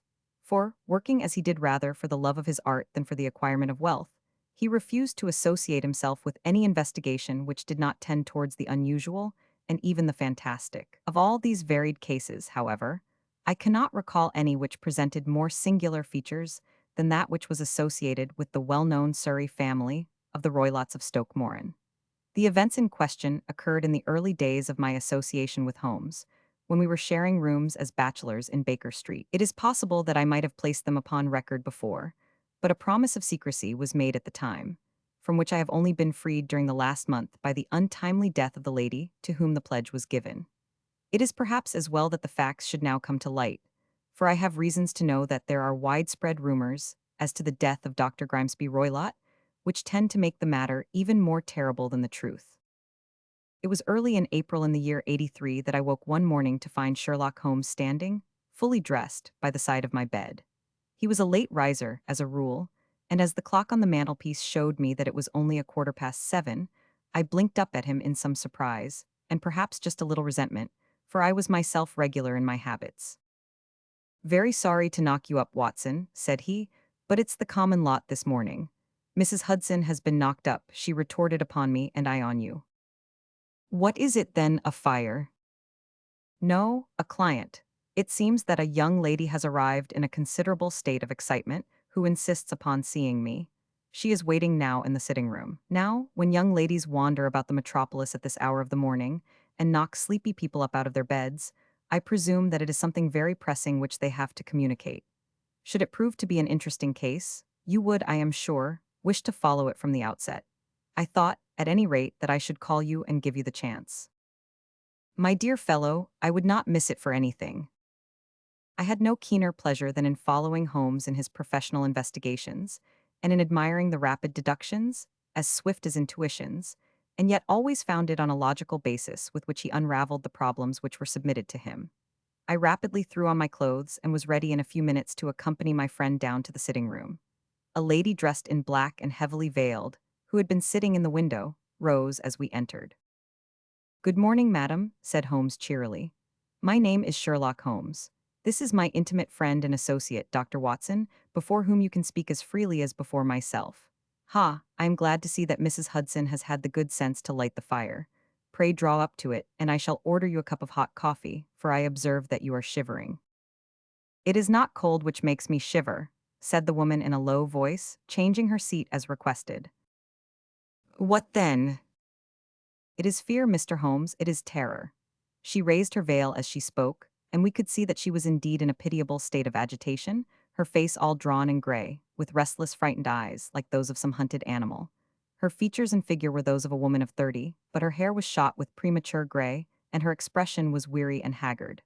Sherlock Holmes ran her over with one of his quick, all-comprehensive glances. "You must not fear," said he soothingly, bending forward and patting her forearm. "We shall soon set matters right, I have no doubt. You have come in by train this morning, I see." "You know me, then?" "No, but I observed the second half of a return ticket in the palm of your left glove. You must have started early, and yet you had a good drive in a dog cart, along heavy roads, before you reached the station." The lady gave a violent start and stared in bewilderment at my companion. "There is no mystery, my dear madam," said he, smiling. "The left arm of your jacket is spattered with mud in no less than 7 places. The marks are perfectly fresh. There is no vehicle save a dog cart which throws up mud in that way, and then only when you sit on the left-hand side of the driver." "Whatever your reasons may be, you are perfectly correct," said she. "I started from home before 6, reached Leatherhead at 20 past, and came in by the first train to Waterloo. Sir, I can stand this strain no longer. I shall go mad if it continues. I have no one to turn to, none save only one, who cares for me, and he, poor fellow, can be of little aid. I have heard of you, Mr. Holmes. I have heard of you from Mrs. Farintosh, whom you helped in the hour of her sore need. It was from her that I had your address. Oh, sir, do you not think that you could help me, too, and at least throw a little light through the dense darkness which surrounds me? At present it is out of my power to reward you for your services, but in a month or 6 weeks I shall be married, with the control of my own income, and then at least you shall not find me ungrateful." Holmes turned to his desk and, unlocking it, drew out a small casebook, which he consulted. "Farintosh," said he. "Ah yes, I recall the case. It was concerned with an opal tiara. I think it was before your time, Watson. I can only say, madam, that I shall be happy to devote the same care to your case as I did to that of your friend. As to reward, my profession is its own reward, but you are at liberty to defray whatever expenses I may be put to, at the time which suits you best. And now, I beg that you will lay before us everything that may help us in forming an opinion upon the matter." "Alas," replied our visitor, "the very horror of my situation lies in the fact that my fears are so vague, and my suspicions depend so entirely upon small points, which might seem trivial to another, that even he to whom of all others I have a right to look for help and advice looks upon all that I tell him about it as the fancies of a nervous woman. He does not say so, but I can read it from his soothing answers and averted eyes. But I have heard, Mr. Holmes, that you can see deeply into the manifold wickedness of the human heart. You may advise me how to walk amid the dangers which encompass me." "I am all attention, madam. My name is Helen Stoner, and I am living with my stepfather, who is the last survivor of one of the oldest Saxon families in England, the Roylotts of Stoke Moran, on the western border of Surrey." Holmes nodded his head. "The name is familiar to me," said he. "The family was at one time among the richest in England, and the estates extended over the borders into Berkshire in the north and Hampshire in the west. In the last century, however, 4 successive heirs were of a dissolute and wasteful disposition, and the family ruin was eventually completed by a gambler in the days of the Regency. Nothing was left save a few acres of ground, and the 200-year-old house, which is itself crushed under a heavy mortgage. The last squire dragged out his existence there, living the horrible life of an aristocratic pauper. But his only son, my stepfather, seeing that he must adapt himself to the new conditions, obtained an advance from a relative, which enabled him to take a medical degree and went out to Calcutta, where, by his professional skill and force of character, he established a large practice. In a fit of anger, however, caused by some robberies which had been perpetrated in the house, he beat his native butler to death and narrowly escaped a capital sentence. As it was, He suffered a long term of imprisonment and afterwards returned to England a morose and disappointed man. When Dr. Roylott was in India, he married my mother, Mrs. Stoner, the young widow of Major General Stoner of the Bengal Artillery. My sister Julia and I were twins, and we were only 2 years old at the time of my mother's remarriage.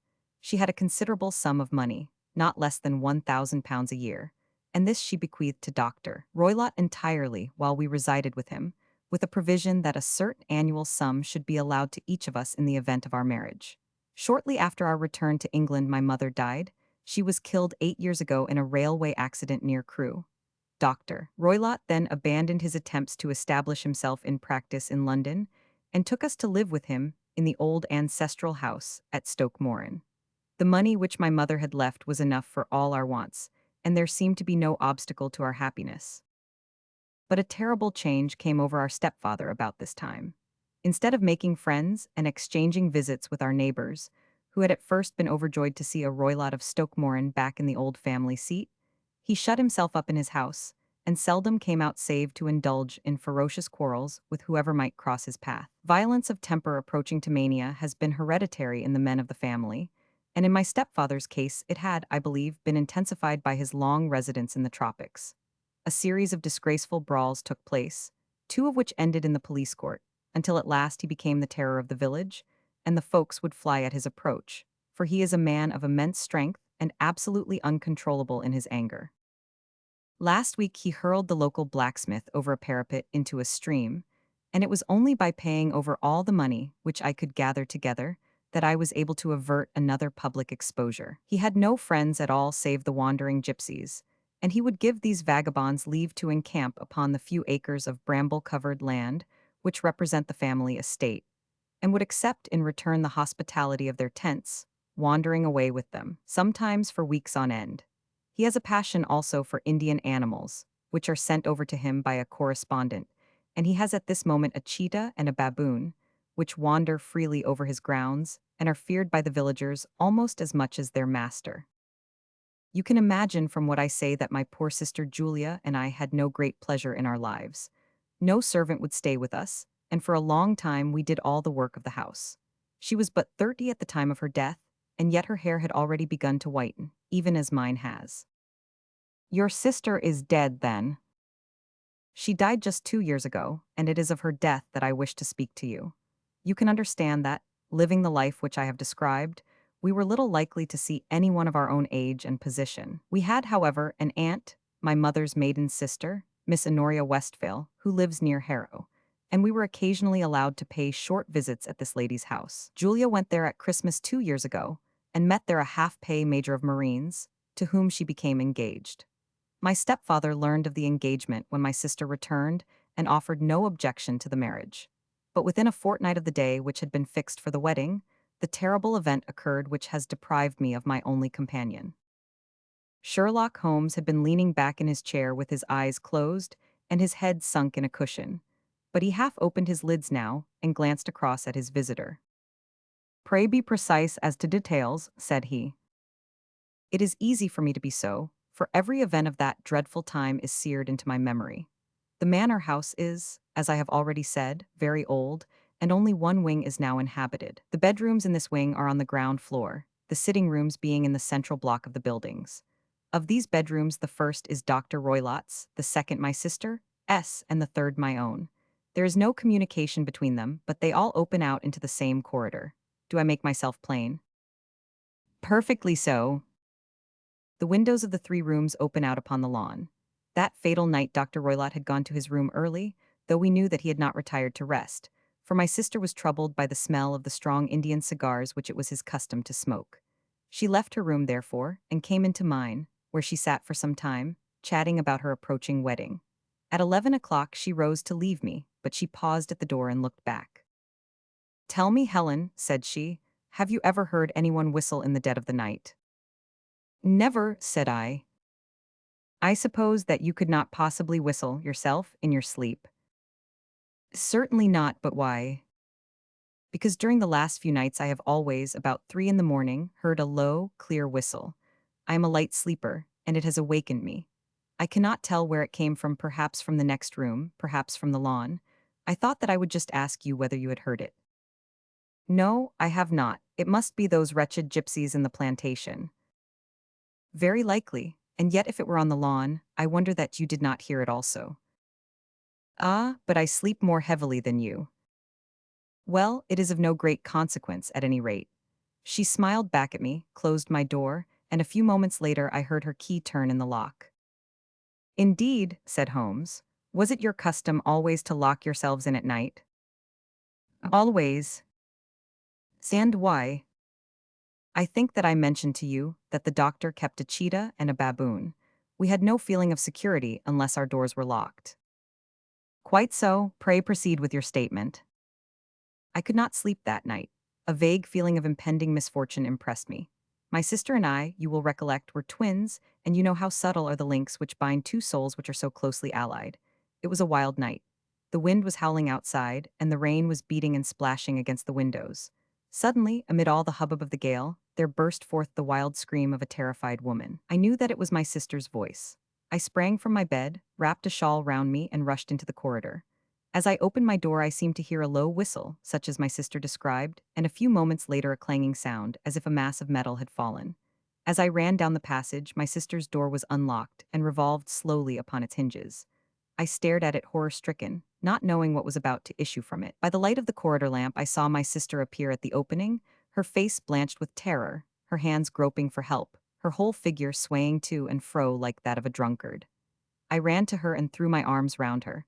But at that moment, her knees seemed to give way and she fell to the ground. She writhed as one who is in terrible pain, and her limbs were dreadfully convulsed. At first I thought that she had not recognized me, but as I bent over her she suddenly shrieked out in a voice which I shall never forget, "Oh, my God! Helen, it was the band, the speckled band." There was something else which she would fain have said, and she stabbed with her finger into the air in the direction of the doctor's room, but a fresh convulsion seized her and choked her words. I rushed out, calling loudly for my stepfather, and I met him hastening from his room in his dressing gown. When he reached my sister's side, she was unconscious, and though he poured brandy down her throat and sent for medical aid from the village, all efforts were in vain, for she slowly sank and died without having recovered her consciousness. Such was the dreadful end of my beloved sister. One moment, said Holmes. Are you sure about this whistle and metallic sound? Could you swear to it? That was what the county coroner asked me at the inquiry. It is my strong impression that I heard it, and yet, among the crash of the gale and the creaking of an old house, I may possibly have been deceived. Was your sister dressed? No, she was in her nightdress. In her right hand was found the charred stump of a match, and in her left a matchbox, showing that she had struck a light and looked about her when the alarm took place. That is important. And what conclusions did the coroner come to? He investigated the case with great care, for Dr. Roylott's conduct had long been notorious in the county, but he was unable to find any satisfactory cause of death. My evidence showed that the door had been fastened upon the inner side, and the windows were blocked by old-fashioned shutters with broad iron bars, which were secured every night. The walls were carefully sounded, and were shown to be quite solid all round, and the flooring was also thoroughly examined with the same result. The chimney is wide, but is barred up by 4 large staples. It is certain, therefore, that my sister was quite alone when she met her end. Besides, there were no marks of any violence upon her. How about poison? The doctors examined her for it, but without success. What do you think that this unfortunate lady died of then? It is my belief that she died of pure fear and nervous shock, though what it was that frightened her I cannot imagine. Were there gypsies in the plantation at the time? Yes, there are nearly always some there. Ah, and what did you gather from this allusion to a band, a speckled band? Sometimes I have thought that it was merely the wild talk of delirium, sometimes that it may have referred to some band of people, perhaps to these very gypsies in the plantation.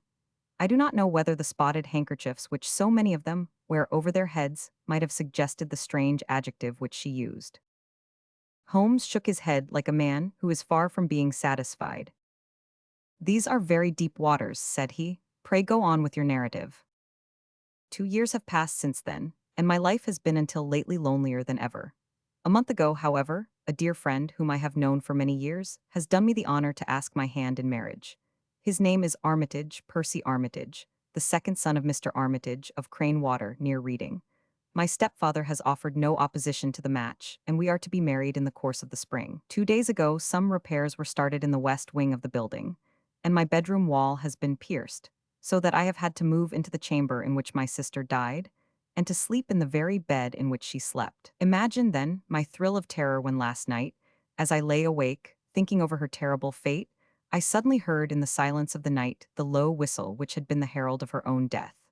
I sprang up and lit the lamp, but nothing was to be seen in the room. I was too shaken to go to bed again, however, so I dressed, and as soon as it was daylight I slipped down, got a dog cart at the Crown Inn, which is opposite, and drove to Leatherhead, from whence I have come on this morning with the one object of seeing you and asking your advice.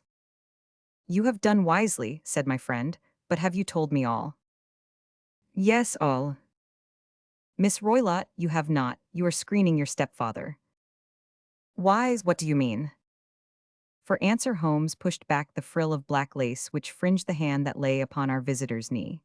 5 little livid spots, the marks of 4 fingers and a thumb, were printed upon the white wrist. You have been cruelly used, said Holmes. The lady colored deeply and covered over her injured wrist. He is a hard man, she said, and perhaps he hardly knows his own strength. There was a long silence, during which Holmes leaned his chin upon his hands and stared into the crackling fire. This is a very deep business, he said at last. There are 1,000 details which I should desire to know before I decide upon our course of action, yet we have not a moment to lose. If we were to come to Stoke Moran today, would it be possible for us to see over these rooms without the knowledge of your stepfather? As it happens, he spoke of coming into town today upon some most important business. It is probable that he will be away all day, and that there would be nothing to disturb you. We have a housekeeper now, but she is old and foolish, and I could easily get her out of the way. Excellent, you are not averse to this trip, Watson. By no means. Then we shall both come. What are you going to do yourself? I have 1 or 2 things which I would wish to do now that I am in town, but I shall return by the 12 o'clock train, so as to be there in time for your coming. And you may expect us early in the afternoon. I have myself some small business matters to attend to. Will you not wait and breakfast? No, I must go. My heart is lightened already since I have confided my trouble to you. I shall look forward to seeing you again this afternoon. She dropped her thick black veil over her face and glided from the room. And what do you think of it all, Watson? Asked Sherlock Holmes, leaning back in his chair. It seems to me to be a most dark and sinister business. Dark enough and sinister enough. Yet if the lady is correct in saying that the flooring and walls are sound, and that the door, window, and chimney are impassable, then her sister must have been undoubtedly alone when she met her mysterious end. What becomes, then, of these nocturnal whistles, and what of the very peculiar words of the dying woman? I cannot think. When you combine the ideas of whistles at night, the presence of a band of gypsies who are on intimate terms with this old doctor, the fact that we have every reason to believe that the doctor has an interest in preventing his stepdaughter's marriage, the dying allusion to a band, and finally, the fact that Miss Helen Stoner heard a metallic clang, which might have been caused by one of those metal bars that secured the shutters falling back into its place. I think that there is good ground to think that the mystery may be cleared along those lines. But what, then, did the gypsies do? I cannot imagine. I see many objections to any such theory. And so do I. It is precisely for that reason that we are going to Stoke Moran this day. I want to see whether the objections are fatal, or if they may be explained away. But what in the name of the devil? The ejaculation had been drawn from my companion by the fact that our door had been suddenly dashed open, and that a huge man had framed himself in the aperture. His costume was a peculiar mixture of the professional and of the agricultural, having a black top hat, a long frock coat, and a pair of high gaiters, with a hunting crop swinging in his hand. So tall was he that his hat actually brushed the crossbar of the doorway, and his breadth seemed to span it across from side to side. A large face, seared with 1,000 wrinkles, burned yellow with the sun, and marked with every evil passion, was turned from one to the other of us, while his deep-set, bile-shot eyes and his high, thin, fleshless nose gave him somewhat the resemblance to a fierce old bird of prey. "Which of you is Holmes?" asked this apparition. "My name, sir, but you have the advantage of me," said my companion quietly. I am Dr. Grimesby Roylott of Stoke Moran. Indeed, doctor, said Holmes blandly. Pray take a seat. I will do nothing of the kind. My stepdaughter has been here. I have traced her. What has she been saying to you? It is a little cold for the time of the year, said Holmes. What has she been saying to you? Screamed the old man furiously. But I have heard that the crocuses promise well, continued my companion imperturbably. Ha, you put me off, do you? Said our new visitor, taking a step forward and shaking his hunting crop. I know you, you scoundrel. I have heard of you before. You are Holmes, the meddler. My friend smiled. Holmes, the busybody. His smile broadened. Holmes, the Scotland Yard Jack-in-office. Holmes chuckled heartily. Your conversation is most entertaining, said he. When you go out, close the door, for there is a decided draught. I will go when I have had my say. Don't you dare to meddle with my affairs. I know that Miss Stoner has been here. I traced her. I am a dangerous man to fall foul of. See here. He stepped swiftly forward, seized the poker, and bent it into a curve with his huge brown hands. See that you keep yourself out of my grip, he snarled, and hurling the twisted poker into the fireplace, he strode out of the room. He seems a very amiable person, said Holmes, laughing. I am not quite so bulky, but if he had remained, I might have shown him that my grip was not much more feeble than his own. As he spoke, he picked up the steel poker, and with a sudden effort, straightened it out again. Fancy his having the insolence to confound me with the official detective force. This incident gives zest to our investigation, however, and I only trust that our little friend will not suffer from her imprudence in allowing this brute to trace her. And now, Watson, we shall order breakfast, and afterwards I shall walk down to Doctor's Commons, where I hope to get some data which may help us in this matter. It was nearly 1 o'clock when Sherlock Holmes returned from his excursion. He held in his hand a sheet of blue paper, scrawled over with notes and figures. I have seen the will of the deceased wife, said he. To determine its exact meaning, I have been obliged to work out the present prices of the investments with which it is concerned. The total income, which at the time of the wife's death was little short of £1,100, is now, through the fall in agricultural prices, not more than £750.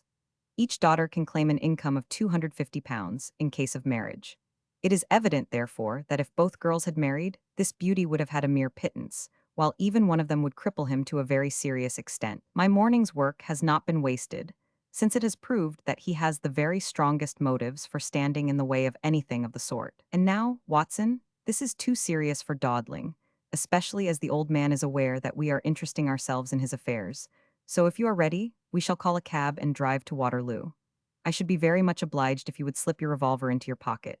Analyze number 2 is an excellent argument with gentlemen who can twist steel pokers into knots. That and a toothbrush are, I think, all that we need. At Waterloo, we were fortunate in catching a train for Leatherhead, where we hired a trap at the station inn and drove for 4 or 5 miles through the lovely Surrey lanes. It was a perfect day, with a bright sun and a few fleecy clouds in the heavens. The trees and wayside hedges were just throwing out their first green shoots, and the air was full of the pleasant smell of the moist earth. To me, at least, there was a strange contrast between the sweet promise of the spring and the sinister quest upon which we were engaged. My companion sat in the front of the trap, his arms folded, his hat pulled down over his eyes, and his chin sunk upon his breast, buried in the deepest thought. Suddenly, however, he started, tapped me on the shoulder, and pointed over the meadows. Look there, said he. A heavily timbered park stretched up in a gentle slope, thickening into a grove at the highest point.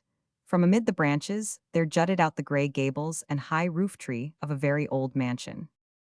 Stoke Moran, said he. Yes, sir, that be the house of Dr. Grimesby Roylott, remarked the driver. There is some building going on there, said Holmes. That is where we are going. There's the village, said the driver, pointing to a cluster of roofs some distance to the left. But if you want to get to the house, you'll find it shorter to get over this stile, and so by the footpath over the fields. There it is, where the lady is walking. And the lady, I fancy, is Miss Stoner, observed Holmes, shading his eyes. Yes, I think we had better do as you suggest. We got off, paid our fare, and the trap rattled back on its way to Leatherhead. I thought it as well, said Holmes as we climbed the stile, that this fellow should think we had come here as architects or on some definite business. It may stop his gossip. Good afternoon, Miss Stoner. You see that we have been as good as our word. Our client of the morning had hurried forward to meet us with a face which spoke her joy. I have been waiting so eagerly for you, she cried, shaking hands with us warmly. All has turned out splendidly. Dr. Roylott has gone to town, and it is unlikely that he will be back before evening. We have had the pleasure of making the doctor's acquaintance, said Holmes, and in a few words he sketched out what had occurred. Miss Stoner turned white to the lips as she listened. Good heavens, she cried, he has followed me then. So it appears.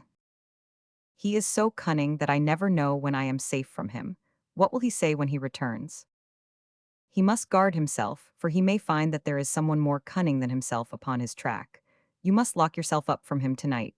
If he is violent, we shall take you away to your aunt's at Harrow. Now, we must make the best use of our time, so kindly take us at once to the rooms which we are to examine. The building was of gray, lichen-blotched stone, with a high central portion and two curving wings, like the claws of a crab, thrown out on each side. In one of these wings, the windows were broken and blocked with wooden boards, while the roof was partly caved in, a picture of ruin. The central portion was in little better repair, but the right-hand block was comparatively modern, and the blinds in the windows, with the blue smoke curling up from the chimneys, showed that this was where the family resided. Some scaffolding had been erected against the end wall, and the stonework had been broken into, but there were no signs of any workmen at the moment of our visit. Holmes walked slowly up and down the ill-trimmed lawn and examined with deep attention the outsides of the windows. This, I take it, belongs to the room in which you used to sleep, the center one to your sister, S, and the one next to the main building to Dr. Roylott's chamber. Exactly so, but I am now sleeping in the middle one. Pending the alterations, as I understand. By the way, there does not seem to be any very pressing need for repairs at that end wall. There were none. I believe that it was an excuse to move me from my room. Ah, that is suggestive. Now, on the other side of this narrow wing runs the corridor from which these three rooms open. There are windows in it, of course. Yes, but very small ones, too narrow for anyone to pass through. As you both locked your doors at night, your rooms were unapproachable from that side. Now, would you have the kindness to go into your room and bar your shutters? Miss Stoner did so, and Holmes, after a careful examination through the open window, endeavored in every way to force the shutter open, but without success. There was no slit through which a knife could be passed to raise the bar. Then with his lens he tested the hinges, but they were of solid iron, built firmly into the massive masonry. Hum, said he, scratching his chin in some perplexity, my theory certainly presents some difficulties. No one could pass these shutters if they were bolted. Well, we shall see if the inside throws any light upon the matter. A small side door led into the whitewashed corridor from which the three bedrooms opened. Holmes refused to examine the third chamber, so we passed at once to the second, that in which Miss Stoner was now sleeping, and in which her sister had met with her fate. It was a homely little room, with a low ceiling and a gaping fireplace, after the fashion of old country houses. A brown chest of drawers stood in one corner, a narrow white counterpaned bed in another, and a dressing table on the left-hand side of the window. These articles, with two small wickerwork chairs, made up all the furniture in the room save for a square of Wilton carpet in the center. The boards round and the paneling of the walls were of brown, worm-eaten oak, so old and discolored that it may have dated from the original building of the house. Holmes drew one of the chairs into a corner and sat silent, while his eyes traveled round and up and down, taking in every detail of the apartment. Where does that bell communicate with? He asked at last, pointing to a thick bell rope which hung down beside the bed, the tassel actually lying upon the pillow. It goes to the housekeeper's room. It looks newer than the other things. Yes, it was only put there a couple of years ago. Your sister asked for it, I suppose. No, I never heard of her using it. We used always to get what we wanted for ourselves. Indeed, it seemed unnecessary to put so nice a bell pull there. You will excuse me for a few minutes while I satisfy myself as to this floor. He threw himself down upon his face with his lens in his hand and crawled swiftly backward and forward, examining minutely the cracks between the boards. Then he did the same with the woodwork with which the chamber was paneled. Finally, he walked over to the bed and spent some time in staring at it and in running his eye up and down the wall. Finally, he took the bell rope in his hand and gave it a brisk tug. Why, it's a dummy, said he. Won't it ring? No, it is not even attached to a wire. This is very interesting. You can see now that it is fastened to a hook just above where the little opening for the ventilator is. How very absurd, I never noticed that before. Very strange, muttered Holmes, pulling at the rope. There are one or two very singular points about this room. For example, what a fool a builder must be to open a ventilator into another room when, with the same trouble, he might have communicated with the outside air. That is also quite modern, said the lady. Done about the same time as the bell rope, remarked Holmes. Yes, there were several little changes carried out about that time. They seem to have been of a most interesting character, dummy bell ropes and ventilators which do not ventilate. With your permission, Miss Stoner, we shall now carry our researches into the inner apartment. Dr. Grimesby Roylott's chamber was larger than that of his stepdaughter, but was as plainly furnished. A camp bed, a small wooden shelf full of books, mostly of a technical character, an armchair beside the bed, a plain wooden chair against the wall, a round table, and a large iron safe were the principal things which met the eye. Holmes walked slowly round and examined each and all of them with the keenest interest. "What's in here?" he asked, tapping the safe. "My stepfather's business papers." "Oh, you have seen inside, then?" "Only once, some years ago. I remember that it was full of papers." "There isn't a cat in it, for example." "No, what a strange idea." "Well, look at this." He took up a small saucer of milk which stood on the top of it. "No, we don't keep a cat, but there is a cheetah and a baboon." "Ah, yes, of course. Well, a cheetah is just a big cat, and yet a saucer of milk does not go very far in satisfying its wants, I dare say. There is one point which I should wish to determine." He squatted down in front of the wooden chair and examined the seat of it with the greatest attention. "Thank you, that is quite settled," said he, rising and putting his lens in his pocket. "Hullo, here is something interesting." The object which had caught his eye was a small dog lash hung on one corner of the bed. The lash, however, was curled upon itself and tied so as to make a loop of whipcord. "What do you make of that, Watson?" "It's a common enough lash, but I don't know why it should be tied." "That is not quite so common, is it? Ah me, it's a wicked world, and when a clever man turns his brains to crime it is the worst of all. I think that I have seen enough now, Miss Stoner, and with your permission we shall walk out upon the lawn." I had never seen my friend's face so grim or his brow so dark as it was when we turned from the scene of this investigation. We had walked several times up and down the lawn, neither Miss Stoner nor myself liking to break in upon his thoughts before he roused himself from his reverie. "It is very essential, Miss Stoner," said he, "that you should absolutely follow my advice in every respect." "I shall most certainly do so. The matter is too serious for any hesitation. Your life may depend upon your compliance. I assure you that I am in your hands. In the first place, both my friend and I must spend the night in your room." Both Miss Stoner and I gazed at him in astonishment. "Yes, it must be so. Let me explain. I believe that that is the village inn over there." "Yes, that is the Crown." "Very good. Your windows would be visible from there." "Certainly." "You must confine yourself to your room, on pretense of a headache, when your stepfather comes back.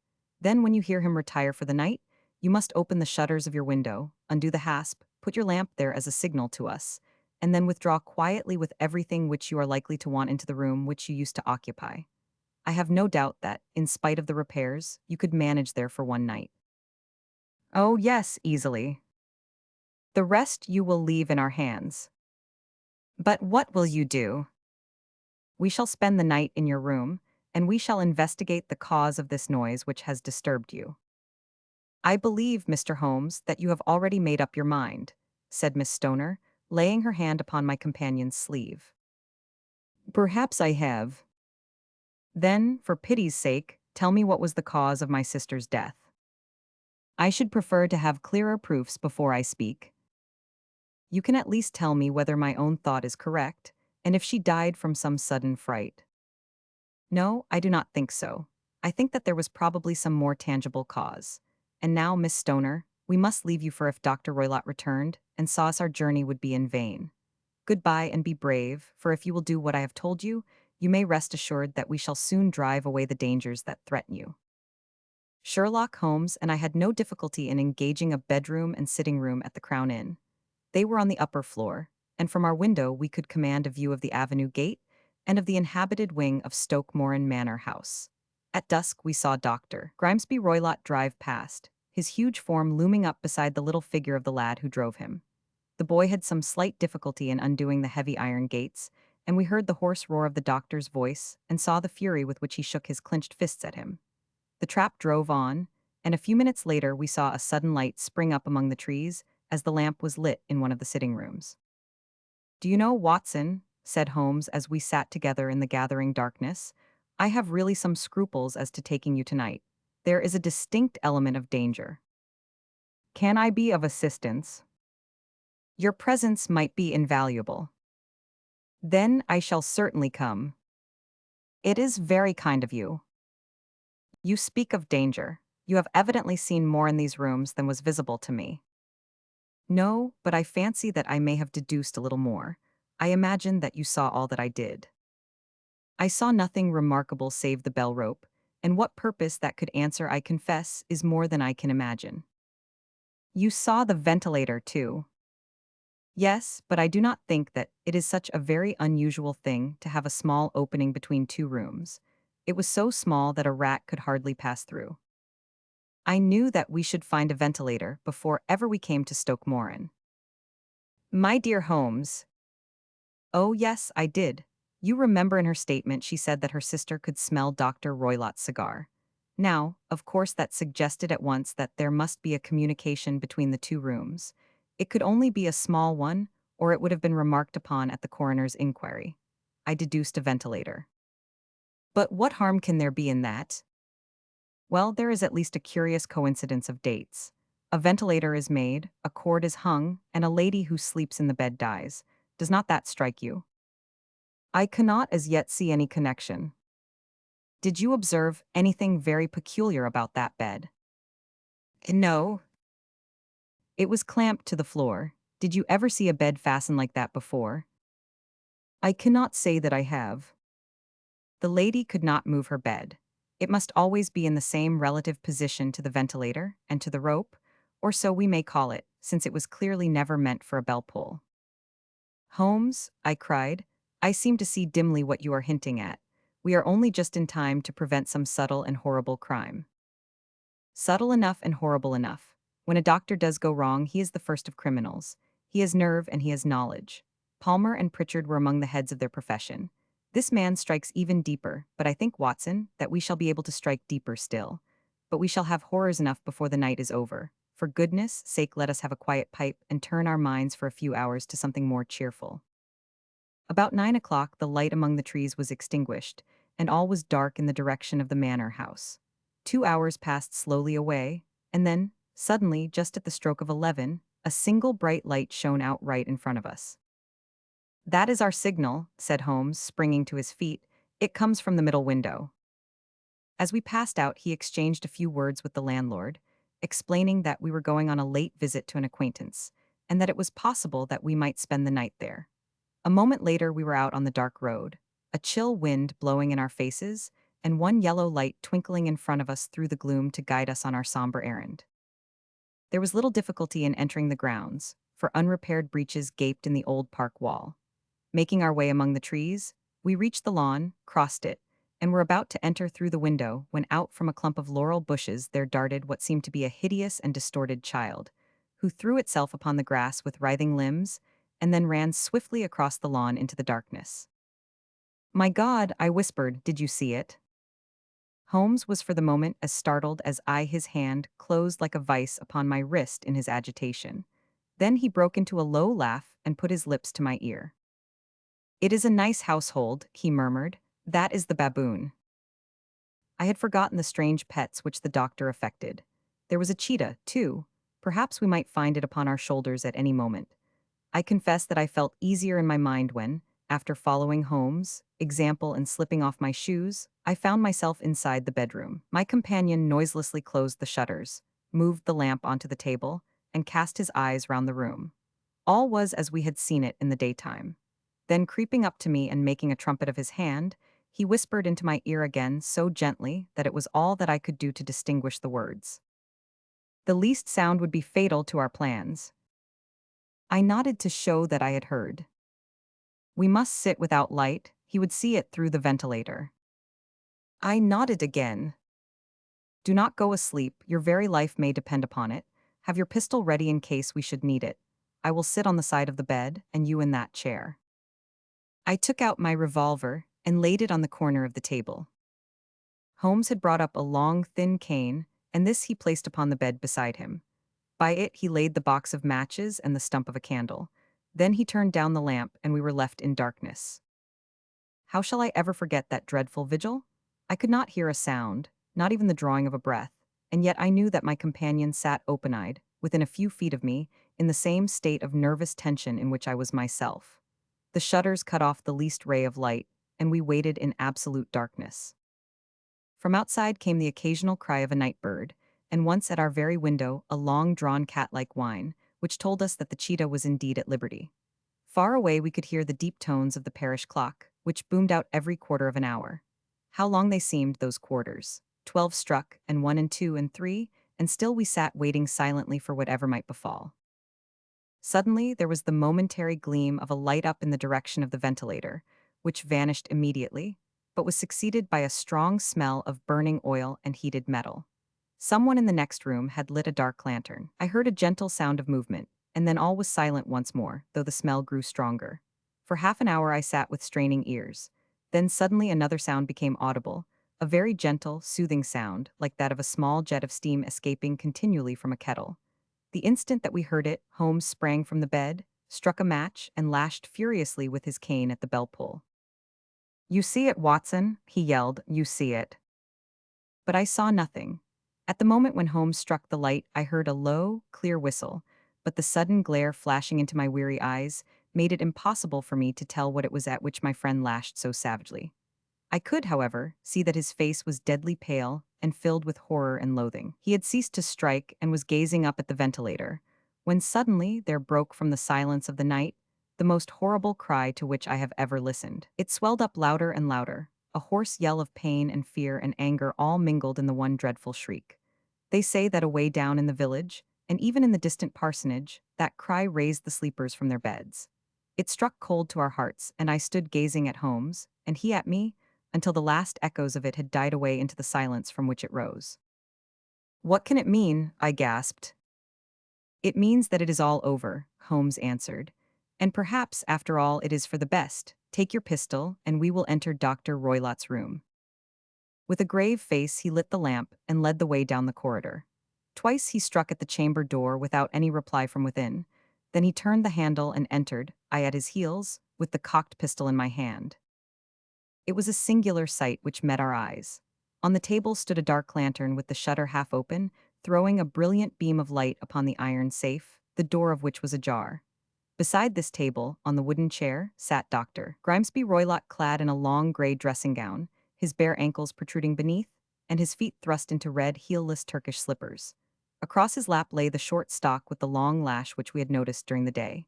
His chin was cocked upward, and his eyes were fixed in a dreadful, rigid stare at the corner of the ceiling. Round his brow he had a peculiar yellow band, with brownish speckles, which seemed to be bound tightly round his head. As we entered, he made neither sound nor motion.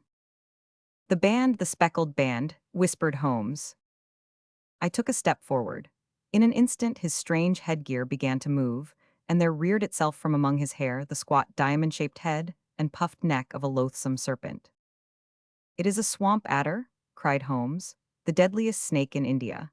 He has died within 10 seconds of being bitten. Violence does, in truth, recoil upon the violent, and the schemer falls into the pit which he digs for another. Let us thrust this creature back into its den, and we can then remove Miss Stoner to some place of shelter, and let the county police know what has happened." As he spoke, he drew the dog-whip swiftly from the dead man's lap, and throwing the noose round the reptile's neck, he drew it from its horrid perch, and, carrying it at arm's length, threw it into the iron safe, which he closed upon it. Such are the true facts of the death of Dr. Grimesby Roylott, of Stoke Moran. It is not necessary that I should prolong a narrative which has already run to too great a length, by telling how we broke the sad news to the terrified girl, how we conveyed her by the morning train to the care of her good aunt at Harrow, of how the slow process of official inquiry came to the conclusion that the doctor met his fate while indiscreetly playing with a dangerous pet. The little which I had yet to learn of the case was told me by Sherlock Holmes as we traveled back next day. I had, said he, come to an entirely erroneous conclusion which shows, my dear Watson, how dangerous it always is to reason from insufficient data. The presence of the gypsies, and the use of the word band, which was used by the poor girl, no doubt, to explain the appearance which she had caught a hurried glimpse of by the light of her match, were sufficient to put me upon an entirely wrong scent. I can only claim the merit that I instantly reconsidered my position.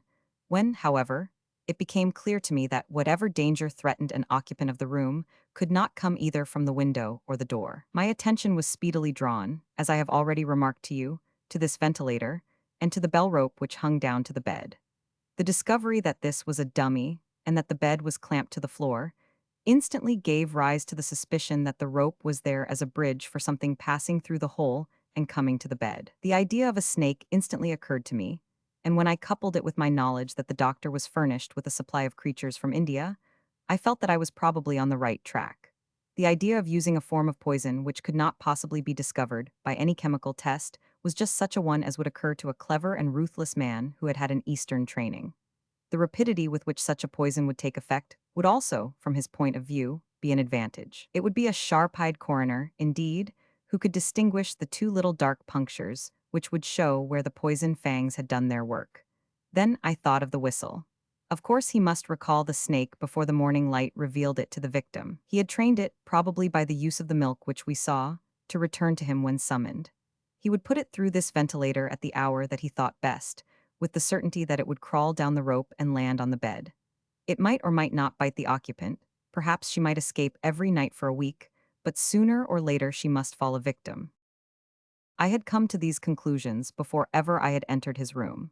An inspection of his chair showed me that he had been in the habit of standing on it, which of course would be necessary in order that he should reach the ventilator. The sight of the safe, the saucer of milk, and the loop of whipcord were enough to finally dispel any doubts which may have remained. The metallic clang heard by Miss Stoner was obviously caused by her stepfather hastily closing the door of his safe upon its terrible occupant. Having once made up my mind, you know the steps which I took in order to put the matter to the proof. I heard the creature hiss, as I have no doubt that you did also, and I instantly lit the light and attacked it, with the result of driving it through the ventilator, and also with the result of causing it to turn upon its master at the other side. Some of the blows of my cane came home and roused its snackish temper, so that it flew upon the first person it saw. In this way, I am no doubt indirectly responsible for Dr. Grimesby Roylott's death, and I cannot say that it is likely to weigh very heavily upon my conscience. Chapter 9. The Adventure of the Engineer's Thumb. Of all the problems which have been submitted to my friend, Mr. Sherlock Holmes, for solution during the years of our intimacy, there were only two which I was the means of introducing to his notice: that of Mr. Hatherley's thumb, and that of Colonel Warburton's madness. Of these, the latter may have afforded a finer field for an acute and original observer, but the other was so strange in its inception, and so dramatic in its details, that it may be the more worthy of being placed upon record, even if it gave my friend fewer openings for those deductive methods of reasoning by which he achieved such remarkable results. The story has, I believe, been told more than once in the newspapers, but like all such narratives, its effect is much less striking when set forth en bloc in a single half-column of print than when the facts slowly evolve before your own eyes, and the mystery clears gradually away as each new discovery furnishes a step which leads on to the complete truth. At the time, the circumstances made a deep impression upon me, and the lapse of 2 years has hardly served to weaken the effect. It was in the summer of '89, not long after my marriage, that the events occurred which I am now about to summarize. I had returned to civil practice and had finally abandoned Holmes in his Baker Street rooms, although I continually visited him and occasionally even persuaded him to forego his bohemian habits so far as to come and visit us. My practice had steadily increased, and as I happened to live at no very great distance from Paddington Station, I got a few patients from among the officials.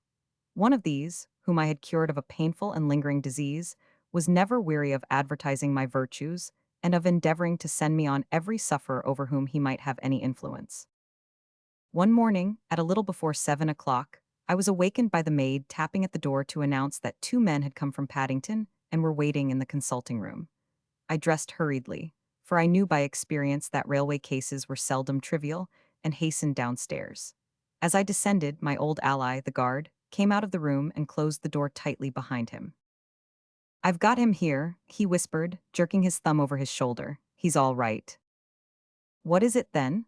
I asked, for his manner suggested that it was some strange creature which he had caged up in my room. "It's a new patient," he whispered. "I thought I'd bring him round myself, then he couldn't slip away. There he is, all safe and sound. I must go now, doctor. I have my duties just the same as you." And off he went, this trusty tout, without even giving me time to thank him.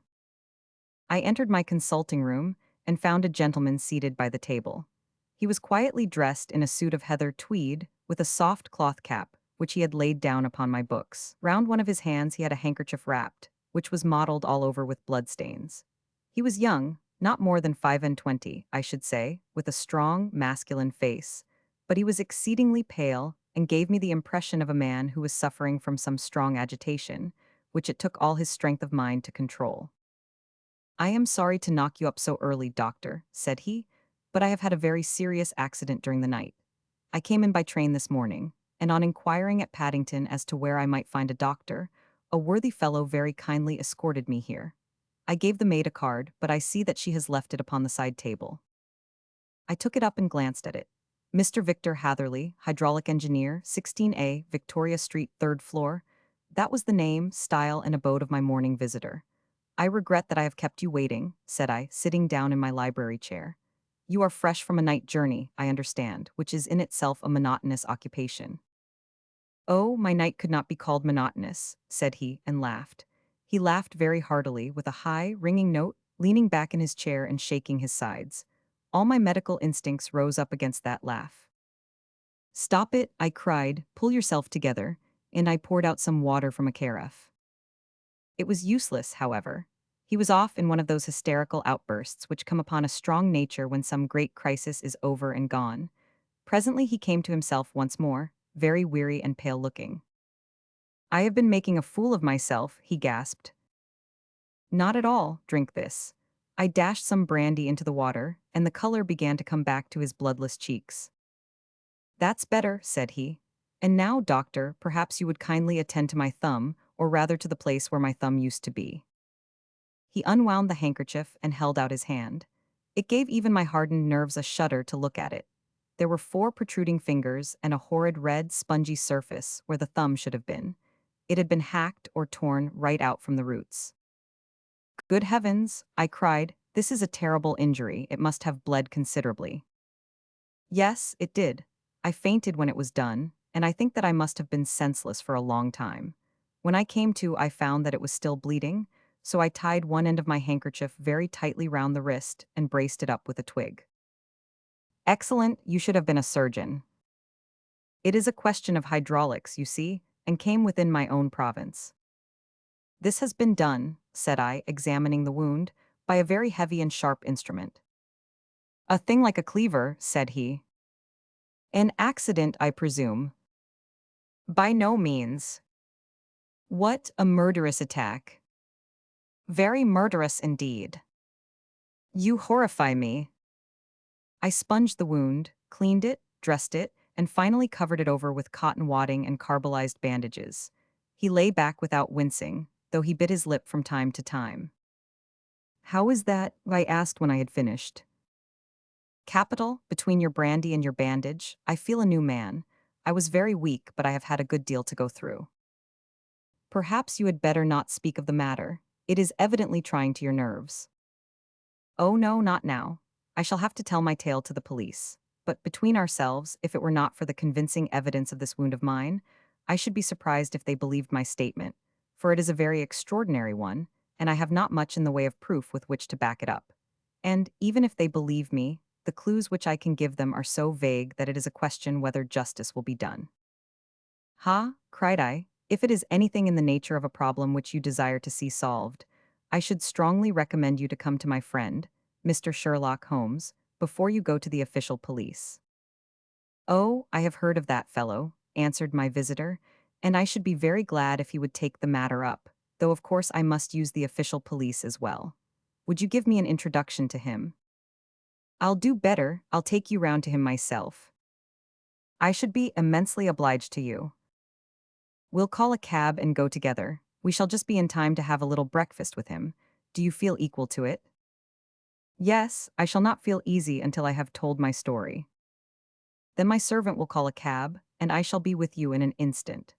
I rushed upstairs, explained the matter shortly to my wife, and in 5 minutes was inside a hansom, driving with my new acquaintance to Baker Street. Sherlock Holmes was, as I expected, lounging about his sitting room in his dressing gown, reading the agony column of the Times and smoking his before-breakfast pipe, which was composed of all the plugs and dawdles left from his smokes of the day before, all carefully dried and collected on the corner of the mantelpiece. He received us in his quietly genial fashion, ordered fresh rashers and eggs, and joined us in a hearty meal. When it was concluded, he settled our new acquaintance upon the sofa, placed a pillow beneath his head, and laid a glass of brandy and water within his reach.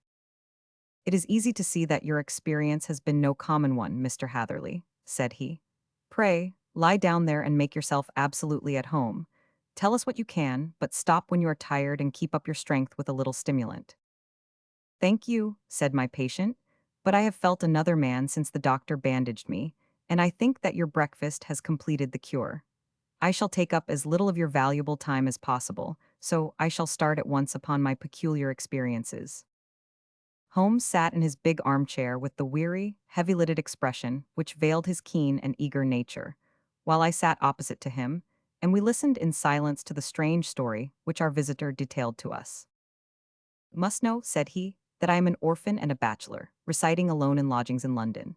By profession I am a hydraulic engineer, and I have had considerable experience of my work during the 7 years that I was apprenticed to Venner and Matheson, the well-known firm of Greenwich. 2 years ago, having served my time, and having also come into a fair sum of money through my poor father's death, I determined to start in business for myself and took professional chambers in Victoria Street. I suppose that everyone finds his first independent start in business a dreary experience. To me, it has been exceptionally so. During 2 years, I have had 3 consultations and 1 small job, and that is absolutely all that my profession has brought me. My gross takings amount to £27 tens. Every day, from 9 in the morning until 4 in the afternoon, I waited in my little den, until at last my heart began to sink, and I came to believe that I should never have any practice at all. Yesterday, however, just as I was thinking of leaving the office, my clerk entered to say there was a gentleman waiting who wished to see me upon business. He brought up a card, too, with the name of Colonel Lysander Stark engraved upon it. Close at his heels came the colonel himself, a man rather over the middle size, but of an exceeding thinness. I do not think that I have ever seen so thin a man. His whole face sharpened away into nose and chin, and the skin of his cheeks was drawn quite tense over his outstanding bones. Yet this emaciation seemed to be his natural habit, and due to no disease, for his eye was bright, his step brisk, and his bearing assured. He was plainly but neatly dressed, and his age, I should judge, would be nearer 40 than 30. "Mr. Hatherley," said he, with something of a German accent, "you have been recommended to me, Mr. Hatherley, as being a man who is not only proficient in his profession, but is also discreet and capable of preserving a secret." I bowed, feeling as flattered as any young man would at such an address. "May I ask who it was who gave me so good a character?" "Well, perhaps it is better that I should not tell you that just at this moment. I have it from the same source that you are both an orphan and a bachelor, and are residing alone in London." "That is quite correct," I answered, "but you will excuse me if I say that I cannot see how all this bears upon my professional qualifications. I understand that it was on a professional matter that you wished to speak to me." "Undoubtedly so, but you will find that all I say is really to the point. I have a professional commission for you, but absolute secrecy is quite essential. Absolute secrecy, you understand, and of course we may expect that more from a man who is alone than from one who lives in the bosom of his family." "If I promise to keep a secret," said I, "you may absolutely depend upon my doing so." He looked very hard at me as I spoke, and it seemed to me that I had never seen so suspicious and questioning an eye. "Do you promise, then?" said he at last. "Yes, I promise." Absolute and complete silence before, during, and after. No reference to the matter at all, either in word or writing. "I have already given you my word." Very good. He suddenly sprang up, and darting like lightning across the room, he flung open the door. The passage outside was empty. That's all right, said he, coming back. I know that clerks are sometimes curious as to their master's affairs. Now we can talk in safety. He drew up his chair very close to mine and began to stare at me again with the same questioning and thoughtful look. A feeling of repulsion and of something akin to fear had begun to rise within me at the strange antics of this fleshless man. Even my dread of losing a client could not restrain me from showing my impatience. I beg that you will state your business, sir, said I. My time is of value. Heaven forgive me for that last sentence, but the words came to my lips. How would 50 guineas for a night's work suit you? He asked. Most admirably. I say a night's work, but an hour's would be nearer the mark. I simply want your opinion about a hydraulic stamping machine which has got out of gear. If you show us what is wrong, we shall soon set it right ourselves. What do you think of such a commission as that? The work appears to be light and the pay munificent. Precisely so. We shall want you to come tonight by the last train. Where to? To Iford in Berkshire. It is a little place near the borders of Oxfordshire and within 7 miles of Reading. There is a train from Paddington which would bring you there at about 11:15. Very good. I shall come down in a carriage to meet you. There is a drive, then? Yes, our little place is quite out in the country. It is a good 7 miles from Iford station. Then we can hardly get there before midnight. I suppose there would be no chance of a train back. I should be compelled to stop the night. Yes, we could easily give you a shakedown. That is very awkward. Could I not come at some more convenient hour? We have judged it best that you should come late. It is to recompense you for any inconvenience that we are paying to you, a young and unknown man, a fee which would buy an opinion from the very heads of your profession. Still, of course, if you would like to draw out of the business, there is plenty of time to do so. I thought of the 50 guineas and of how very useful they would be to me. Not at all, said I. I shall be very happy to accommodate myself to your wishes. I should like, however, to understand a little more clearly what it is that you wish me to do. Quite so. It is very natural that the pledge of secrecy which we have exacted from you should have aroused your curiosity. I have no wish to commit you to anything without your having it all laid before you. I suppose that we are absolutely safe from eavesdroppers. Entirely. Then the matter stands thus. You are probably aware that fuller's earth is a valuable product, and that it is only found in 1 or 2 places in England. I have heard so. Some little time ago, I bought a very small place, within 10 miles of Reading. I was fortunate enough to discover that there was a deposit of fuller's earth in one of my fields. On examining it, however, I found that this deposit was a comparatively small one, and that it formed a link between two very much larger ones upon the right and left, both of them, however, in the grounds of my neighbors. These good people were absolutely ignorant that their land contained that which was quite as valuable as a gold mine. Naturally, it was to my interest to buy their land before they discovered its true value, but unfortunately I had no capital by which I could do this. I took a few of my friends into the secret, however, and they suggested that we should quietly and secretly work our own little deposit, and that in this way we should earn the money which would enable us to buy the neighboring fields. This we have now been doing for some time, and in order to help us in our operations, we erected a hydraulic press. This press, as I have already explained, has got out of order, and we wish your advice upon the subject. We guard our secret very jealously, however, and if it once became known that we had hydraulic engineers coming to our little house, it would soon rouse inquiry. And then, if the facts came out, it would be goodbye to any chance of getting these fields and carrying out our plans. That is why I have made you promise me that you will not tell a human being that you are going to Iford tonight. I hope that I make it all plain. I quite follow you, said I. The only point which I could not quite understand was what use you could make of a hydraulic press in excavating fuller's earth, which, as I understand, is dug out like gravel from a pit. Ah, said he carelessly, we have our own process. We compress the earth into bricks so as to remove them without revealing what they are, but that is a mere detail. I have taken you fully into my confidence now, Mr. Hatherley, and I have shown you how I trust you. He rose as he spoke. I shall expect you, then, at Iford at 11:15. I shall certainly be there. And not a word to a soul. He looked at me with a last long, questioning gaze, and then, pressing my hand in a cold, dank grasp, he hurried from the room. Well, when I came to think it all over in cool blood, I was very much astonished, as you may both think, at this sudden commission which had been entrusted to me.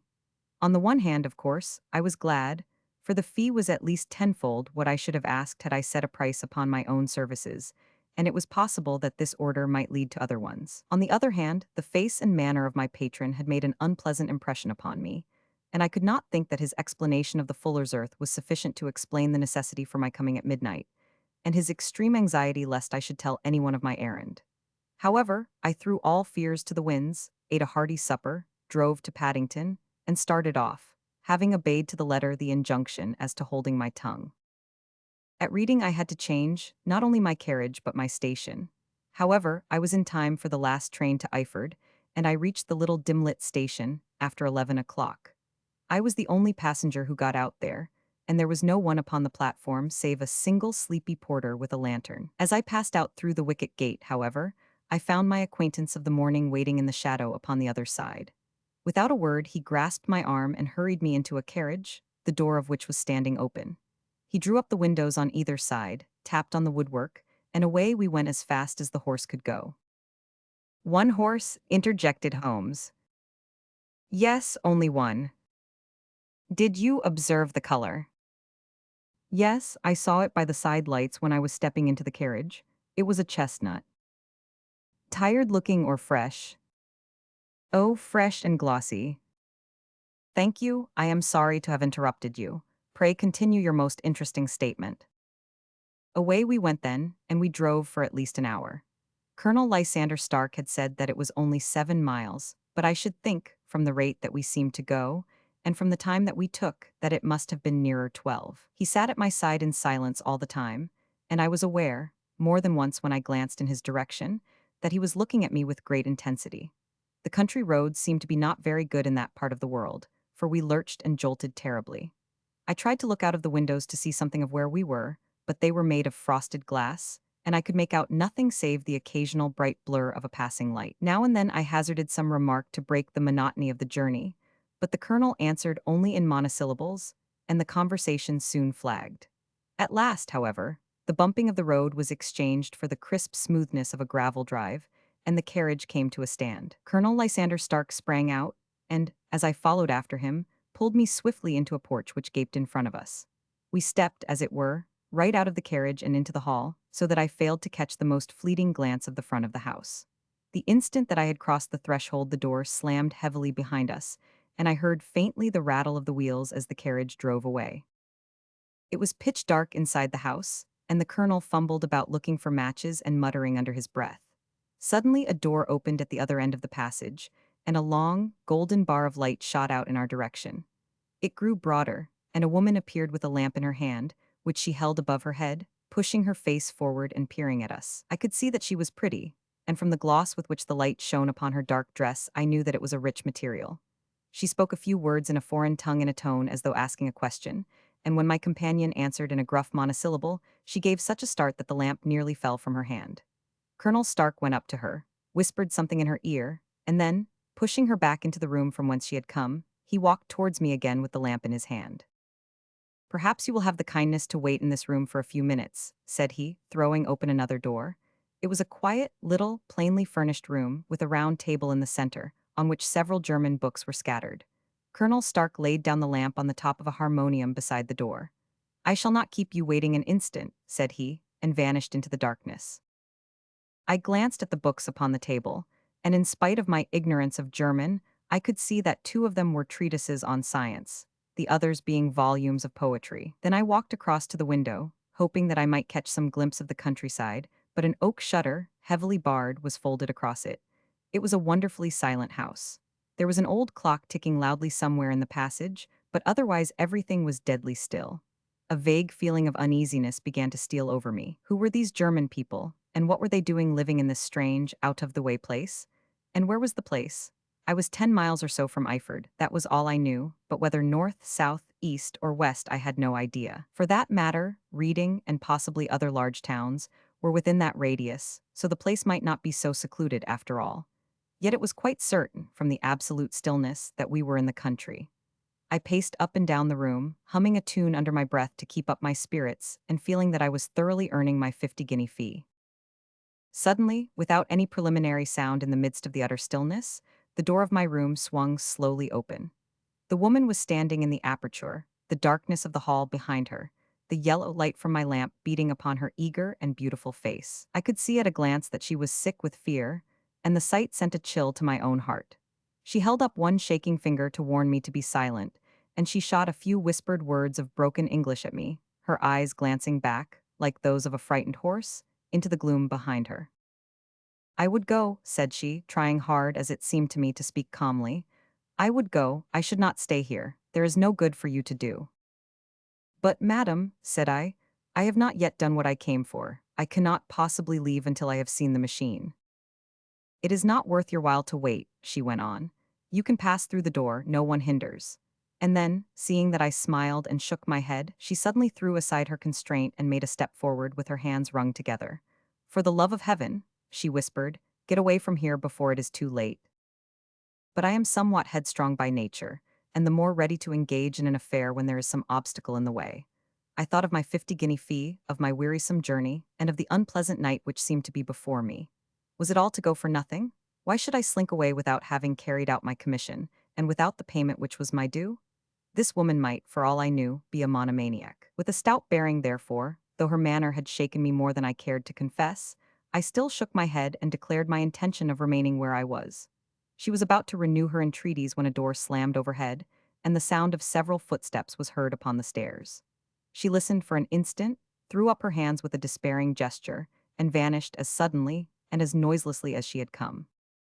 The newcomers were Colonel Lysander Stark, and a short, thick man with a chinchilla beard growing out of the creases of his double chin, who was introduced to me as Mr. Ferguson. "This is my secretary and manager," said the colonel.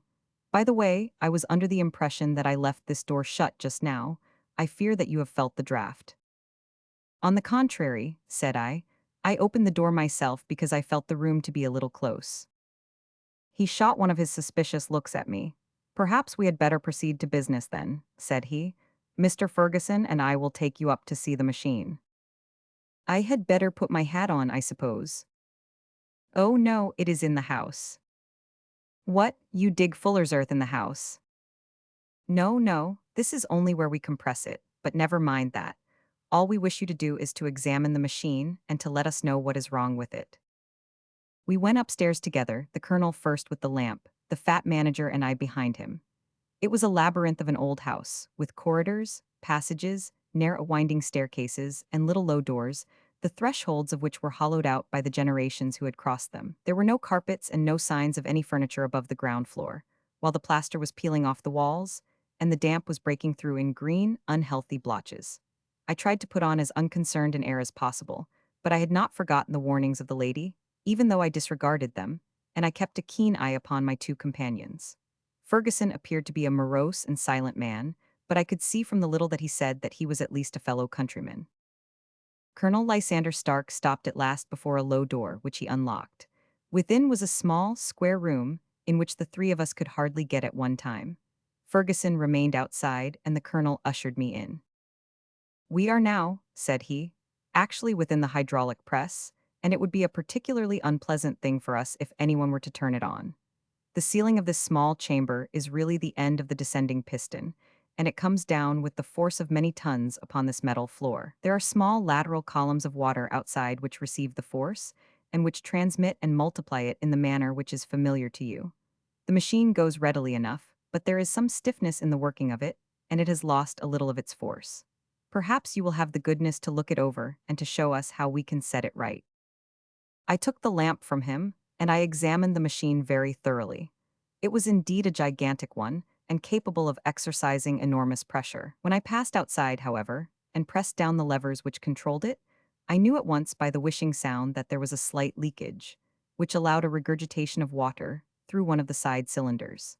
An examination showed that one of the india rubber bands which was round the head of a driving rod had shrunk so as not quite to fill the socket along which it worked. This was clearly the cause of the loss of power, and I pointed it out to my companions. who followed my remarks very carefully and asked several practical questions as to how they should proceed to set it right. When I had made it clear to them, I returned to the main chamber of the machine and took a good look at it to satisfy my own curiosity. It was obvious at a glance that the story of the Fuller's Earth was the merest fabrication, for it would be absurd to suppose that so powerful an engine could be designed for so inadequate a purpose. The walls were of wood, but the floor consisted of a large iron trough, and when I came to examine it, I could see a crust of metallic deposit all over it.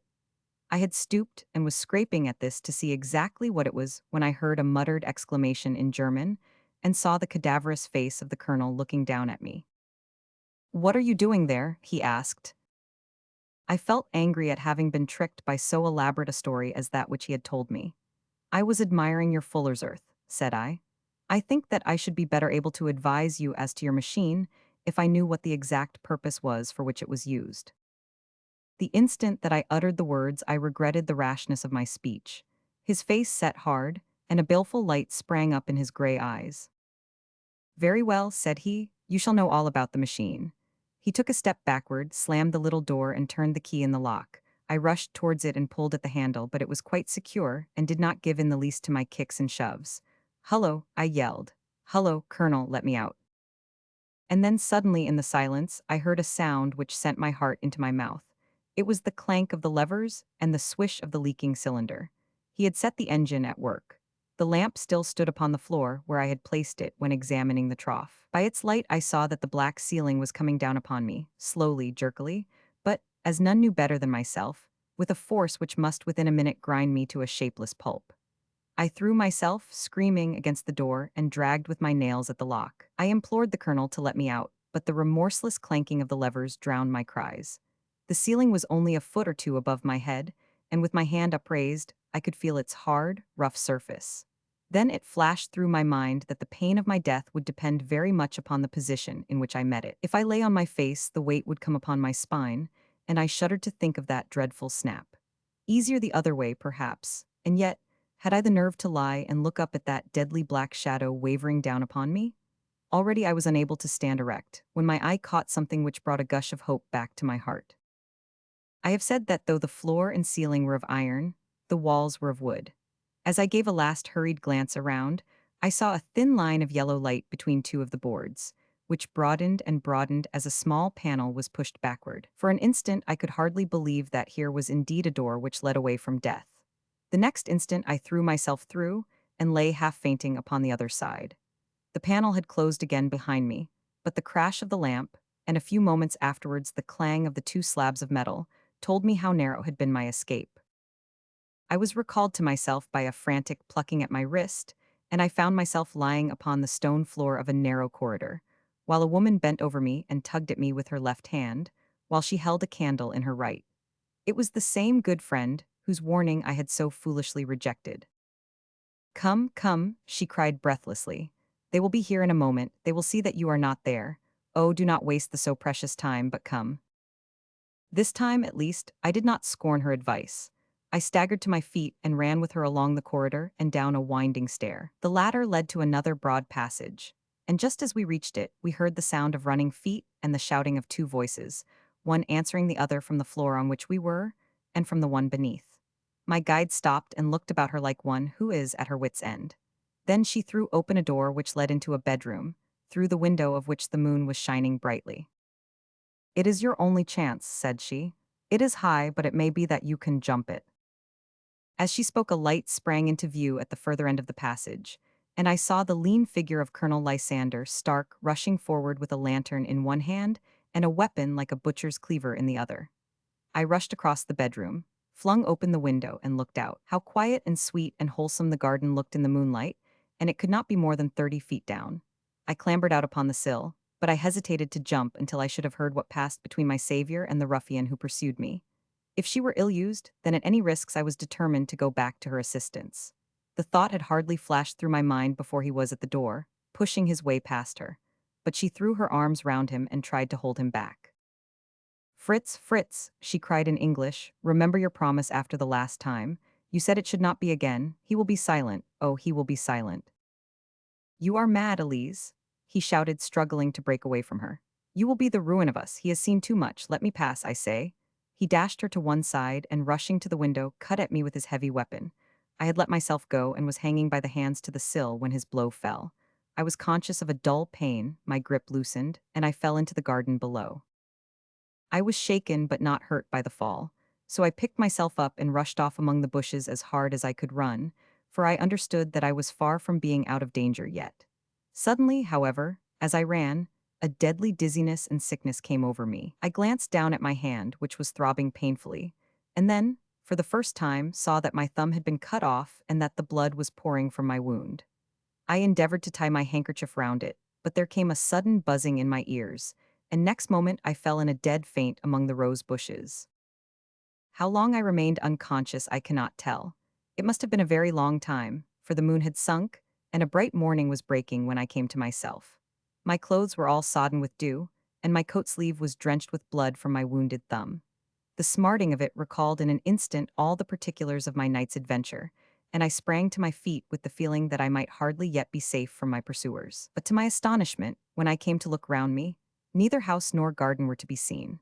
I had been lying in an angle of the hedge close by the high road, and just a little lower down was a long building, which proved, upon my approaching it, to be the very station at which I had arrived upon the previous night.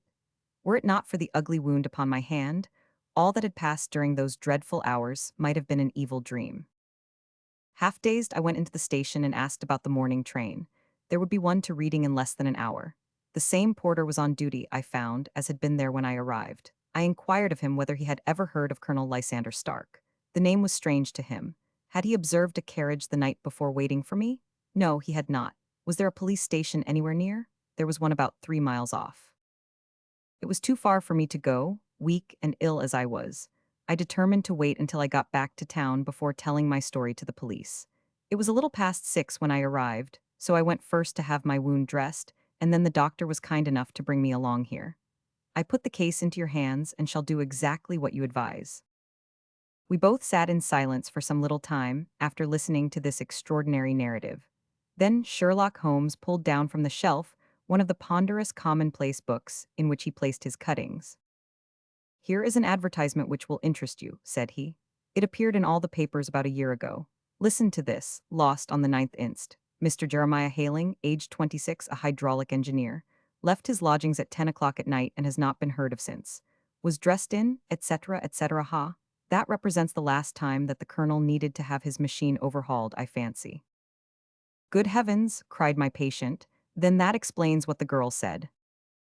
"Undoubtedly. It is quite clear that the colonel was a cool and desperate man, who was absolutely determined that nothing should stand in the way of his little game, like those out-and-out pirates who will leave no survivor from a captured ship. Well, every moment now is precious, so if you feel equal to it, we shall go down to Scotland Yard at once as a preliminary to starting for Eyford." Some 3 hours or so afterwards, we were all in the train together, bound from Reading to the little Berkshire village. There were Sherlock Holmes, the hydraulic engineer, Inspector Bradstreet of Scotland Yard, a plainclothes man, and myself. Bradstreet had spread an ordnance map of the county out upon the seat and was busy with his compasses drawing a circle with Eyford for its center. "There you are," said he. "That circle is drawn at a radius of 10 miles from the village. The place we want must be somewhere near that line. You said 10 miles, I think, sir." "It was an hour's good drive." "And you think that they brought you back all that way when you were unconscious?" "They must have done so. I have a confused memory, too, of having been lifted and conveyed somewhere." "What I cannot understand," said I, "is why they should have spared you when they found you lying fainting in the garden. Perhaps the villain was softened by the woman's entreaties." "I hardly think that likely. I never saw a more inexorable face in my life." "Oh, we shall soon clear up all that," said Bradstreet. "Well, I have drawn my circle, and I only wish I knew at what point upon it the folk that we are in search of are to be found." "I think I could lay my finger on it," said Holmes quietly. "Really now," cried the inspector, "you have formed your opinion. Come now, we shall see who agrees with you. I say it is south, for the country is more deserted there." "And I say east," said my patient. "I am for west," remarked the plainclothes man. "There are several quiet little villages up there." "And I am for north," said I, Because there are no hills there, and our friend says that he did not notice the carriage go up any. Come, cried the inspector, laughing. It's a very pretty diversity of opinion. We have boxed the compass among us. Who do you give your casting vote to? You are all wrong. But we can't all be. Oh, yes, you can. This is my point. He placed his finger in the center of the circle. This is where we shall find them. But the 12-mile drive, gasped Hatherley. 6 out and 6 back. Nothing simpler. You say yourself that the horse was fresh and glossy when you got in. How could it be that if it had gone 12 miles over heavy roads? Indeed, it is a likely ruse enough, observed Bradstreet thoughtfully. Of course there can be no doubt as to the nature of this gang. None at all, said Holmes. They are coiners on a large scale, and have used the machine to form the amalgam which has taken the place of silver. We have known for some time that a clever gang was at work, said the inspector. They have been turning out half-crowns by the thousand. We even traced them as far as Reading, but could get no farther, for they had covered their traces in a way that showed that they were very old hands.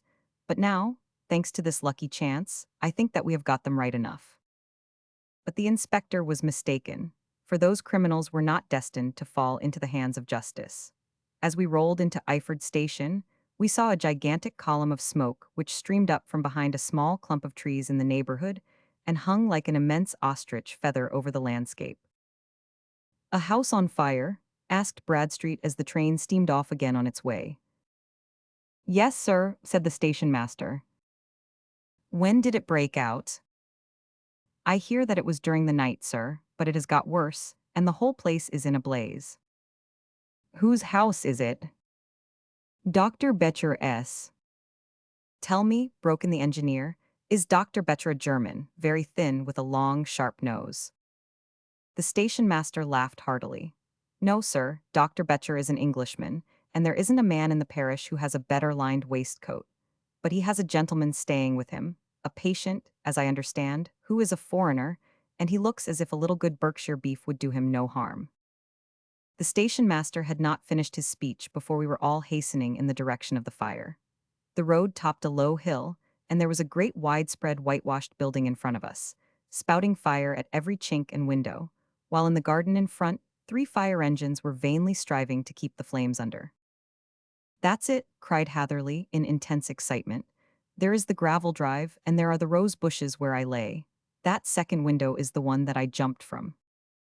Well, at least, said Holmes, you have had your revenge upon them. There can be no question that it was your oil lamp which, when it was crushed in the press, set fire to the wooden walls, though no doubt they were too excited in the chase after you to observe it at the time. Now keep your eyes open in this crowd for your friends of last night, though I very much fear that they are a good 100 miles off by now. And Holmes' fears came to be realized, for from that day to this no word has ever been heard either of the beautiful woman, the sinister German, or the morose Englishman. Early that morning, a peasant had met a cart containing several people and some very bulky boxes driving rapidly in the direction of Reading, but there all traces of the fugitives disappeared, and even Holmes' ingenuity failed ever to discover the least clue as to their whereabouts. The firemen had been much perturbed at the strange arrangements which they had found within, and still more so by discovering a newly severed human thumb upon a windowsill of the second floor. About sunset, however, their efforts were at last successful, and they subdued the flames, but not before the roof had fallen in, and the whole place been reduced to such absolute ruin that, save some twisted cylinders and iron piping, not a trace remained of the machinery which had cost our unfortunate acquaintance so dearly. Large masses of nickel and of tin were discovered stored in an outhouse, but no coins were to be found, which may have explained the presence of those bulky boxes which have been already referred to. How our hydraulic engineer had been conveyed from the garden to the spot where he recovered his senses might have remained forever a mystery were it not for the soft mold, which told us a very plain tale. He had evidently been carried down by 2 persons, one of whom had remarkably small feet and the other unusually large ones. On the whole, it was most probable that the silent Englishman, being less bold or less murderous than his companion, had assisted the woman to bear the unconscious man out of the way of danger. Well, said our engineer ruefully as we took our seats to return once more to London, it has been a pretty business for me. I have lost my thumb, and I have lost a 50-guinea fee, and what have I gained? Experience, said Holmes, laughing. Indirectly, it may be of value, you know. You have only to put it into words to gain the reputation of being excellent company for the remainder of your existence. 10. The Adventure of the Noble Bachelor. The Lord St. Simon marriage, and its curious termination, have long ceased to be a subject of interest in those exalted circles in which the unfortunate bridegroom moves. Fresh scandals have eclipsed it, and their more piquant details have drawn the gossips away from this 4-year-old drama. As I have reason to believe, however, that the full facts have never been revealed to the general public, and as my friend Sherlock Holmes had a considerable share in clearing the matter up, I feel that no memoir of him would be complete without some little sketch of this remarkable episode.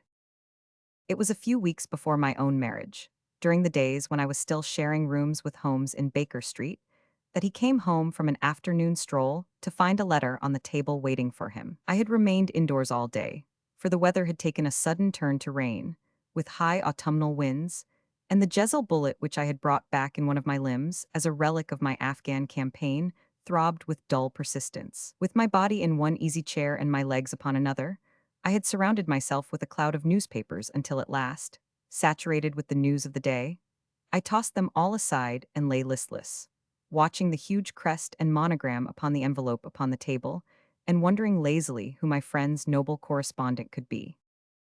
Here is a very fashionable epistle, I remarked as he entered. Your morning letters, if I remember right, were from a fishmonger and a tide waiter. Yes, my correspondence has certainly the charm of variety, he answered, smiling, and the humbler are usually the more interesting. This looks like one of those unwelcome social summonses which call upon a man either to be bored or to lie.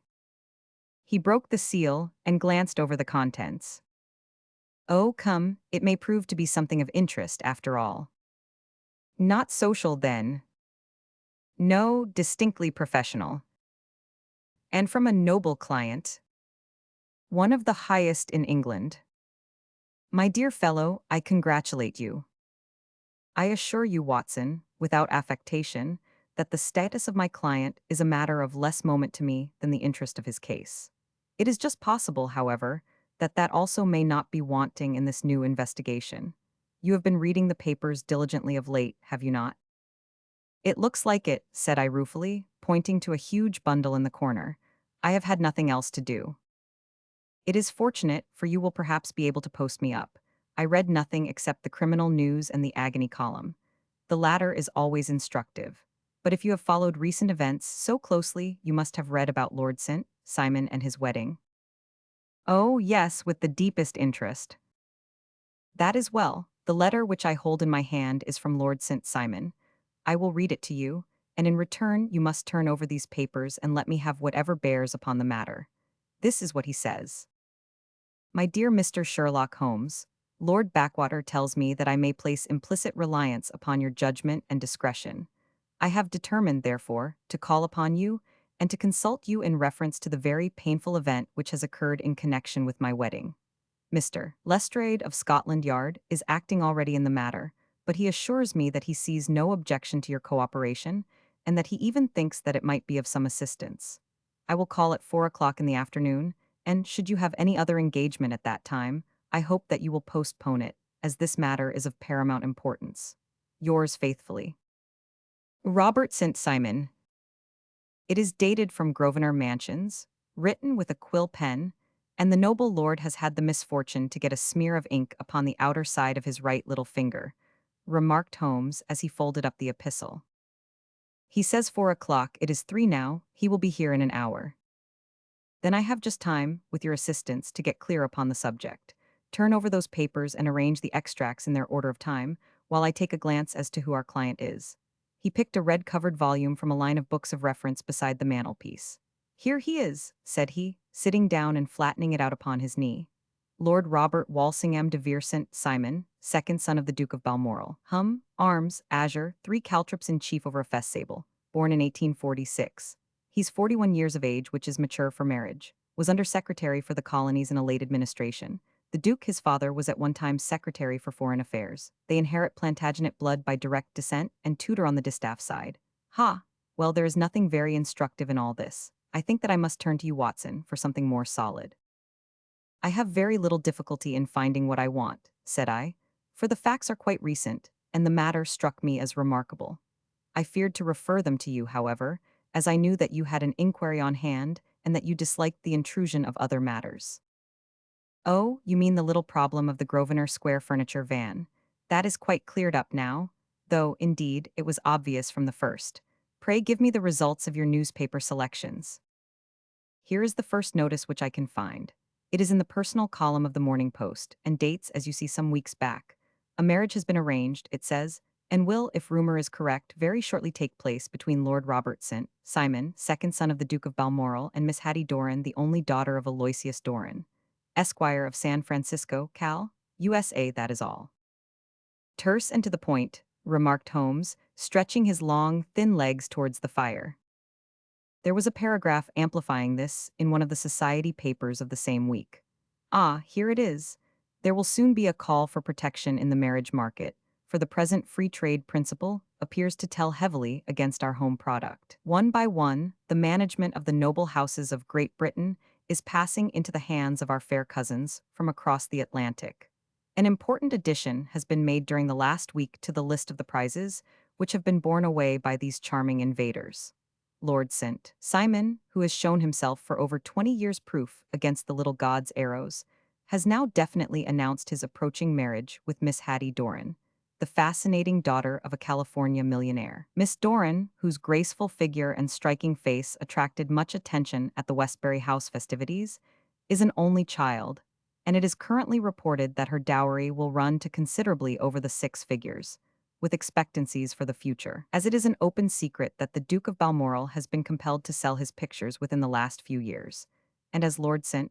Simon has no property of his own save the small estate of Birchmoor, it is obvious that the Californian heiress is not the only gainer by an alliance which will enable her to make the easy and common transition from a Republican lady to a British peeress. Anything else? Asked Holmes, yawning. Oh, yes, plenty. Then there is another note in the Morning Post to say that the marriage would be an absolutely quiet one, that it would be at St. George's, Hanover Square, that only half a dozen intimate friends would be invited, and that the party would return to the furnished house at Lancaster Gate, which has been taken by Mr. Aloysius Doran. 2 days later, that is, on Wednesday last, there is a curt announcement that the wedding had taken place, and that the honeymoon would be passed at Lord Backwater's place, near Petersfield. Those are all the notices which appeared before the disappearance of the bride. Before the what? Asked Holmes with a start. The vanishing of the lady. When did she vanish, then? At the wedding breakfast. Indeed, this is more interesting than it promised to be, quite dramatic, in fact. Yes, it struck me as being a little out of the common. They often vanish before the ceremony, and occasionally during the honeymoon, but I cannot call to mind anything quite so prompt as this. Pray let me have the details. I warn you that they are very incomplete. Perhaps we may make them less so. Such as they are set forth in a single article of a morning paper of yesterday, which I will read to you. It is headed, Singular Occurrence at a Fashionable Wedding. The family of Lord Robert St. Simon has been thrown into the greatest consternation by the strange and painful episodes which have taken place in connection with his wedding. The ceremony, as shortly announced in the papers of yesterday, occurred on the previous morning, but it is only now that it has been possible to confirm the strange rumors which have been so persistently floating about. In spite of the attempts of the friends to hush the matter up, so much public attention has now been drawn to it that no good purpose can be served by affecting to disregard what is a common subject for conversation. The ceremony, which was performed at St. George's, Hanover Square, was a very quiet one, no one being present save the father of the bride, Mr. Aloysius Doran, the Duchess of Balmoral, Lord Backwater, Lord Eustace, and Lady Clara St. Simon, the younger brother and sister of the bridegroom, and Lady Alicia Whittington. The whole party proceeded afterwards to the house of Mr. Aloysius Doran, at Lancaster Gate, where breakfast had been prepared. It appears that some little trouble was caused by a woman, whose name has not been ascertained, who endeavored to force her way into the house after the bridal party, alleging that she had some claim upon Lord St. Simon. It was only after a painful and prolonged scene that she was ejected by the butler and the footman. The bride, who had fortunately entered the house before this unpleasant interruption, had sat down to breakfast with the rest, when she complained of a sudden indisposition and retired to her room. Her prolonged absence having caused some comment, her father followed her, but learned from her maid that she had only come up to her chamber for an instant, caught up an ulster and bonnet, and hurried down to the passage. One of the footmen declared that he had seen a lady leave the house thus apparelled, but had refused to credit that it was his mistress, believing her to be with the company. On ascertaining that his daughter had disappeared, Mr. Aloysius Doran, in conjunction with the bridegroom, instantly put themselves in communication with the police, and very energetic inquiries are being made, which will probably result in a speedy clearing up of this very singular business. Up to a late hour last night, however, nothing had transpired as to the whereabouts of the missing lady. There are rumors of foul play in the matter, and it is said that the police have caused the arrest of the woman who had caused the original disturbance, in the belief that, from jealousy or some other motive, she may have been concerned in the strange disappearance of the bride. And is that all? Only one little item in another of the morning papers, but it is a suggestive one. And it is that Miss Flora Miller, the lady who had caused the disturbance, has actually been arrested. It appears that she was formerly a danseuse at the Allegro, and that she has known the bridegroom for some years. There are no further particulars, and the whole case is in your hands now, so far as it has been set forth in the public press. And an exceedingly interesting case it appears to be. I would not have missed it for worlds. But there is a ring at the bell, Watson, and as the clock makes it a few minutes after 4, I have no doubt that this will prove to be our noble client. Do not dream of going, Watson, for I very much prefer having a witness, if only as a check to my own memory. Lord Robert St. Simon, announced our page boy, throwing open the door. A gentleman entered with a pleasant, cultured face, high-nosed and pale, with something perhaps of petulance about the mouth, and with the steady, well-opened eye of a man whose pleasant lot it had ever been to command and to be obeyed. His manner was brisk, and yet his general appearance gave an undue impression of age, for he had a slight forward stoop and a little bend of the knees as he walked. His hair, too, as he swept off his very curly-brimmed hat, was grizzled round the edges and thin upon the top. As to his dress, it was careful to the verge of foppishness, with high collar, black frock coat, white waistcoat, yellow gloves, patent leather shoes, and light-colored gaiters. He advanced slowly into the room, turning his head from left to right, and swinging in his right hand the cord which held his golden eyeglasses. "Good day, Lord St. Simon," said Holmes, rising and bowing. "Pray take the basket chair. This is my friend and colleague, Dr. Watson. Draw up a little to the fire, and we will talk this matter over. A most painful matter to me, as you can most readily imagine, Mr. Holmes. I have been cut to the quick. I understand that you have already managed several delicate cases of this sort, sir, though I presume that they were hardly from the same class of society." "No, I am descending." "I beg pardon. My last client of the sort was a king." "Oh, really? I had no idea. And which king?" "The King of Scandinavia." "What, had he lost his wife?" "You can understand," said Holmes suavely, "that I extend to the affairs of my other clients the same secrecy which I promised to you in yours." "Of course, very right, very right, I'm sure I beg pardon. As to my own case, I am ready to give you any information which may assist you in forming an opinion." "Thank you, I have already learned all that is in the public prints, nothing more. I presume that I may take it as correct. This article, for example, as to the disappearance of the bride." Lord St. Simon glanced over it. "Yes, it is correct as far as it goes. But it needs a great deal of supplementing before anyone could offer an opinion. I think that I may arrive at my facts most directly by questioning you." "Pray do so." "When did you first meet Miss Hattie Doran?" "In San Francisco, a year ago." "You were traveling in the States?" "Yes." "Did you become engaged then?" "No." "But you were on a friendly footing." "I was amused by her society, and she could see that I was amused." "Her father is very rich." "He is said to be the richest man on the Pacific slope." "And how did he make his money?" "In mining. He had nothing a few years ago. Then he struck gold, invested it, and came up by leaps and bounds." "Now, what is your own impression as to the young ladies, your wife's character?" The nobleman swung his glasses a little faster and stared down into the fire. You see, Mr. Holmes, said he, my wife was 20 before her father became a rich man. During that time, she ran free in a mining camp and wandered through woods or mountains, so that her education has come from nature rather than from the schoolmaster. She is what we call in England a tomboy, with a strong nature, wild and free, unfettered by any sort of traditions. She is impetuous, volcanic, I was about to say. She is swift in making up her mind and fearless in carrying out her resolutions. On the other hand, I would not have given her the name which I have the honor to bear. He gave a little stately cough.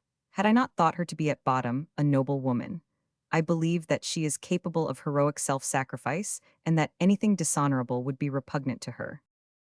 Have you her photograph? I brought this with me. He opened a locket and showed us the full face of a very lovely woman.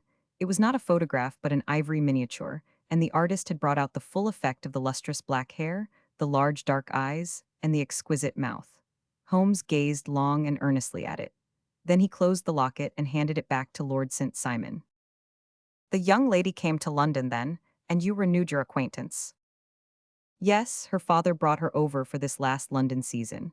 I met her several times, became engaged to her, and have now married her. She brought, I understand, a considerable dowry. A fair dowry, not more than is usual in my family. And this, of course, remains to you, since the marriage is a fait accompli. I really have made no inquiries on the subject. Very naturally not. Did you see Miss Doran on the day before the wedding? Yes. Was she in good spirits? Never better. She kept talking of what we should do in our future lives. Indeed, that is very interesting. And on the morning of the wedding, she was as bright as possible, at least until after the ceremony. And did you observe any change in her then? Well, to tell the truth, I saw then the first signs that I had ever seen that her temper was just a little sharp. The incident, however, was too trivial to relate and can have no possible bearing upon the case. Pray let us have it for all that. Oh, it is childish. She dropped her bouquet as we went towards the vestry. She was passing the front pew at the time, and it fell over into the pew. There was a moment's delay, but the gentleman in the pew handed it up to her again, and it did not appear to be the worse for the fall. Yet when I spoke to her of the matter, she answered me abruptly, and in the carriage, on our way home, she seemed absurdly agitated over this trifling cause. Indeed, you say that there was a gentleman in the pew. Some of the general public were present then. Oh, yes, it is impossible to exclude them when the church is open. This gentleman was not one of your wife's friends. No, no, I call him a gentleman by courtesy, but he was quite a common-looking person. I hardly noticed his appearance. But really I think that we are wandering rather far from the point. Lady St. Simon, then, returned from the wedding in a less cheerful frame of mind than she had gone to it. What did she do on re-entering her father's house? I saw her in conversation with her maid. And who is her maid? Alice is her name. She is an American and came from California with her. A confidential servant? A little too much so. It seemed to me that her mistress allowed her to take great liberties. Still, of course, in America, they look upon these things in a different way. How long did she speak to this Alice? Oh, a few minutes. I had something else to think of. You did not overhear what they said. Lady St. Simon said something about jumping a claim. She was accustomed to use slang of the kind. I have no idea what she meant. American slang is very expressive sometimes. And what did your wife do when she finished speaking to her maid? She walked into the breakfast room. On your arm. No, alone. She was very independent in little matters like that. Then, after we had sat down for 10 minutes or so, she rose hurriedly, muttered some words of apology and left the room. She never came back. But this maid, Alice, as I understand, deposes that she went to her room, covered her bride's dress with a long ulster, put on a bonnet and went out. Quite so, and she was afterwards seen walking into Hyde Park in company with Flora Miller, a woman who is now in custody, and who had already made a disturbance at Mr. Doran's house that morning. Ah, yes, I should like a few particulars as to this young lady, and your relations to her. Lord St. Simon shrugged his shoulders and raised his eyebrows. We have been on a friendly footing for some years, I may say on a very friendly footing. She used to be at the Allegro. I have not treated her ungenerously, and she had no just cause of complaint against me, but you know what women are, Mr. Holmes. Flora was a dear little thing, but exceedingly hot-headed and devotedly attached to me. She wrote me dreadful letters when she heard that I was about to be married, and, to tell the truth, the reason why I had the marriage celebrated so quietly was that I feared lest there might be a scandal in the church. She came to Mr. Doran's door just after we returned, and she endeavored to push her way in, uttering very abusive expressions towards my wife, and even threatening her, but I had foreseen the possibility of something of the sort, and I had two police fellows there in private clothes, who soon pushed her out again. She was quiet when she saw that there was no good in making a row. Did your wife hear all this? No, thank goodness she did not. And she was seen walking with this very woman afterwards. Yes, that is what Mr. Lestrade of Scotland Yard looks upon as so serious. It is thought that Flora decoyed my wife out and laid some terrible trap for her. Well, it is a possible supposition. You think so too. I did not say a probable one, but you do not yourself look upon this as likely. I do not think Flora would hurt a fly. Still, jealousy is a strange transformer of characters. Pray, what is your own theory as to what took place? Well, really, I came to seek a theory, not to propound one. I have given you all the facts. Since you ask me, however, I may say that it has occurred to me as possible that the excitement of this affair, the consciousness that she had made so immense a social stride, had the effect of causing some little nervous disturbance in my wife. In short, that she had become suddenly deranged. Well, really, when I consider that she has turned her back, I will not say upon me, but upon so much that many have aspired to without success, I can hardly explain it in any other fashion.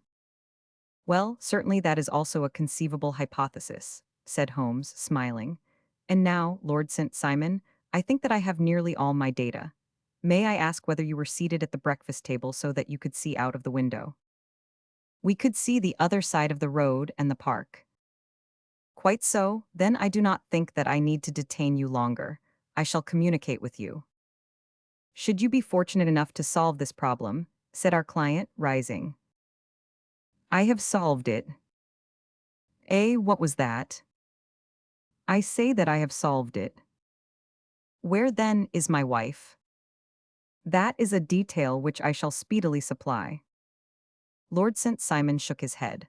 I am afraid that it will take wiser heads than yours or mine, he remarked, and bowing in a stately, old-fashioned manner he departed. It is very good of Lord St. Simon to honor my head by putting it on a level with his own, said Sherlock Holmes, laughing. I think that I shall have a whiskey and soda and a cigar after all this cross-questioning. I had formed my conclusions as to the case before our client came into the room. My dear Holmes, I have notes of several similar cases, though none, as I remarked before, which were quite as prompt. My whole examination served to turn my conjecture into a certainty. Circumstantial evidence is occasionally very convincing, as when you find a trout in the milk, to quote Thoreau's example. But I have heard all that you have heard. Without, however, the knowledge of pre-existing cases which serves me so well. There was a parallel instance in Aberdeen some years back, and something on very much the same lines at Munich the year after the Franco-Prussian War. It is one of these cases, but hullo, here is Lestrade. Good afternoon, Lestrade. You will find an extra tumbler upon the sideboard, and there are cigars in the box. The official detective was attired in a pea jacket and cravat, which gave him a decidedly nautical appearance, and he carried a black canvas bag in his hand. With a short greeting, he seated himself and lit the cigar which had been offered to him. What's up then? Asked Holmes with a twinkle in his eye. You look dissatisfied. And I feel dissatisfied. It is this infernal St. Simon marriage case. I can make neither head nor tail of the business. Really, you surprise me. Who ever heard of such a mixed affair? Every clue seems to slip through my fingers. I have been at work upon it all day. And very wet it seems to have made you, said Holmes, laying his hand upon the arm of the pea jacket. Yes, I have been dragging the serpentine. In heaven's name, what for? In search of the body of Lady St. Simon. Sherlock Holmes leaned back in his chair and laughed heartily. Have you dragged the basin of Trafalgar Square fountain? He asked. Why, what do you mean? Because you have just as good a chance of finding this lady in the one as in the other. Lestrade shot an angry glance at my companion. I suppose you know all about it, he snarled. Well, I have only just heard the facts, but my mind is made up. Oh, indeed. Then you think that the serpentine plays no part in the matter. I think it very unlikely. Then perhaps you will kindly explain how it is that we found this in it? He opened his bag as he spoke, and tumbled onto the floor a wedding dress of watered silk, a pair of white satin shoes and a bride's wreath and veil, all discolored and soaked in water. There, said he, putting a new wedding ring upon the top of the pile. There is a little nut for you to crack, Master Holmes.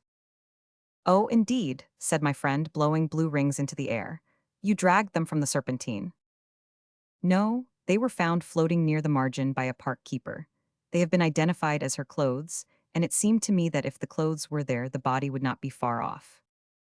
By the same brilliant reasoning, every man's body is to be found in the neighborhood of his wardrobe. And pray, what did you hope to arrive at through this? At some evidence implicating Flora Miller in the disappearance. I am afraid that you will find it difficult. Are you, indeed, now? Cried Lestrade with some bitterness. I am afraid, Holmes, that you are not very practical with your deductions and your inferences. You have made 2 blunders in as many minutes. This dress does implicate Miss Flora Miller.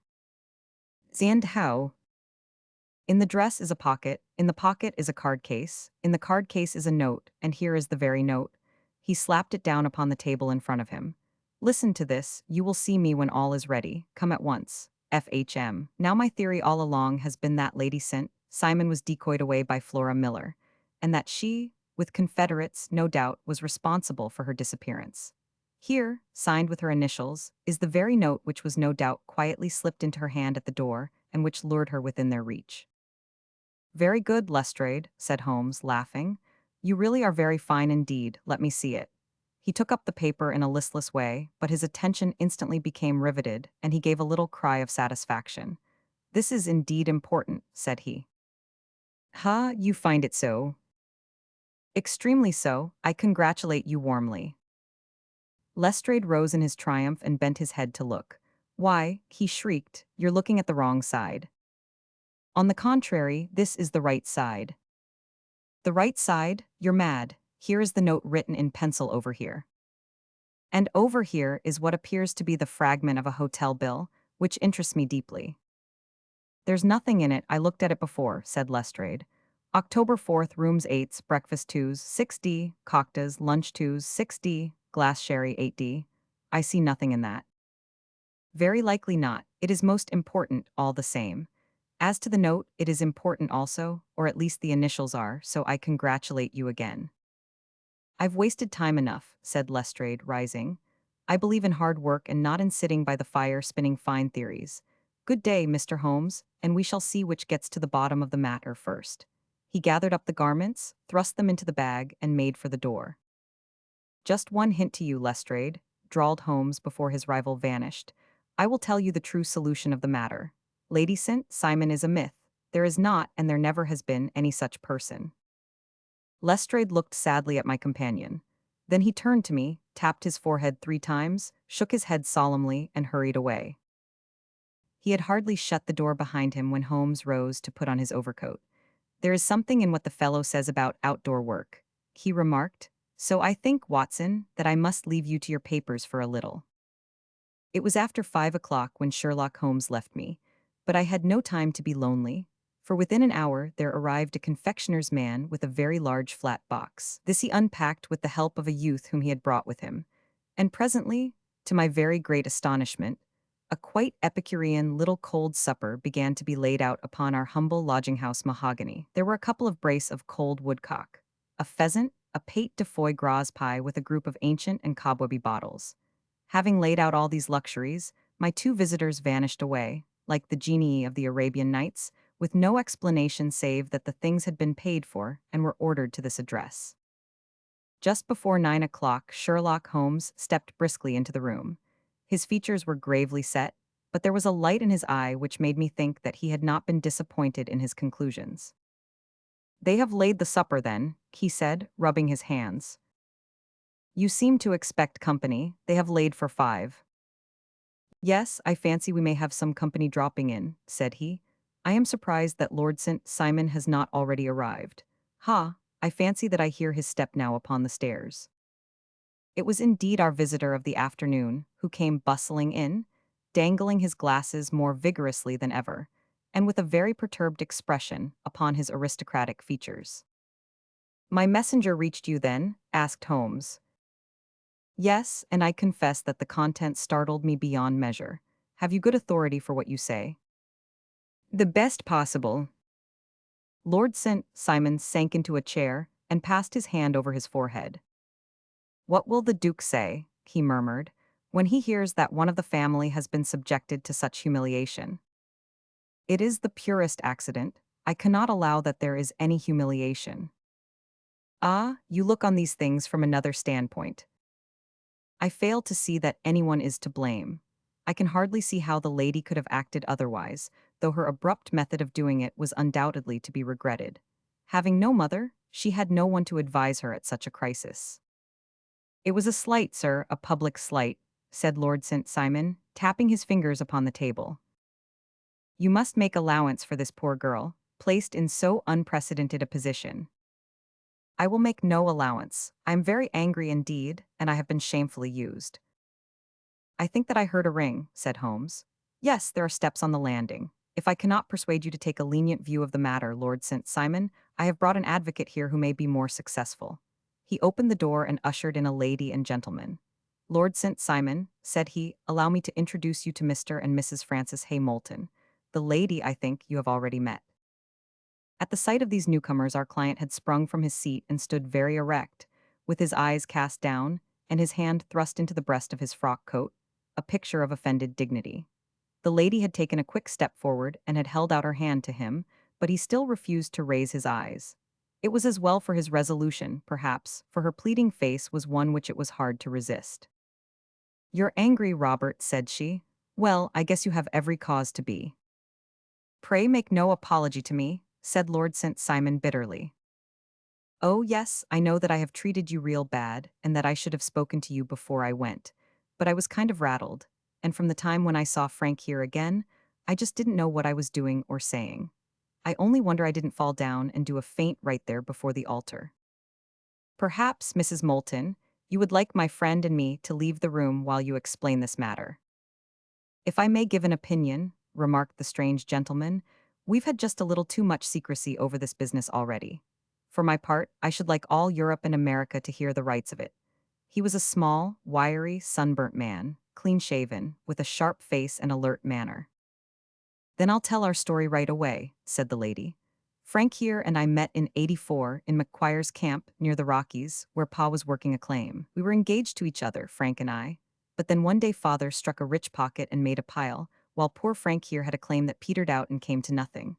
The richer Pa grew, the poorer was Frank, so at last Pa wouldn't hear of our engagement lasting any longer, and he took me away to Frisco. Frank wouldn't throw up his hand, though, so he followed me there, and he saw me without Pa knowing anything about it. It would only have made him mad to know, so we just fixed it all up for ourselves. Frank said that he would go and make his pile, too, and never come back to claim me until he had as much as Pa, so then I promised to wait for him to the end of time and pledged myself not to marry anyone else while he lived. Why shouldn't we be married right away then, said he, and then I will feel sure of you, and I won't claim to be your husband until I come back. Well, we talked it over, and he had fixed it all up so nicely, with a clergyman already in waiting, that we just did it right there. And then Frank went off to seek his fortune, and I went back to Pa. The next I heard of Frank was that he was in Montana, and then he went prospecting in Arizona, and then I heard of him from New Mexico. After that came a long newspaper story about how a miners' camp had been attacked by Apache Indians, and there was my Frank's name among the killed. I fainted dead away, and I was very sick for months after. Pa thought I had a decline and took me to half the doctors in Frisco. Not a word of news came for a year and more, so that I never doubted that Frank was really dead. Then Lord St. Simon came to Frisco, and we came to London, and a marriage was arranged, and Pa was very pleased, but I felt all the time that no man on this earth would ever take the place in my heart that had been given to my poor Frank. Still, if I had married Lord St. Simon, of course I'd have done my duty by him. We can't command our love, but we can our actions. I went to the altar with him with the intention to make him just as good a wife as it was in me to be. But you may imagine what I felt when, just as I came to the altar rails, I glanced back and saw Frank standing and looking at me out of the first pew. I thought it was his ghost at first, but when I looked again there he was still, with a kind of question in his eyes, as if to ask me whether I were glad or sorry to see him. I wonder I didn't drop. I know that everything was turning round, and the words of the clergyman were just like the buzz of a bee in my ear. I didn't know what to do. Should I stop the service and make a scene in the church?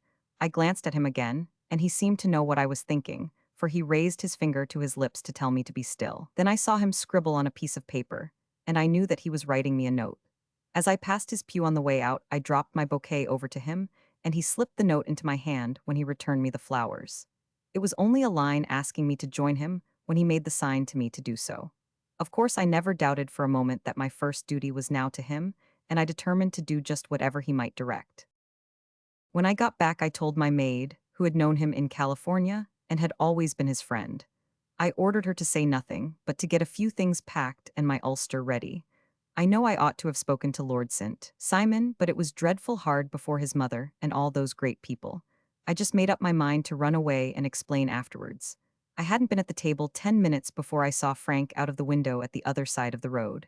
He beckoned to me and then began walking into the park. I slipped out, put on my things, and followed him. Some woman came talking something or other about Lord St.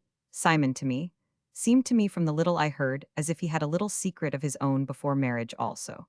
But I managed to get away from her, and soon overtook Frank. We got into a cab together, and away we drove to some lodgings he had taken in Gordon Square, and that was my true wedding after all those years of waiting. Frank had been a prisoner among the Apache, had escaped, came on to Frisco, found that I had given him up for dead and had gone to England, followed me there, and had come upon me at last on the very morning of my second wedding. I saw it in a paper, explained the American. It gave the name and the church, but not where the lady lived. Then we had a talk as to what we should do, and Frank was all for openness.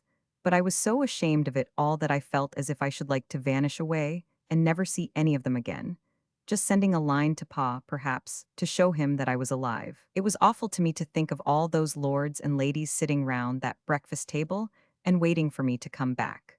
So Frank took my wedding clothes and things and made a bundle of them, so that I should not be traced, and dropped them away somewhere where no one could find them. It is likely that we should have gone on to Paris tomorrow, only that this good gentleman, Mr. Holmes, came round to us this evening, though how he found us is more than I can think, and he showed us very clearly and kindly that I was wrong and that Frank was right, and that we should be putting ourselves in the wrong if we were so secret. Then he offered to give us a chance of talking to Lord St. Simon alone, and so we came right away round to his rooms at once. Now, Robert, you have heard it all, and I am very sorry if I have given you pain, and I hope that you do not think very meanly of me. Lord St. Simon had by no means relaxed his rigid attitude, but had listened with a frowning brow and a compressed lip to this long narrative. "Excuse me," he said, "but it is not my custom to discuss my most intimate personal affairs in this public manner." "Then you won't forgive me? You won't shake hands before I go?" "Oh, certainly, if it would give you any pleasure." He put out his hand and coldly grasped that which she extended to him. "I had hoped," suggested Holmes, "that you would have joined us in a friendly supper." "I think that there you ask a little too much," responded his lordship. "I may be forced to acquiesce in these recent developments, but I can hardly be expected to make merry over them. I think that with your permission I will now wish you all a very good night." He included us all in a sweeping bow and stalked out of the room. "Then I trust that you at least will honor me with your company," said Sherlock Holmes. "It is always a joy to meet an American, Mr. Moulton, for I am one of those who believe that the folly of a monarch and the blundering of a minister in far-gone years will not prevent our children from being some day citizens of the same world-wide country under a flag, which shall be a quartering of the Union Jack with the stars and stripes." "The case has been an interesting one," remarked Holmes when our visitors had left us, "because it serves to show very clearly how simple the explanation may be of an affair which at first sight seems to be almost inexplicable. Nothing could be more natural than the sequence of events as narrated by this lady, and nothing stranger than the result when viewed, for instance, by Mr. Lestrade of Scotland Yard." "You were not yourself at fault at all, then?"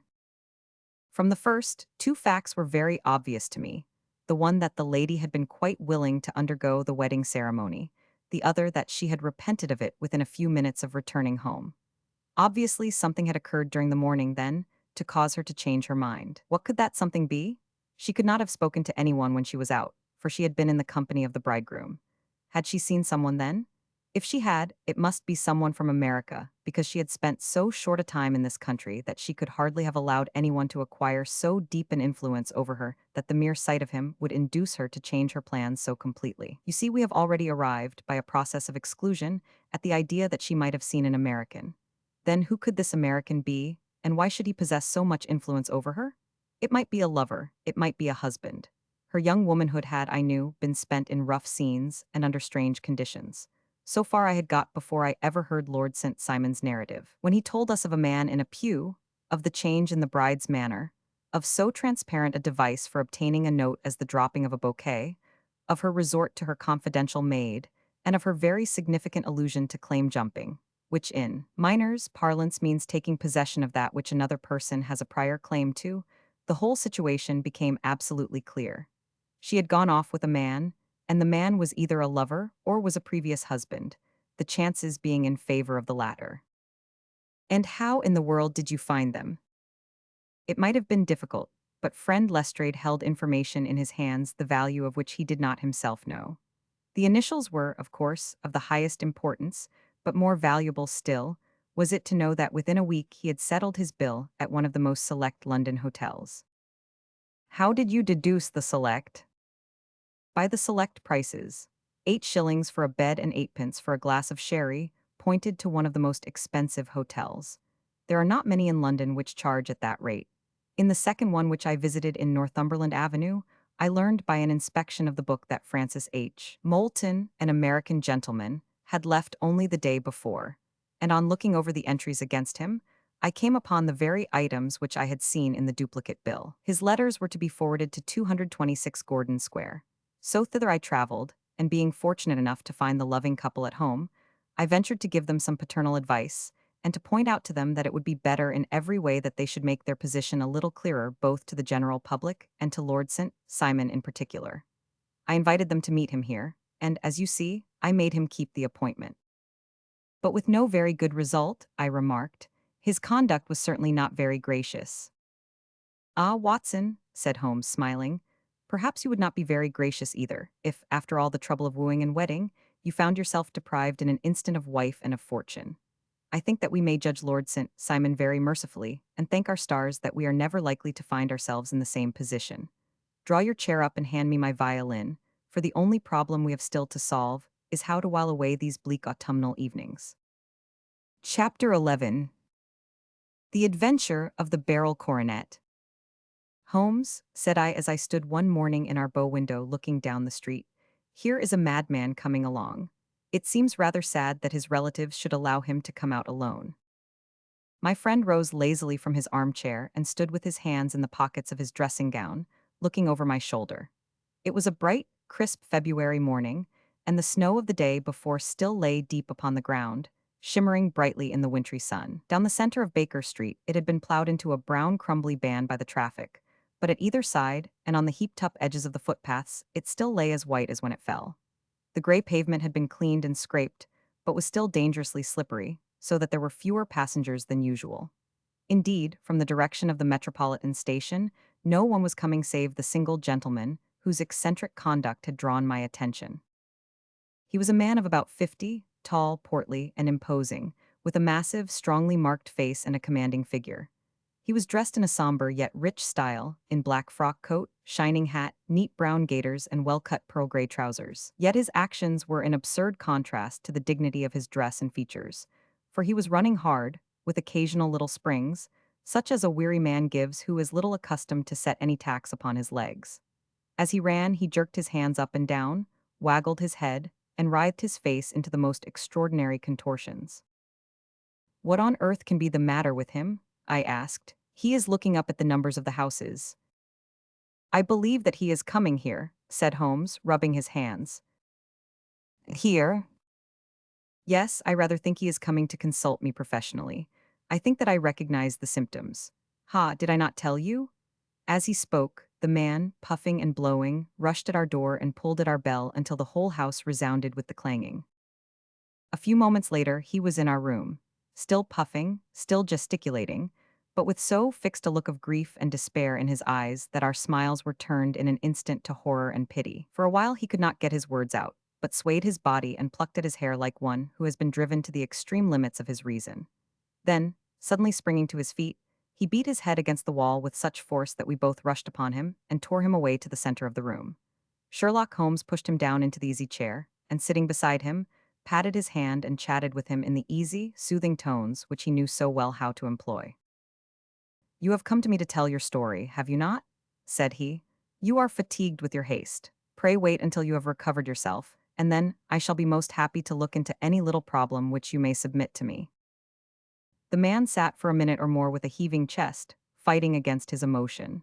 Then he passed his handkerchief over his brow, set his lips tight, and turned his face towards us.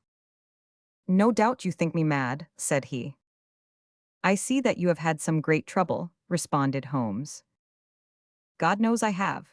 A trouble which is enough to unseat my reason, so sudden and so terrible is it. Public disgrace I might have faced, although I am a man whose character has never yet borne a stain. Private affliction also is the lot of every man, but the two coming together, and in so frightful a form, have been enough to shake my very soul. Besides, it is not I alone. The very noblest in the land may suffer unless some way be found out of this horrible affair." "Pray compose yourself, sir," said Holmes, "and let me have a clear account of who you are and what it is that has befallen you." "My name," answered our visitor, "is probably familiar to your ears. I am Alexander Holder, of the banking firm of Holder and Stevenson, of Threadneedle Street." The name was indeed well known to us as belonging to the senior partner in the second largest private banking concern in the City of London. What could have happened, then, to bring one of the foremost citizens of London to this most pitiable pass? We waited, all curiosity, until with another effort he braced himself to tell his story. "I feel that time is of value," said he. "That is why I hastened here when the police inspector suggested that I should secure your cooperation. I came to Baker Street by the Underground and hurried from there on foot, for the cabs go slowly through the snow. That is why I was so out of breath, for I am a man who takes very little exercise. I feel better now, and I will put the facts before you as shortly and yet as clearly as I can. It is, of course, well known to you that, in a successful banking business, as much depends upon our being able to find remunerative investments for our funds as upon our increasing our connection and the number of our depositors. One of our most lucrative means of laying out money is in the shape of loans, where the security is unimpeachable. We have done a good deal in this direction during the last few years, and there are many noble families to whom we have advanced large sums upon the security of their pictures, libraries, or plate. Yesterday morning, I was seated in my office at the bank when a card was brought in to me by one of the clerks. I started when I saw the name, for it was that of none other than, well, perhaps even to you I had better say no more than that it was a name which is a household word all over the earth, one of the highest, noblest, most exalted names in England. I was overwhelmed by the honor and attempted, when he entered, to say so, but he plunged at once into business with the air of a man who wishes to hurry quickly through a disagreeable task. "Mr. Holder," said he, "I have been informed that you are in the habit of advancing money." "The firm does so when the security is good," I answered. "It is absolutely essential to me," said he, "that I should have £50,000 at once. I could, of course, borrow so trifling a sum 10 times over from my friends, but I much prefer to make it a matter of business and to carry out that business myself. In my position, you can readily understand that it is unwise to place one's self under obligations." "For how long, may I ask, do you want this sum?" I asked. "Next Monday I have a large sum due to me, and I shall then most certainly repay what you advance, with whatever interest you think it right to charge. But it is very essential to me that the money should be paid at once. I should be happy to advance it without further parley from my own private purse," said I, "were it not that the strain would be rather more than it could bear. If, on the other hand, I am to do it in the name of the firm, then in justice to my partner, I must insist that, even in your case, every business-like precaution should be taken." "I should much prefer to have it so," said he, raising up a square, black morocco case which he had laid beside his chair. "You have doubtless heard of the barrel coronet?" "One of the most precious public possessions of the empire," said I. "Precisely." He opened the case, and there, embedded in soft, flesh-colored velvet, lay the magnificent piece of jewelry which he had named. There are 39 enormous barrels, said he, and the price of the gold chasing is incalculable. The lowest estimate would put the worth of the coronet at double the sum which I have asked. I am prepared to leave it with you as my security. I took the precious case into my hands and looked in some perplexity from it to my illustrious client. You doubt its value? He asked. Not at all, I only doubt the propriety of my leaving it. You may set your mind at rest about that. I should not dream of doing so were it not absolutely certain that I should be able in 4 days to reclaim it. It is a pure matter of form. Is the security sufficient? Sample. You understand, Mr. Holder, that I am giving you a strong proof of the confidence which I have in you, founded upon all that I have heard of you. I rely upon you not only to be discreet and to refrain from all gossip upon the matter, but above all, to preserve this coronet with every possible precaution, because I need not say that a great public scandal would be caused if any harm were to befall it. Any injury to it would be almost as serious as its complete loss, for there are no barrels in the world to match these, and it would be impossible to replace them. I leave it with you, however, with every confidence, and I shall call for it in person on Monday morning. Seeing that my client was anxious to leave, I said no more, but, calling for my cashier, I ordered him to pay over £51,000 notes. When I was alone once more, however, with the precious case lying upon the table in front of me, I could not but think with some misgivings of the immense responsibility which it entailed upon me. There could be no doubt that, as it was a national possession, a horrible scandal would ensue if any misfortune should occur to it. I already regretted having ever consented to take charge of it.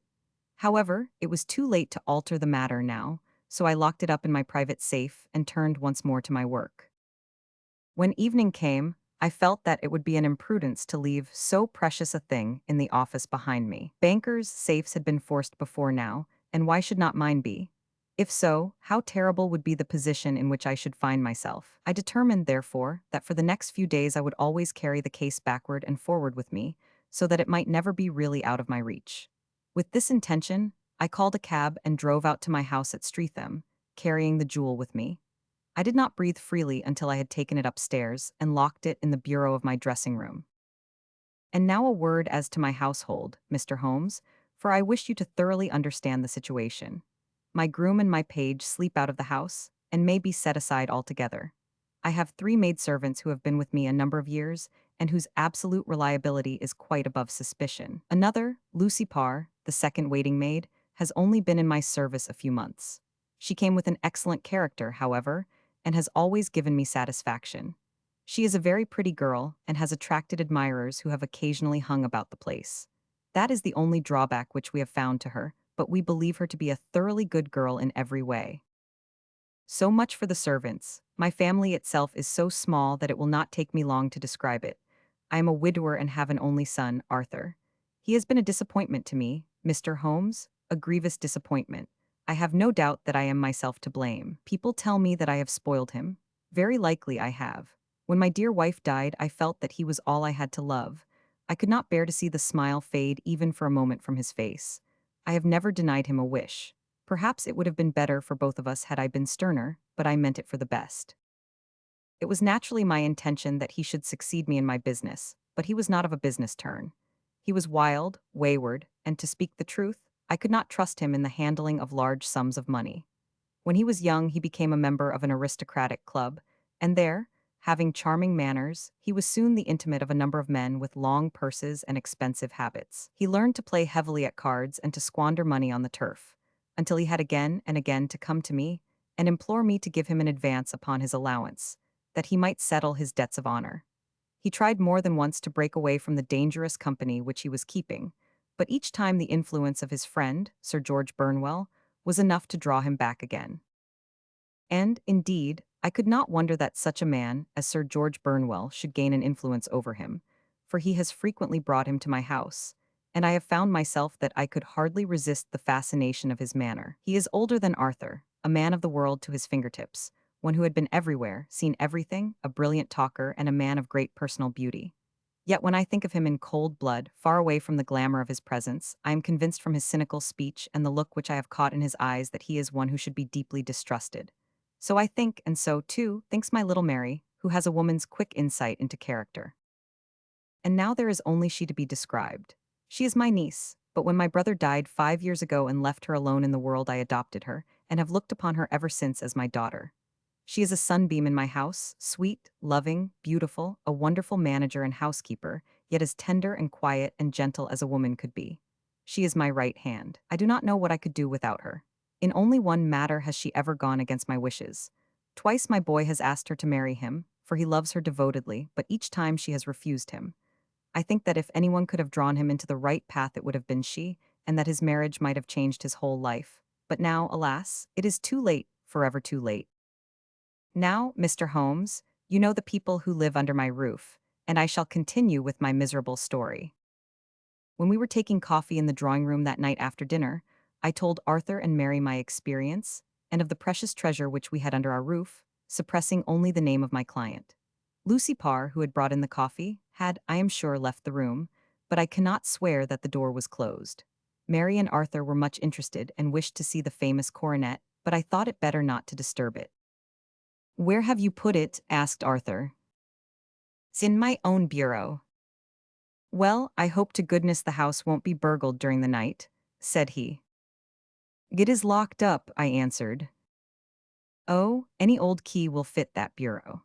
When I was a youngster, I have opened it myself with the key of the box-room cupboard."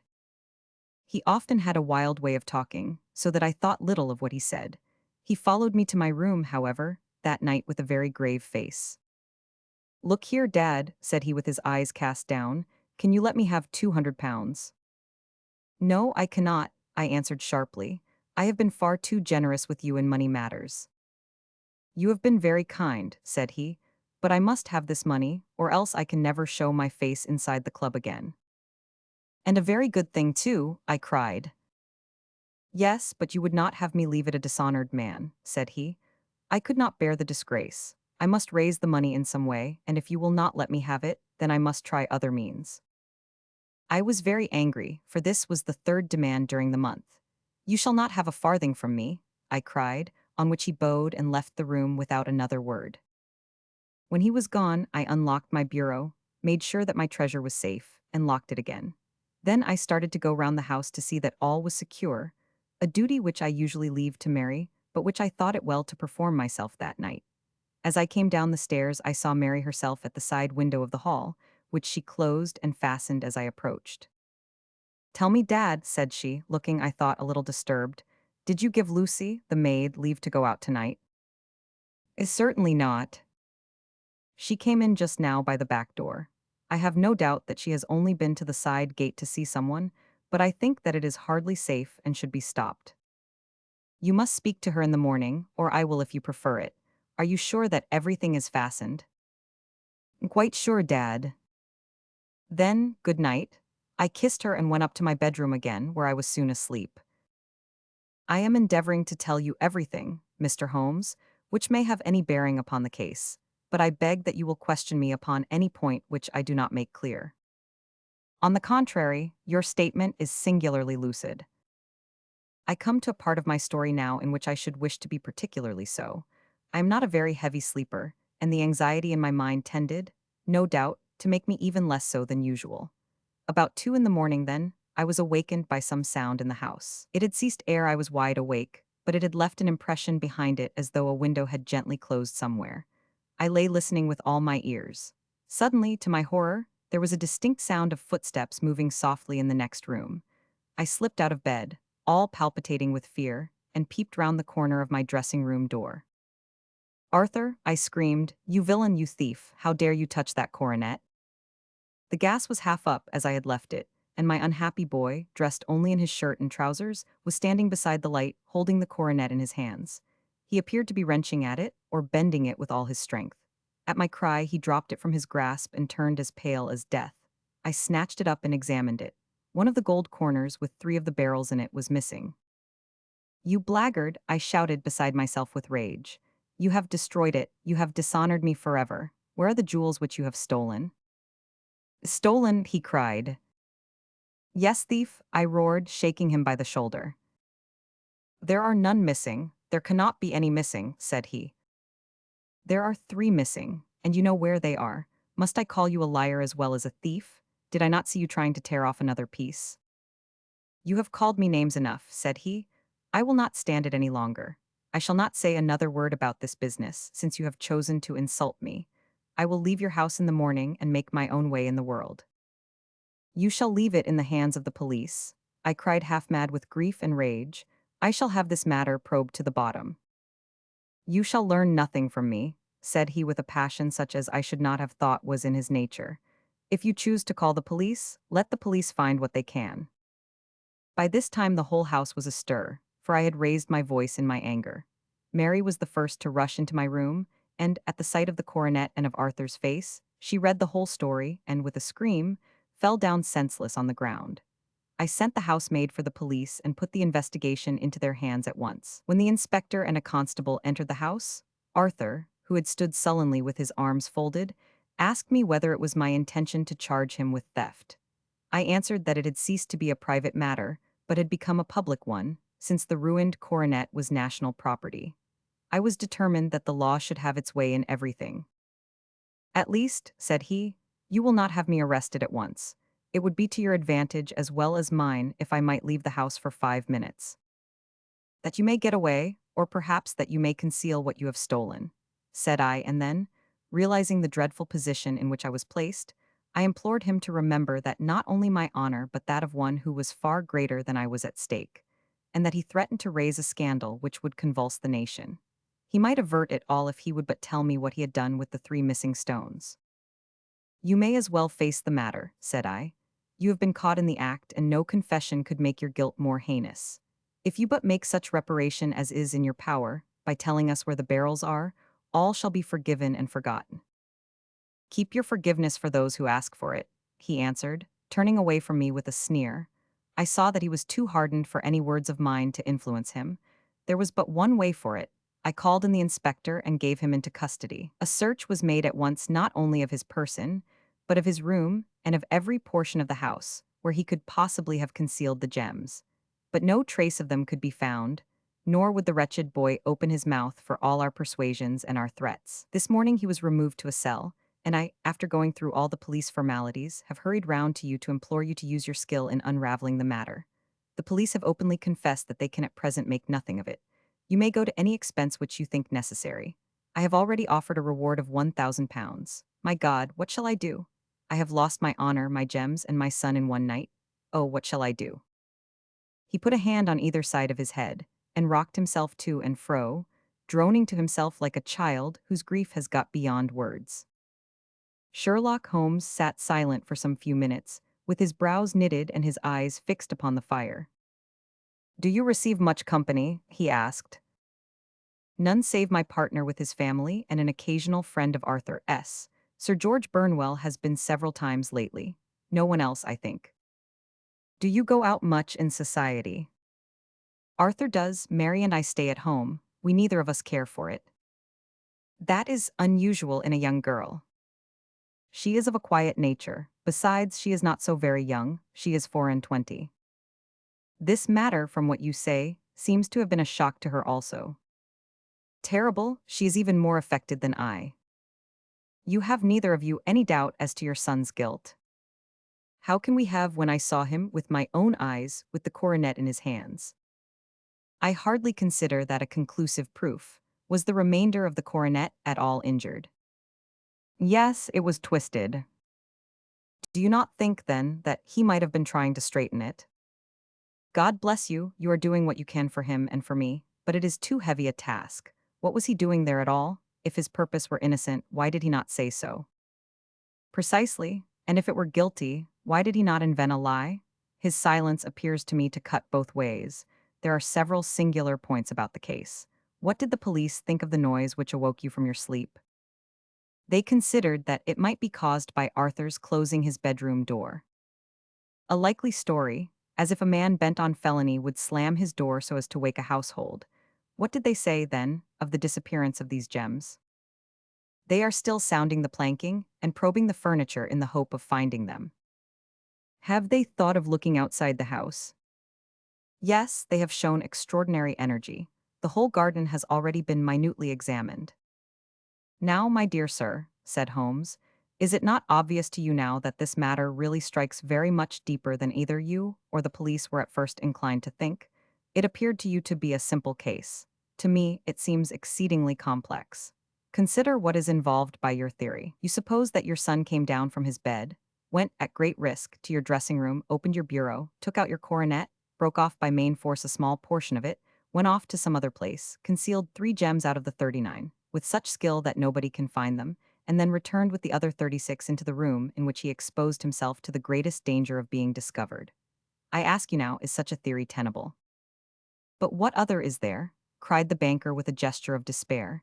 If his motives were innocent, why does he not explain them? It is our task to find that out, replied Holmes.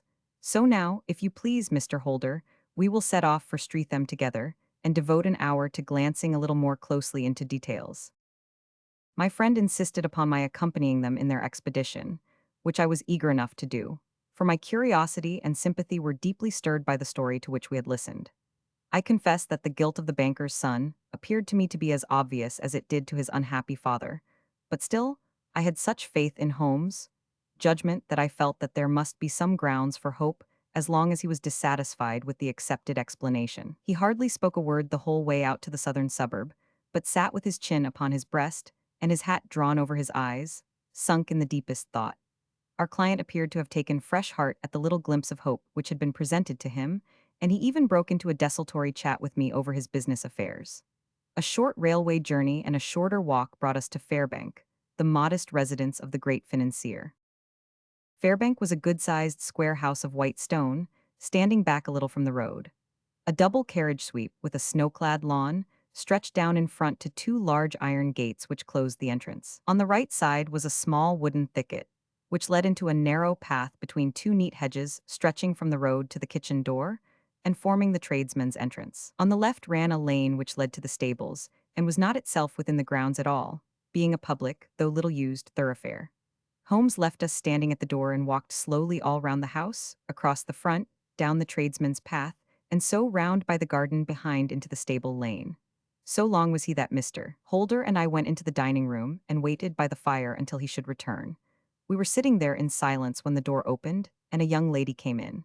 She was rather above the middle height, slim, with dark hair and eyes, which seemed the darker against the absolute pallor of her skin. I do not think that I have ever seen such deadly paleness in a woman's face. Her lips, too, were bloodless, but her eyes were flushed with crying. As she swept silently into the room, she impressed me with a greater sense of grief than the banker had done in the morning, and it was the more striking in her as she was evidently a woman of strong character, with immense capacity for self-restraint. Disregarding my presence, she went straight to her uncle and passed her hand over his head with a sweet womanly caress. "You have given orders that Arthur should be liberated, have you not, Dad?" she asked. "No, no, my girl, the matter must be probed to the bottom. But I am so sure that he is innocent. You know what woman's instincts are. I know that he has done no harm, and that you will be sorry for having acted so harshly." "Why is he silent, then, if he is innocent?" "Who knows? Perhaps because he was so angry that you should suspect him." "How could I help suspecting him, when I actually saw him with the coronet in his hand?" "Oh, but he had only picked it up to look at it. Oh, do take my word for it that he is innocent. Let the matter drop and say no more. It is so dreadful to think of our dear Arthur in prison." "I shall never let it drop until the gems are found. Never, Mary. Your affection for Arthur blinds you as to the awful consequences to me. Far from hushing the thing up, I have brought a gentleman down from London to inquire more deeply into it." "This gentleman?" she asked, facing round to me. "No, his friend. He wished us to leave him alone. He is round in the stable lane now." "The stable lane?" She raised her dark eyebrows. "What can he hope to find there? Ah, this, I suppose, is he. I trust, sir, that you will succeed in proving what I feel sure is the truth, that my cousin Arthur is innocent of this crime." "I fully share your opinion, and I trust with you that we may prove it," returned Holmes, going back to the mat to knock the snow from his shoes. "I believe I have the honor of addressing Miss Mary Holder. Might I ask you a question or two?" "Pray do, sir, if it may help to clear this horrible affair up." "You heard nothing yourself last night?" "Nothing, until my uncle here began to speak loudly. I heard that and I came down." "You shut up the windows and doors the night before. Did you fasten all the windows? Yes. Were they all fastened this morning? Yes. You have a maid who has a sweetheart? I think that you remarked to your uncle last night that she had been out to see him. Yes, and she was the girl who waited in the drawing room, and who may have heard uncle's remarks about the coronet. I see, you infer that she may have gone out to tell her sweetheart, and that the two may have planned the robbery. But what is the good of all these vague theories? Cried the banker impatiently, when I have told you that I saw Arthur with the coronet in his hands. Wait a little, Mr. Holder, we must come back to that. About this girl, Miss Holder, you saw her return by the kitchen door, I presume? Yes, when I went to see if the door was fastened for the night, I met her slipping in. I saw the man, too, in the gloom. Do you know him? Oh, yes, he is the greengrocer who brings our vegetables round. His name is Francis Prosper. He stood, said Holmes, to the left of the door, that is to say, farther up the path than is necessary to reach the door. Yes, he did. And he is a man with a wooden leg. Something like fear sprang up in the young lady's expressive black eyes. Why, you are like a magician, said she. How do you know that? She smiled, but there was no answering smile in Holmes' thin, eager face. I should be very glad now to go upstairs, said he. I shall probably wish to go over the outside of the house again. Perhaps I had better take a look at the lower windows before I go up. He walked swiftly round from one to the other, pausing only at the large one which looked from the hall onto the stable lane. This he opened, and made a very careful examination of the sill with his powerful magnifying lens. Now we shall go upstairs, said he at last. The banker's dressing room was a plainly furnished little chamber, with a gray carpet, a large bureau, and a long mirror. Holmes went to the bureau first and looked hard at the lock. Which key was used to open it? He asked. That which my son himself indicated, that of the cupboard of the lumber room. Have you it here?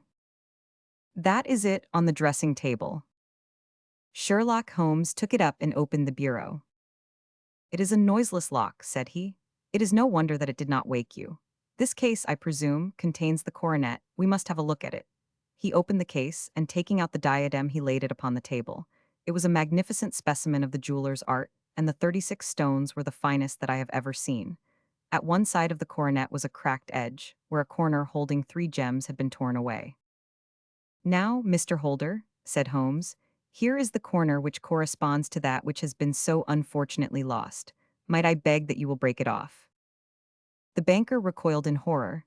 I should not dream of trying, said he. Then I will. Holmes suddenly bent his strength upon it, but without result. I feel it give a little, said he, but though I am exceptionally strong in the fingers, it would take me all my time to break it. An ordinary man could not do it. Now, what do you think would happen if I did break it, Mr. Holder? There would be a noise like a pistol shot. Do you tell me that all this happened within a few yards of your bed, and that you heard nothing of it? I do not know what to think, it is all dark to me. But perhaps it may grow lighter as we go. What do you think, Miss Holder? I confess that I still share my uncle's perplexity. Your son had no shoes or slippers on when you saw him. He had nothing on save only his trousers and shirt. Thank you, we have certainly been favored with extraordinary luck during this inquiry, and it will be entirely our own fault if we do not succeed in clearing the matter up. With your permission, Mr. Holder, I shall now continue my investigations outside. He went alone, at his own request, for he explained that any unnecessary footmarks might make his task more difficult. For an hour or more he was at work, returning at last with his feet heavy with snow, and his features as inscrutable as ever. I think that I have seen now all that there is to see, Mr. Holder, said he. I can serve you best by returning to my rooms. But the gems, Mr. Holmes, where are they? I cannot tell. The banker wrung his hands. I shall never see them again, he cried, and my son, you give me hopes. My opinion is in no way altered. Then, for God's sake, what was this dark business which was acted in my house last night? If you can call upon me at my Baker Street rooms tomorrow morning between 9 and 10, I shall be happy to do what I can to make it clearer. I understand that you give me carte blanche to act for you, provided only that I get back the gems, and that you place no limit on the sum I may draw. I would give my fortune to have them back. Very good, I shall look into the matter between this and then. Goodbye, it is just possible that I may have to come over here again before evening. It was obvious to me that my companion's mind was now made up about the case, although what his conclusions were was more than I could even dimly imagine. Several times during our homeward journey, I endeavored to sound him upon the point, but he always glided away to some other topic, until at last I gave it over in despair. It was not yet 3 when we found ourselves in our rooms once more. He hurried to his chamber and was down again in a few minutes dressed as a common loafer. With his collar turned up, his shiny, seedy coat, his red cravat, and his worn boots, he was a perfect sample of the class. I think that this should do, said he, glancing into the glass above the fireplace. I only wish that you could come with me, Watson, but I fear that it won't do. I may be on the trail in this matter, or I may be following a will-o'-the-wisp, but I shall soon know which it is. I hope that I may be back in a few hours. He cut a slice of beef from the joint upon the sideboard, sandwiched it between 2 rounds of bread, and thrusting this rude meal into his pocket, he started off upon his expedition. I had just finished my tea when he returned, evidently in excellent spirits, swinging an old elastic-sided boot in his hand. He chucked it down into a corner and helped himself to a cup of tea. I only looked in as I passed, said he. I am going right on. Where to? Oh, to the other side of the West End. It may be some time before I get back. Don't wait up for me in case I should be late. How are you getting on? Oh, so, nothing to complain of. I have been out to Streatham since I saw you last, but I did not call at the house. It is a very sweet little problem, and I would not have missed it for a good deal. However, I must not sit gossiping here, but must get these disreputable clothes off and return to my highly respectable self. I could see by his manner that he had stronger reasons for satisfaction than his words alone would imply. His eyes twinkled, and there was even a touch of color upon his sallow cheeks. He hastened upstairs, and a few minutes later I heard the slam of the hall door, which told me that he was off once more upon his congenial hunt. I waited until midnight, but there was no sign of his return, so I retired to my room. It was no uncommon thing for him to be away for days and nights on end when he was hot upon a scent, so that his lateness caused me no surprise. I do not know at what hour he came in, but when I came down to breakfast in the morning there, he was with a cup of coffee in one hand and the paper in the other, as fresh and trim as possible. You will excuse my beginning without you, Watson, said he, but you remember that our client has rather an early appointment this morning. Why, it is after 9 now, I answered. I should not be surprised if that were he. I thought I heard a ring. It was, indeed, our friend the financier. I was shocked by the change which had come over him, for his face, which was naturally of a broad and massive mold, was now pinched and fallen in, while his hair seemed to me at least a shade whiter. He entered with a weariness and lethargy, which was even more painful than his violence of the morning before, and he dropped heavily into the armchair which I pushed forward for him. I do not know what I have done to be so severely tried, said he. Only 2 days ago I was a happy and prosperous man, without a care in the world. Now I am left to a lonely and dishonored age. One sorrow comes close upon the heels of another. My niece Mary has deserted me. Deserted you? Yes, her bed this morning had not been slept in, her room was empty, and a note for me lay upon the hall table. I had said to her last night, in sorrow and not in anger, that if she had married my boy all might have been well with him. Perhaps it was thoughtless of me to say so.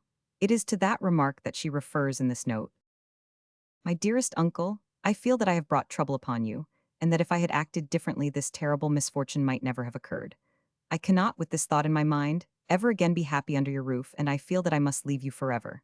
Do not worry about my future, for that is provided for, and above all, do not search for me, for it will be fruitless labor and an ill service to me.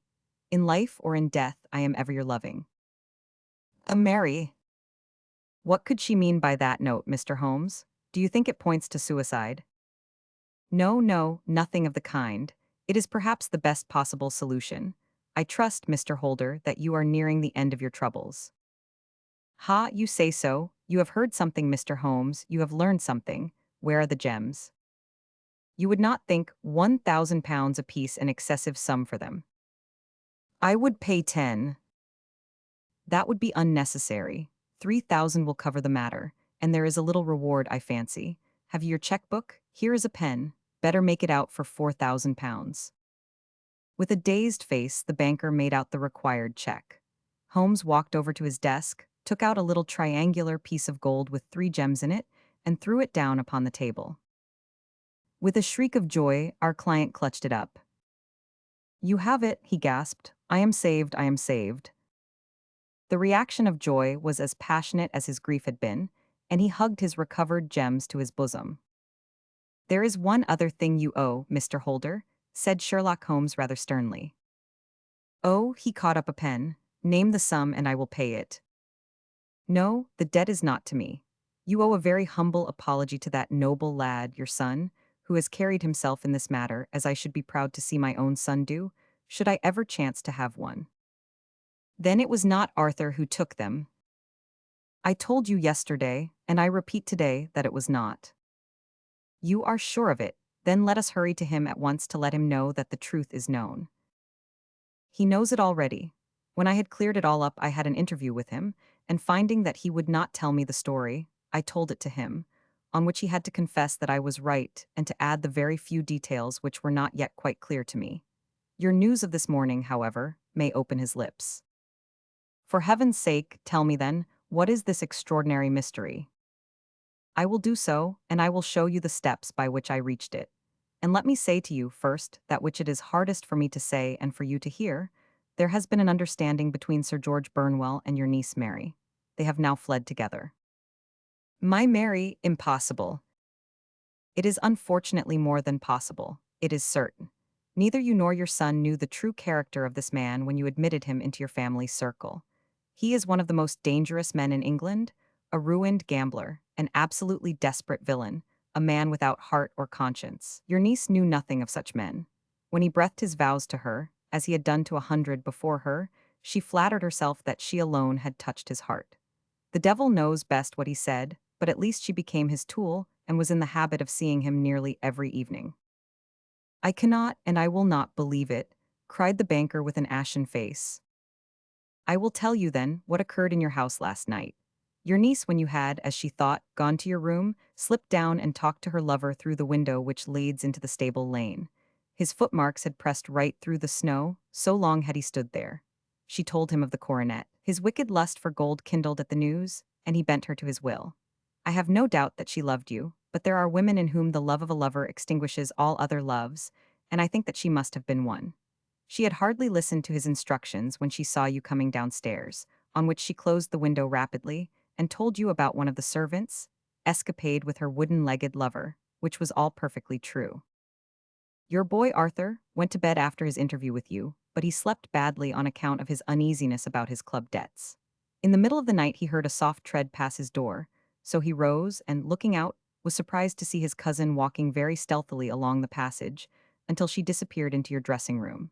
Petrified with astonishment, the lad slipped on some clothes and waited there in the dark to see what would come of this strange affair. Presently she emerged from the room again, and in the light of the passage lamp your son saw that she carried the precious coronet in her hands.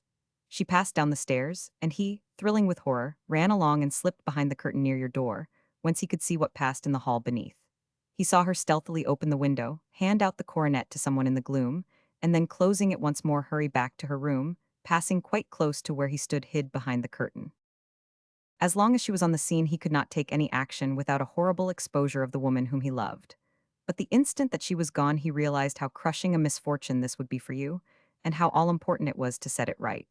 He rushed down, just as he was, in his bare feet, opened the window, sprang out into the snow, and ran down the lane, where he could see a dark figure in the moonlight. Sir George Burnwell tried to get away, but Arthur caught him, and there was a struggle between them, your lad tugging at one side of the coronet, and his opponent at the other.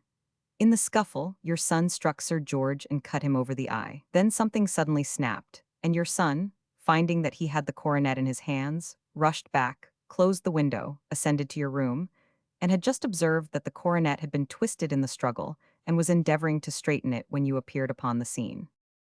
"Is it possible?" gasped the banker. You then roused his anger by calling him names at a moment when he felt that he had deserved your warmest thanks. He could not explain the true state of affairs without betraying one who certainly deserved little enough consideration at his hands. He took the more chivalrous view, however, and preserved her secret. "And that was why she shrieked and fainted when she saw the coronet," cried Mr. Holder. "Oh, my God, what a blind fool I have been! and his asking to be allowed to go out for 5 minutes. The dear fellow wanted to see if the missing piece were at the scene of the struggle. How cruelly I have misjudged him. When I arrived at the house, continued Holmes, I at once went very carefully round it to observe if there were any traces in the snow which might help me. I knew that none had fallen since the evening before, and also that there had been a strong frost to preserve impressions. I passed along the tradesman's path, but found it all trampled down and indistinguishable. Just beyond it, however, at the far side of the kitchen door, a woman had stood and talked with a man, whose round impressions on one side showed that he had a wooden leg. I could even tell that they had been disturbed, for the woman had run back swiftly to the door, as was shown by the deep toe and light heel marks, while wooden leg had waited a little, and then had gone away. I thought at the time that this might be the maid and her sweetheart, of whom you had already spoken to me, and inquiry showed it was so. I passed round the garden without seeing anything more than random tracks, which I took to be the police. But when I got into the stable lane, a very long and complex story was written in the snow in front of me. There was a double line of tracks of a booted man, and a second double line which I saw with delight belonged to a man with naked feet. I was at once convinced from what you had told me that the latter was your son. The first had walked both ways, but the other had run swiftly, and as his tread was marked in places over the depression of the boot, it was obvious that he had passed after the other. I followed them up and found they led to the hall window, where Boots had worn all the snow away while waiting. Then I walked to the other end, which was 100 yards or more down the lane. I saw where Boots had faced round, where the snow was cut up as though there had been a struggle, and finally, where a few drops of blood had fallen, to show me that I was not mistaken. Boots had then run down the lane, and another little smudge of blood showed that it was he who had been hurt. When he came to the high road at the other end, I found that the pavement had been cleared, so there was an end to that clue. On entering the house, however, I examined, as you remember, the sill and framework of the hall window with my lens, and I could at once see that someone had passed out. I could distinguish the outline of an instep where the wet foot had been placed in coming in. I was then beginning to be able to form an opinion as to what had occurred. A man had waited outside the window. Someone had brought the gems. The deed had been overseen by your son. He had pursued the thief, had struggled with him. They had each tugged at the coronet, their united strength causing injuries which neither alone could have effected.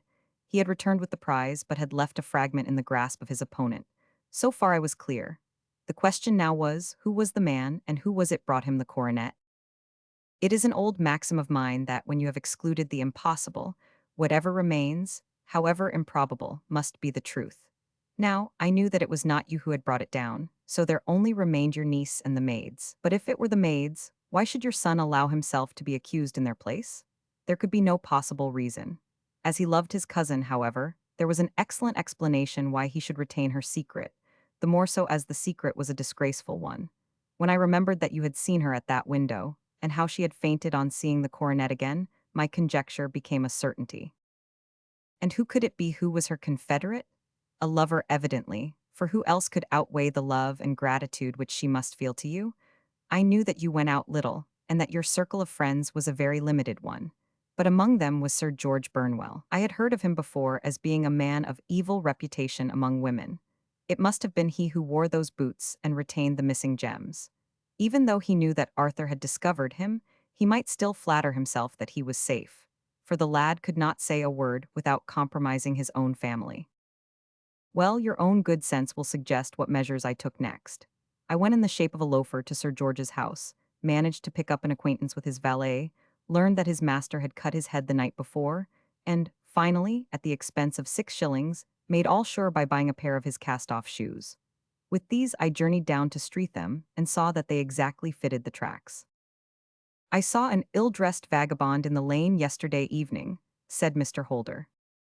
"Precisely. It was I found that I had my man, so I came home and changed my clothes. It was a delicate part which I had to play then, for I saw that a prosecution must be avoided to avert scandal, and I knew that so astute a villain would see that our hands were tied in the matter. I went and saw him. At first, of course, he denied everything.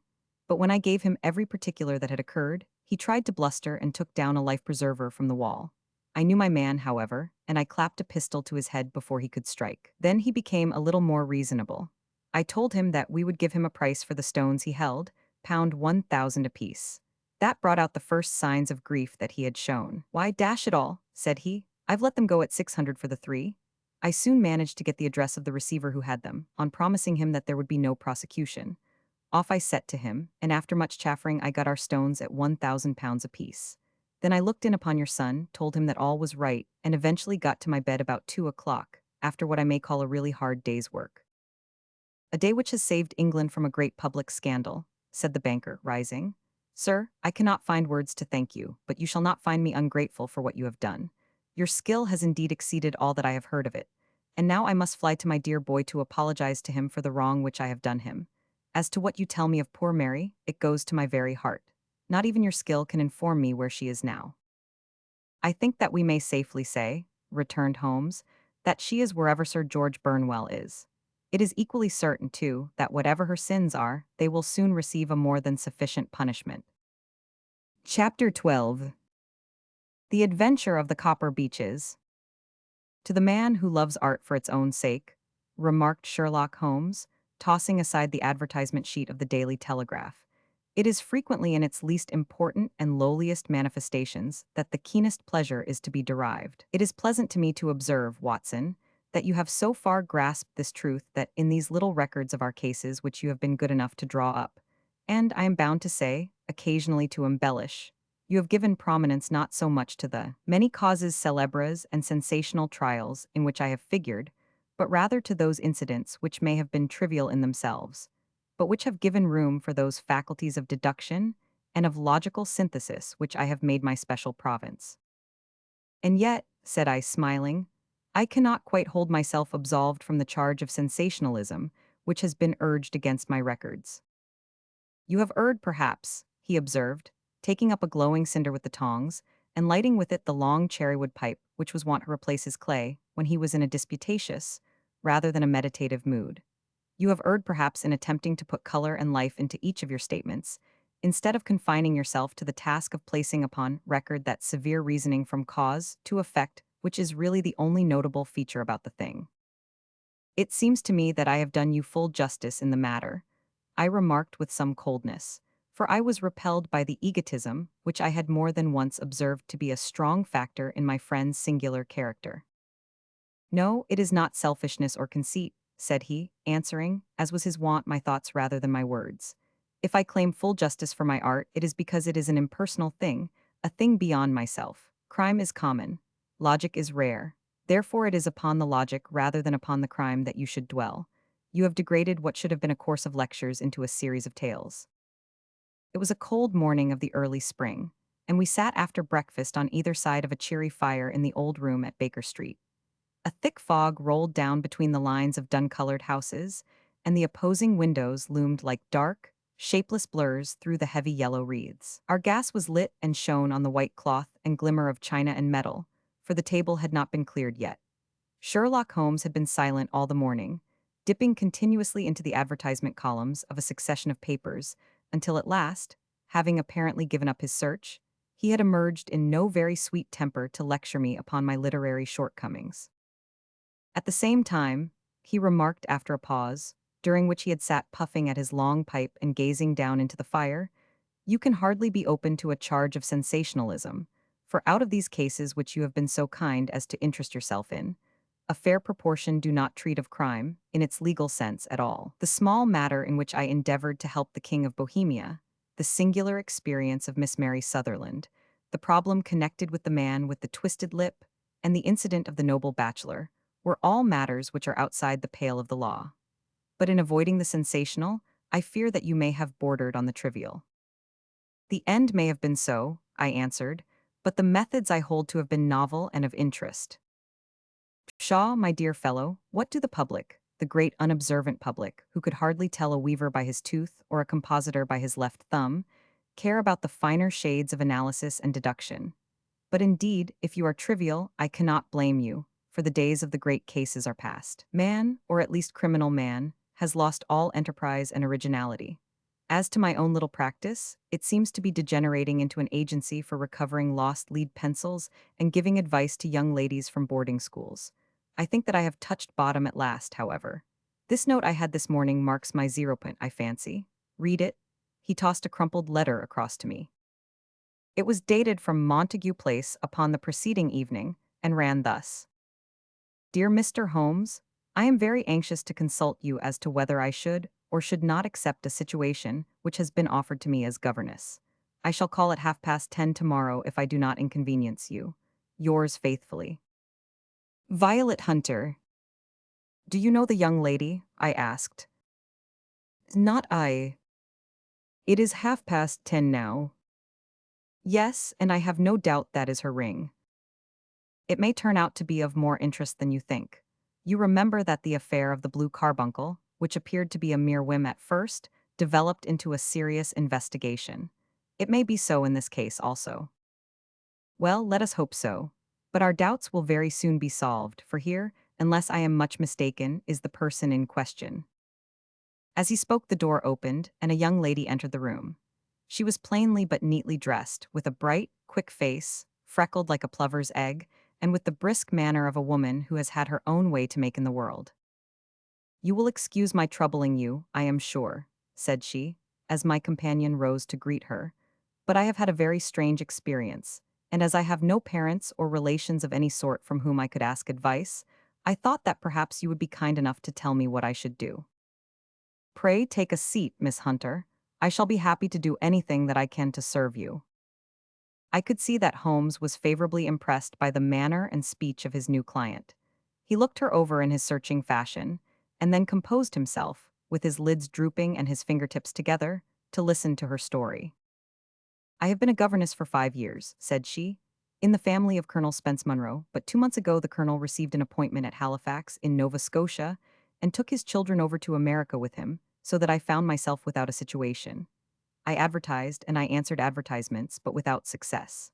At last the little money which I had saved began to run short, and I was at my wits' end as to what I should do.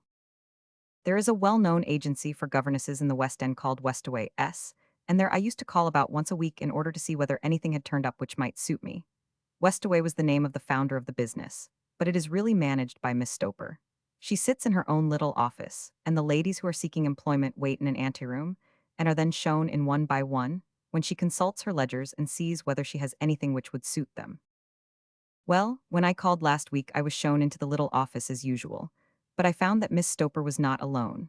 A prodigiously stout man with a very smiling face and a great heavy chin, which rolled down in fold upon fold over his throat, sat at her elbow with a pair of glasses on his nose, looking very earnestly at the ladies who entered. As I came in, he gave quite a jump in his chair and turned quickly to Miss Stoper. That will do, said he. I could not ask for anything better. Capital, capital. He seemed quite enthusiastic and rubbed his hands together in the most genial fashion. He was such a comfortable-looking man that it was quite a pleasure to look at him. You are looking for a situation, miss? He asked. Yes, sir. As governess. Yes, sir. And what salary do you ask? I had £4 a month in my last place with Colonel Spence Munro. Oh, tut, tut, sweating, rank sweating, he cried, throwing his fat hands out into the air like a man who is in a boiling passion. How could anyone offer so pitiful a sum to a lady with such attractions and accomplishments? My accomplishments, sir, may be less than you imagine, said I, a little French, a little German, music and drawing. Tut, tut, he cried. This is all quite beside the question. The point is, have you or have you not the bearing and deportment of a lady? There it is in a nutshell. If you have not, you are not fitted for the rearing of a child who may some day play a considerable part in the history of the country. But if you have, why then, how could any gentleman ask you to condescend to accept anything under the 3 figures? Your salary with me, madam, would commence at £100 a year. You may imagine, Mr. Holmes, that to me, destitute as I was, such an offer seemed almost too good to be true. The gentleman, however, seeing perhaps the look of incredulity upon my face, opened a pocketbook and took out a note. It is also my custom, said he, smiling in the most pleasant fashion until his eyes were just 2 little shining slits amid the white creases of his face, to advance to my young ladies half their salary beforehand, so that they may meet any little expenses of their journey and their wardrobe. It seemed to me that I had never met so fascinating and so thoughtful a man. As I was already in debt to my tradesmen, the advance was a great convenience, and yet there was something unnatural about the whole transaction which made me wish to know a little more before I quite committed myself. May I ask where you live, sir? Said I. Hampshire, charming rural place. The Copper Beeches, 5 miles on the far side of Winchester. It is the most lovely country, my dear young lady, and the dearest old country house. And my duties, sir, I should be glad to know what they would be. One child, one dear little romper just 6 years old. Oh, if you could see him killing cockroaches with a slipper. Smack, smack, smack, 3 gone before you could wink. He leaned back in his chair and laughed his eyes into his head again. I was a little startled at the nature of the child's amusement, but the father's laughter made me think that perhaps he was joking. My sole duties then, I asked, are to take charge of a single child. No, no, not the soul, not the soul, my dear young lady, he cried. Your duty would be, as I am sure your good sense would suggest, to obey any little commands my wife might give, provided always that they were such commands as a lady might with propriety obey. You see no difficulty, ha? I should be happy to make myself useful. Quite so, in dress now, for example. We are fatty people, you know, fatty but kind-hearted. If you were asked to wear any dress which we might give you, you would not object to our little whim. Heh. No, said I, considerably astonished at his words. Or to sit here, or sit there, that would not be offensive to you. So no. Or to cut your hair quite short before you come to us. I could hardly believe my ears. As you may observe, Mr. Holmes, my hair is somewhat luxuriant and of a rather peculiar tint of chestnut. It has been considered artistic. I could not dream of sacrificing it in this offhand fashion. I am afraid that that is quite impossible, said I. He had been watching me eagerly out of his small eyes, and I could see a shadow pass over his face as I spoke. I am afraid that it is quite essential, said he. It is a little fancy of my wife's and ladies' fancies. You know, madam, ladies' fancies must be consulted, and so you won't cut your hair. No, sir, I really could not, I answered firmly. Ah, very well, then that quite settles the matter. It is a pity, because in other respects you would really have done very nicely. In that case, Miss Stoper, I had best inspect a few more of your young ladies. The manageress had sat all this while busy with her papers, without a word to either of us. But she glanced at me now, with so much annoyance upon her face, that I could not help suspecting that she had lost a handsome commission through my refusal. Do you desire your name to be kept upon the books? She asked. If you please, Miss Stoper. Well, really, it seems rather useless, since you refuse the most excellent offers in this fashion, said she sharply. You can hardly expect us to exert ourselves to find another such opening for you. Good day to you, Miss Hunter. She struck a gong upon the table, and I was shown out by the page. Well, Mr. Holmes, when I got back to my lodgings and found little enough in the cupboard, and 2 or 3 bills upon the table, I began to ask myself whether I had not done a very foolish thing. After all, if these people had strange fads and expected obedience on the most extraordinary matters, they were at least ready to pay for their eccentricity.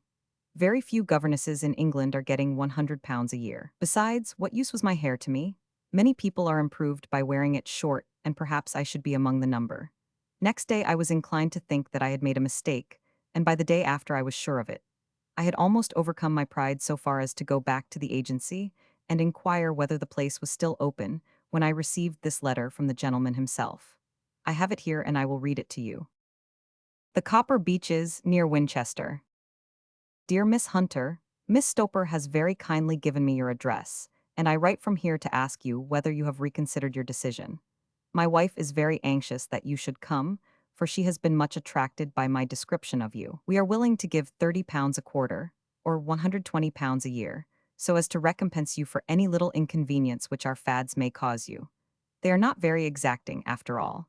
My wife is fond of a particular shade of electric blue, and would like you to wear such a dress indoors in the morning. You need not, however, go to the expense of purchasing one, as we have one belonging to my dear daughter Alice, now in Philadelphia, which would, I should think, fit you very well. Then, as to sitting here or there, or amusing yourself in any manner indicated, that need cause you no inconvenience. As regards your hair, it is no doubt a pity, especially as I could not help remarking its beauty during our short interview, but I am afraid that I must remain firm upon this point, and I only hope that the increased salary may recompense you for the loss. Your duties, as far as the child is concerned, are very light. Now do try to come, and I shall meet you with the dog-cart at Winchester. Let me know your train. Yours faithfully, Jeffro Rucastle. That is the letter which I have just received, Mr. Holmes, and my mind is made up that I will accept it. I thought, however, that before taking the final step, I should like to submit the whole matter to your consideration. Well, Miss Hunter, if your mind is made up, that settles the question, said Holmes, smiling. But you would not advise me to refuse. I confess that it is not the situation which I should like to see a sister of mine apply for. What is the meaning of it all, Mr. Holmes? Ah, I have no data, I cannot tell. Perhaps you have yourself formed some opinion. Well, there seems to me to be only one possible solution. Mr. Rucastle seemed to be a very kind, good-natured man. Is it not possible that his wife is a lunatic, that he desires to keep the matter quiet for fear she should be taken to an asylum, and that he humors her fancies in every way in order to prevent an outbreak? That is a possible solution. In fact, as matters stand, it is the most probable one. But in any case, it does not seem to be a nice household for a young lady. But the money, Mr. Holmes, the money. Well, yes, of course the pay is good, too good. That is what makes me uneasy. Why should they give you £120 a year when they could have their pick for £40? There must be some strong reason behind. I thought that if I told you the circumstances, you would understand afterwards, if I wanted your help. I should feel so much stronger if I felt that you were at the back of me. Oh, you may carry that feeling away with you. I assure you that your little problem promises to be the most interesting which has come my way for some months. There is something distinctly novel about some of the features. If you should find yourself in doubt or in danger. Danger? What danger do you foresee? Holmes shook his head gravely. It would cease to be a danger if we could define it, said he. But at any time, day or night, a telegram would bring me down to your help. That is enough. She rose briskly from her chair with the anxiety all swept from her face. I shall go down to Hampshire quite easy in my mind now. I shall write to Mr. Rucastle at once, sacrifice my poor hair tonight, and start for Winchester tomorrow. With a few grateful words to Holmes, she bade us both good night and bustled off upon her way. At least, said I as we heard her quick, firm steps descending the stairs, she seems to be a young lady who is very well able to take care of herself. And she would need to be, said Holmes gravely. I am much mistaken if we do not hear from her before many days are past. It was not very long before my friend's prediction was fulfilled. A fortnight went by, during which I frequently found my thoughts turning in her direction and wondering what strange side alley of human experience this lonely woman had strayed into. The unusual salary, the curious conditions, the light duties, all pointed to something abnormal. Though whether a fad or a plot, or whether the man were a philanthropist or a villain, it was quite beyond my powers to determine. As to Holmes, I observed that he sat frequently for half an hour on end, with knitted brows and an abstracted air, but he swept the matter away with a wave of his hand when I mentioned it. Data, data, data, he cried impatiently. I can't make bricks without clay. And yet he would always wind up by muttering that no sister of his should ever have accepted such a situation. The telegram which we eventually received came late one night just as I was thinking of turning in, and Holmes was settling down to one of those all-night chemical researches which he frequently indulged in, when I would leave him stooping over a retort and a test tube at night, and find him in the same position when I came down to breakfast in the morning. He opened the yellow envelope, and then, glancing at the message, threw it across to me. Just look up the trains in Bradshaw, said he, and turned back to his chemical studies. The summons was a brief and urgent one. Please be at the Black Swan Hotel at Winchester at midday tomorrow, it said. Do come, I am at my wit's end. Hunter. Will you come with me? Asked Holmes, glancing up. I should wish to. Just look it up then. There is a train at 9:30, said I, glancing over my Bradshaw. It is due at Winchester at 11:30. That will do very nicely. Then perhaps I had better postpone my analysis of the acetones, as we may need to be at our best in the morning. By 11 o'clock the next day, we were well upon our way to the old English capital. Holmes had been buried in the morning papers all the way down, but after we had passed the Hampshire border, he threw them down and began to admire the scenery. It was an ideal spring day, a light blue sky, flecked with little fleecy white clouds drifting across from west to east. The sun was shining very brightly, and yet there was an exhilarating nip in the air, which set an edge to a man's energy. All over the countryside, away to the rolling hills around Aldershot, the little red and gray roofs of the farmsteadings peeped out from amid the light green of the new foliage. Are they not fresh and beautiful? I cried with all the enthusiasm of a man fresh from the fogs of Baker Street. But Holmes shook his head gravely. Do you know, Watson, said he, that it is one of the curses of a mind with a turn like mine that I must look at everything with reference to my own special subject. You look at these scattered houses, and you are impressed by their beauty. I look at them, and the only thought which comes to me is a feeling of their isolation and of the impunity with which crime may be committed there. Good heavens, I cried, who would associate crime with these dear old homesteads? They always fill me with a certain horror. It is my belief, Watson, founded upon my experience, that the lowest and vilest alleys in London do not present a more dreadful record of sin than does the smiling and beautiful countryside. You horrify me. But the reason is very obvious. The pressure of public opinion can do in the town what the law cannot accomplish. There is no lane so vile that the scream of a tortured child, or the thud of a drunkard's blow, does not beget sympathy and indignation among the neighbors, and then the whole machinery of justice is ever so close that a word of complaint can set it going, and there is but a step between the crime and the dock. But look at these lonely houses, each in its own fields, filled for the most part with poor ignorant folk who know little of the law. Think of the deeds of hellish cruelty, the hidden wickedness which may go on, year in, year out in such places and none the wiser. Had this lady who appeals to us for help gone to live in Winchester, I should never have had a fear for her. It is the 5 miles of country which makes the danger. Still, it is clear that she is not personally threatened. No, if she can come to Winchester to meet us she can get away. Quite so, she has her freedom. What can be the matter then? Can you suggest no explanation?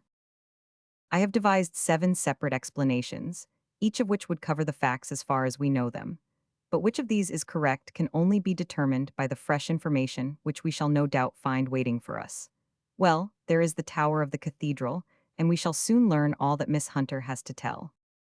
The Black Swan is an inn of repute in the High Street, at no distance from the station, and there we found the young lady waiting for us. She had engaged a sitting room, and our lunch awaited us upon the table. I am so delighted that you have come, she said earnestly. It is so very kind of you both, but indeed I do not know what I should do. Your advice will be altogether invaluable to me. Pray tell us what has happened to you. I will do so, and I must be quick, for I have promised Mr. Rucastle to be back before 3. I got his leave to come into town this morning, though he little knew for what purpose. Let us have everything in its due order. Holmes thrust his long, thin legs out towards the fire and composed himself to listen.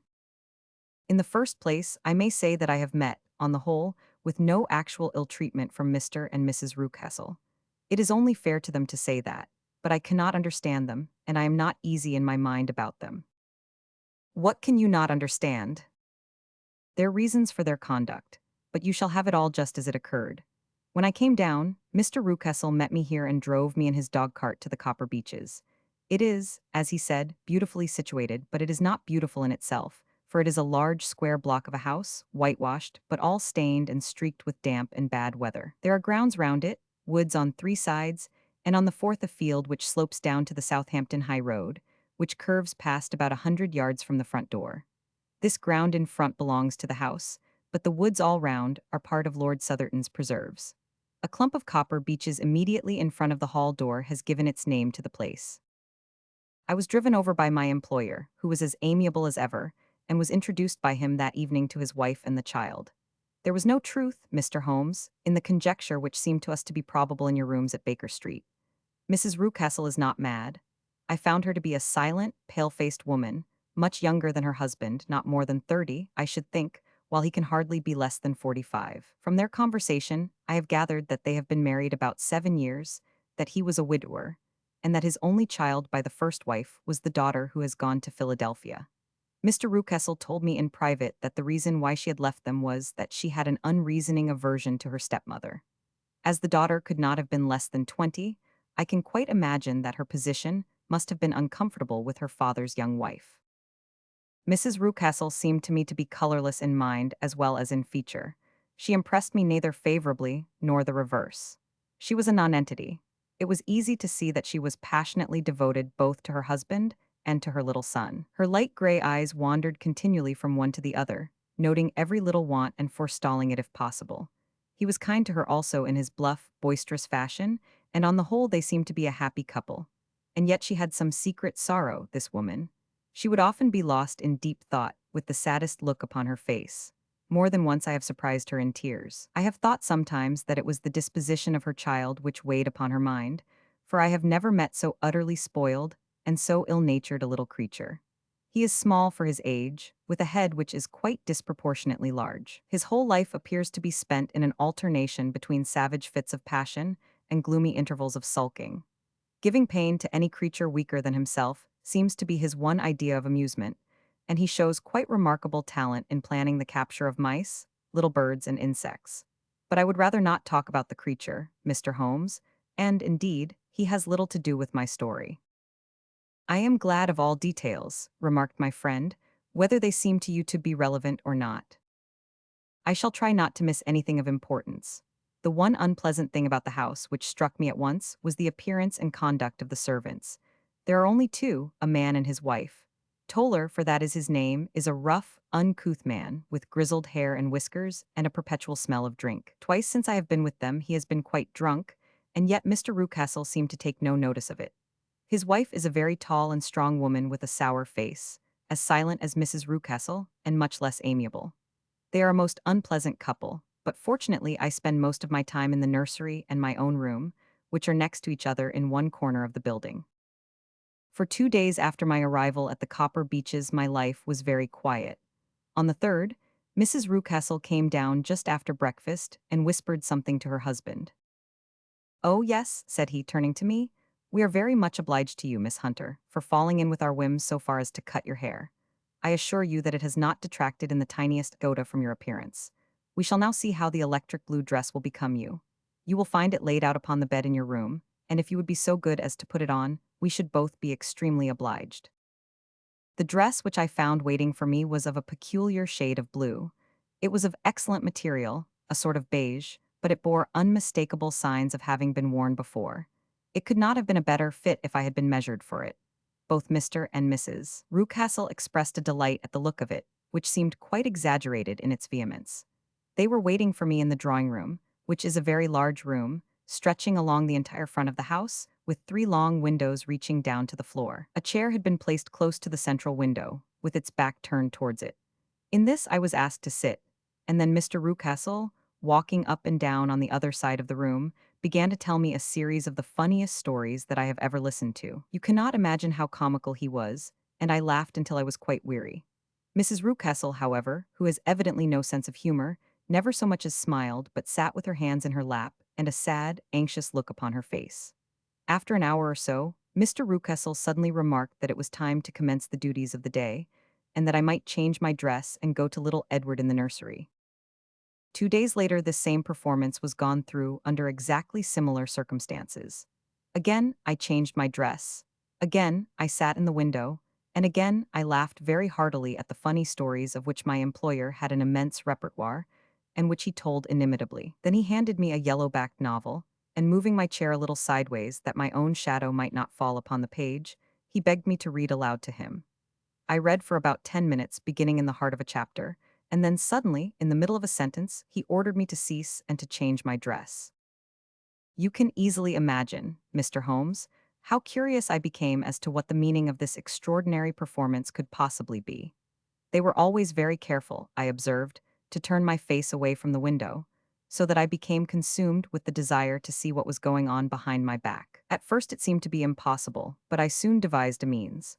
My hand mirror had been broken, so a happy thought seized me, and I concealed a piece of the glass in my handkerchief. On the next occasion, in the midst of my laughter, I put my handkerchief up to my eyes, and was able with a little management to see all that there was behind me. I confess that I was disappointed. There was nothing. At least that was my first impression. At the second glance, however, I perceived that there was a man standing in the Southampton Road, a small bearded man in a grey suit, who seemed to be looking in my direction. The road is an important highway, and there are usually people there. This man, however, was leaning against the railings which bordered our field and was looking earnestly up. I lowered my handkerchief and glanced at Mrs. Rucastle to find her eyes fixed upon me with a most searching gaze. She said nothing, but I am convinced that she had divined that I had a mirror in my hand and had seen what was behind me. She rose at once.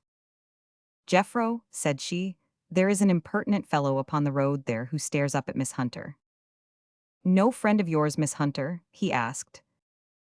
"No, I know no one in these parts." "Dear me, how very impertinent. Kindly turn round and motion to him to go away." "Surely it would be better to take no notice." "No, no, we should have him loitering here always. Kindly turn round and wave him away like that." I did as I was told, and at the same instant Mrs. Rucastle drew down the blind. That was a week ago, and from that time I have not sat again in the window, nor have I worn the blue dress, nor seen the man in the road. "Pray continue," said Holmes. "Your narrative promises to be a most interesting one." "You will find it rather disconnected, I fear, and there may prove to be little relation between the different incidents of which I speak. On the very first day that I was at the Copper Beeches, Mr. Rucastle took me to a small outhouse which stands near the kitchen door. As we approached it, I heard the sharp rattling of a chain, and the sound as of a large animal moving about. "Look in here," said Mr. Rucastle, showing me a slit between two planks. "Is he not a beauty?" I looked through and was conscious of two glowing eyes, and of a vague figure huddled up in the darkness. "Don't be frightened," said my employer, laughing at the start which I had given. "It's only Carlo, my mastiff. I call him mine, but really old Toller, my groom, is the only man who can do anything with him. We feed him once a day, and not too much then, so that he is always as keen as mustard. Toller lets him loose every night, and God help the trespasser whom he lays his fangs upon. For goodness' sake, don't you ever on any pretext set your foot over the threshold at night, for it's as much as your life is worth." The warning was no idle one, for 2 nights later I happened to look out of my bedroom window about 2 o'clock in the morning. It was a beautiful moonlight night, and the lawn in front of the house was silvered over and almost as bright as day. I was standing, wrapped in the peaceful beauty of the scene, when I was aware that something was moving under the shadow of the Copper Beeches. As it emerged into the moonshine, I saw what it was. It was a giant dog, as large as a calf, tawny tinted, with hanging jowl, black muzzle, and huge projecting bones. It walked slowly across the lawn and vanished into the shadow upon the other side. That dreadful sentinel sent a chill to my heart, which I do not think that any burglar could have done. And now I have a very strange experience to tell you.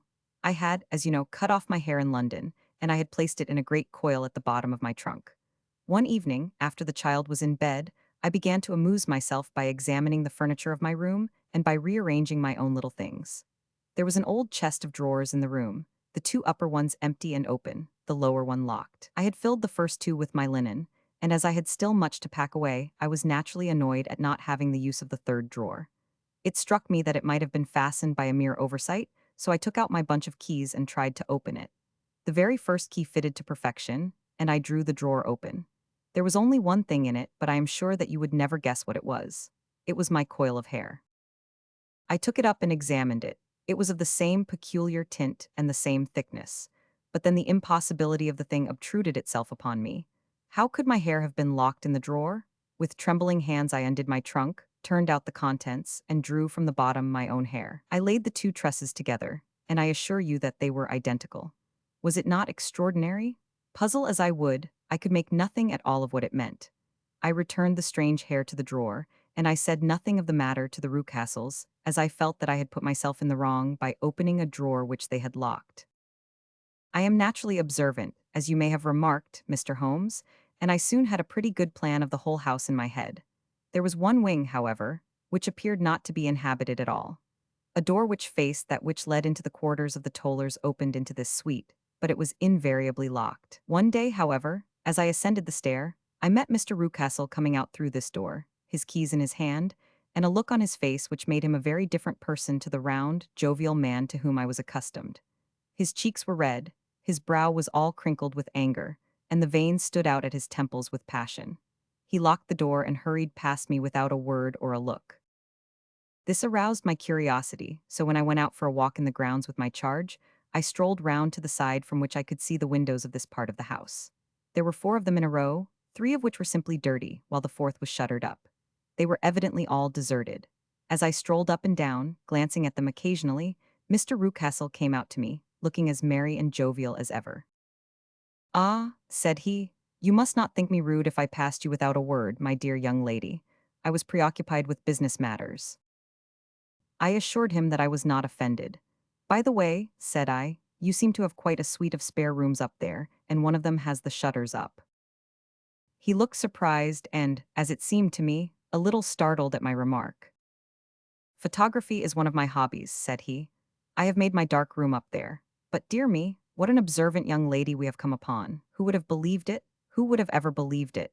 He spoke in a jesting tone, but there was no jest in his eyes as he looked at me. I read suspicion there and annoyance, but no jest. Well, Mr. Holmes, from the moment that I understood that there was something about that suite of rooms which I was not to know, I was all on fire to go over them. It was not mere curiosity, though I have my share of that. It was more a feeling of duty, a feeling that some good might come from my penetrating to this place. They talk of woman's instinct. Perhaps it was woman's instinct which gave me that feeling. At any rate, it was there, and I was keenly on the lookout for any chance to pass the forbidden door. It was only yesterday that the chance came. I may tell you that, besides Mr. Rucastle, both Toller and his wife find something to do in these deserted rooms, and I once saw him carrying a large black linen bag with him through the door. Recently he has been drinking hard, and yesterday evening he was very drunk, and when I came upstairs there was the key in the door. I have no doubt at all that he had left it there.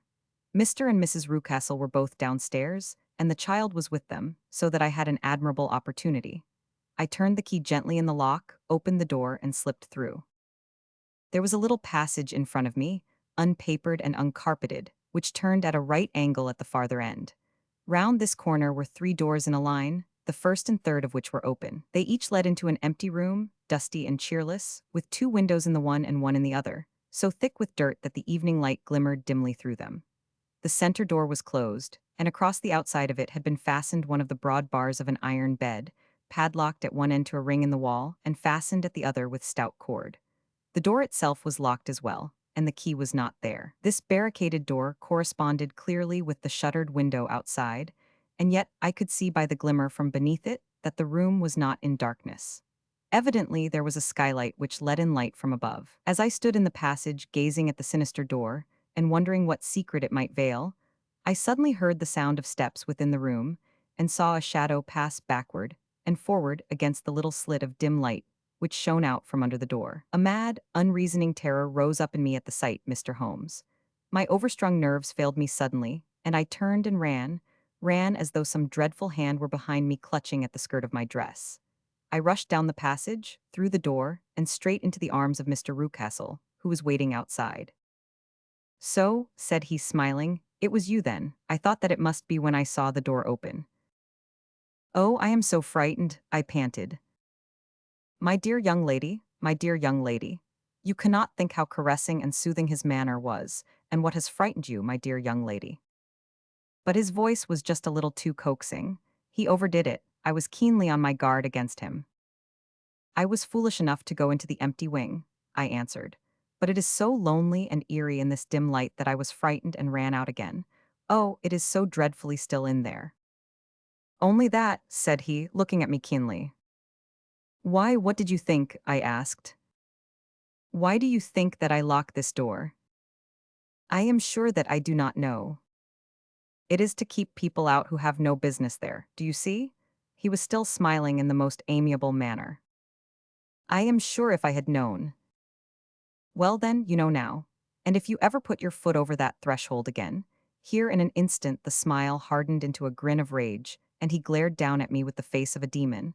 I'll throw you to the mastiff. I was so terrified that I do not know what I did. I suppose that I must have rushed past him into my room.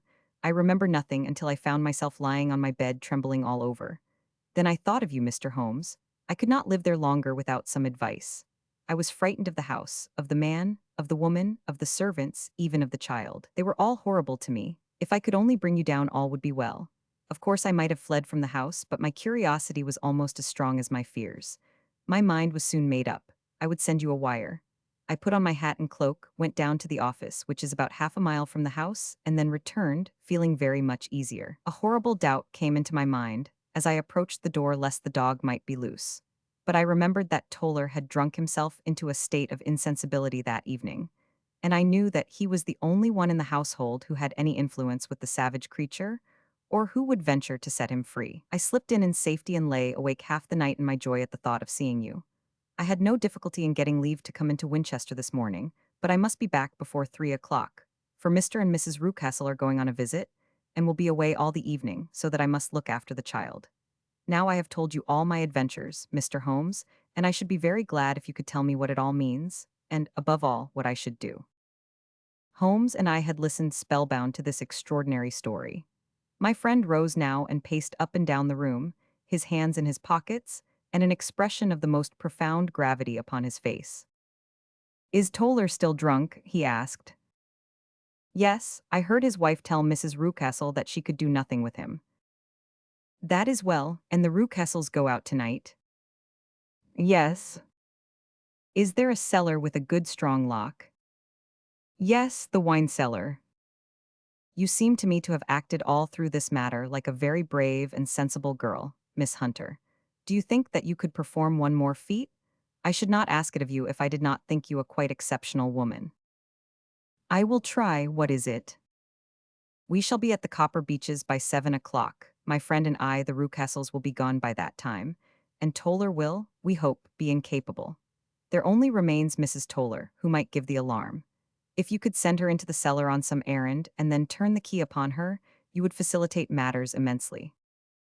"I will do it." "Excellent. We shall then look thoroughly into the affair. Of course, there is only one feasible explanation. You have been brought there to personate someone, and the real person is imprisoned in this chamber. That is obvious. As to who this prisoner is, I have no doubt that it is the daughter, Miss Alice Rucastle, if I remember right, who is said to have gone to America. You were chosen, doubtless, as resembling her in height, figure, and the color of your hair. Hers had been cut off, very possibly in some illness through which she has passed, and so, of course, yours had to be sacrificed also. By a curious chance you came upon her tresses. The man in the road was undoubtedly some friend of hers, possibly her fiancé, and no doubt, as you wore the girl's dress and were so like her, he was convinced from your laughter, whenever he saw you, and afterwards from your gesture, that Miss Rucastle was perfectly happy, and that she no longer desired his attentions. The dog is let loose at night to prevent him from endeavoring to communicate with her. So much is fairly clear. The most serious point in the case is the disposition of the child." "What on earth has that to do with it?" I ejaculated. "My dear Watson, you as a medical man are continually gaining light as to the tendencies of a child by the study of the parents. Don't you see that the converse is equally valid? I have frequently gained my first real insight into the character of parents by studying their children. This child's disposition is abnormally cruel, merely for cruelty's sake, and whether he derives this from his smiling father, as I should suspect, or from his mother, it bodes evil for the poor girl who is in their power." "I am sure that you are right, Mr. Holmes," cried our client. "A thousand things come back to me which make me certain that you have hit it. Oh, let us lose not an instant in bringing help to this poor creature. We must be circumspect, for we are dealing with a very cunning man. We can do nothing until 7 o'clock. At that hour we shall be with you, and it will not be long before we solve the mystery." We were as good as our word, for it was just 7 when we reached the Copper Beeches, having put up our trap at a wayside public house.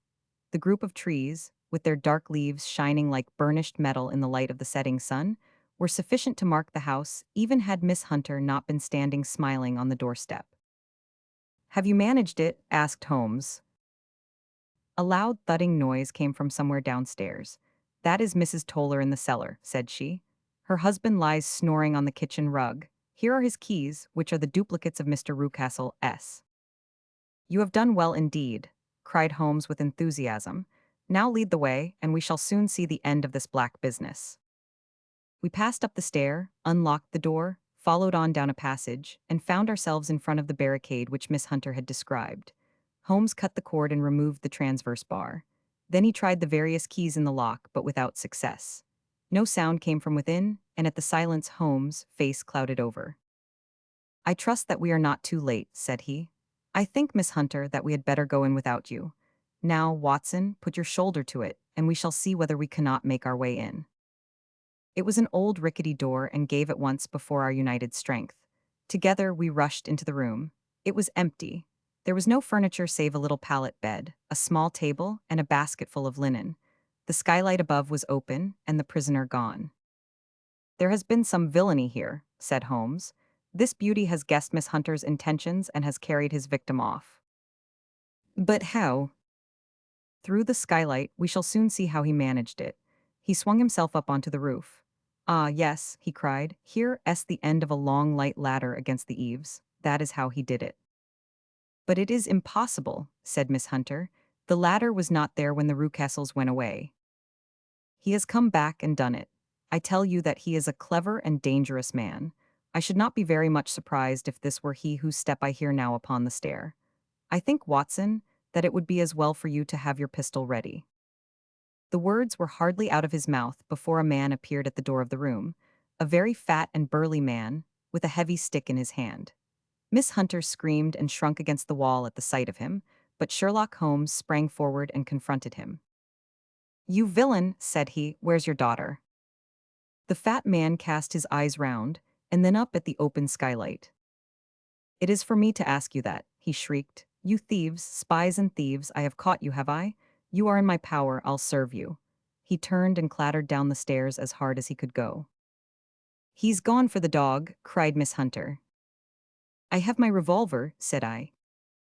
"Better close the front door," cried Holmes, and we all rushed down the stairs together. We had hardly reached the hall when we heard the baying of a hound, and then a scream of agony, with a horrible worrying sound which it was dreadful to listen to. An elderly man with a red face and shaking limbs came staggering out at a side door. "My God," he cried, "someone has loosed the dog, it's not been fed for 2 days. Quick, quick, or it'll be too late." Holmes and I rushed out and round the angle of the house, with Toller hurrying behind us. There was the huge famished brute, its black muzzle buried in Rucastle's throat, while he writhed and screamed upon the ground. Running up, I blew its brains out, and it fell over with its keen white teeth still meeting in the great creases of his neck. With much labor we separated them and carried him, living but horribly mangled, into the house. We laid him upon the drawing-room sofa, and having dispatched the sobered Toller to bear the news to his wife, I did what I could to relieve his pain. We were all assembled round him when the door opened, and a tall, gaunt woman entered the room. "Mrs. Toller," cried Miss Hunter. "Yes, miss. Mr. Rucastle let me out when he came back before he went up to you." "Ah, miss, it is a pity you didn't let me know what you were planning, for I would have told you that your pains were wasted." "Ha," said Holmes, looking keenly at her. "It is clear that Mrs. Toller knows more about this matter than anyone else." "Yes, sir, I do, and I am ready enough to tell what I know." "Then, pray, sit down, and let us hear it, for there are several points on which I must confess that I am still in the dark." "I will soon make it clear to you," said she, "and I'd have done so before now if I could got out from the cellar. If there's police court business over this, you'll remember that I was the one that stood your friend, and that I was Miss Alice's friend too. She was never happy at home, Miss Alice wasn't, from the time that her father married again. She was slighted like and had no say in anything, but it never really became bad for her until after she met Mr. Fowler at a friend's house. As well as I could learn, Miss Alice had rights of her own by will, but she was so quiet and patient, that she never said a word about them but just left everything in Mr. Rucastle's hands. He knew he was safe with her. But when there was a chance of a husband coming forward, who would ask for all that the law would give him, then her father thought it time to put a stop on it. He wanted her to sign a paper, so that whether she married or not, he could use her money. When she wouldn't do it, he kept on worrying her until she got brain fever, and for 6 weeks was at death's door. Then she got better at last, all worn to a shadow, and with her beautiful hair cut off. But that didn't make no change in her young man, and he stuck to her as true as man could be. "Ah," said Holmes, "I think that what you have been good enough to tell us makes the matter fairly clear, and that I can deduce all that remains. Mr. Rucastle then, I presume, took to this system of imprisonment." "Yes, sir." "And brought Miss Hunter down from London, in order to get rid of the disagreeable persistence of Mr. Fowler." "That was it, sir." But Mr. Fowler, being a persevering man, as a good seaman should be, blockaded the house, and having met you succeeded by certain arguments, metallic or otherwise, in convincing you that your interests were the same as his.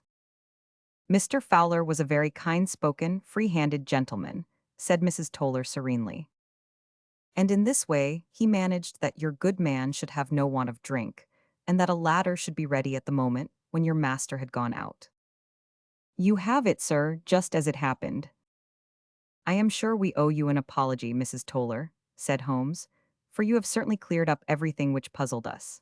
And here comes the country surgeon and Mrs. Rucastle, so I think, Watson, that we had best escort Miss Hunter back to Winchester, as it seems to me that our locus standi now is rather a questionable one. And thus was solved the mystery of the sinister house with the copper beeches in front of the door.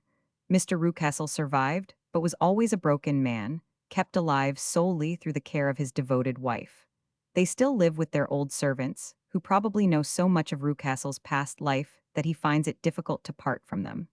Mr. Fowler and Miss Rucastle were married, by special license, in Southampton the day after their flight, and he is now the holder of a government appointment in the island of Mauritius. As to Miss Violet Hunter, my friend Holmes, rather to my disappointment, manifested no further interest in her when once she had ceased to be the center of one of his problems, and she is now the head of a private school at Walsall, where I believe that she has met with considerable success.